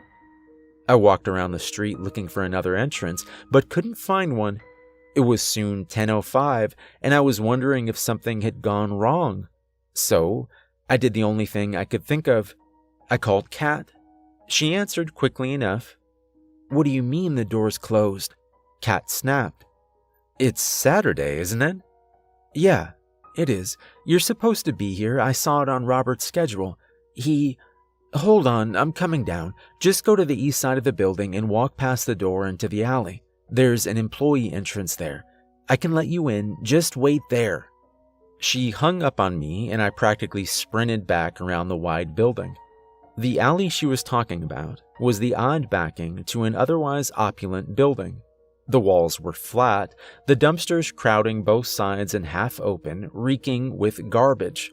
Even in the middle of morning, it was dark in that little crack of space. The door Kat mentioned was a bland gray door that looked severe and functional, completely detached from the gaudy facade that decorated the front. I paced up and down the chipped asphalt, dodging the glass chips and piles of crates. Then, the white door opened, and I turned at attention. But it wasn't Kat at the door. "What are you doing here, kid? You lost?" a man asked. He wore a trim red and black uniform and a little name tag that said Eddie. Instinctively, I would have answered no and babbled about being here for an interview, but I knew I wasn't supposed to be back here. This was off the interview script, and if this was my only entrance, I couldn't be shooed away from it. "I'm the new guy. Rob told me to come in this way today," I said, boldly dropping the name I heard Kat use. "But I made an awkward gesture toward the door, trying to convey going through and hoping vague complications seemed like an understandable enough barrier. "Oh," he said, seeming to think my uncertainty was warranted. His thin lips pressed together tight, and he gave me an odd kind of look. He may have wanted to say something, but instead quickly shouldered a large garbage bag that had been laid at his feet behind him and held the door open for me. "Go on, then. He's got an interview or something today, so you can wait for him in the break room. 15E. I took the door from him and held it open in turn so he could take the garbage. "Thanks." Eddie nodded. His bag was dripping garbage slime, which is never pleasant, but he didn't seem bothered to have it hauled over his shoulder. When he walked it past me, there wasn't the lingering smell of garbage, but there was something like iron. He walked on, and I walked into the hotel, the door closing behind me. I looked down at the polished floor, and there were stains where the garbage bag had been. They were a little ruddy red-brown, like the kind you'd see on a counter or a cutting board after cutting up a steak. Expired meat, I thought to myself. I realized Eddie wouldn't take too long to throw out the trash, and I had to be out of sight by the time he arrived to not get caught. I sprinted down the hall, through a few sets of double doors, heading inward to the best of my approximation, hoping to hit a lobby or room numbers to guide my way. Soon enough, the tile floor turned to green carpet, and the ornate facade was back as I walked into the main rooms. I looked at the first door beside me, 025E. It wasn't where I was supposed to be, but it gave me an idea of where to go. Kat showed me a direct route on the map, so I knew I had to walk to the north wing first, which meant following E's numbers until they dwindled to 1 near the lobby, and then continuing on the way I would have if I entered through the southern entrance. I still had my coat and my phone, but this wasn't unmanageable. I could fake it. First things first, I had to get rid of my stuff. The hall was ornate, decorated with slim wooden tables and delicate golden electric lighting. There were pieces of ivory, jade, and copper art that looked expensive. I quickly removed my coat and my phone by 011E and kind of bundled both up and shoved it in a nice, wide porcelain vase. I wasn't about to lose a stupid interview over a technicality. I continued on, half afraid I was already lost, until I hit the first wall with a copper bust of some 1800s guy. Kat had mentioned it before. I was in the hall directly behind the lobby and standing directly behind the concierge desk now. All I had to do from here is turn left, or I would have if I was coming from the south side. Now, I just had to keep walking and I'd be there. I'd keep going, turning right at the women's restroom, and then 002N was on the right. As past the bust, 2 chatting women dressed as staff rounded the corner and spotted me. When they did, they went dead silent. They didn't slow down, but they stared, jaws falling a little slack at the sight of me. I tried to smile back, but they ducked their heads away and kept walking. One of the girls dropped something. It was heavy enough that they should have been able to hear the dull thud, but they rounded the corner instead of stopping. It was a key.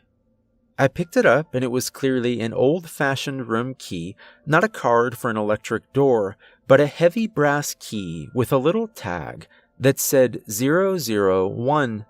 I backtracked a little, trying to catch their attention.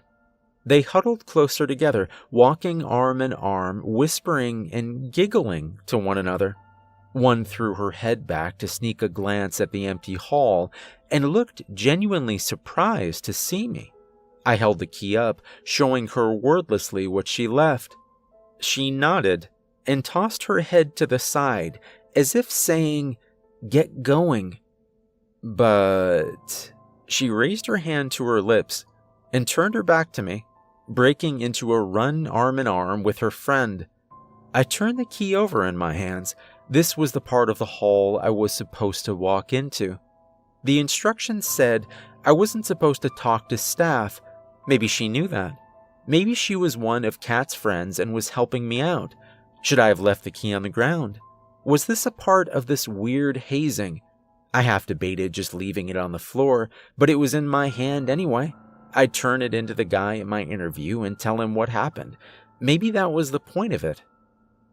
Finally, I found room 002N was where Kat said it'd be, the second to last door in a dead-end hall. The last door, 001, was propped open, slightly ajar. Inside, the lights were off, giving me only a glimpse of the carpet. I knocked twice on 002N like I was supposed to. "Come in," I heard from the other side of the door. I remained outside, at ease, knowing what Kat and I had rehearsed. "Hey, I said come in," the guy on the other side called, a little louder. I shifted a little, debating if I should knock again. No, 2 knocks. Kat had even rapped her knuckles against the table when we went over it. I was supposed to wait for 2 knocks. As I waited, I heard another noise just behind me, from 001. The door squeaked on its hinges. When I turned, it was a little more open, but I still couldn't see much from my angle. I could hear something inside, though. Someone was moving around, scratching against the wall just across from me. I heard a voice, like an old man's, moan weakly. "Help," he said, his voice sorrowful and cracked. "Somebody, help." I don't know what made me weary. Maybe it was something in the voice. Desperate, yes, but a little too clear, like it knew I was there to hear it. Some instinctive part of me told me to stay put. Then, the groaning stopped, and there was a heavy thud, like a fist pounding the wall. I heard the man inside groan and shuffle again, slowly making his way down the length of the room, closer to the door. I knocked again at 002N. Hey, there's someone here, I called, only to be met with no response. The groaning crept closer to the door. Help! Jess, help!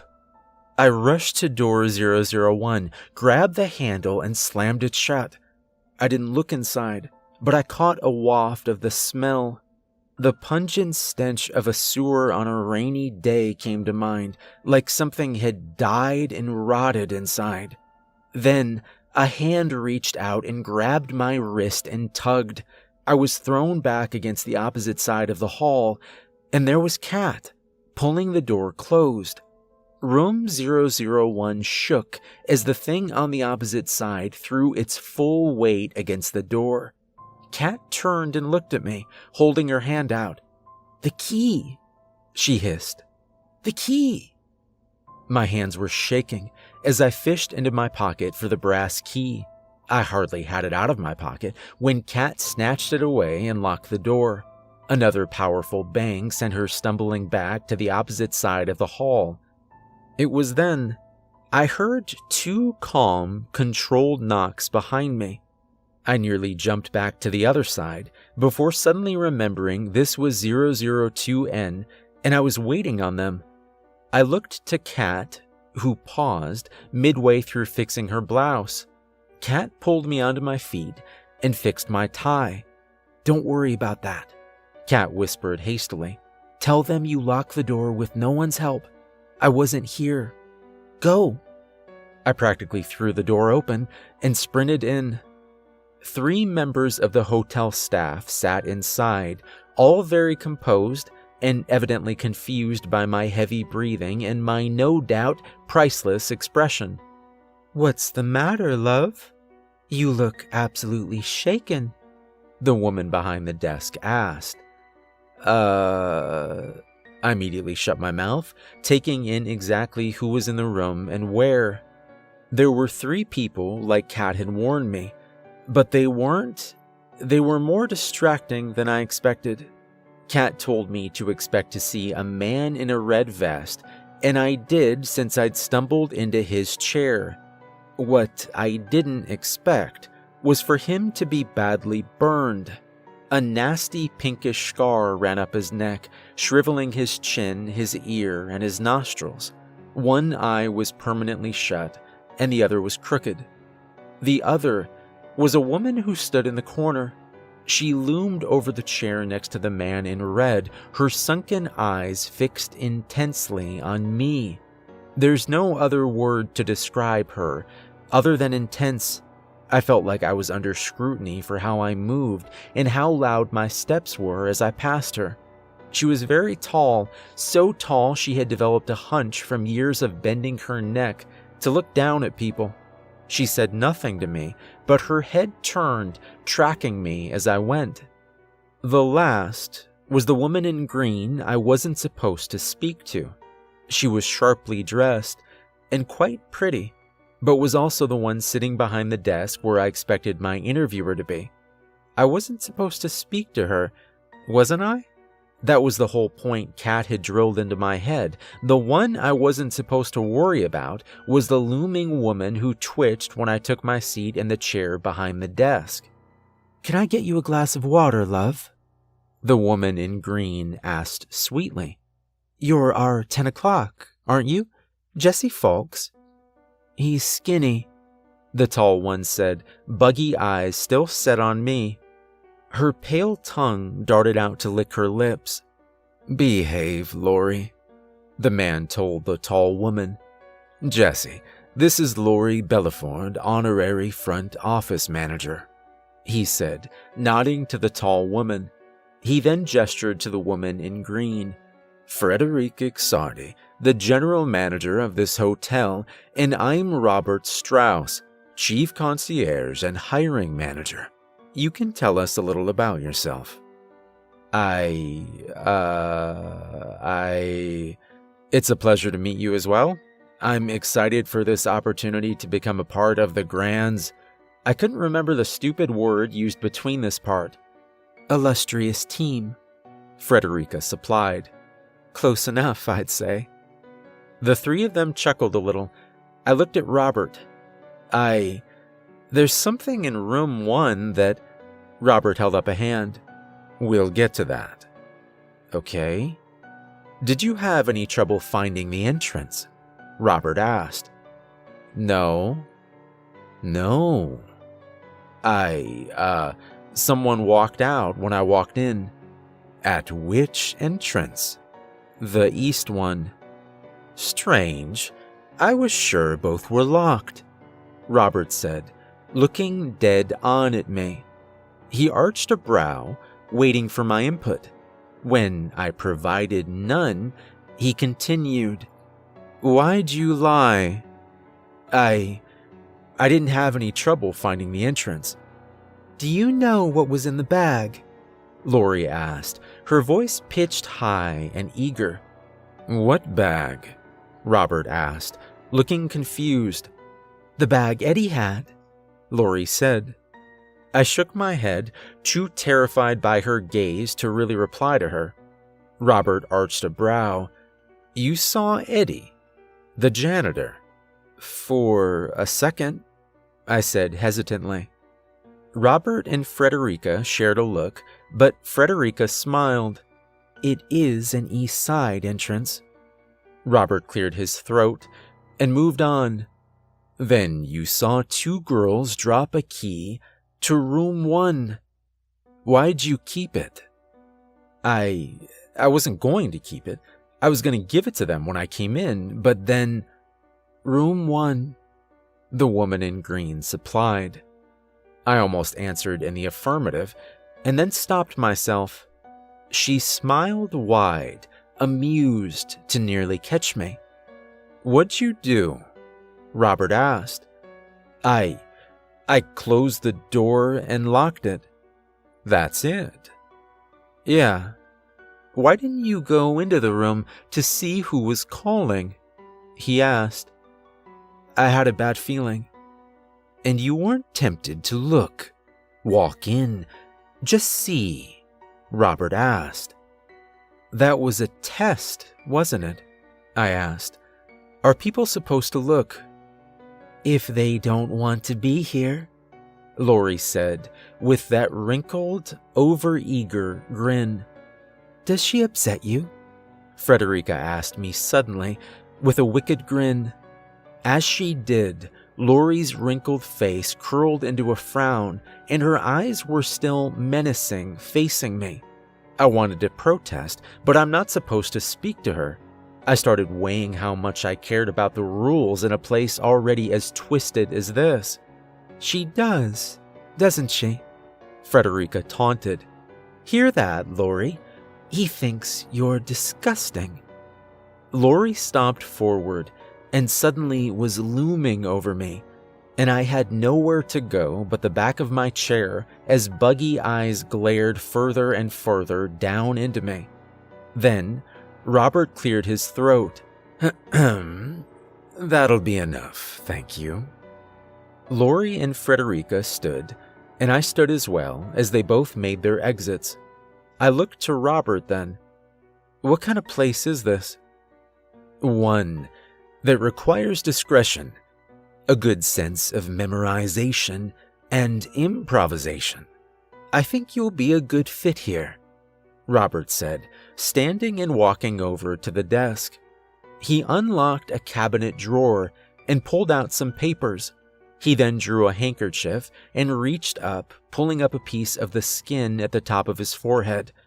I nearly leapt up out of my seat as he started peeling the skin back.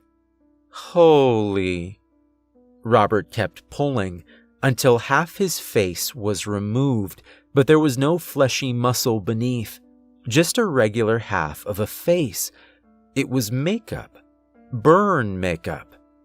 Excuse me a moment, the prosthetics itch, but I'd like to make you an offer to sign on with us. It was all makeup, I asked. Part of the interview. The bag Eddie carried was meant to be suspicious, and Joe gets a kick out of scaring the new guys in room 1. See, like I said, this is a job that's unpredictable, and we look for a certain personality type. We try to learn it as quickly as possible. Robert wiped off the rest of the makeup with his handkerchief and looked like a normal man in his mid-40s. Most people break with Lori or forget the rules with Freddie. I looked dumbfounded from the door to him. That's it? That's the interview? Yes. Don't you want to ask me questions? Oh, I've learned about everything I need to know from you. The fact that you were able to find us and send a letter of inquiry to us at all is a start to let me know you know what kind of place this is. Following the rules and your reaction to our surprises for you tells me everything else I need to know. What kind of place do you work that you need to know how I'd react to a bloody bag and a guy moaning from another room? Robert straightened and smiled as if that was a question with the most obvious answer. We're a luxury hotel. Half our job is going about as if it's business as usual, but it's not. There's a lot of protocol to follow, and it requires you to know what to do in a lot of situations. Did you have anyone help you with the rules? No, I say as I rehearsed. I wasn't supposed to show them to anyone else. Also, an extreme part of this test. Good, Robert said. If you can't memorize and follow those instructions in the time we gave you, then you wouldn't be able to handle this job. But you were a natural. But you still have enough independence that you're not completely lacking in critical thought. You'll do well here. Listen, after all this, I don't even know if I want this job. Robert didn't say anything, just showed me the starting salary. This was the walk through fire, but I can guarantee if you sign on with us, so long as you stick to the rules, you'll be fine. The money was good. Really good. The first set of rules wasn't so bad. If this was some kind of weird promoting discretion, then fine. Joe and Eddie were a setup. I could keep my mouth shut. If they'd let me in and all I had to do was learn a routine, fine. So I took the job. It was better than anything I'd get in a lab, and in that moment things had gone from terrifying to completely lax. I signed a contract there and went home with a set of rules, a schedule, and a signing bonus. I was giddy, waving my check in Brian's face. Jill came by later, and I wholeheartedly thanked her too. Jill, I'm so glad you keep good friends, I said, as I tore into the new list of rules. What do you mean? Catherine. Who? Catherine. I still couldn't remember her last name. Your sorority sister. You were sitting with her at your reunion before we arrived. Oh. Jill nodded. I turned back to my employee contract and pulled out the new list of rules, flipping to the first page. You mean that blonde girl? Jill asked. I only met her that night. I thought she was a friend of yours.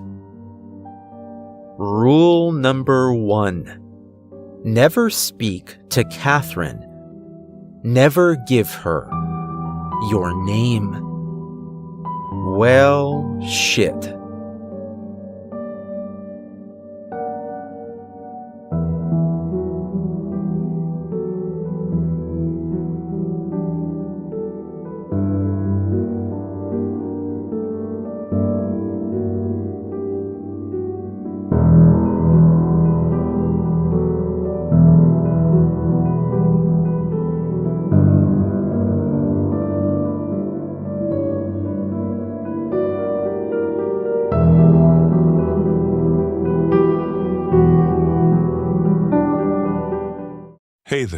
it's fear time.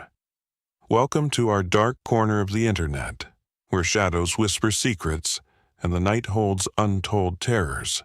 Tonight, we dive into chilling tales that will send shivers down your spine, so grab a blanket, turn down the lights, put on your headphones, and prepare yourself for a journey into the unknown. Before we get into this, if you are new here, don't forget to hit subscribe and become part of our frightful family, and tell me in the comments where and when are you watching. Enjoy the fright.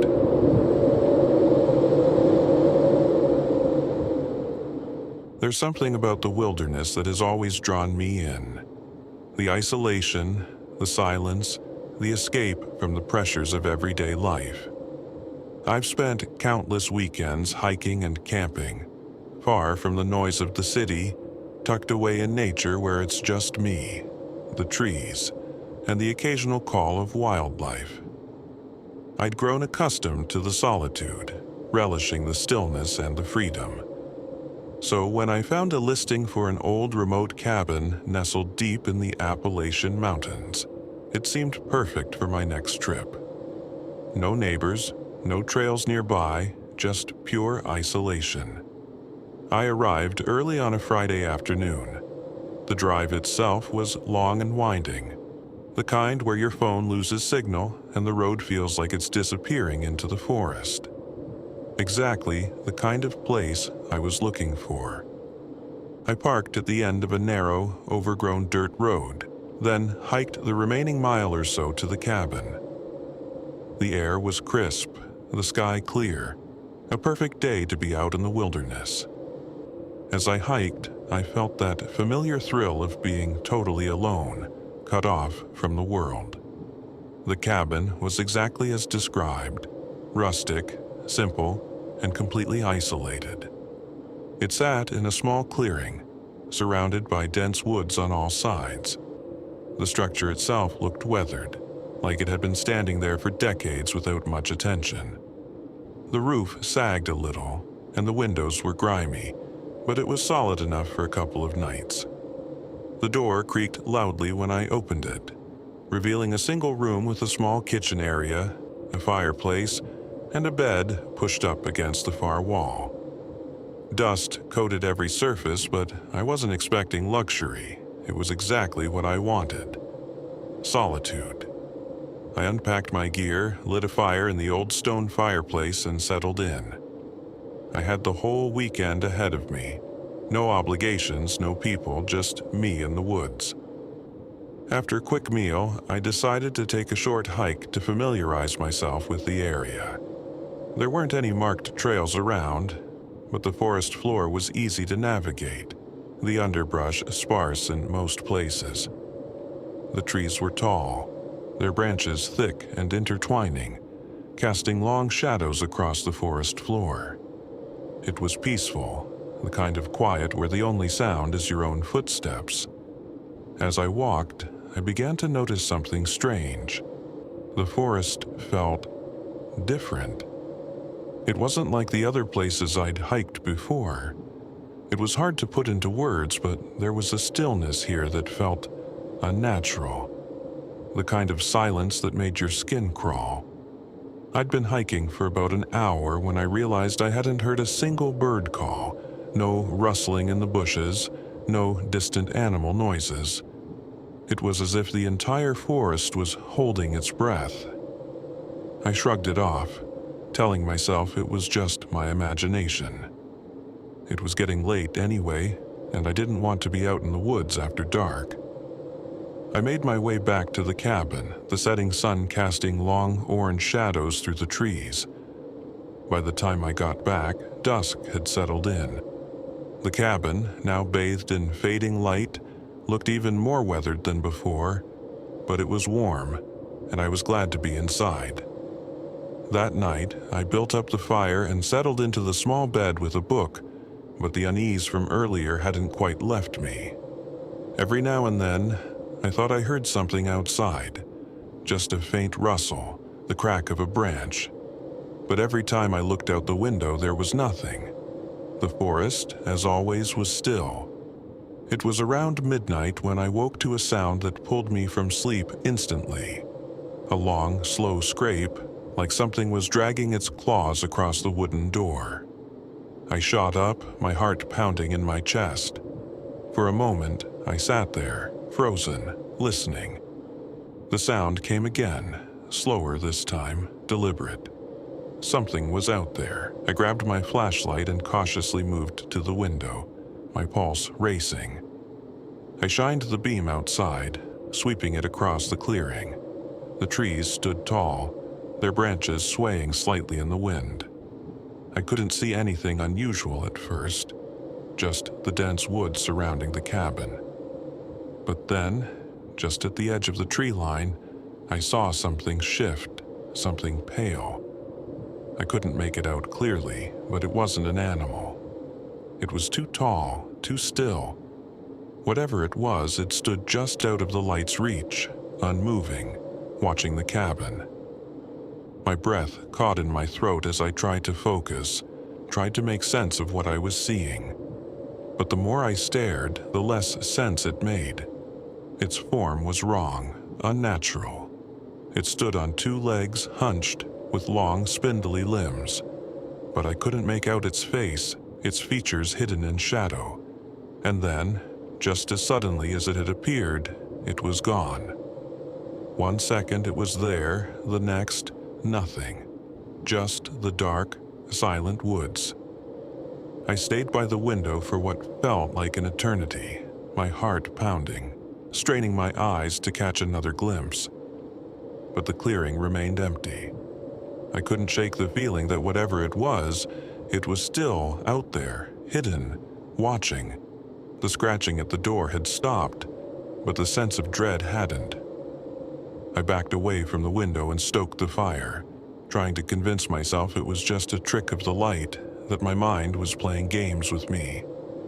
But deep down, I knew that wasn't true. Something had been out there. I didn't sleep the rest of the night. Every time the fire crackled or the wind howled through the trees, I flinched, certain that I would hear that scraping at the door again. But it never came. Dawn finally broke, the weak light filtering through the grimy windows, and with it came a brief sense of relief. The daylight made everything seem more manageable, less terrifying. I spent most of the morning trying to rationalize what had happened. Maybe I was just tired. Maybe the isolation was getting to me. But when I went outside to gather wood, my stomach dropped. There, etched into the wooden door, were deep, jagged scratches. 4 long gouges, as if something with claws had dragged them slowly, purposefully, across the surface. My mind raced, trying to come up with an explanation, but there was none. Whatever had been out there last night wasn't a figment of my imagination. As the day wore on, the unease from the night before never fully left me. Every time I stepped outside, I felt exposed, as if I was being watched from the dense tree line. But no matter where I looked, I saw nothing. Just the trees, silent and still. I kept telling myself I was overreacting, that it was just the isolation getting to me, but the scratches on the door were a constant reminder that something was out there. That night, I made sure the fire was blazing before I even thought about sleeping. But sleep didn't come easily. I lay there, staring at the ceiling, every creak of the cabin making my skin crawl.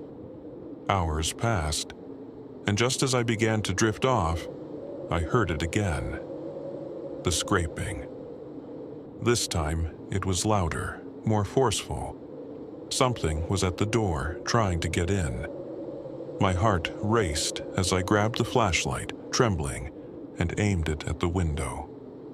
The beam cut through the dark, landing on the clearing. And there it was, closer this time, right at the edge of the clearing, barely visible in the dim light. It stood motionless, its form more distinct now, but still shrouded in shadow. I couldn't make out its face, but I could feel its eyes on me, cold and unblinking.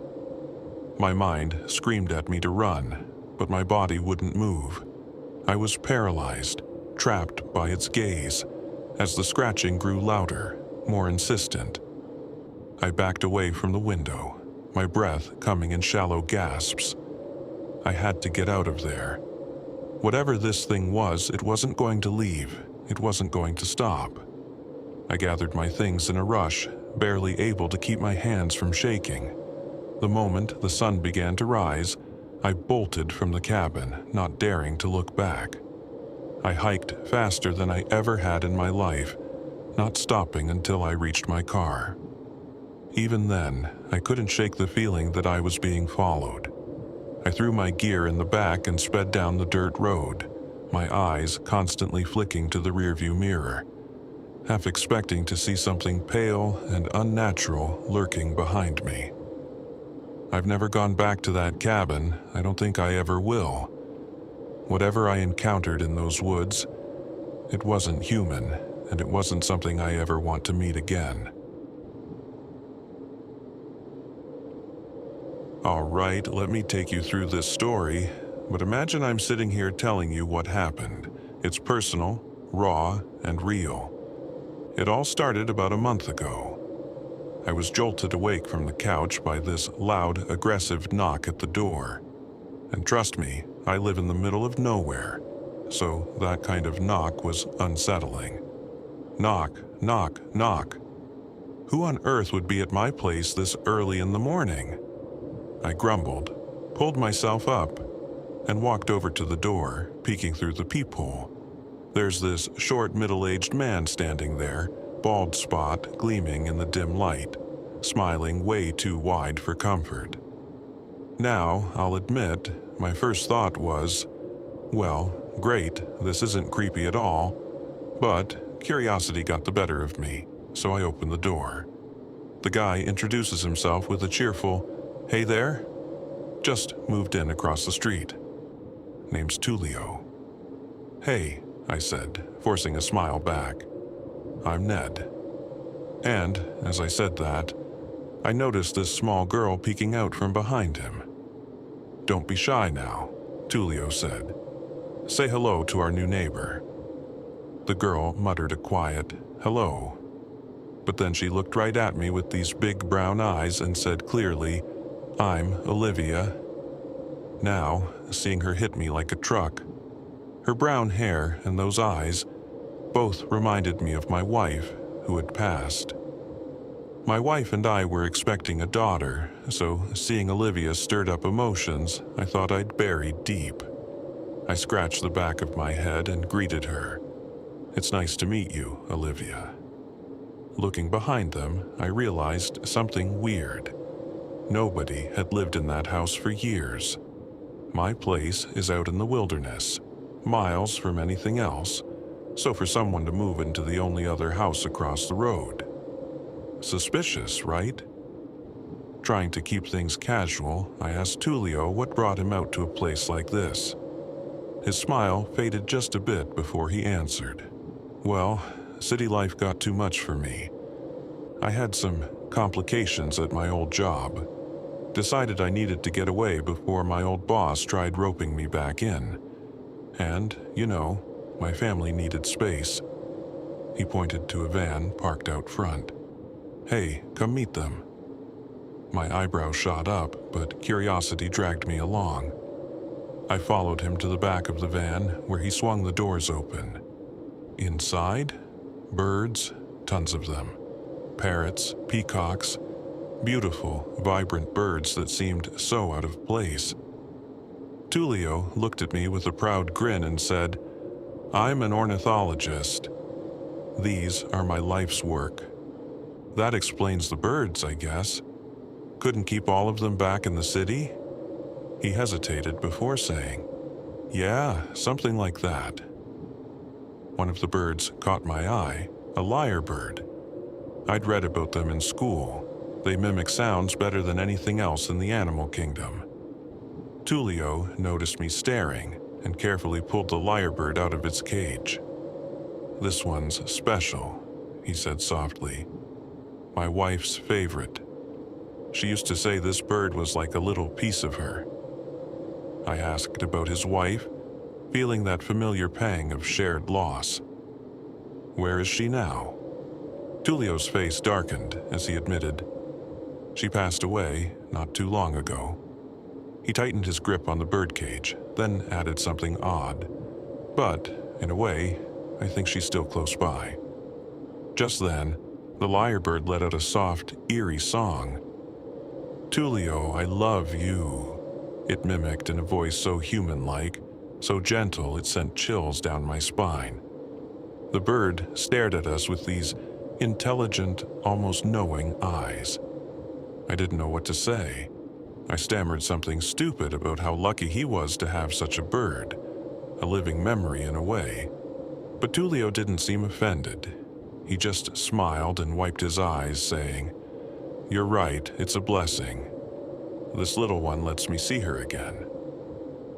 Looking back, I should have realized that was a strange thing to say, but at the time, I was too relieved he didn't get upset over my awkward words. Things got a little weirder when Tullio asked me for help bringing the birds inside his house. We walked over, and I couldn't help but notice how dusty and outdated everything was. It was like the place had been abandoned for years, yet fully furnished. He laughed it off, claiming the furniture must have been left behind by the previous owners. But something wasn't sitting right with me. Upstairs, Olivia shouted she was going to check out the rooms, and Tullio let her run off while we hauled more cages. Then, as I was loading a large parrot cage, I saw something. It was a bag leaning against the van's wall, a large, human-shaped bag. And there was this smell, faint, but unmistakably off. My heart started pounding. My mind raced through 1,000 terrible possibilities in that moment. And then I heard Tullio's voice behind me, low and unsettling. "Ned, you all right? That parrot should have been the last one." I nearly jumped out of my skin. Stammering, I tried to play it cool. Yeah, just a little trouble with this one." I grabbed the cage and walked past him, feeling his eyes on my back the whole way. A little while later, Tullio came back, and he was carrying that big, suspicious bag. My stomach churned. He set it down near the door, and I couldn't stop myself from asking, "Hey, what's in the bag?" He paused, looked down at it, and then pulls out a pocket knife. My pulse skyrocketed. He cut the top open, reached in, and pulled out birdseed. That's it. The bag was full of feed. I felt the tension drain out of me so fast I almost laughed. Tullio chuckled too and thanked me for my help, patting my shoulder. But something about the whole interaction from that moment on left me feeling uneasy. In the weeks that followed, I spent more time around Olivia than Tullio. The birds roamed freely in the yard, but I never saw the lyrebird out there. And Tullio? He started looking rough. Dark circles under his eyes like he hadn't been sleeping. And that picture frame in his house, the one with the young Tullio and his wife, it kept gnawing at me as if I was missing something crucial. You ever get that feeling? When everything seems fine on the surface, but deep down, you know something is seriously wrong. That was my life for those weeks. One day, I couldn't put it off any longer. While playing with Olivia and the birds, I casually asked her, "Hey, do you think you've lived here before?" Olivia giggled, raising an eyebrow at me. "No, silly. We just moved here, remember?" I know. But maybe this used to be your old house or something. Or maybe your dad lived here a long time ago?" Olivia pondered for a moment, putting a finger to her chin before shaking her head. "Nope, I don't think so. I've never heard him say that." Then she darted back to playing with the birds, carefree as always. I let out a quiet sigh and lay back on the grass, staring up at the clouds. So not even Olivia knew anything.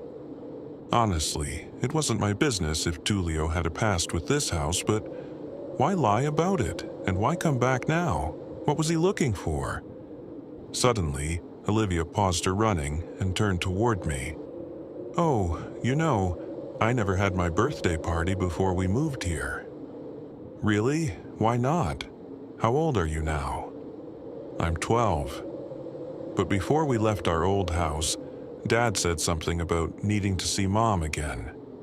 He also said we didn't have much time because some weird guys from his job were after him. But I think he's just being weird because he's old.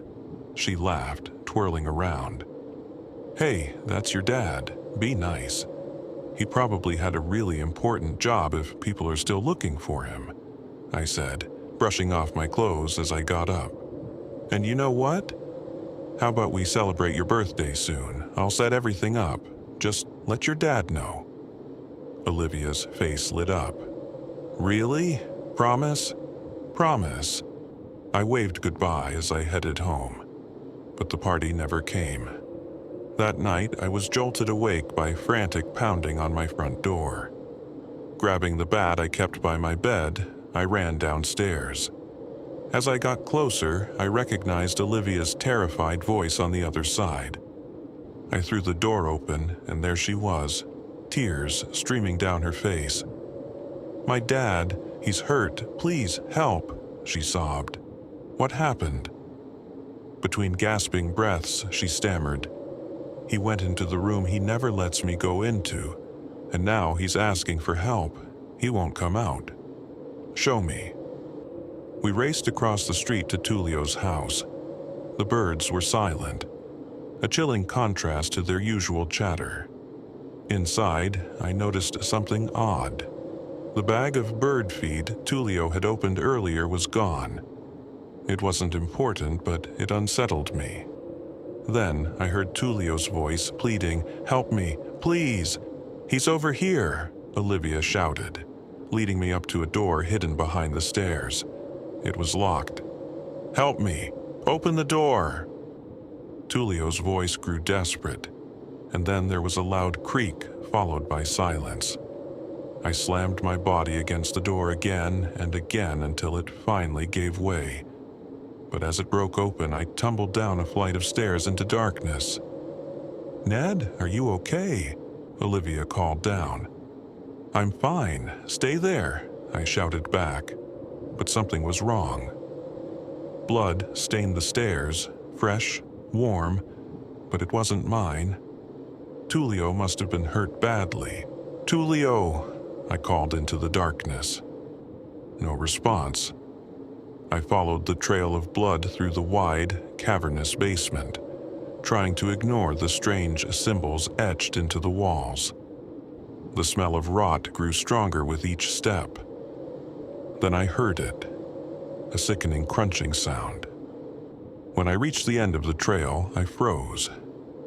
Tullio was on the floor, barely recognizable as something large and grotesque tore into him. But it wasn't just any creature, it was covered in feathers, its sharp eyes staring right at me, far larger and more menacing than before. Then it screamed. I can't describe the sound. It was like thousands of voices crying out in pain all at once. Men, women, and children. An overwhelming, mind-shattering scream. I felt like my skull would split open. Terrified, I ran, my vision blurred, and every step was agony. I could barely keep my balance as the sound seemed to engulf me. By some miracle, I reached the stairs, but I couldn't climb. The force of the screams knocked me down again and again. My body refused to cooperate, but I couldn't stop. The thing was getting closer. Then, through the haze, Olivia grabbed my arm, pulling me up. We managed to slam the door shut behind us, and suddenly, there was silence.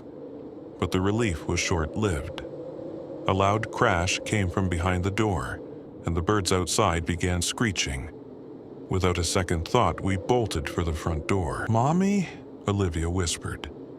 In an instant, the creature lunged, its maw unhinging as it tore into her. Her screams echoed in my ears as I fled, not daring to look back. I reached my house, barricading myself inside, my mind racing. What the hell just happened? I grabbed my phone and dialed 000, but the call cut out before I could finish. The operator had said help was on the way, but would it even matter? I grabbed the shotgun from under my bed and curled up, praying I wouldn't have to use it. Then, after what felt like hours, I heard sirens. Relief washed over me. Finally, help was here. I ran downstairs, but something was wrong. There were no flashing lights outside, no signs of emergency vehicles, just a knock at the door. "Sir, we're here to help. Open up." I stepped closer but stopped. Something felt off. The police had arrived too quickly, and why were there no lights? "Open the door, sir. We're here to help." The voice grew more insistent, but my gut screamed at me not to listen. And then, Olivia's voice came from the other side. "Ned, please, it's me. Help." My blood ran cold. I backed away, refusing to open the door, and the creature grew frustrated. It slammed against the barricade, over and over. Now I'm hiding, clutching the shotgun, waiting for whatever comes next. It was a scorching summer day, and I had gone for a hike, eventually getting seriously lost, but that's a story for another time. After trekking through miles of wilderness without a clear path, I finally stumbled onto a road. I was so far from my car and utterly exhausted, still with several miles to go. By late afternoon, I was finally heading home after hours of wandering through mountains and woods. It was about 15 miles to my place, which is out in the country. As I began driving, I noticed an overweight, out-of-shape guy hitchhiking in the same direction. Having just experienced my own exhausting ordeal, I felt sympathy for him. So I stopped and gestured for him to get in. Little did I know, my day's trials were far from over. As he opened the door, he gave me a quick glance and we exchanged a brief greeting. He squeezed into the front seat, clearly relieved to have found a ride. He told me that he was heading to a spot on the highway not far from my house, and we set off, engaging in some light conversation to break the silence. He wasn't particularly chatty at first, just the usual small talk about the weather and the heat. But as we drove, something about him began to catch my attention. I glanced down at his side and noticed that he had a prosthetic arm. It wasn't the typical kind either. This one was made from a heavy ballistic plastic, and instead of a hand, it had a metal hook for grasping things. It looked like something straight out of a movie, tough and functional, but also a bit intimidating. My curiosity piqued, I asked him a bit about it. He mentioned, almost nonchalantly, that he used to be a heavy equipment operator in construction. He said that he had lost his job a while back, and things had spiraled downhill from there. His house was in foreclosure, and he was basically squatting on his own property, hitchhiking during the day to avoid the sheriff's deputies who were likely looking to evict him. At night, he snuck back into his house, staying in the basement to avoid detection. The way he described it, it sounded like a miserable situation. In hindsight, all of this should have been a red flag, but at the time, I didn't think much of it.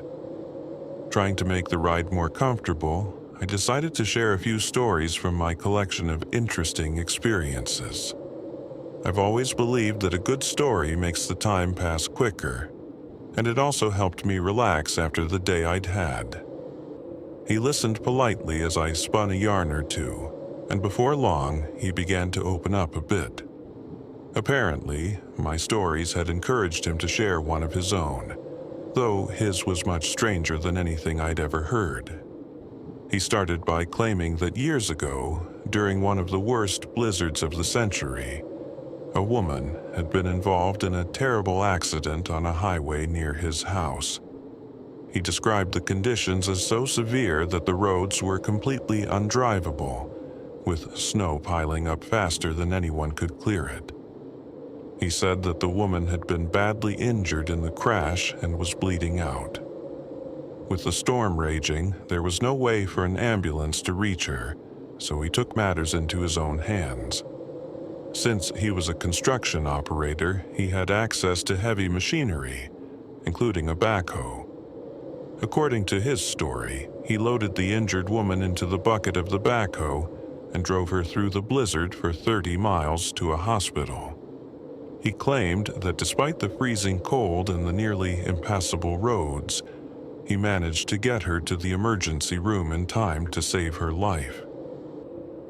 As he told the story, I couldn't help but feel that something was off. The tale seemed far-fetched, almost too dramatic to be true. I've traveled enough and seen enough of the world to know when something doesn't add up, and my instincts told me that he wasn't telling the whole truth. Maybe he had changed the details to protect himself, or maybe he was trying to obscure his real role in what had happened. Either way, I had a nagging feeling that there was a kernel of truth in the story, but the rest had been altered. In my gut, I felt that the woman hadn't survived the accident at all. Perhaps she had come to his door seeking help, and maybe she had died in his home. I couldn't shake the feeling that he had used the backhoe not to save her, but to dispose of her body. The why and how remained unclear, but the unsettling feeling lingered. I didn't have much time to dwell on it, though, as we were nearing the end of the drive. That's when things took a darker turn, and my earlier suspicions about him started to make sense. As we pulled up to the turnoff for his house, his demeanor suddenly shifted. He had just finished his strange story when he started making improper and unwanted advances toward me.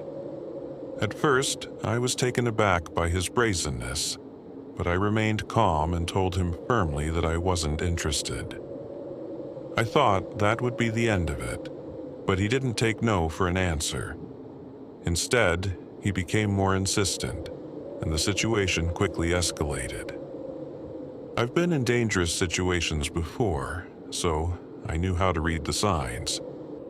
He wasn't getting out of the car, and his body language became increasingly aggressive. His prosthetic arm, the heavy one with the metal hook, was now raised between us. He stared directly into my eyes, not saying anything, but the look on his face told me everything I needed to know. He was dangerous, and I was in real trouble. I've studied self-defense and martial arts for years, and in moments like these, it all comes down to instinct. I knew that if I showed any sign of fear, if I looked away or blinked, he would use that arm to knock me out. His size and strength were obvious, and his construction background meant that he had the physical power to overwhelm me in an instant. But I wasn't about to let that happen. I kept my eyes locked on his, refusing to back down. My mind raced, quickly formulating a plan. The advantage I had was that I was wearing my seatbelt, and he wasn't. If it came down to it, my plan was to floor the gas pedal and crash the car into his house at full speed. He would go through the windshield, and the noise from the crash would draw attention, hopefully giving me a chance to escape or get help. Even if I ended up injured or unconscious, it was better than the alternative. I was certain that if he knocked me out, I wouldn't wake up again. He wasn't just making a pass at me. I sensed he was capable of far worse. But he must have seen something in my eyes, something that told him I wasn't going down without a fight. He realized that I was ready for a life-or-death struggle, and eventually he backed off. Without saying a word, he opened the door and got out of the car. The moment he was out, I quickly reversed out of the driveway, my heart pounding. As I drove away, I glanced back and saw him standing there, watching me leave. I couldn't shake the feeling that I had just narrowly avoided something terrible. As I sped away, the thought crossed my mind. That was the most dangerous person I've ever encountered. For a moment, I considered going straight to the police and reporting the incident, but then doubt crept in. After all, he hadn't physically assaulted me, and I knew that authorities often don't take reports seriously unless a crime has been committed. I was also exhausted and just wanted to forget the whole ordeal. It had been a long day, and I wasn't sure I had the energy to deal with skeptical police officers who might dismiss my concerns. In the end, I made the decision to just move on and put the day behind me. Looking back now, I realize that was a mistake. About 10 years later, I was driving past that same area when I noticed something unusual. The property where I had dropped him off all those years ago was now the center of a major crime scene. There were police cars everywhere, crime scene tape cordoning off the area, and even a helicopter hovering overhead. My stomach dropped. I pulled over and asked one of the officers what was going on, and the story he told me sent chills down my spine. A woman from a neighboring state had gone missing, and she had last been seen staying at that house. Days later, her body had been discovered, stuffed into a freezer and dumped into a pond near the property. The police were investigating, and it quickly became clear that the people living there had been involved in something far darker than anyone could have imagined. Dark rumors started circulating about how the woman had been exploited and abused before her death. While the full details were too gruesome to think about, one thing was certain. I should have reported that man when I had the chance. I finally called the state police, filled with regret. I told them about the hitchhiker I had picked up years ago and the strange story he had told me about the backhoe and the blizzard. I told them how I had suspected something wasn't right, but had never reported it.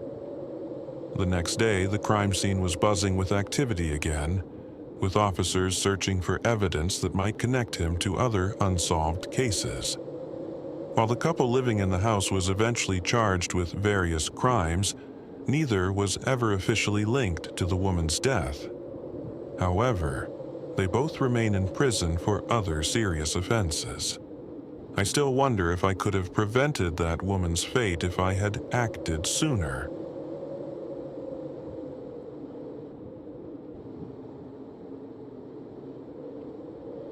This happened during my freshman year of college while I was enrolled in a theater appreciation class. Part of the course required us to attend several plays put on by the theater department. Normally, I would go with friends, but on this particular night I had to venture out alone due to another commitment. The play was set to begin at 6:30 p.m., and I embarked on the brief 10-minute walk to the theater, feeling a mix of excitement and nervousness. Upon arriving, I noticed a man loitering near the entrance. Out of habit, I offered him a polite smile. He returned the gesture, but there was an unsettling air about him. As I stood in line, he positioned himself right behind me, muttering to himself about his car and its location. I tried to tune him out, but then I heard him ask, "Where are you sitting?" At first, I assumed he was talking to someone else and didn't respond. After my ticket was scanned, I made my way inside and chose a seat. To my surprise, the same man plopped down right next to me. He muttered, "I can't believe it," right next to me. A chill ran down my spine, but I brushed it off as just a coincidence. He looked to be in his early 30s, and soon enough he started bombarding me with questions. Too many questions. "Do you come to these plays often?" he asked. I replied no, and he instantly launched into a lengthy explanation of how he was a regular attendee, boasting about how much he adored the plays and casually mentioning that his girlfriend was in tonight's production. Although I felt a twinge of guilt for my initial judgments, Something about him still set me on edge. As our conversation progressed, I began to notice an uncanny pattern. Everything I said, he seemed to mirror, sharing the same interests and experiences. When he asked what type of music I liked, I decided to throw him a curveball by mentioning Regina Spektor, a somewhat obscure artist, thinking he wouldn't know her. His response sent a shiver down my spine. "Oh, I love Regina Spektor. She's amazing. I listen to her all the time." The conversation was becoming increasingly uncomfortable. The more he agreed with me, the more my unease grew. Just before the play commenced, a woman about his age sat on my other side. The moment she settled in, he fell silent. Curiously, she began engaging me in the same sort of small talk, echoing his previous questions, almost as if they had rehearsed their lines. As she spoke, she touched my arm in a strangely intimate manner, reminiscent of how the man had acted. I felt utterly trapped between the two. Finally, the play began, and I was relieved to have a distraction. But even as the story unfolded, I felt their gazes upon me, an unsettling presence that made it hard to focus. At intermission, the man offered to fetch me a snack from concessions, but I politely declined. His insistence became increasingly aggressive. "I'll surprise you," he urged, his tone growing too eager for comfort. After a few more refusals, he stormed off, frustration evident in his demeanor. Instantly, the woman resumed her probing questions, inquiring about my singing voice and complimenting it. When I mentioned that I used to sing in high school but had stopped, she touched my arm again, sending a wave of revulsion through me. When the man returned, he handed me an opened box of Milk Duds and a pack of M&Ms, both of which looked suspiciously like they had been tampered with. He offered me the Milk Duds, which I quickly declined. Instead of eating them himself, he set them on the floor as if unsure of his next move. That's when the questions took a personal turn, probing into my family life and whether I had come to college alone. Feeling cornered, I lied, telling him I lived with my brother in an apartment far away from my actual place. Suddenly, he leaned in closer and introduced himself as an amateur music producer. He insisted I had a fantastic voice and invited me to his place to record sometime, conveniently mentioning that he lived near my supposed apartment. I could feel the tension rising in my chest as my instincts screamed that something was off. Then, his phone buzzed, and I caught a glimpse of the message before he hid the screen. "She's really cute. Do you think she'll work?" My heart raced, and panic set in. I wanted to bolt, but I couldn't figure out how to escape. The woman beside me touched my arm again, whispering that she was heading to the bathroom and suggesting I join her. Initially, I thought perhaps she had noticed the man's odd behavior and was offering me an out. But then, I caught a glimpse of her phone lighting up in her lap with a message that simply read, "Yes." It was from an unknown number. My stomach dropped as reality dawned on me. She didn't head to the restroom. The three of us remained in our seats as the second half of the play dragged on, the atmosphere growing increasingly suffocating. They both kept glancing my way, and I could feel my heart pounding in my chest. As soon as the curtain fell, I sprang up, clambering over the woman to make a beeline for the exit. Outside, I dashed into the restroom, desperate to gather my thoughts. When I finally emerged, I spotted the man and woman huddled in a corner, engaged in a heated discussion. Upon noticing me, the woman abruptly fell silent, and the man approached me with a disconcerting smile. "I can give you a ride to your apartment," he offered. I firmly declined, claiming my brother was picking me up. Just then, one of my classmates called out to me, "Susie! Hey, Susie!" For privacy, let's go with that name. Seeing my friend made the man back off. We left together, and as we walked away, I heard him call after me, "Susie, hope to see you again." I didn't dare look back. Instead, I sprinted away, staying on the phone with my mom the entire journey home. Now, I can't shake the questions swirling in my mind. Why did they act like they didn't know each other when it was evident they did? Why did both of them ask me the same invasive questions and touch my arm, as if trying to create an unsettling sense of intimacy? And what were those texts about? Were they conspiring against me throughout the evening? I'm left haunted by the memories. The opened candy, the man's unappetizing offer, the woman's unsolicited touches, and the sense that they were trying to isolate me, whether by leading me to the bathroom or offering me a ride. Am I simply paranoid, or was something truly sinister unfolding that night? Later, I heard that a young woman had been abducted and tragically murdered in my college town just a year or two before my arrival, adding an unsettling layer to this entire experience.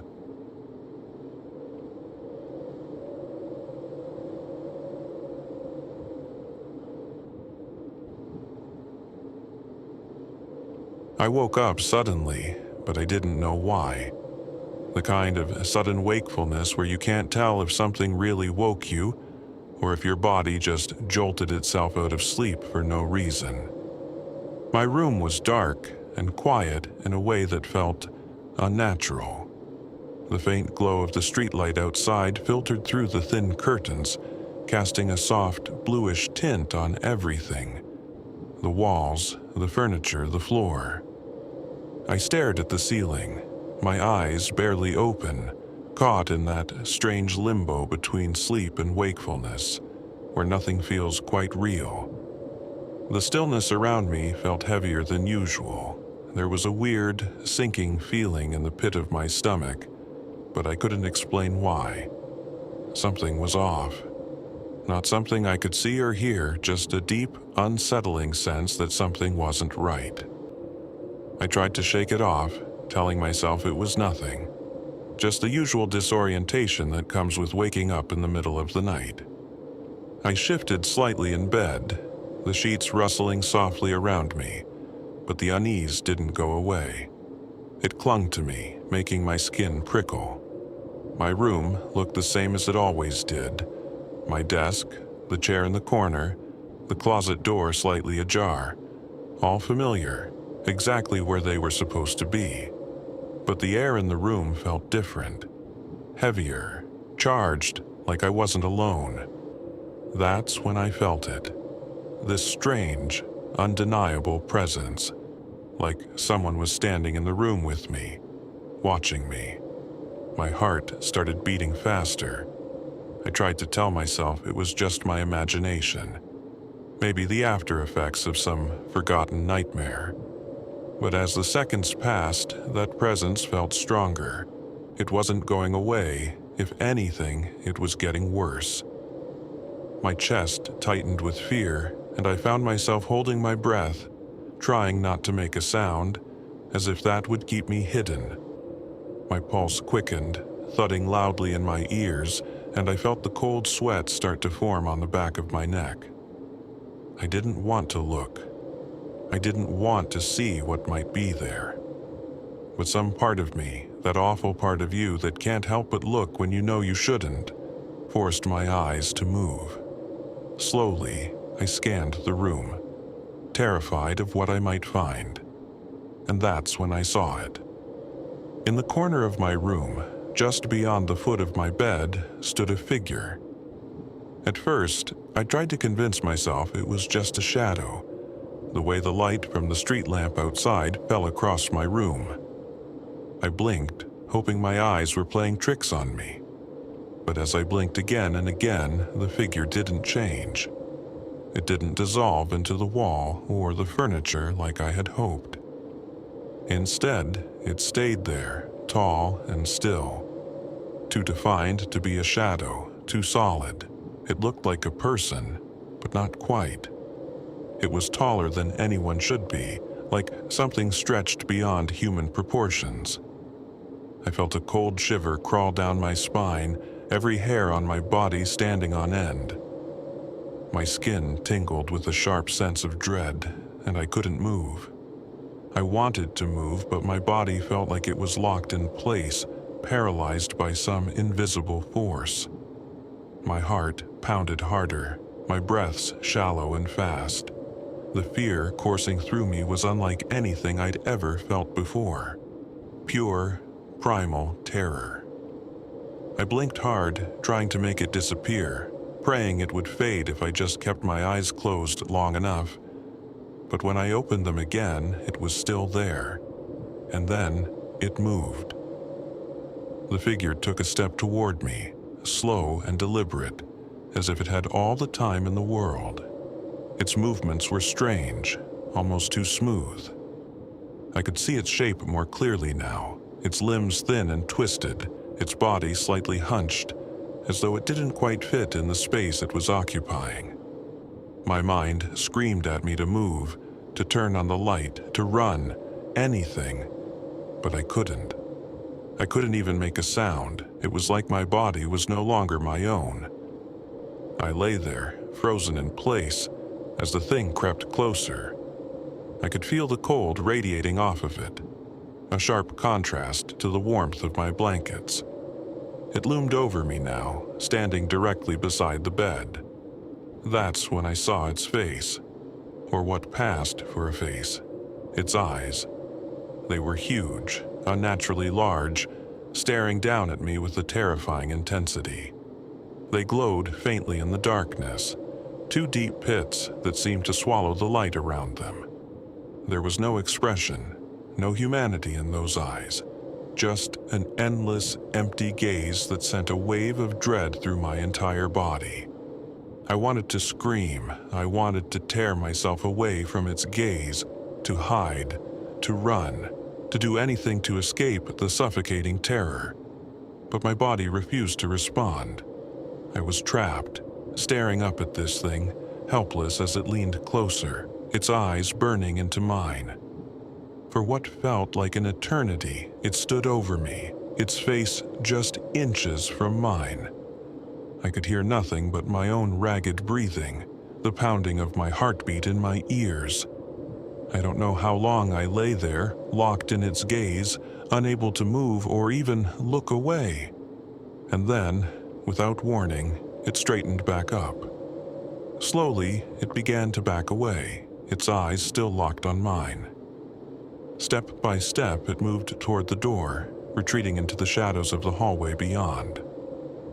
Even as it disappeared into the darkness, its eyes remained fixed on me, watching, waiting, and then it was gone. I lay there for a long time after, too afraid to move. My body was trembling, my heart still racing, and my mind was spinning with questions. Had it been real? Or was I still trapped in some half-dream, some nightmare that felt too real to be just a figment of my imagination? Eventually, I forced myself to sit up, my hands shaking as I reached for the lamp on my nightstand.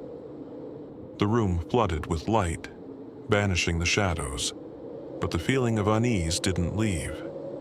Everything was the same, my desk, my chair, the half-open closet door, but I couldn't shake the sense that something had been there, something that didn't belong. I sat there, staring at the empty space where the figure had stood, trying to convince myself it had been a dream. But no matter how hard I tried, I couldn't forget the way its eyes had burned into mine. Even now, I don't know what to believe. Whether I'd been awake or dreaming, I'll never forget those eyes staring down at me. And I'm still not sure if that thing won't come back.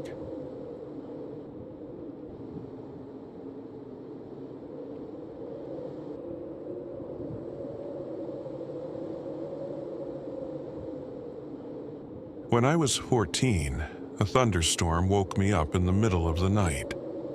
The sound of rain pounding against the window was so loud that I thought it might shatter the glass. White flashes of lightning pierced through my curtains, illuminating my room with brief, intense bursts of light. The shadows these flashes created danced on my blank wall, almost like they were alive. I couldn't sleep with all the commotion outside, so I started making shadow puppets with my hands, playing with the frequent blasts of light. It was something my mom used to do with me when I was little to comfort me during storms. With the power of my 2 hands, I made a bird, flapping its wings as the lightning hit. Then a rabbit, its ears twitching in the glow. Finally, for my magnum opus, I tried to make a man with a top hat. It took me a few tries, but eventually I got it right. I felt proud, despite everything. I began quietly singing The Candy Man, a song my mom used to sing whenever the weather was bad. I made the man with the top hat on the wall lip-sync to the words, just like she would. As I sang, the memories of her flooded back. She had died earlier that year in a car accident. That song was one of the last things we shared together, and as I hummed it to myself, tears welled up in my eyes. I wiped my tears away and laid back on the bed, placing my hands on my stomach. I was about to drift back to sleep when I noticed something strange. The man with the top hat was still on the wall. The lightning had stopped, but the shadow remained, as if it were fixed in place. At first, I thought my eyes were playing tricks on me, but then he turned his head, slowly, deliberately, and looked directly at me. Something was wrong. His eyes and mouth were outlined in a dim yellow light, almost glowing. My heart raced. The flash of light from the storm had gone, yet he stayed. That yellow outline began to glow brighter, tracing his entire body and a cane that he now held. Then he smiled, a wicked, twisted grin, and stepped out of the shadow on the wall into my room. He started kicking over books, pulling open drawers, and throwing things to the floor. I was frozen in place, too terrified to move. I squeezed my eyes shut, praying that when I opened them, he would be gone. But when I closed my eyes, I could still see him. It was like he had burned himself into my mind. I felt a sharp pain, his cane stabbing into my eye. "Help!" I screamed into the darkness. No one came, no one ever did. Since that night, the man with the top hat has never left me. He's been with me all these years, lurking in the corners of my vision, waiting to torment me whenever I'm vulnerable. He doesn't just watch, though. He messes with my life, twisting it in ways I can't explain. He interferes with everything. I'll be hungry, trying to eat, and suddenly I can't. It's like he takes the food from me, leaving me with nothing but an empty stomach and a growing sense of helplessness. When I try to save money, it disappears as if he's stolen it. And my sleep, every night when I think I'm safe, he finds a way to disturb me. It feels like he's in my mind, planting nightmares or even making me feel strange when I wake up, like I've been injected with something toxic. Everyone around me started to drift away. They couldn't understand what was happening to me, and honestly, neither could I.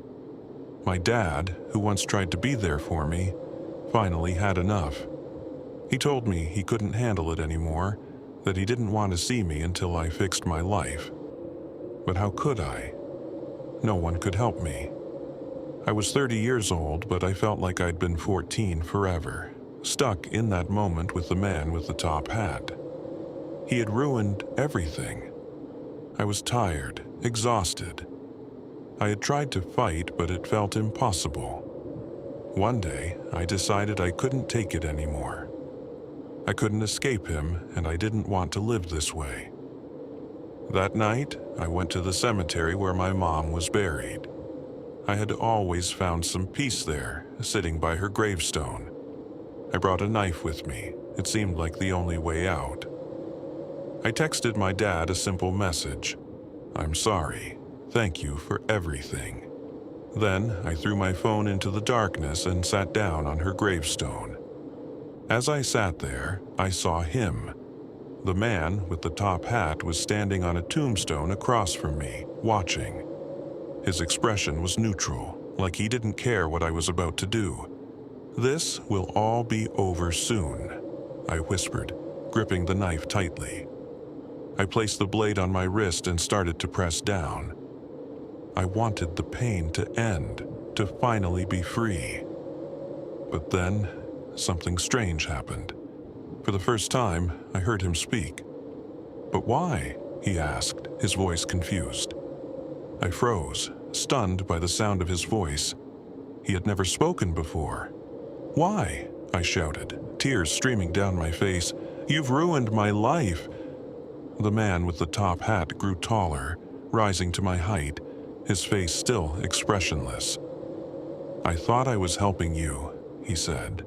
"Helping me with what?" I cried, my voice breaking. He didn't answer. He just stood there, silent, before disappearing completely. I was left standing in the dark, clutching the knife, unsure of what had just happened. Suddenly, I felt a warm embrace from behind. My dad, he had come despite everything. "I'm so sorry," he whispered, his voice full of emotion. I turned around and collapsed into his arms, sobbing uncontrollably. After all this time, someone had finally come to my rescue.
I know what they always say about old houses.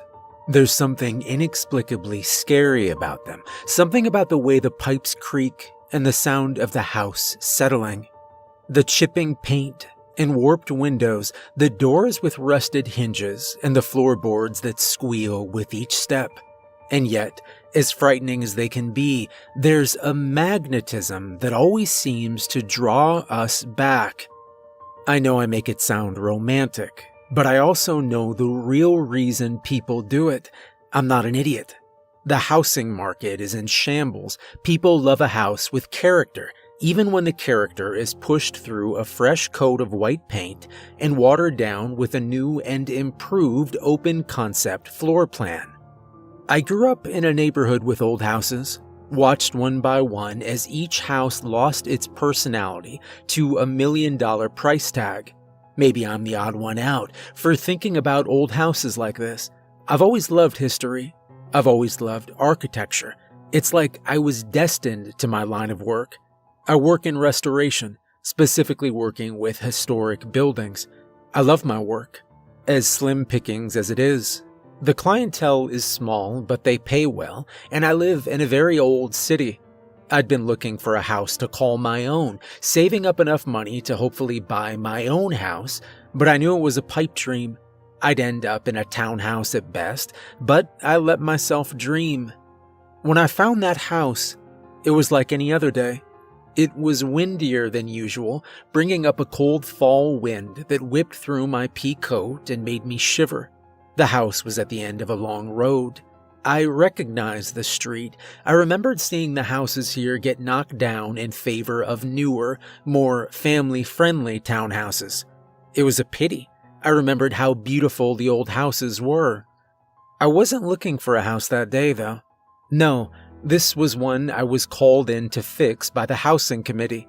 I'd overseen the restoration of dozens of houses before. I'd done work for the housing committee in this neighborhood before even. But the house before me was different. A true Victorian-style monster. A winding wraparound porch with the paint chipping off the slats caught my eye first. I brought up a hand, pinching at the wood and finding it soft from decay. I wiped my hand on my pants, turning my attention to its sickly pale brick walls. The brickwork was in good condition, though discolored and pallid with age, vegetation clinging to it like leeches on its body. The windows were boarded up shabbily, the interior squinting out at me trepidatiously. As strange as it was, the first thought that came to my mind when I looked at the house was an image of an abandoned pet. An animal that once belonged to someone who's long since forgotten about it. "So how long did you say again?" I asked. "Nobody's lived in it since the late 70s, Quinn called back.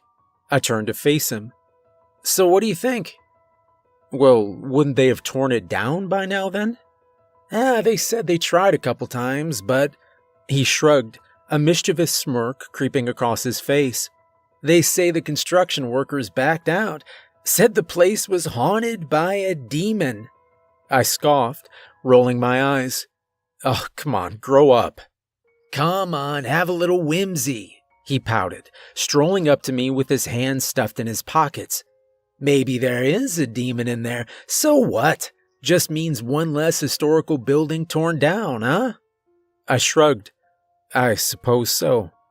I fished the key out of my pocket, walking up to the front door and unlocking it. It swung open with a low, resounding creak. The foyer was a long hallway with a set of steep stairs leading up to the second floor, 2 doors on the left and 1 on the right. The walk-through went just as usual, a powder room to the first left, a large living room to the right, then further down the hall was the dining room that led into the kitchen. The rooms were painted in pastel colors, gutted of all furniture that wasn't built in. A thick layer of dust had gathered on the ground, cobwebs in the corners and cracks in the plaster, and yet there was a charm that magnetized me to this place. Up the stairs there was a second bathroom, then a study, a bedroom, and the master bedroom.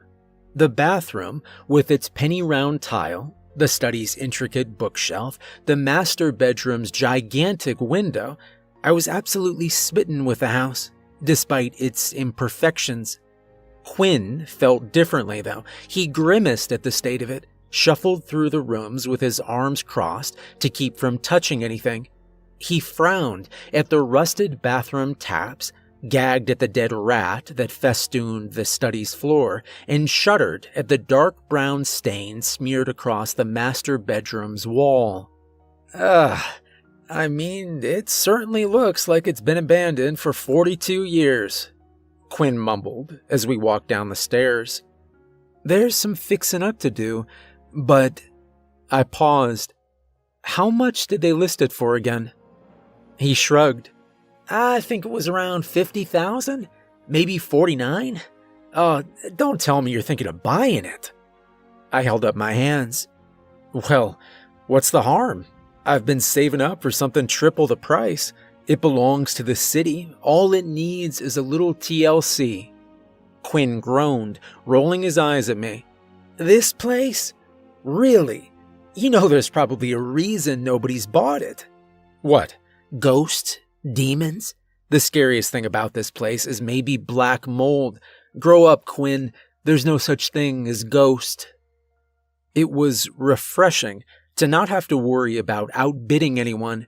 It was a house nobody really wanted but me.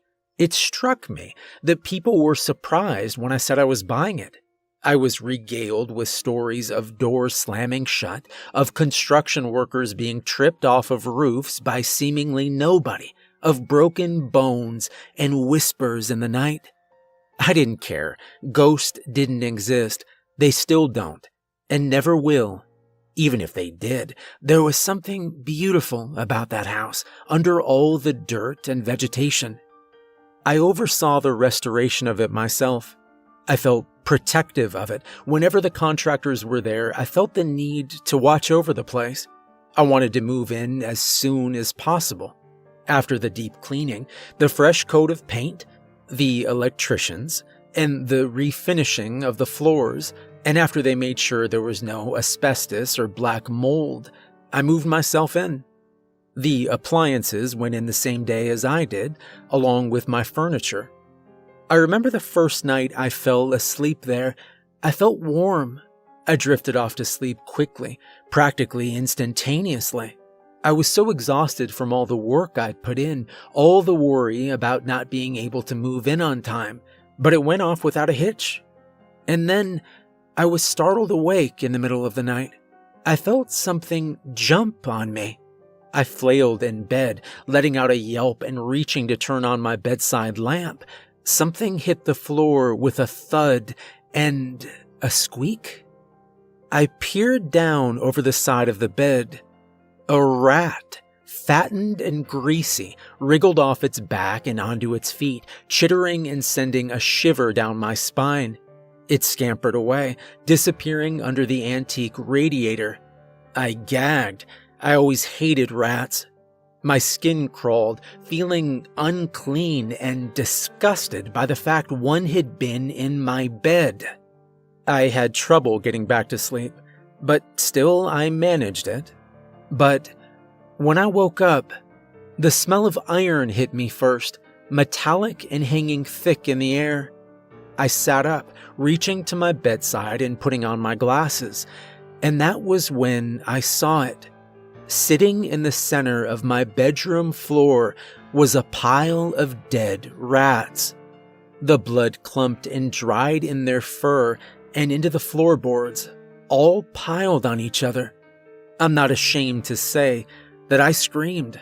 There must have been about 10 of them, all fat and greasy and disgusting. It was like they were presented to me, like a cat bringing its owner a gift, but I didn't have a cat, nor had there been any cats around the property. But still, there was a pile of rats on my bedroom floor. I did my best to clean up the mess, wearing rubber gloves to lift them into the garbage bag. I scrubbed at the floor and got out most of the stain, figuring I'd find a carpet to put over it later. I brought the bag of rats out to the trash and dumped it into the bin. I didn't have the appetite for breakfast, so I drank coffee instead, sitting on the couch and cracking open the novel I'd been reading. I've never believed in ghosts. I know why people are so afraid of old houses. It's the frequency of 19 hertz, the one that causes discomfort or nausea. It's easy to disprove the existence of haunted houses, but I still felt as though I was being watched. I still felt myself tense up at every minuscule sound from outside. But most of all, I felt like I wasn't alone. It's difficult to explain. It wasn't so much that I felt someone's eyes on me. It wasn't so much that I felt like I could hear someone breathing down my neck. It felt like there was something there. Like the house itself was watching. I pushed the thoughts away. I kept myself from thinking about it. I sank my money into this home. I gave it time. I gave it care. I wouldn't leave over some rats and an odd feeling. I found the best way to keep it off my mind was to stay busy. I unpacked my books into the study and hung my clothes in the closet. I spent the first week unpacking, keeping busy as I could.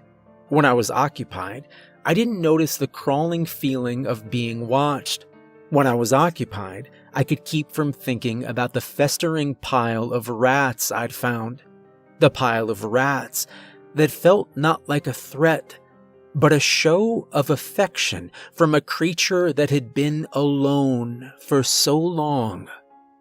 In the second week of being there, I got something to work on. I was thankful for that. It meant I didn't have to feel watched all day. When I went to leave in the morning, the door jammed.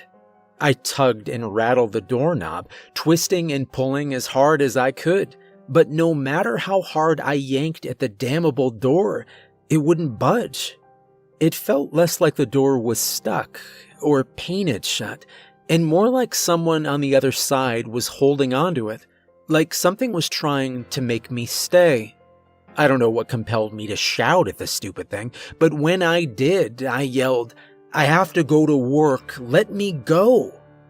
The silence I got in return was expected, but unease still settled into me. I twisted the knob again, and the door swung open. When I got home from work, the house was different. It still stood tall, the porch was still under construction, and the brick, though now alive, was still pallid and yellow. But the windows, from the corners of the sealed windows, there trickled something, brackish and thick, like mascara-filled tears oozing from the brick around the window. I stared at it for a long time. No house I'd ever come across had oozed black liquid, no matter how old, no matter how strange. I suppose if you were to have watched this period of my life like a horror movie, you would have screamed at me to move away, but I didn't. I walked inside. I wandered inside and saw the lights flicker and heard the floorboards jubilantly creak at my arrival.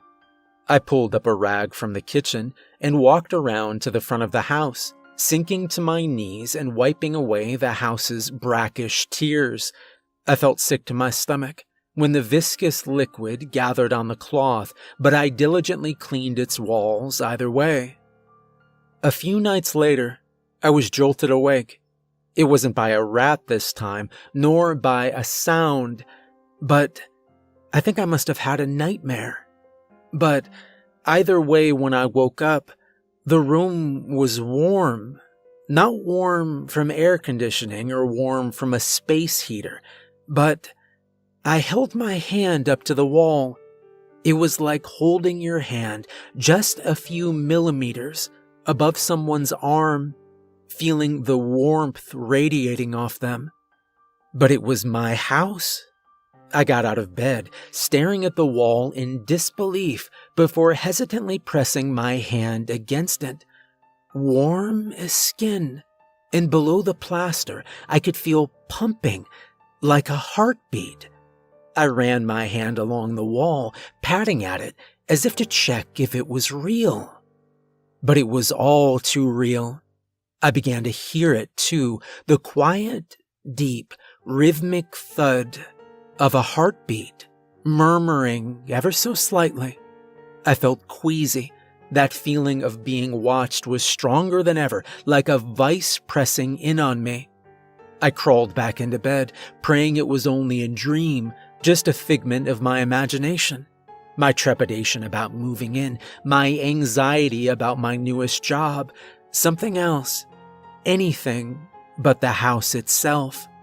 I slipped in and out of sleep, hardly getting any rest. Too much happened in those next 3 days. When I woke in the morning, the house's heartbeat had subsided, only to be replaced by a constant wheezing, dragging breath. It was louder at the vents. I didn't have the heart to cover them, even as the sound bent my mind and grated on my nerves. When I turned on the taps to wash my hands, the pipes groaned before spitting a lump of fleshy, wet sludge into the basin of the sink. It was gelatinous, the fat cap of a pallid gray steak, but pink and wet and throbbing with timorous life. I threw up, and then I cleaned it out and threw it away, washing my face in the kitchen sink instead. I used the landline to call Quinn about our client, when my cell phone had died. I made it about halfway through the conversation when his voice turned to static and the receiver drooled out thin, clear slime. I mopped it off the floor. And all throughout, even through wiping away sludge and flesh and hearing its desperate gasping breaths and heartbeat, I pretended it was normal. I tended to it. I showed it care. Even as the dark circles grew under my eyes, even when my head throbbed from lack of sleep, even when my hands shook and my jaw grew sore from grinding my teeth with stress, I was tender to it, and I grew accustomed to my grim, macabre home. When I would leave for work, it would hold its front door shut. It would wait for me to beg to leave. When I would return, the sludge would be there. It would mourn my leaving, and I would dry its tears. I never thought a house could miss someone. When it would rain, the house would creak, the lights would flicker and dim, and the rooms would grow cold. I'd press myself against the walls, surrendering myself to the house's mercy for the unnatural warmth of its walls, so I wouldn't freeze in the chill. And then one day, it must have been months into living there, when the quiet insanity of the house became normal. But that day was the straw that broke the camel's back. It grew to fully trust me.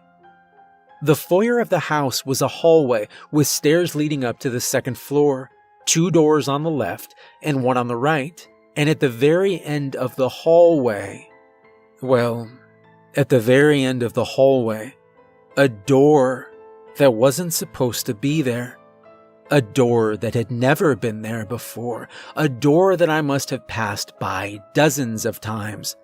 A door so innocuous, my eyes must have just slipped past it each time I walked down the hallway. I stared at it. I felt like if I took my eyes off of it, it would disappear again. I felt my lower eyelid twitch. I felt my eyes quaking in my skull. I walked towards it, and I reached out and took its doorknob. The metal was warm under my hands. It shouldn't have been warm, but then again, a house shouldn't breathe. A house shouldn't have a heartbeat. The door swung open easily. It's funny, really, to think after nearly 4 months of living in that house, I never thought it was strange that it lacked a basement or crawl space. Before me were the stairs leading down into the basement. The heartbeat was louder than ever here. I stiffly walked down the stairs. I felt less like I was walking down the stairs and more like a lemming walking off a cliff. By the time I reached the basement, I finally saw it. The boiler, hot and rusted, a parasitic tumor of red, raw, pumping flesh clinging to its side. The house itself had grown roots, vile, fleshy roots that burrowed into the unfinished cement floors and wound around the rusted metal shelves. The tumor was nearly as big as the boiler, but its roots were even bigger, nearly becoming a carpet of thudding, pounding flesh. I stepped off the last stair, and the house itself greeted me with a low, rumbling creak from the boiler. I knew what this meant. The house was showing me its belly, rolling over and exposing itself, showing its trust. It expected me to be happy, to feel thrilled. It expected me to surrender myself to it. After years of being abandoned, I had tended to it. I'd made it better. I'd fixed it and made it whole again, given it a purpose. But I wasn't happy. I wasn't thrilled. I was exhausted. I felt its roots wrap around my ankles, creeping slowly upwards, waiting for me to rush forwards and become a part of it. I felt sick. I didn't move. A house without a tenant is empty. A house with no one to tend to it and make it a home is incomplete. But this house had been abandoned so long it became something else. A house that haunted itself. It had found its tenant in me. I should have been happy. Wouldn't it be thrilling to surrender yourself completely to a home that loves you so much it would show you its darkest corners? But I wasn't happy, and this house was not a home. I shuffled backwards from the pumping tumor of the house itself. It wasn't angry. It understood. I walked up the stairs, ignoring my quaking hands. This house was not a home, but this house was a burden I had to bear. If I wasn't there to tend it, who would be? Who but me would keep it happy enough not to feed on them? Who else would tend to it and keep it passive? It was paranatural. It was symbiotic. I tended to the house, and the house kept me safe. In a way, isn't that just how any house is? Maybe it was only its abandonment that drove it to its monstrousness. I know I'll have to learn to love my house.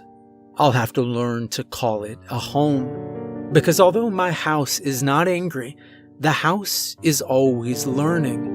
Although my house is not angry, my house will hold the fact I do not call it a home against me, like a loaded gun. As long as I live in this house, I will have to live in fear that its mercy will run short.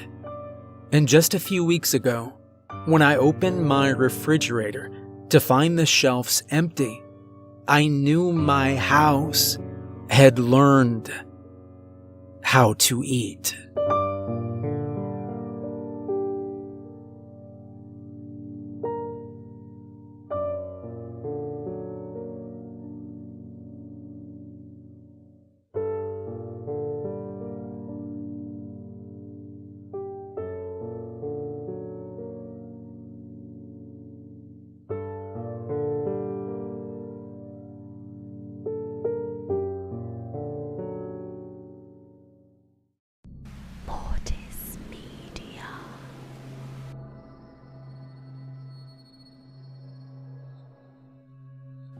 Good evening all, and welcome.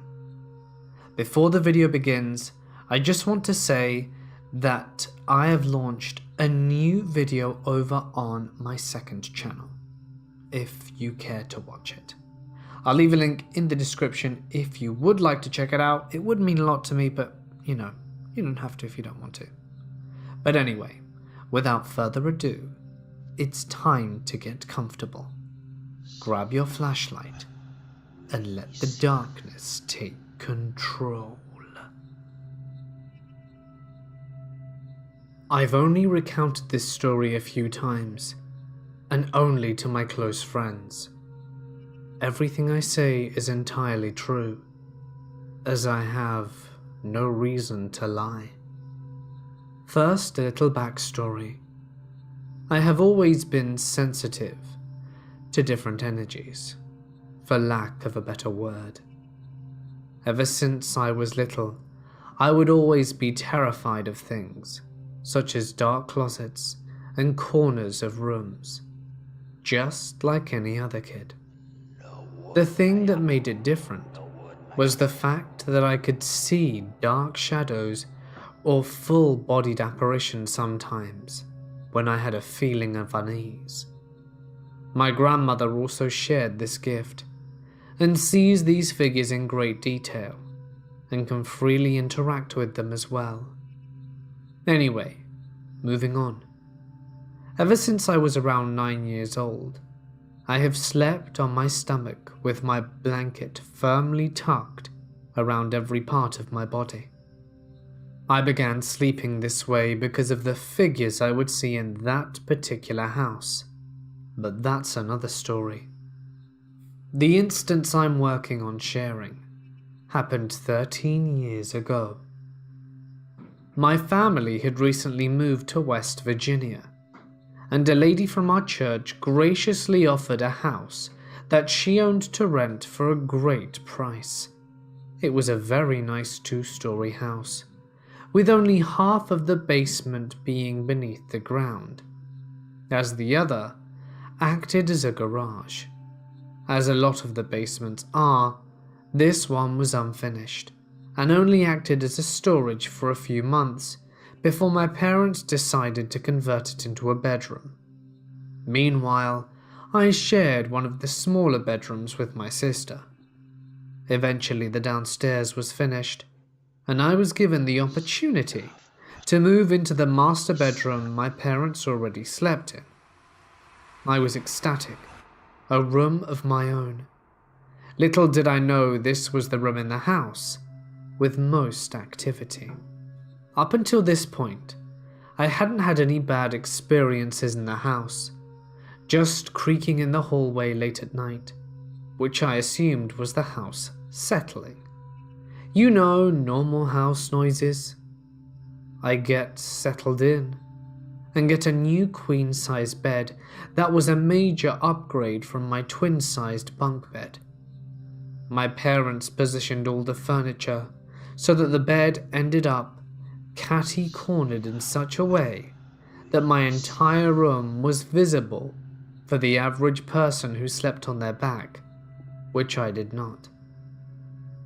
After a few nights of settling into my new sleeping atmosphere, I became very comfortable and proud that I had my own room with a huge comfortable bed. Those feelings soon left when I began to hear something like the sound of footsteps walking down the hallway on a nightly basis, stopping outside my door every time. A few months pass, and the footsteps become less of a normal occurrence until the most horrid night of my teenage life happened.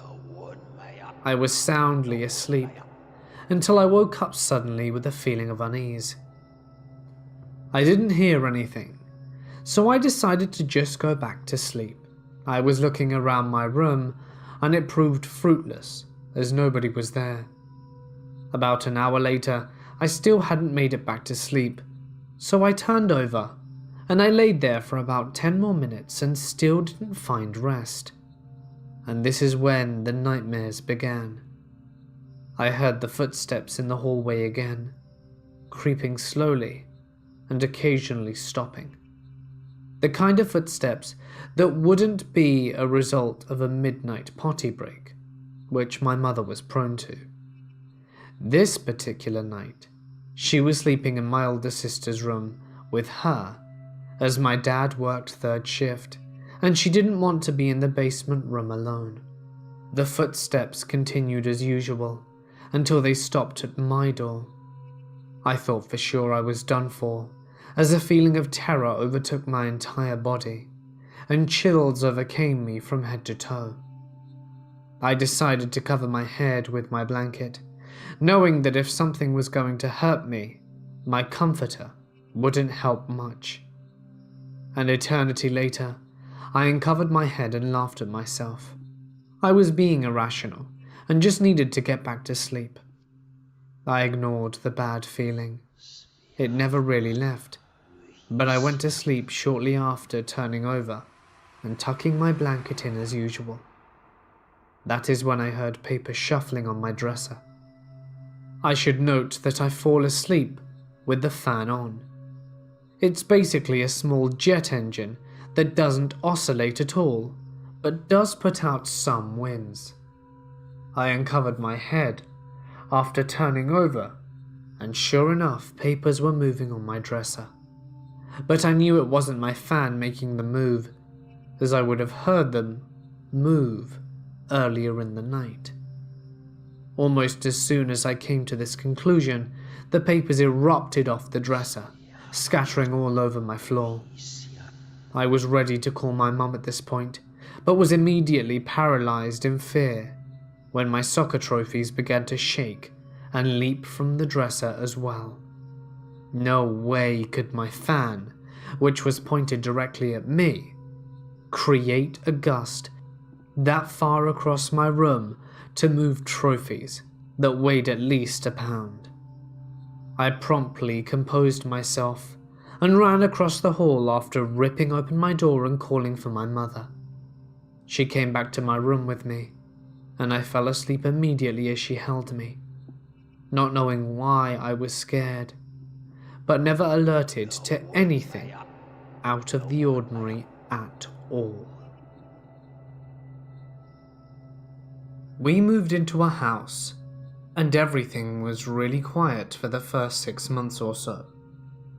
The neighbors told us that the people who lived there before had moved after their teenage son had died in a motorcycle accident. Then after that first 6 months, my dad died, not in the house. And after that, stuff started to happen. I would have friends sleep over, and one night my friend woke me up because she said there was a young guy standing in my bathroom. So I went and checked, and nothing was there. Over the next few years, just about any friend that stayed over the night had said that they saw a tall, blonde guy just walking around the house. We did have a few other things happen, like a wine glass was on the counter and it broke. No one was touching it. It just shattered on the counter. Another time during the winter, we had the heater on, and my room was always the warmest in the house, and it was ice cold as you walked across my bedroom to the bathroom that was connected. The creepiest thing was when my boyfriend was sleeping on the couch in the middle of the night, and he said he woke up to a young guy pushing him off on the floor. He said the guy didn't say anything, but my boyfriend at the time knew that he had to leave, as he did. He wouldn't stay at my place after that. My mum also had a huge collection of glassware. She had so much stuff, there weren't many places to put it, so we just set them on the counter. The wine glasses had been sitting there for a while, and no one had touched them. It hadn't just come out the dishwasher or anything like that. Basically, she bought it and put it on the counter and never touched it again. When it broke, no one was near it. Only me and my mum were there, and we were both at least 10 feet away. Could it have been something like a crack in the glass? Maybe. But when it shattered by itself, we were very weirded out, and it was just one of the many strange events that happened in that house. I get home from my job as a server at midnight. One of my roommates was in the Navy and was deployed at the time, and the other one was at his girlfriend's house. I cook myself dinner, and as I'm cooking, my dog starts growling and barking towards the middle of the room at nothing. This is especially weird because she never ever barks. She was a rescue, and I brought her as a sense of security when I was home alone. I am a female and could never get her to bark at anyone. I dismiss her barking as odd, but I finish cooking and eat. I start to clean and turn the sink on because it takes forever to get hot. But right when I turned around, the sink turned off on its own. Again, I think it's odd, but I really don't think it's worth freaking out over. The hair on the back of my dog is standing up straight, but no one is home, and it's midnight. So I figure I'd just tough it out, even though I was beginning to get a little spooked. After cleaning, I go into the bathroom and sit on the sink to pluck my eyebrows. My bathroom was small, with the sink immediately to the right as you enter, with the toilet next to it. Bathtub at the end and toilet paper dispenser directly across from the toilet. It was a really narrow room, so you could reach the toilet paper while sitting. So the way I was sitting, the toilet paper dispenser was behind me, and after 2 or 3 minutes, I hear a really weird noise behind me. I turn around and I shit you not, the whole roll of toilet paper was unraveling as fast as hell, like someone was pulling it. I noped the hell out of that bathroom. The door was closed and it had no windows, so it couldn't have been a breeze. I put a leash on my dog and ran out of that apartment faster than Usain Bolt. By the time this happened, it was already 2 a.m. None of my friends were awake, so I spent the night sitting outside of the door to my apartment. When I went back in, the whole roll of toilet paper was on the ground, and the roll was probably 3/4 full. I'm talking about a good 5 to 10 meters of paper. After that day, I never had an odd experience quite like that again. But one of my roommates did mention that a few times he would come home and find every door and cabinet in the place open, when he specifically remembered closing them and leaving them that way when he left. This was when I was on vacation out of state, and our other roommate was still deployed. I was at the army base Soest in West Germany, as it was. A still, dark autumn evening. It must have been warm, because it was the kind of temperature you didn't notice. I was 13, and my mate 15 was just dossing about before we had to go in. Behind the flats where we live was a green area with a play area. Only one street light, so it was very dark compared to our streets and the well-lit main route through the camp, which was about 80 to 100 meters away from where we were walking. No traffic, nothing.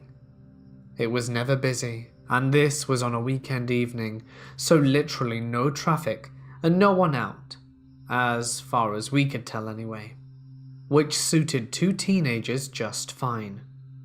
Bear with me, this is important.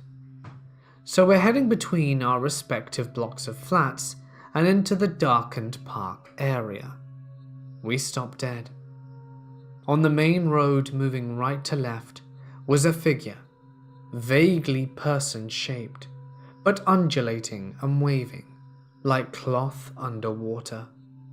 It glided along to the middle of the road. Based on what it obscured behind us as it moved, I estimate it to be between 8 to 10 feet long, but at the very least, it was larger than an average-sized man. This shape, this thing, was not walking. There was none of this slight up and down motion of walking. It just glided, smoothly, at a fast walking pace.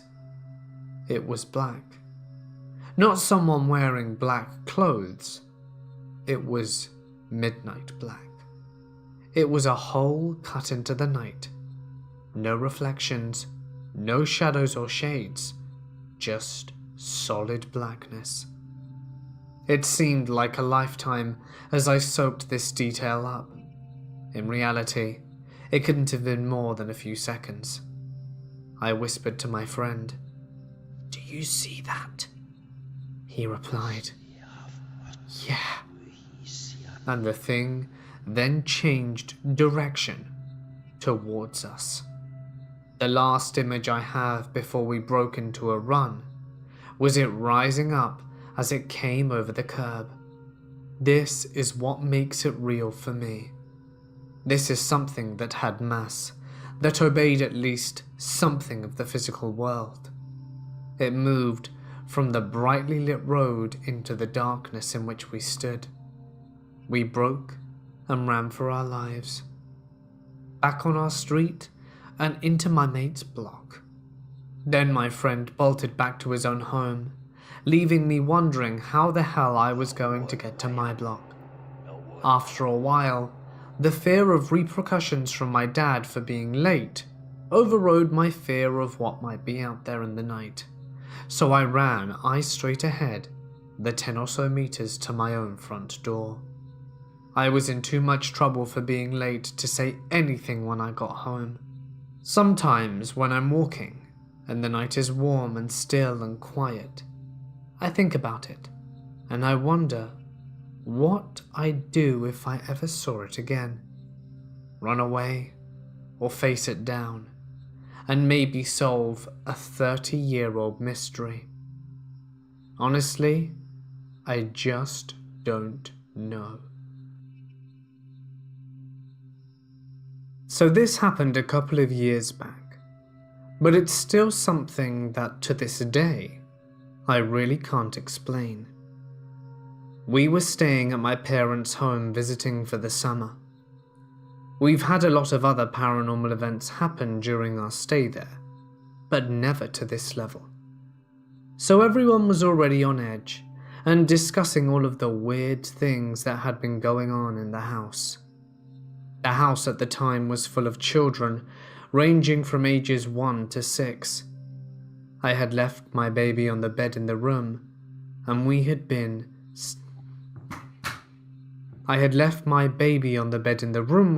staying at, which was down the hallway from the living room. He was sleeping, so I decided to leave him on the bed and talk with the rest of my family who were all crowded in the living room. In the middle of our discussion, I hear my son cry out from the room. Thinking nothing of it, I get up and walk the couple of steps to the bedroom door which I had left open. As soon as I was in the frame of the door, I froze. Standing there, seemingly leaning over my son, was a black outline of a man.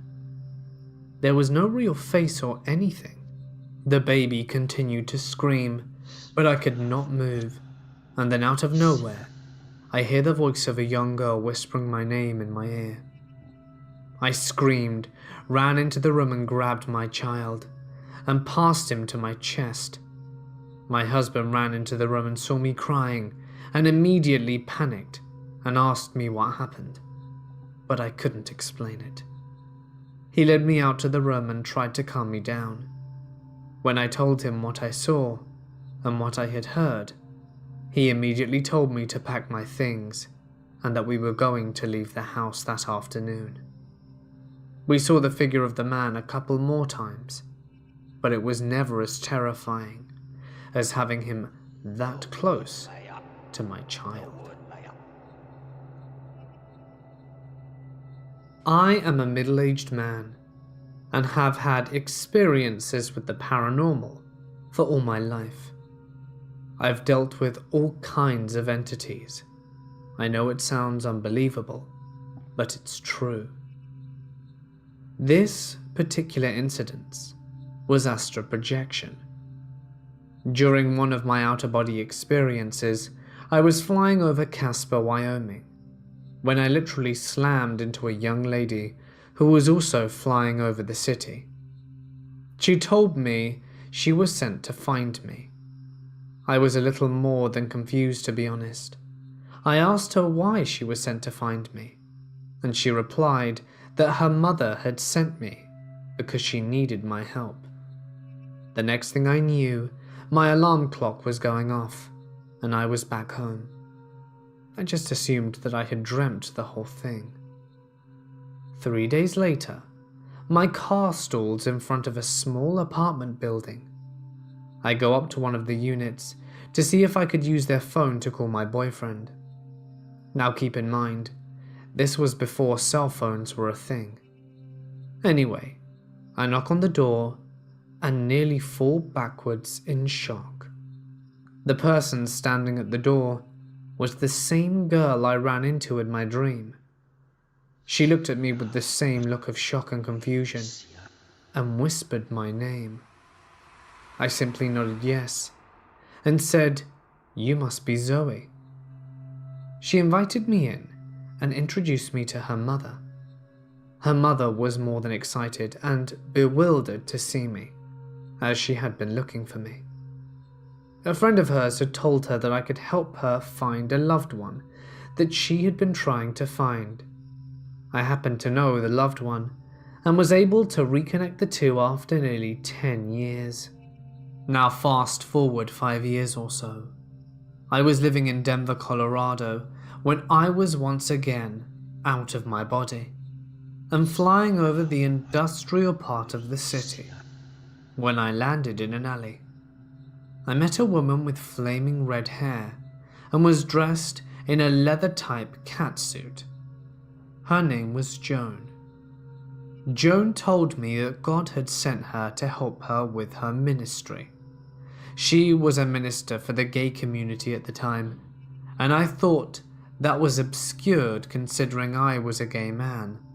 And why would God want me to help her ministry? Exactly 3 days later, I was at work waiting tables, when all of a sudden, guess who came through the door of the restaurant? It was Joan. I shit you not, she walked right up to me and handed me her business card. She winked at me and called me by name and insisted that I call her when I got off work. Out of curiosity, I did call. I was apprehensive at first, but figured there had to be a reason we had met 3 days after my dream or whatever it was. Joan told me she had a dream where she was fishing, and God spoke to her that she was about to reel in a fish, the likes she had never seen. She said that God told her I was exactly what I needed for her ministry. That is when I knew it was more than just a dream. I told Joan about my experiences with the paranormal, and about how I would meet others on these flights or whatever, and then meet that person exactly 3 days later. Joan told me I was a very prophetic and gifted seeker. I kind of laughed it off at first. She told me about her ministry, and that she was a deliverance minister. She told me she had dealt with demons, and that is why she needed me. I was so not cool with that, as I had many experiences with the demonic since childhood. Joan told me that I had what she called the gift of discernment.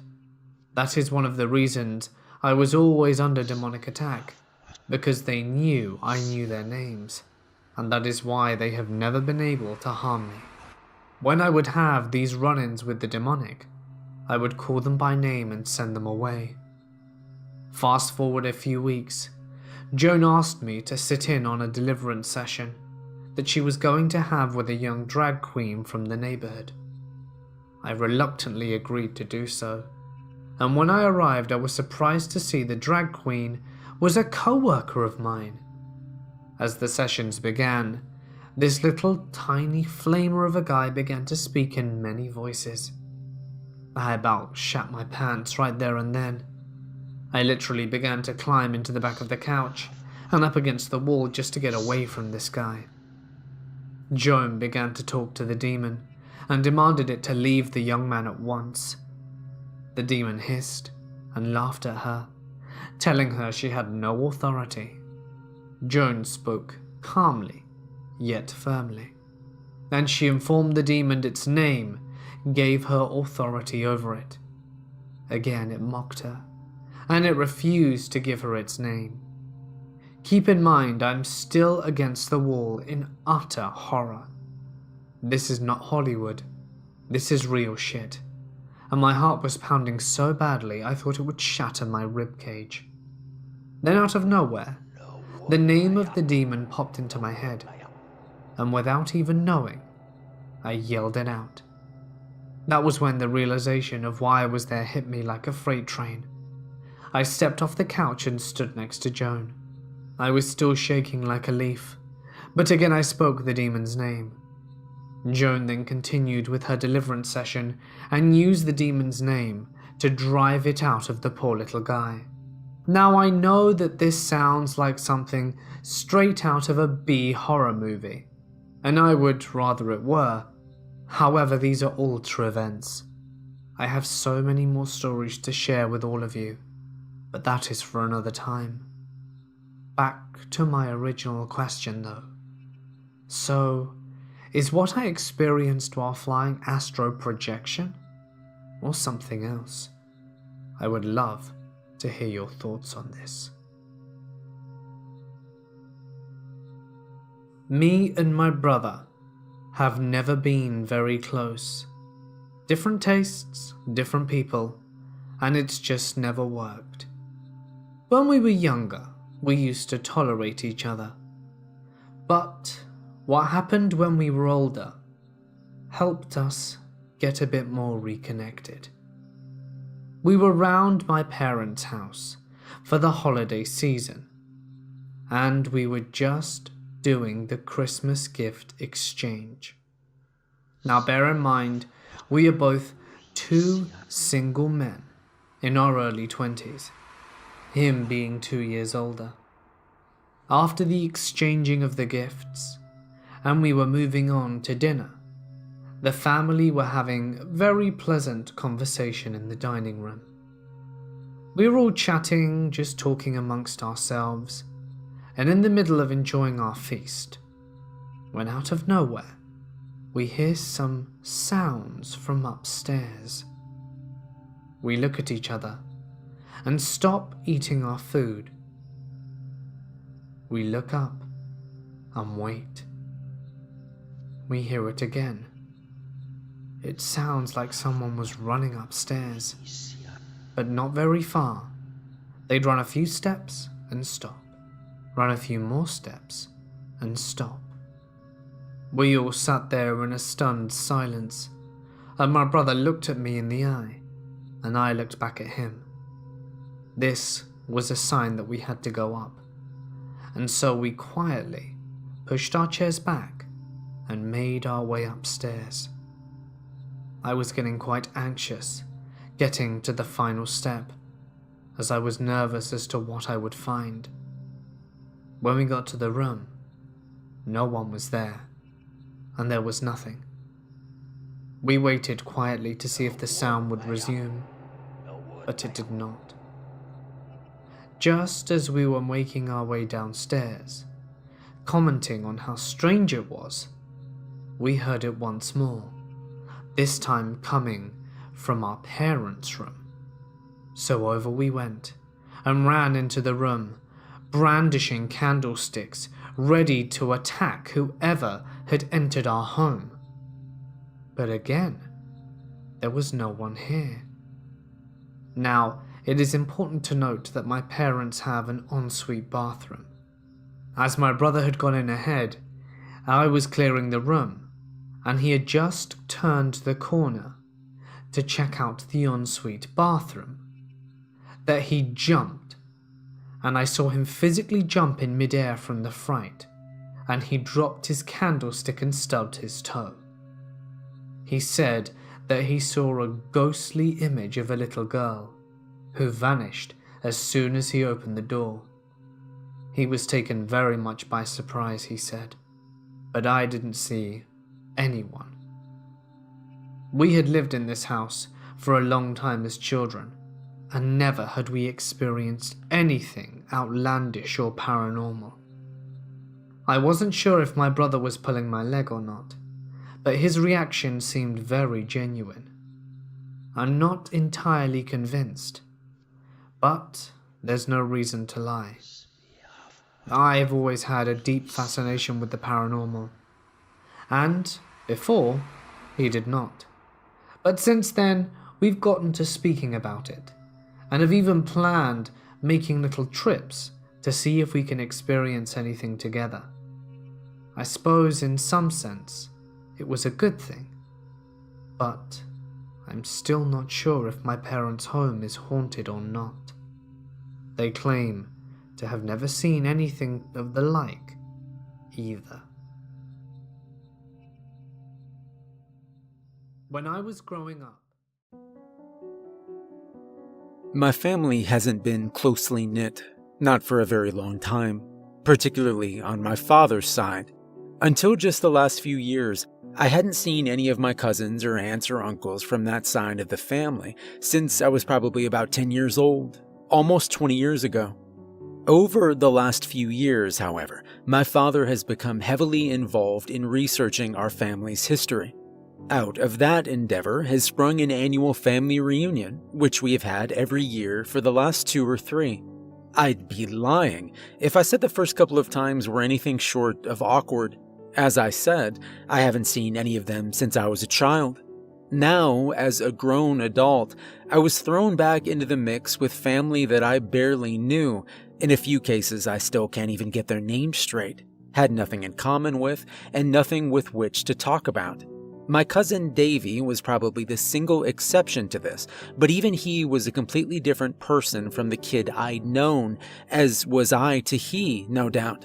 So for the first 2 years, I mostly stuck with my immediate family, near the alcohol, and sat in uncomfortable silence. A few weeks ago, we had what I think was our 3rd annual reunion.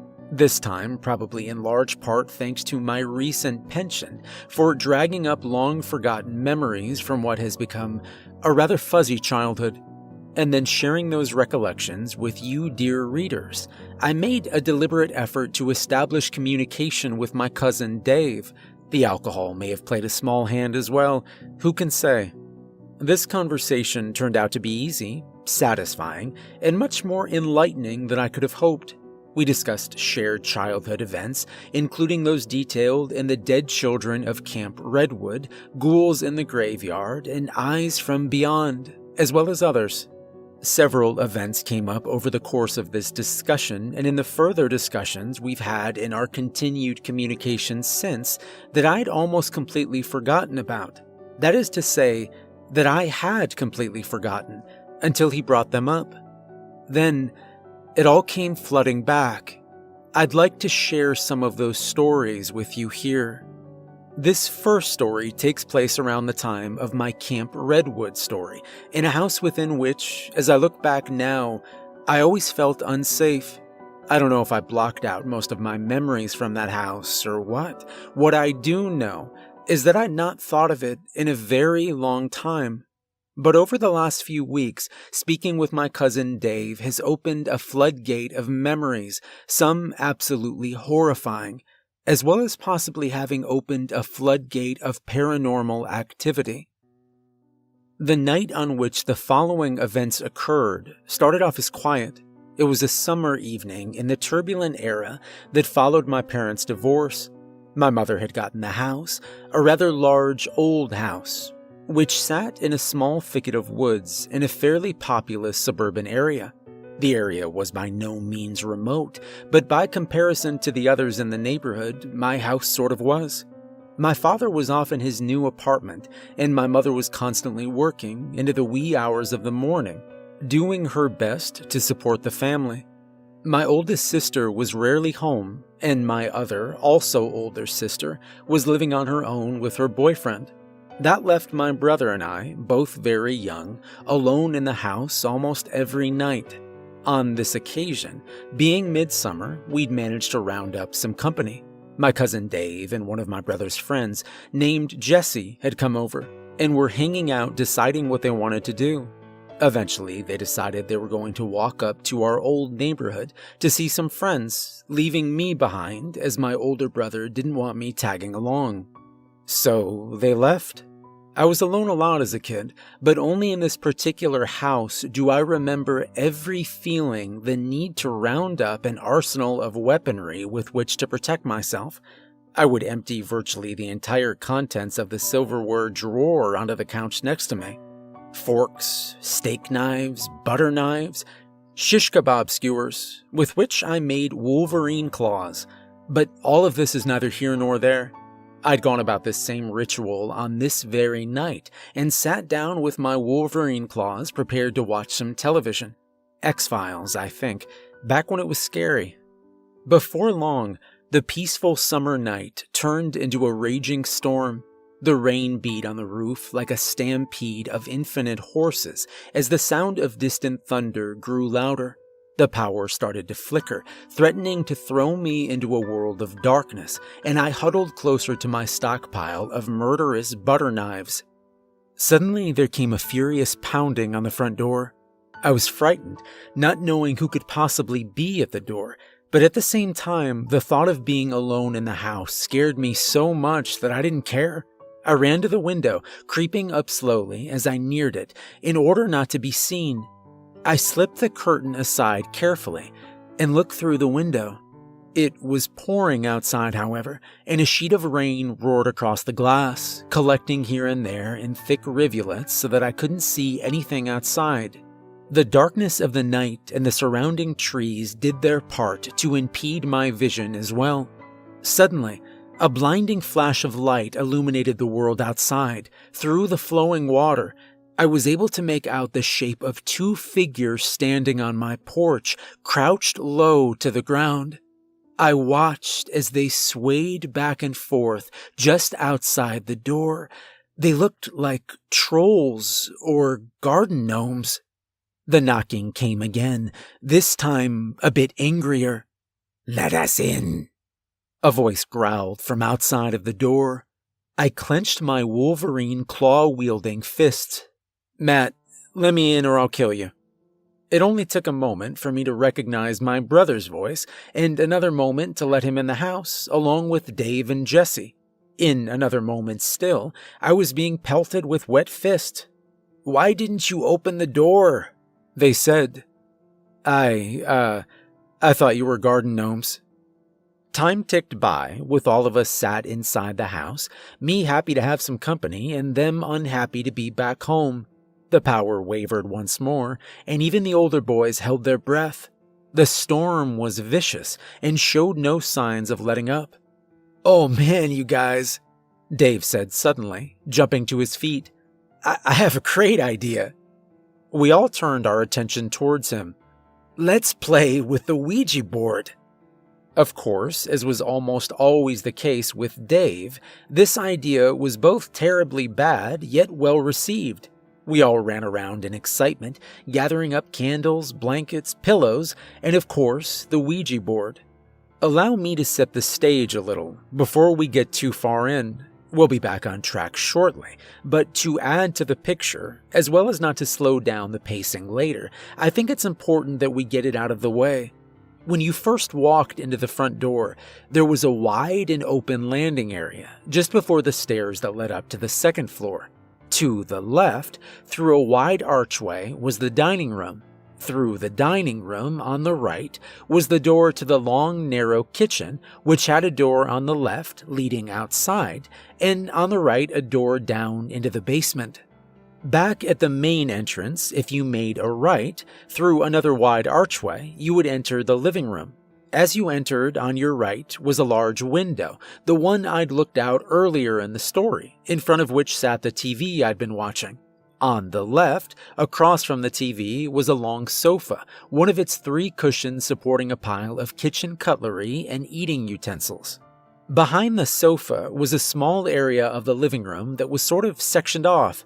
It was about 8 feet from the back of the couch to the back wall of the living room, where another large window looked out on the backyard. Also in this section, on the wall to the left, was a closet, which was where the Ouija board had been kept. It was in this little nook behind the couch, in front of the closet and below the backyard window, that we'd set up the board. We laid down a thick, comfy quilt and lined it with some pillows. Then we lit the candles around us in a crude circle before turning off the lights. With the thunder rumbling in the heavens, shaking the house upon its foundations, and the rain continuing its assault upon the roof, we began our session with the Ouija board. Due to limited finger space on the planchette, I was left out of the actual communication attempt and reduced to simply a spectator, but that was fine with me. I sat on my pillow, blanket wrapped about my shoulders, and watched as the others began their efforts to communicate with the dead. "If there are any spirits here with us tonight, we'd like to try and speak with you," said my cousin Dave, with his fingertips gently caressing the white plastic planchette. Nothing happened. At first. For several minutes, similar statements were made and various questions were asked, all of which evoked no response from the spirit board. More minutes passed, and the excitement had begun to fade as still nothing appeared to be happening. I sensed the others' enthusiasm beginning to falter and feared that the mood of the evening was about to be ruined. Suddenly, my brother's friend Jesse shouted at the top of his voice, "Speak!" At that moment, The planchette leapt into the air about 3 inches off of the board. I recall now that I could plainly see the space between the board and the plastic piece. It was clearly airborne. Dave was on my left, and my brother on my right, with both of their fingers completely visible to me. Jesse sat across from me, however, with his back to the closet door. I couldn't see his fingers, and as he had been the one to shout, I was suspicious that he might have been behind the planchette's sudden burst of activity. I kept my mouth shut, however, in an effort to sustain the atmosphere. The others had reeled back in fright in response to the sudden movement. Eventually, with an abundance of hesitance, the 3 resumed their prior position. "Is there someone here with us?" Dave asked. The board did not respond. My brother looked towards Jesse. "You try," he said. Jesse looked at him nervously, mouth agape, but without argument, he turned his face back towards the board, closing his slack jaw to swallow the lump in his throat. Is anyone here with us?" Jesse asked. I watched in awe as the planchette slowly began to move, creeping along towards the top of the board, which was in front of my brother. Near the edge of the board, just before sliding off onto the quilt, it stopped. Through the circular window embedded into the white plastic, the word "yes" could be read. My brother's head quickly snapped up and looked towards Jesse, with a dubious expression on his face, as if to say, "You'd better not be doing this." In return, Jesse shook his head. A look of fright spread across his own face, as if to say, "It's not me, I swear." Still, I had my suspicions, though the scared excitement had returned. "Keep going," Dave said to Jesse. Do you have a name?" he asked. The plastic fang again began to creep along, shuffling across the board on its felt shoes. It only moved this time in a small circle before coming to rest once more on the word "yes." Dave smirked. "Smartass," he said. "Well," Jesse began, "what is—" The planchette suddenly lurched across the board, stopping briefly on the letter U, then slid off quickly to the letter N. Finally, at a pace much swifter than it had moved in answering the previous questions, it zipped over to the letter O. There, it came to rest. We all cast nervous glances at one another before the inevitable accusations began. "Jesse, come on, man, I know you're doing this," offered my brother. I threw my hat into the ring behind him, as I did agree. Jesse shook his head. "No, man, I swear." "All I know is that it isn't me," said Dave, "so it's definitely one of you two." "How come it's only answering to Jesse?" Brandon, my brother, asked. "Come on, Dave, he's got to be doing it." Dave looked towards Jesse. I swear, it's not me, guys," Jesse said, his voice cracking. He was visibly shaken. I don't know, dude," said Dave. "Look at him. He's terrified." "I am," Jesse admitted. "I am terrified. I think we should stop." "No way," the other 3 of us agreed in unison. So, after a timidly fought uphill battle against my brother and Dave, Jesse resumed communication. "So, your name is Uno?" he asked. The planchette hurtled furiously across the board, again towards my brother, with such speed it caused him to rock backwards a bit. "No," it responded. It then began another circuit of the board, racing hurriedly, angrily, from letter to letter, once more indicating the cryptic letters U-N-O. This time, it didn't stop, however. It continued on. U-N-O, racing back and forth repeatedly. U-N-O, hissing and scraping across the board. U-N-O. Outside, the storm raged, and the sky was torn open with a ferocious roar. Jesse could take no more. "Stop it!" he screamed at the top of his lungs. And to my astonishment, the planchette stopped, coming to rest upon the O, so that through the circular window, it appeared as an eyeball, staring us down maliciously. I felt suddenly very uneasy, now afraid that Jesse was in fact not behind this activity. He was either a very good actor, or something more was going on here. The others seemed to share my apprehension. I watched Dave and my brother communicate wordlessly, both coming to the agreement that maybe this had gone far enough. At least that's what I thought they'd agreed upon. They never got the chance to express it. As everyone sat around stunned, the planchette began to move once more at its original achingly slow pace.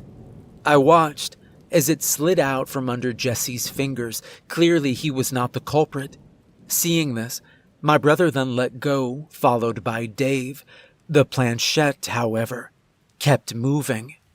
We looked on in disbelief, watching the plastic fang move along of its own accord, aided not by human hands.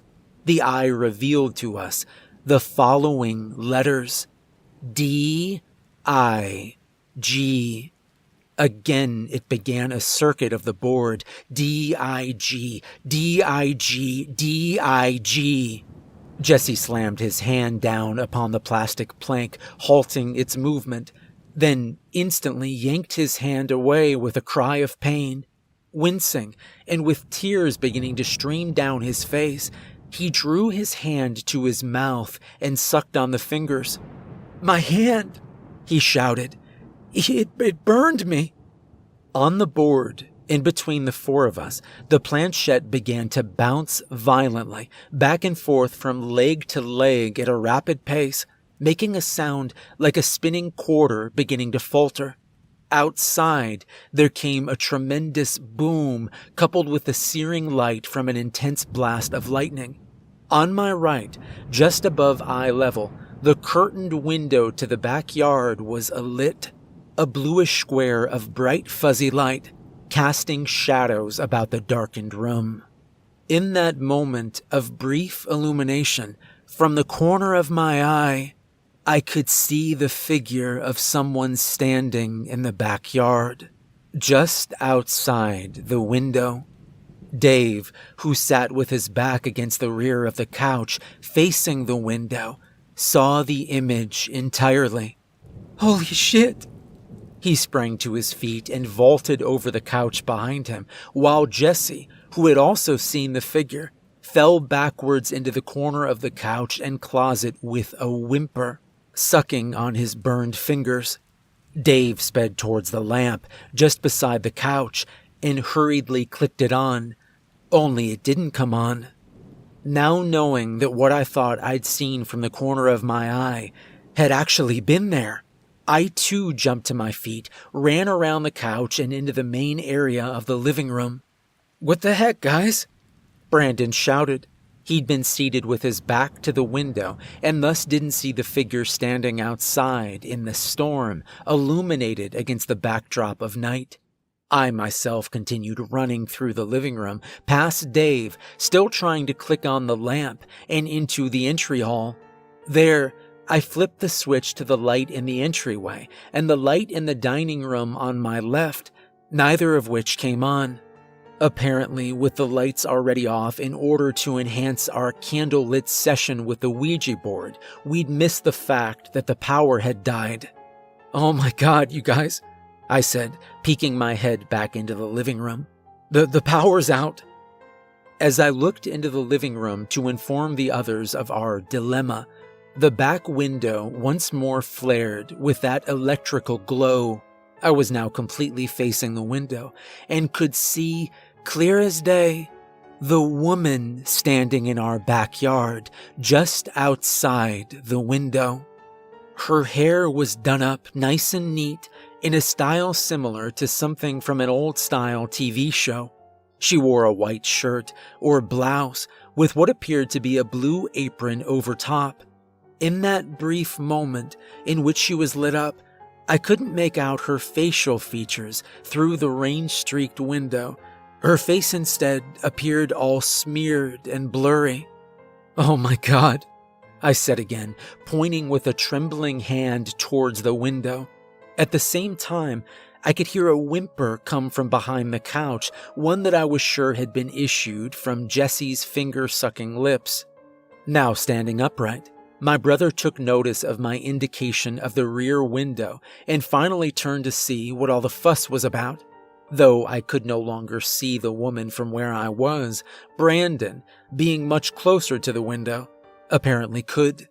For when he turned to see what it was that I was pointing at, with such a look of terror spread across my face, he immediately jumped to his right, away from the window, with a surprised shriek. "Oh crap! Oh crap!" he shouted as he tore towards me through the living room. "Who is that?" "Don't leave me!" Jesse screamed from behind the couch. "Get up, you idiot!"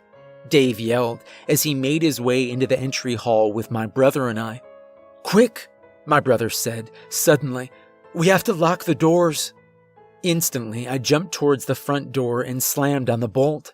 Brandon took off through the dining room and into the kitchen to lock the door out to the side yard, tripping and knocking over chairs along the way. Dave had run back into the living room to grab a couple of the candles and was shouting for Jesse to follow. He'd finally come out from behind the couch, shaking and in tears. After a few moments passed and my brother had not come back, the other three of us left the entryway and headed towards the kitchen to find him and see what was going on.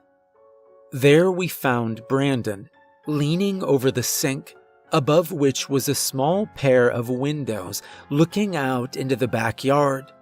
In his hand was a flashlight, turned off, which he had apparently acquired from the kitchen junk drawer. We all gathered in the long, narrow kitchen and waited silently for him to report what he saw outside. "I don't see anything out there, guys," he said after a few moments of gazing through the glass. "I know I saw her," I said. "Her?" asked Dave. "Yeah, her," replied my brother. "I saw her too." He turned and looked back out the window. "But I don't see her now." We stayed in the kitchen, huddled closely together, shadows shifting with the dancing candlelight, just waiting for something to happen, anything, for the power to come on, for my mother to come home, unlikely, not for a few more hours, or maybe for one of my sisters to pay a visit. None of those things happened. Instead, just barely audible over the rain drumming across the roof and the continuous rumble of thunder, we heard a long, drawn-out, squeaky whine like that of a rusty hinge coming from somewhere outside. It was followed shortly by a loud metallic bang. "What the heck was that?" Dave asked. "I don't know," my brother answered him. "Oh God, you guys," Jesse groaned. This isn't right. It's all wrong." "Yeah, guys, I don't like this," I said, voicing my concerns. There was a feeling of impending doom that was slowly building, gaining momentum, spreading like a disease through the air, infecting us. We all could feel it, a creeping fear stronger than that by which each and every one of us had already been seized. We weren't in the clear. Something more was about to happen. From below our feet, there arose a clatter, accompanied by another metallic boom. "Oh no," my brother said. What is it?" I asked. "The storm cellar," he replied. We had forgotten about the storm cellar, a pair of green metal doors which sat just outside and to the left of the living room window at which the woman had been standing, and led downward into the basement. On my right, standing nearly ajar, was the door that led from our kitchen down into the dank, dark cellar. Was it open? Dave asked nervously. We have to lock it, he said, without waiting for a reply. Impulsively, Dave pushed his way by me, snatched the flashlight from Brandon's hand, and headed for the basement door. No, my brother and I both yelled, knowing that in all likelihood it was already too late to secure the basement. Dave flicked on the torch, swung open the door, and aimed the beam of light into the passage, then froze, staring open-mouthed into the darkness at something down the basement stairs. My brother jumped forward, knocking Jesse to the ground, clutched Dave by the shoulders, and yanked him away from the top of the steps. The sudden action caused Dave to drop the flashlight, which came to rest at the top of the stairs. As my brother pulled Dave away, I sprang towards the door to shut it. At my feet, the dropped flashlight, still emitting its beam, pointed straight ahead into the pitch black of the cellar. I couldn't help but look. Directly ahead, the light refracted off of the steeply descending ceiling, illuminating faintly the damp wooden stairs below. At the bottom of the basement stairs, in a black puddle of trembling water, stood the woman. Water rolled off of her wet skin and soaked clothes, falling into the black puddle to cause ripples that sped away towards the puddle's edge in circles of reflected light. It was hypnotic. I watched in horror as the woman slowly leaned forward, farther and farther, until her face was little more than a foot away from the stairs. No human being could possibly lean forward at such a dramatic angle. In a twitchy and spastic motion, the woman's head lifted so that she was staring directly at me. It was now her face that caught my attention, or rather, the lack thereof. It was blank, blurry, and yet shifting as though I were still viewing it through a rainy window. The woman, still leaning forward, hovering parallel to the steps, then began to haltingly float upward towards me. The blue fabric from the apron she wore hung limp, dragging along the steps with a disquieting whisper. As she got closer, her feet, dragging behind her, thumped and scraped along with each and every step she passed. I could hear her toenails as they scratched slowly across the old, warped wood. The dripping, faceless woman crept towards me, getting closer by the second. Then, from out of the deeply shadowed cellar behind her, stepped two children, standing side by side. On the left, a boy dressed in a suit stood up staring at me, with his hands perfectly straight on his sides. Next to him was a little girl of equal height, dressed like the woman, who was now halfway up the stairs. The children's faces were grotesque, almost cartoonish. Eyes far too big for their heads bulged from their tiny sockets, while below, their mouths were stretched into impossibly wide, maniacal grins, exposing equally unlikely teeth. Their skin was a pale, frigid tint of blue. The children remained at the bottom, just outside of the shadows, while the mother continued her ascent. As the woman got closer, I vaguely remember thinking that I could faintly hear her humming a lazy tune. "Matt, what are you doing?" I heard my brother shout out on my right. Then, suddenly, there was a clatter and the flashlight went spinning away, throwing the basement and the beings that occupied it back into unseen darkness. My brother had stepped in front of me, inadvertently kicking the flashlight, in the process of taking me by the arm and pulling me away from the doorway. I recall feeling dazed, and now, as I write this, I suppose I must have been in some sort of trance. Throwing me out of the way, my brother spun back towards the door and slammed it shut. He then quickly slid the chain on the door into place, hopefully securing the basement. "What did you guys see?" Brandon asked, turning back towards Dave and I. A woman," Dave said. "And kids," I added. Dave shot a quizzical look towards me. It hit me then what I'd just seen. "Oh my God, Brandon, we have to get out of here." My brother seemed prepared to argue until with a final loud snap, the basement door popped open.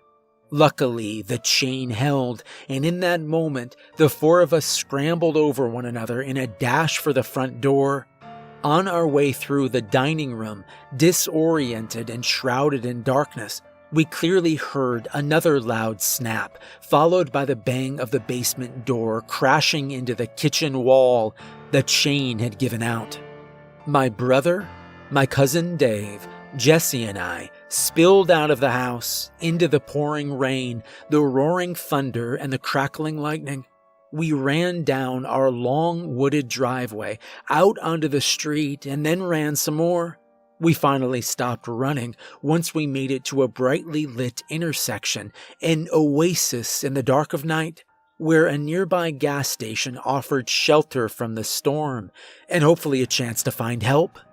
From there, we called my sister, told her we had seen someone in the house, and asked her to pick us up, which she did. She took the four of us back to her apartment, and though we argued, knowing that we'd not just been victims of a family break-in, she called the police. They checked our house out, discovered signs of a possible break-in, but no perps. The only things they found to verify our story at all was water trailing from the storm cellar doors through the basement, up the steps, and to the basement door with the busted chain. However, they also encountered our Ouija board setup, which only helped to cast further doubt upon the reality of our story in the minds of the officers. The rest of that summer ticked by slowly, my brother and I taking it one day at a time, each of us unwilling to be left alone in that house. Eventually, though, once it was apparent that there would be no further activity, we were able to get back into a normal lifestyle. Nothing else of this magnitude ever happened in that house, and for years we had no answers. Was it a ghost we'd summoned through the Ouija board that was now set loose on the world? That was our best guess, but we had no clue. Until a few years later, that is. It turns out that Jesse had known the whole time who these spirits were, where they had come from, and what they wanted. He'd seen them before, you see, many times. His whole life, in fact. Now, we didn't know it at the time, and wouldn't find out until my brother entered middle school, but Jesse and his family were thought of around town as weirdos. They were thought of as outcasts. This was due entirely to Jesse's grandfather, who had once murdered a family in cold blood. A mother and her 2 children, a boy and a girl. The bodies had never been recovered. Jesse's grandfather had been tried and sentenced to death, but apparently his punishment paled in comparison to what his family had gone through for years, constant torment from the unrestful spirits of the family slain by the grandfather's hands. Around town, it was just a story. One that the school kids told to scare each other and whispered about whenever Jesse walked down the hall. A family haunted for eternity by vengeful spirits. But when Dave and my brother first heard it and then related it to me, we knew that it was no story. I never saw Jesse again. He kept his distance from my brother after that, and they rarely spoke again, if ever. According to Dave, Jesse and his family moved away a few years after the incident, no doubt taking the spirits with them. The bodies of the slain family, however, stayed behind, where they were eventually discovered buried on the property of Jesse's old house, a house that once belonged to his grandfather. I don't know for sure, but I hope that maybe two families finally found rest that day.